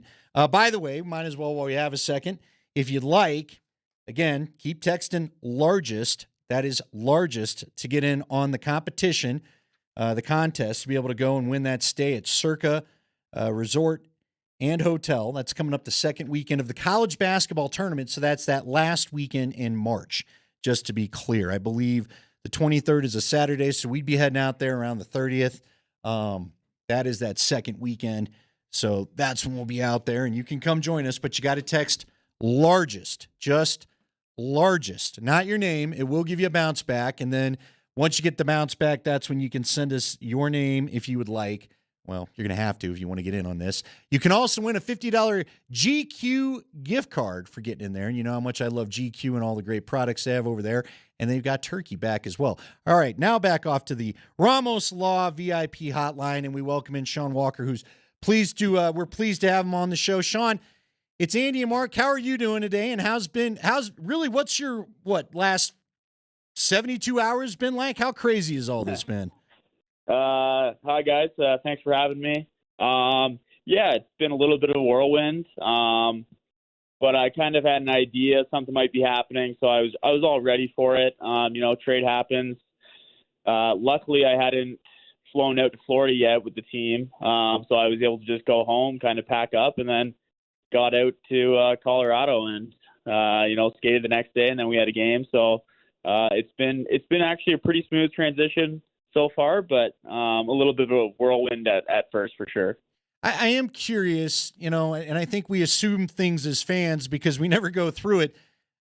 Was it excitement? What were the emotions? Because you're going obviously to a contender, but is it hard to leave a place that you've been? Yeah, I think people always have mixed emotions at the time. Obviously it's sad at the moment. You're leaving some good friends you made. And stuff like that. You get settled into a new city, whatever it may be. But at the end of the day, you realize you're coming to a cup contender like Colorado. And there's just an overwhelming amount of excitement. They know how to win, and really happy to be a part of it, and hopefully I can help. So, Sean, you are essentially replacing Bowen Byram, and what we've been hearing about you since you've come over to Colorado is that you lean offense as a defenseman, but you're 29 years old. You've been in the league for like 7 years now. You don't make it 7 years in the league by being light. Describe your defensive game and what you're going to bring to this blue line. Yeah, I think more of a smart defender. I'm a little undersized, so kind of just use my positioning and a good stick. Have pretty good feet, I would say, so helps me close out plays fast. And again, it's just lots of communication and stuff like that. So it's been working. I think this year I took a big step in that department, defending well, and just want to keep going that way. Sean, how different are the systems? I'm not asking you to give away trade secrets or anything, but again, I didn't play hockey. I did play lacrosse, but I hear about the systems all the time, and yet guys show up. There's a famous moment from Avs history where they reacquired Adam Foote from Columbus years ago, and Adam literally just walks out of the locker room like mid-game, and, here I am back on the team again. How different are the systems? What do you need to learn to get comfortable with things, would you say? It's not a whole lot different. We kind of had similar ideas as what I was playing in Philadelphia this year. So just little tweaks here and there, some neutral zone stuff, kind of when the D's responsibility changes and stuff like that. But again, they've done a great job sitting down with me, showing me video. And the guys on the back end have been great as well, helping me out if I have any questions. So, it's a little bit of a learning curve in some areas, but for the most part, it's pretty similar. Just some key little points that, I'll get comfortable with over the next couple games here. Sean, what do you make of the decor for the Avs overall? Right now, it looks like you're going to be playing mostly with Jack Johnson, but I mean, at practice so far, I mean, what have you seen from Sam Girard, Josh Manson, Devon Taves, and, I don't know, Cale Makar? Yeah. It's been a great experience so far. The decor has been great. But, yeah, obviously the guys you've listed have been amazing. Obviously, Cale, best D in the league for sure. Just to watch him day in, day out, the way he is able to play the game is pretty amazing. So just going to do whatever I can to help out back there and, learn everything I can from these guys that are such great players. I'm always curious. So a few years ago, the Broncos signed a couple of guys that were from Philly, and it was Brian Dawkins and Karel Buckhalter. And I asked them if they knew what queso was, and they'd never heard of that, which is just, you may have heard of it now, but it's just a cheese dip at any Mexican restaurant, to be blunt about it. What are you going to learn about Colorado? What do you know about Colorado, and how different is it from your surroundings before?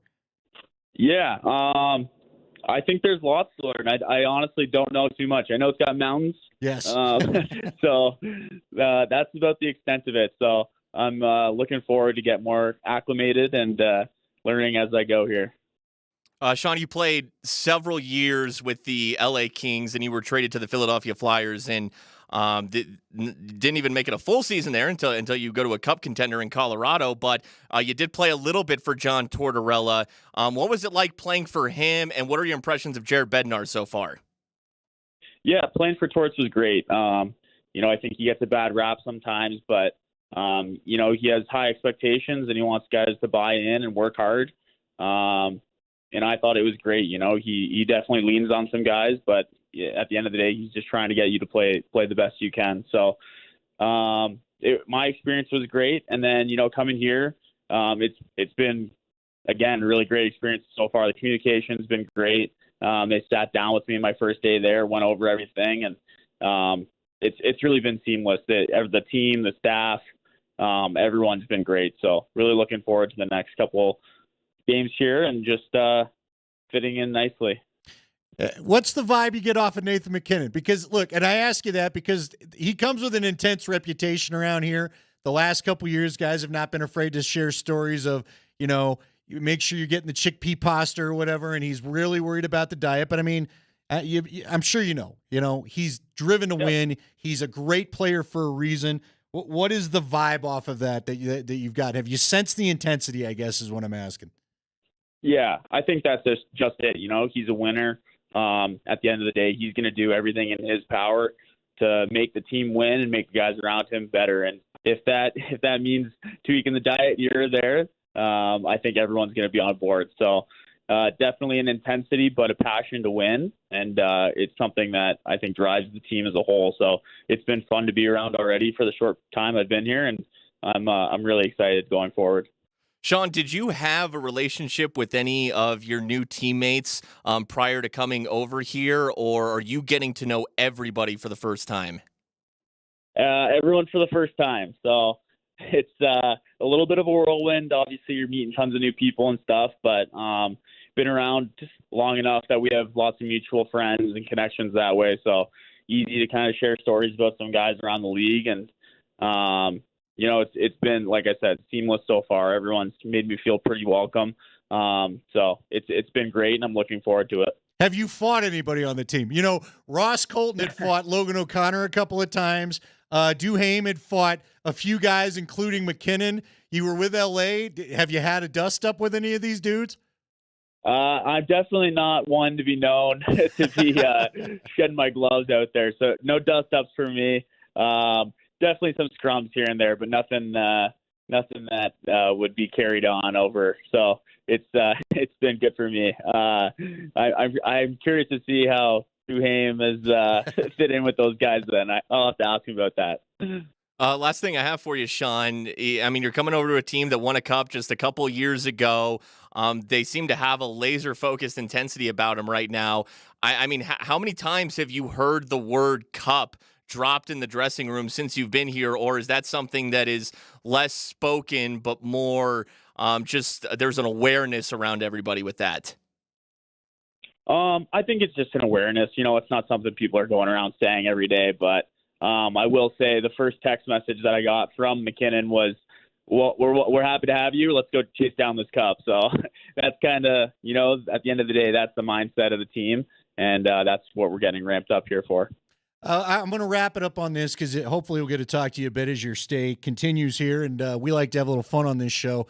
Again, I've traveled to Philly a few times, and I always like to – everyone tells you to go get a cheesesteak. What was your favorite cheesesteak there? Because sometimes it's not the one everybody thinks about. Yeah. Okay, so I must say I didn't try too many spots, but there was a favorite we had. It was called Woodrow's. Okay. I believe it was on South Street, and it's kind of a truffle whiz that they've mixed together. And so, yeah, if you ever get the chance, Woodrow's in Philly, that'd be my spot to go. Did you ever hit Chicky and Pete? So when I was going there was an arena football team, and I was on that crew, and everybody went to Chicky and Pete's when it was done. I guess, is it still there, and is that a spot at all? So funny enough, they're a sponsor. So we did some sponsor stuff with them, but I never actually had the chance to go. So that'll be one of my regrets. Okay. Sean, welcome to Denver. We're all looking forward to having you here. Avs faithful loves their hockey. You're going to find that out. And look, the air's clean here. The mountains are great. And don't take anything from Dumb and Dumber as an impression of Colorado. Welcome to the team. Great. Thank you very much, guys. Take care. That's Avs defenseman Sean Walker. It's funny because you brought up the defense. I wish I could remember the other night, Spring. Like he deflected. He talked about his get back on defense. He broke up some scoring chance. I remember Mark Rycroft pointing out. So good question about the defensive style. Good dude. Oh yeah. I got good vibes from him. Chatting with him right there. Didn't you? Sometimes you never know with some of these guys. A little, dude, I don't think people really, I think sometimes we don't fully grasp the physicality of some of these sports. Like, again, all you have to do, our guy, who did we talk to the other day? Devon. Yeah, Devon Dudley. Yeah. Watching that guy try to walk around after the interview was done, watching some old hockey players try to walk sometimes, watching football players walk when they're done, if you're going to beat the snot out of your body, you want to do it for a chance to win it all, right? So I'm sure there's a few guys he's going to miss. He may have liked that area of the country, but I'm telling you, there's got to be a joy and a good vibe off of every guy, right, when you're in the mix for the Stanley Cup like they are here. So good job of Spring getting that lined up, and we got the Avs and the Flames. It is an interesting trip. They got Avs and Flames, and then what? Did they go to Vancouver tomorrow night? Is it Vancouver? Is it Flames tonight? Yeah. Oh wait, no. Gosh. I was about to say Vancouver we didn't get to talk to Wednesday him night, day, right? Flames tomorrow night. Yeah, Flames in Vancouver, and then Mose was talking about this on the morning show. Do you realize the NBA got involved in their trip scheduling? Calgary and Edmonton it's the Battle of Alberta, and for some reason they're going to Vancouver before coming back to Edmonton. What? We just don't want to stay there? Oh well. It's all Canada, right? Whatever. I know you don't get worked up about that. You're in the NACAP, they'll play the back-to-back, and then they have 2 days off. And then they'll play again, and then they have 2 more days off before they finish their road trip. So despite the back-to-back, it's really not that bad of a 4-game schedule here. We need some points there, Spring. That's the big thing. Need some points. Again, keep largest coming. If you're just joining us now, giving away that trip to Las Vegas at the Circa Resort and Hotel. We're going to give you vouchers for flights, transportation to and from the airport. You're going to be able to stay there, a 0 minimum day bed at Stadium Swim on Saturday, 2 drinks at the Circa Resort Legacy Club. Each day we're giving you a keyword. This is the first day. Today's word is largest. Just your word, just the word, largest. Not your name, just the word, largest. So send us the keyword. If you want an extra chance to win, go to altitudesportsradio.com. 6 people are also going to win $50 to go to GQ Barbecue. These are $50 gift cards. So go ahead, and you can get an entry online as well for that. Get it in, 303-504-0925, 303-504-0925. It is Altitude Sports Radio.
yes.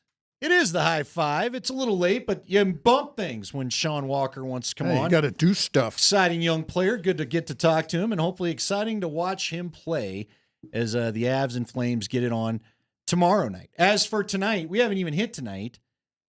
It is that time. It's the high five, and it's always brought to you by our guy, Mark Springer. Time for the high five, brought to you by Bet365. Whatever the sport, whatever the moment, it is never ordinary at Bet365. Let's talk about Broncos moves today and over the weekend. Of course, Russell Wilson signing with the Steelers for the veteran league minimum $1.21 million. Jerry Jeudy traded to the Browns for a 5th and 6th round pick.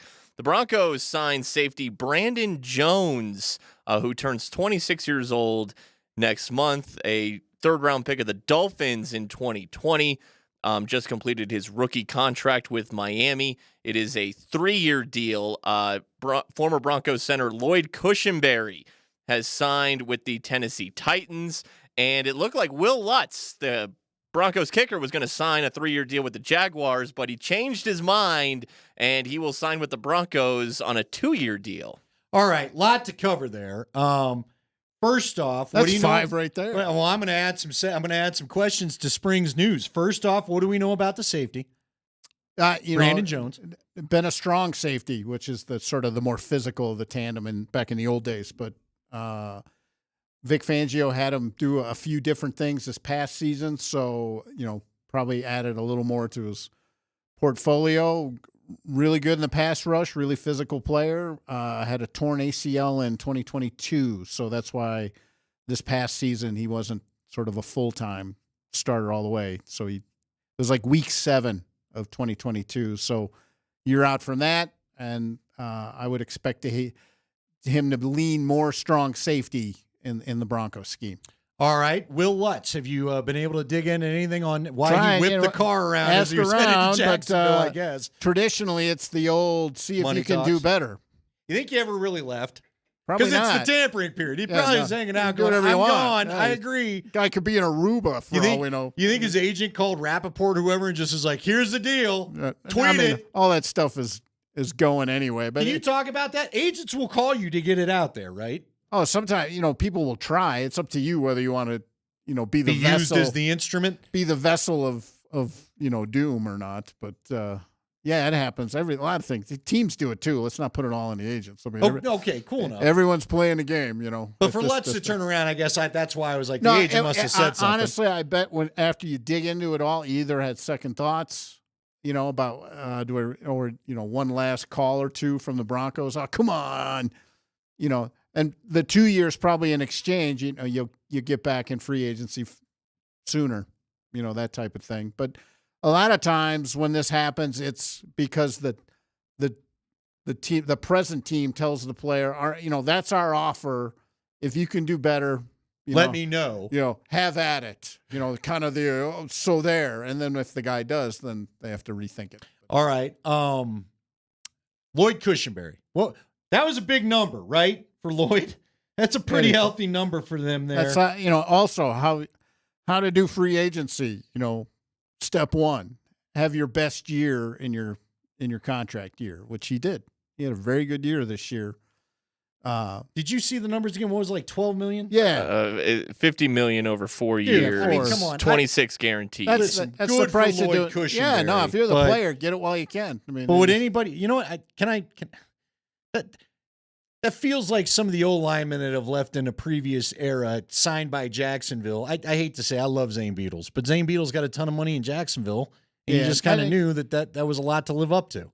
Well, I feel like Lloyd's falling in the same boat. I will say one of the most respected offensive line coaches in the league, Bill Callahan, now works for the Titans for his son. So you'll trust him? Okay, I think fair enough. Bill probably said, I like this center. Let's do it. Also, it tells me, like we were talking with Dave McGinnis early on in the show, that they're leaning a little more pass sets for Will Levis. Maybe they have other ideas about how the offense should look. Not so much shotgun is what you're saying, or no, just more, less of the Derrick Henry. Oh, let him play. Let him have a center who's more sort of adept in the passing game, and that's his strength. High five. All right, now on to the rest of the NFL. Probably the biggest signing today is Kirk Cousins signing with the Atlanta Falcons. A 4-year deal worth $180 million, $100 million guaranteed. And the great news here is that the Vikings, who have the draft pick right in front of the Broncos, now need a young quarterback themselves. Welcome to the show. There you go. Here's the thing. Kirk Cousins should be teaching a class at the Wharton Business School. He really should. However you're supposed to do this whole NFL thing. Yeah. He needs to He's doing it. They have those seminars they make the rookies go to. He should put one on. He's 35. He's coming off an Achilles injury, which, I've been covering the league long enough where 10 years ago, that was the death knell. For whom the bell tolls. You're in your 30s and you've had an Achilles injury. We will never speak to you again. You were, scarlet letter A for Achilles and, move on.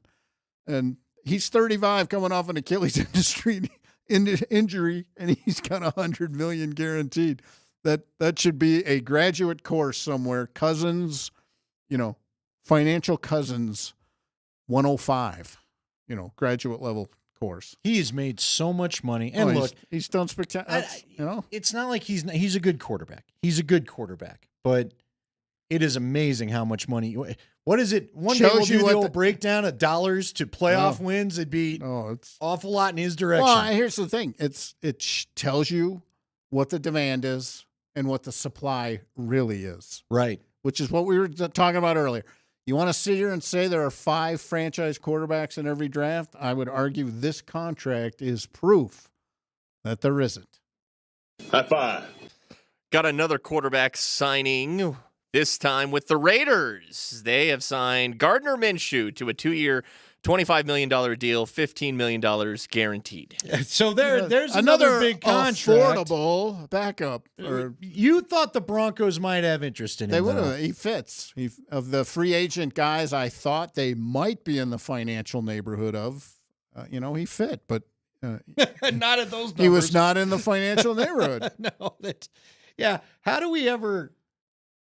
Broncos How are do shopping. we get to these neighborhoods? Broncos are shopping in a different aisle. See, right now. I just want to say it again for everybody out there. They're And kind of like it. where I got my furniture. If you're a Bronco fan and you are upset that you don't get to, look who we got on day one. Gardner Minshew just got $25 million. He's a nice quarterback. I'm not saying he sucks, but $25 million and $15 million guaranteed for Jorts. I'm going to give my annual spiel because you've heard it many times. It's not the player's fault. No, I'm not blaming All they him. said was yes. Hey, if the Raiders want me to come play quarterback for $2 million, I'm out. I'm out. You're all going to be terribly disappointed. The player, when things don't work out, it's always like, well, that player was terrible. Hey, man, he answered the phone. The contract. He answered the phone. Said, okay, I'll do it. Yeah, that is just. But it just tells you what it tells you. I mean, come on, dude. It tells you the supply and demand. I know. And it tells you what people really think of the draft. I hate to tell you.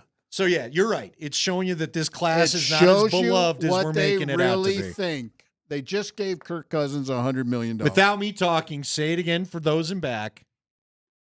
It shows you what they think of the quarterback. The teams don't love. They love it fine, but they know they don't love the class. There isn't 5 franchise quarterbacks on the board. Were you? I listened to you, Berto, on the ride home. Were you a George guy? Do you love the George guy or does Berto? One of you does, right? I don't remember us bringing up jorts. I'm okay with jorts. No. I don't wear them Minshew. personally. I mean Minshew. He wears the jorts as he's thrown. You've not seen him work out on the beach, living in his RV, doing the Uncle Rico life? That's our guy. He's a mustache guy. Yeah. Yeah, well, clearly it's not you, Spring. You answered that question. Well, you don't have to worry about it now. Yeah, he's not bringing the RV to Denver. I can tell you that. It's not. High five. Maybe in the summer. Now on to some running backs. The Eagles have signed Saquon Barkley to a 3-year deal, $37.75 million that could be worth up to $46.75 million. I assume that's with incentives. $26 million guaranteed. Good for Saquon. Giants are kind of in a little bit of cap hell too. They could have tagged him. They could have. They elected not to. Yeah, but at some point, do you just rip the Band-Aid off? I don't know. Look, Saquon's a good player. I'm a little surprised they just let him walk. In the division, frankly. though, man. Well, that'll be good. We got beef tweets coming up. You know what? Spring, go ahead and give us the last story, and then let's get a little beefy, shall we? High five. And the other big running back signing today, the Packers have signed Josh Jacobs, 4-year deal, $48 million, just 12.5 of that, though, guaranteed. And they released Aaron Jones after they couldn't come to terms with him.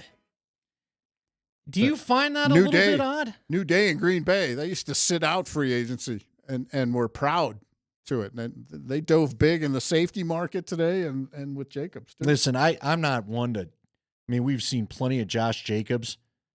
Yeah, I'd like that guy. This one's odd to me because – You don't like Jacobs? No, I do, but Aaron Jones has been such a key part of what they do, and he's been the type of player in past lives they would have kept, as long as possible. It's like, it is the business of football, It's hey, thanks. We're going to get the other guy.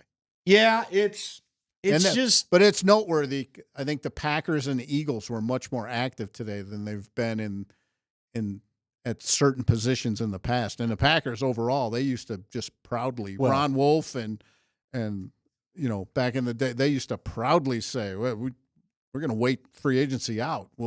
Yeah, I got news for you. I wondered, Aaron Rodgers is probably a little spicy today. He's like, oh, you get into it now, huh? I've been begging you for years. I like Josh Jacobs. Yeah. I think that's a good signing. Well, and if he sticks to the every other year, then this won't be a really good signing. Awesome. This will be a good signing. Was he okay? Yeah. I still, what he was always good against the Broncos. Yeah, I know that. Right. You can't just it should be like Max Crosby against the Broncos. Sure, is the and is they the got unanimous a MVP today too. That'll be fun. All right, you know what? Let's get beefy, shall we, Mark Springer? Let's go ahead and get beef tweets time. There's beef. Yeah, let's get beefy. Who's calling out who? I'm a Be Real. If he says he's got beef. Hey, catch me outside. Kreckman and Lindahl present They Find Us, really. Beef Tweets. Brought to you by GQ Barbecue. Proud presenting sponsor. Colorado's only championship barbecue. Get out to GQ Barbecue. Get a free pulled pork sandwich from GQBBQ.com. I always wonder who's stiffer with some of the hip lingo, but I'm gonna be real by Nate. That's a chuckler to me every time. Every time.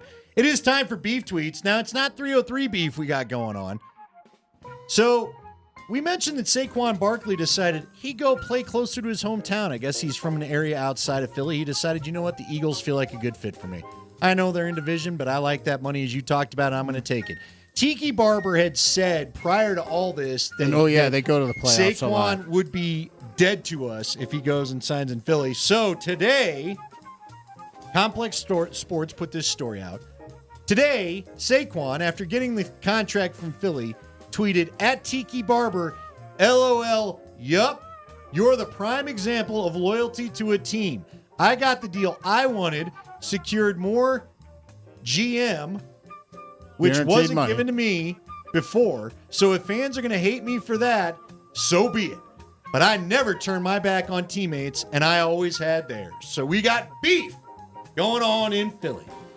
Are you surprised Tiki would say anything? Look, I get it. Yeah, I think I think former players get frustrated to see the level of guaranteed money. We're just at a different level of revenues, and I mean the NFL just keeps grinding out these massive financial numbers. I mean, you got to remember a lot of these guys tweeting this stuff at current players played for teams when the cap was $37 million. Right. So yeah, And there's now going to it's be 200 some more. hard feelings.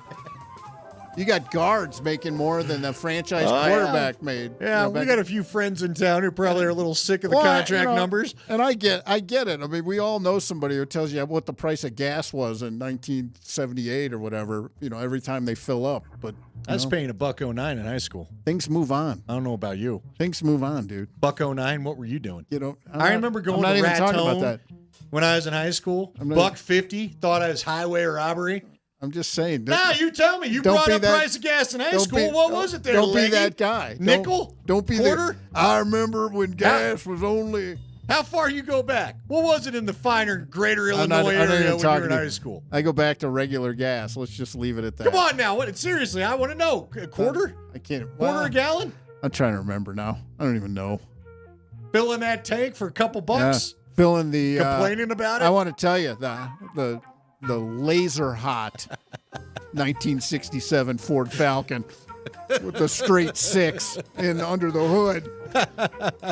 That car was old when I had it. Yeah. Well, hey. If I had it now, though, it'd be on eBay for like $4 million. So Would it'd it? be good. Yeah. You know, Anyway. I'd buy it off you. You would. $4 million. I got someone that needs something. We got 88 cents and 75 cents coming in so far. Spring, what was it when you first started driving? Oh, look at it. Huh? Gas? Yeah. Yeah. Not what it is today. Oh, Say look at that. it. Yeah. What would ask Berto?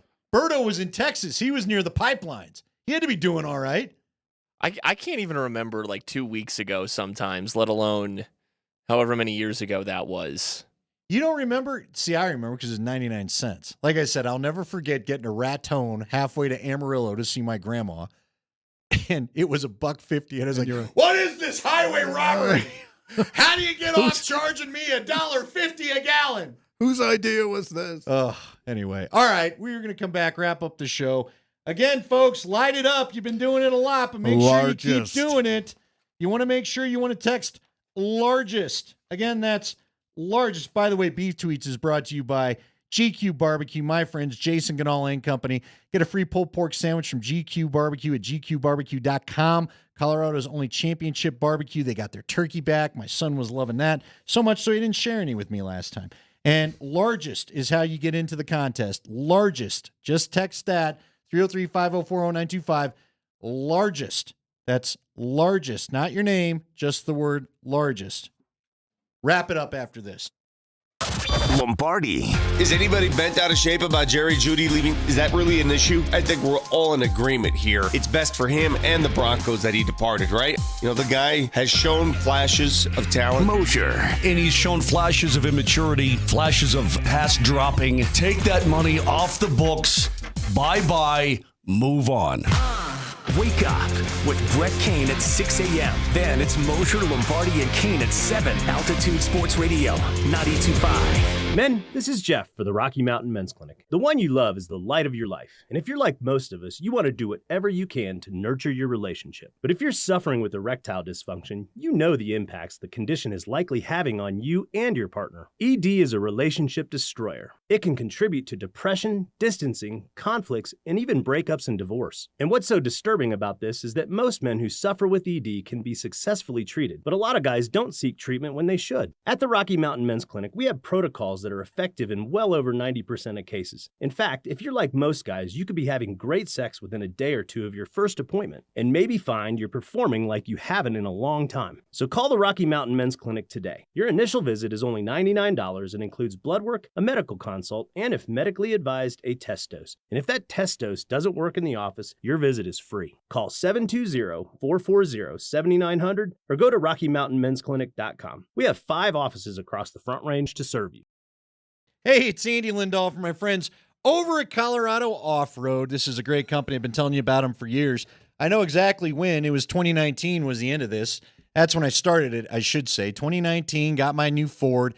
Didn't have a lot of accessories on it, so I went over, saw Jerry Jones. It was actually the good folks at Phil Longford that said, hey, I know you want a couple things for the truck. We recommend this guy. One of the dealerships recommended him to me. And so I went over, saw Jerry. Jerry, you know, we talked about bed covers and step rails and on and on and on. And it's gotten to the point where Jerry just said, you know what you need to make your life easier with this truck? Here's X.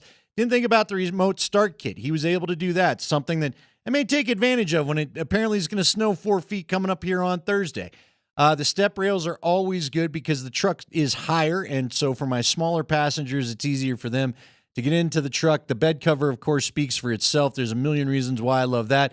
They can do heated seats now. If you got yourself a truck or a new 4x4 and you got it because you got the payment as affordable as you could get it, which who isn't doing that these days? You need accessories. Jerry's the guy to go see. He's a Colorado business. They've been here a long time. He knows the conditions. He's the one you want to talk to. It's Colorado Off-Road, located 3 blocks south of historic downtown Littleton on Prince Street, and you can find them on the web at cooffroad.com. Crazy to think of everything that's happened in the last 25 years, but one thing that's remained as consistent as ever is Plumline Services. From Fort Collins to Castle Rock, Plumline Services has been earning the trust of Coloradans with plum-crazy service and pricing on plumbing, heating, cooling, electrical, and drain cleaning. Plumline and Carrier. Turn to the experts. Schedule your service online at plumlineservices.com. For 25 years and counting, Plumline Services, partnering with great brands like Carrier. Service at home, servants at heart. King Soopers always gives you savings and rewards on top of our lower-than-low prices. And when you download the King Soopers app, you can enjoy over $500 in savings every week with digital coupons. Plus, you can earn fuel points to save up to $1 per gallon at the pump. So it's easy to save big. King Soopers, fresh for everyone. Savings may vary by state. Fuel restrictions apply. Fresh produce is always a tasty treat. And right now, you can take home large ripe avocados, 4 for just $5 with your card. King Soopers, fresh for everyone. Philong Ford in Denver is one of the fastest growing commercial vehicle centers in the nation. We have expanded and become one of the leading sources for commercial vans and trucks, both in sales and service. Coming this year are eco-friendly work trucks like the F-150 Lightning and the all-new electric Transit. Not only do we sell these vehicles, we service them as well with our state-of-the-art facility and great service staff. So whether you need Rangers, F-150s, cargo vans, or even F-750s, we are your one-stop shop for sales and service. Go online to phillongdenver.com and just click the link that says Fleet Customers, click here. I got a nightmare phone call that no parent wants to receive. Someone hit me going 60 miles an hour. Dr. Ramos came highly recommended. When I showed him the x-rays, he immediately knew exactly what was wrong. We've had a tremendous experience with Ramos Law. Really, I could not be happier. Having the car accident was an accident. Finding Ramos Law was no accident. Injured in a car accident? Ramos Law can help. RamosLaw.com. Class reunions, family reunions, all on the calendar in the coming months. Hey, it's Mark Mosier. Sharing a cigar and reconnecting with old friends and remembering the good times sure feels good. And right now at smoker-friendly stores, you can save $2 off $18.75 Romeo and Julieta 15-count single cigars when you buy two. Become a Smokin' Rewards loyalty member at participating smoker-friendly stores or go to sfsmokinrewards.com. Take advantage of this offer and share the moment. Offer ends March 31st, 2024. Altitude Sports Radio. I watch sports. Attorney Joe Cordell. Business owners and professionals face special challenges in divorce court. In addition to everything else going on, they have to contend with allegations that they are earning more than they are, coupled with claims on their business or practice itself. Clients with assets depend on their divorce lawyer's skills in these matters, and that's why it's so important to hire someone that has those skills. Schedule an appointment with one of Cordell & Cordell's Denver area attorneys, a partner men can count on. 303-221-DADS. CordellCordell.com. I'm going out with the girls this weekend. Nails done, outfit stunner, and my skin? I know it's going to be glowing because I glammed up my shower routine with new Olay Indulgent Moisture Body Wash. It smells so luxurious and moisturizes deep into my skin with its super rich, creamy lather that's bursting with vitamin B3. So my skin glows and my confidence grows. Try new Olay Indulgent Moisture Body Wash for glowing skin in just 14 days. Text Altitude Sports Radio 925-303-504-0925. The Champ Mazda text line. The Champ Mazda text line. Champ Mazda. One price, one person, 1 hour. Wrapping it up on a Monday, and hopefully you've had a good Monday. And again, to get in our, let's remind you one more time. Largest. Largest is the keyword today as we give away a trip to Las Vegas to stay at the Circa for the second weekend of the college basketball tournament. The prize is a trip to 2 for Vegas with 3 nights at the Circa Resort and Hotel, vouchers for flight and transportation to and from the airport and to the Circa, a 0 minimum day bed at Stadium Swim on Saturday. That's that sweet setup where they were all watching the Cup games last year, and 2 drinks at the Circa Resort Legacy Club, which I'm sure they've got Pappy Van Winkle bourbon if you want to get there. It's called the Legacy Club. They must have the good stuff that you can't find in the store. Each day we'll give you 1 keyword. Each keyword is good for 1 entry to the drawing. And extra entry can be earned by going to our contest page at altitudesportsradio.com. 6 people will win $50 gift cards to GQ Barbecue as well. 1 for each 5 keywords, as well as 1 from the online entries. So if you want the double entry, make sure you're hitting up there. Give you one more chance to get after that GQ barbecue. Again, today's text keyword is largest. That's largest. And just the word, they will ask for your name in the bounce back. So just text largest to begin, and we'll get you in there and qualified. All right. By the way, Nate and I are going to be out there that second week of the tournament too. We haven't had a chance to talk about Jerry Jeudy today because it's funny how you become old news 24 hours into the cycle or whatever on the when first it's the day start of of free agency, right? yeah. But you and I won't lie. You and I talked a lot about him when he came in. It was on this station. I was excited about it. I was excited about the skill set. I really thought it would go differently here for him than it did. I was disappointed at what I perceived as a lack of desire to block at times. But you've watched a lot of draft picks where you're initially excited about the skill set. Well, it's still there. You talk to people in the league. What's happened though, Leggy? Why has this gone this way? It just tells you that it's a very physical game that's not all physical to succeed. And I mean, I've actually asked Jerry about this to his face in the past, but defensive coaches around the league just simply say you can essentially push the train off the rails. If you get in his ear, tug his jersey, bump him after the play, just do all that stuff, and he'll essentially get mad. Now, some players play better when they get mad, lose their temper. He was not one of them. And I had one defensive coach tell me the minute he would start turning and asking the ref for flags or asking the official for flags, they knew they had him where they wanted him to be mentally. And he's never gotten past that. And I don't think the vast array of quarterbacks they've had here, or, rarely the same play caller, even in his 4 seasons. I mean, there's no consistency there. The Broncos are not a consistent franchise right now, and you're going to churn, regardless of what else has happened, you're going to chew up draft picks and spit them out like crazy because every new regime wants new players. And I don't think the talent level of Jerry Jeudy got him traded. I think this coaching regime wants another player, and they weren't willing to move Marvin Mims to someplace else in the formation.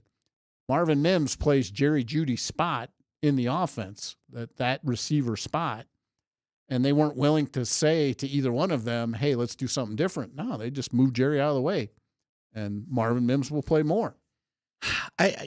Overall, the depth chart, you may not be as good talent-wise, but maybe production-wise, you get more. I like Mims. From a player more engaged or whatever. Now, the talent level of Jeudy is if someone can harness it, the guy gets open against a ton of top-level corners, but he does not turn targets into catches.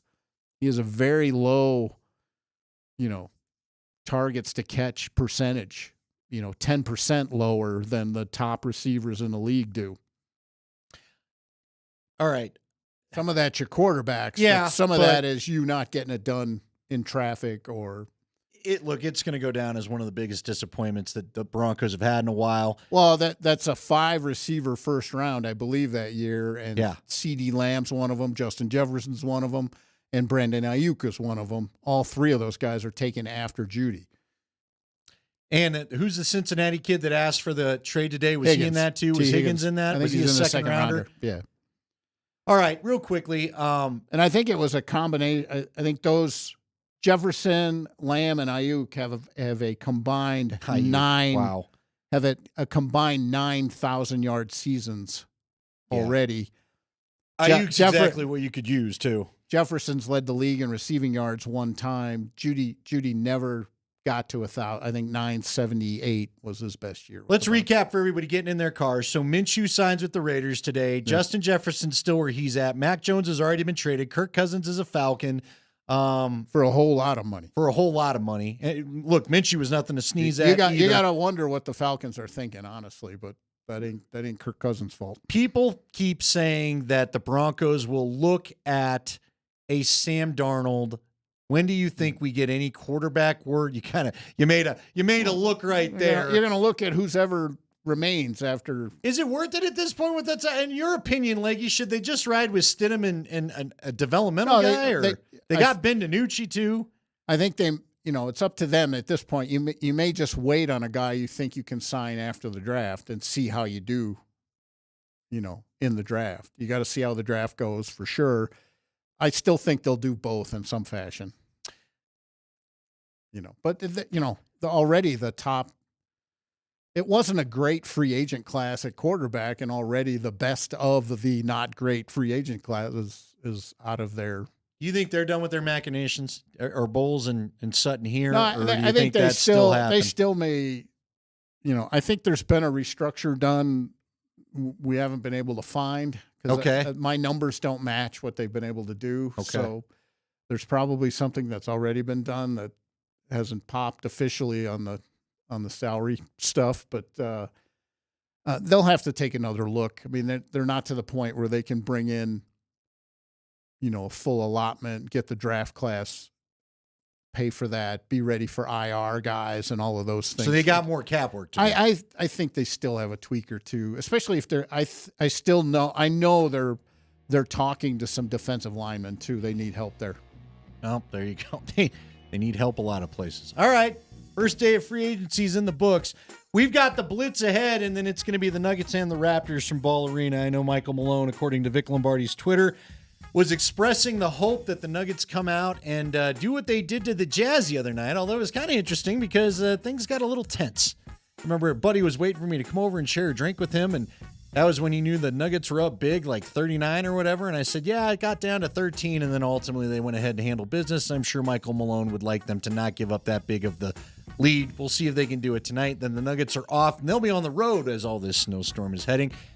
Nate Kreckman will be with me tomorrow. We'll have more chances for you to get qualified for the Vegas trip. Thank you to Mark Springer. Thank you to Jeff Legwald. Thank you to you, the listeners. We'll talk to you tomorrow on Altitude Sports.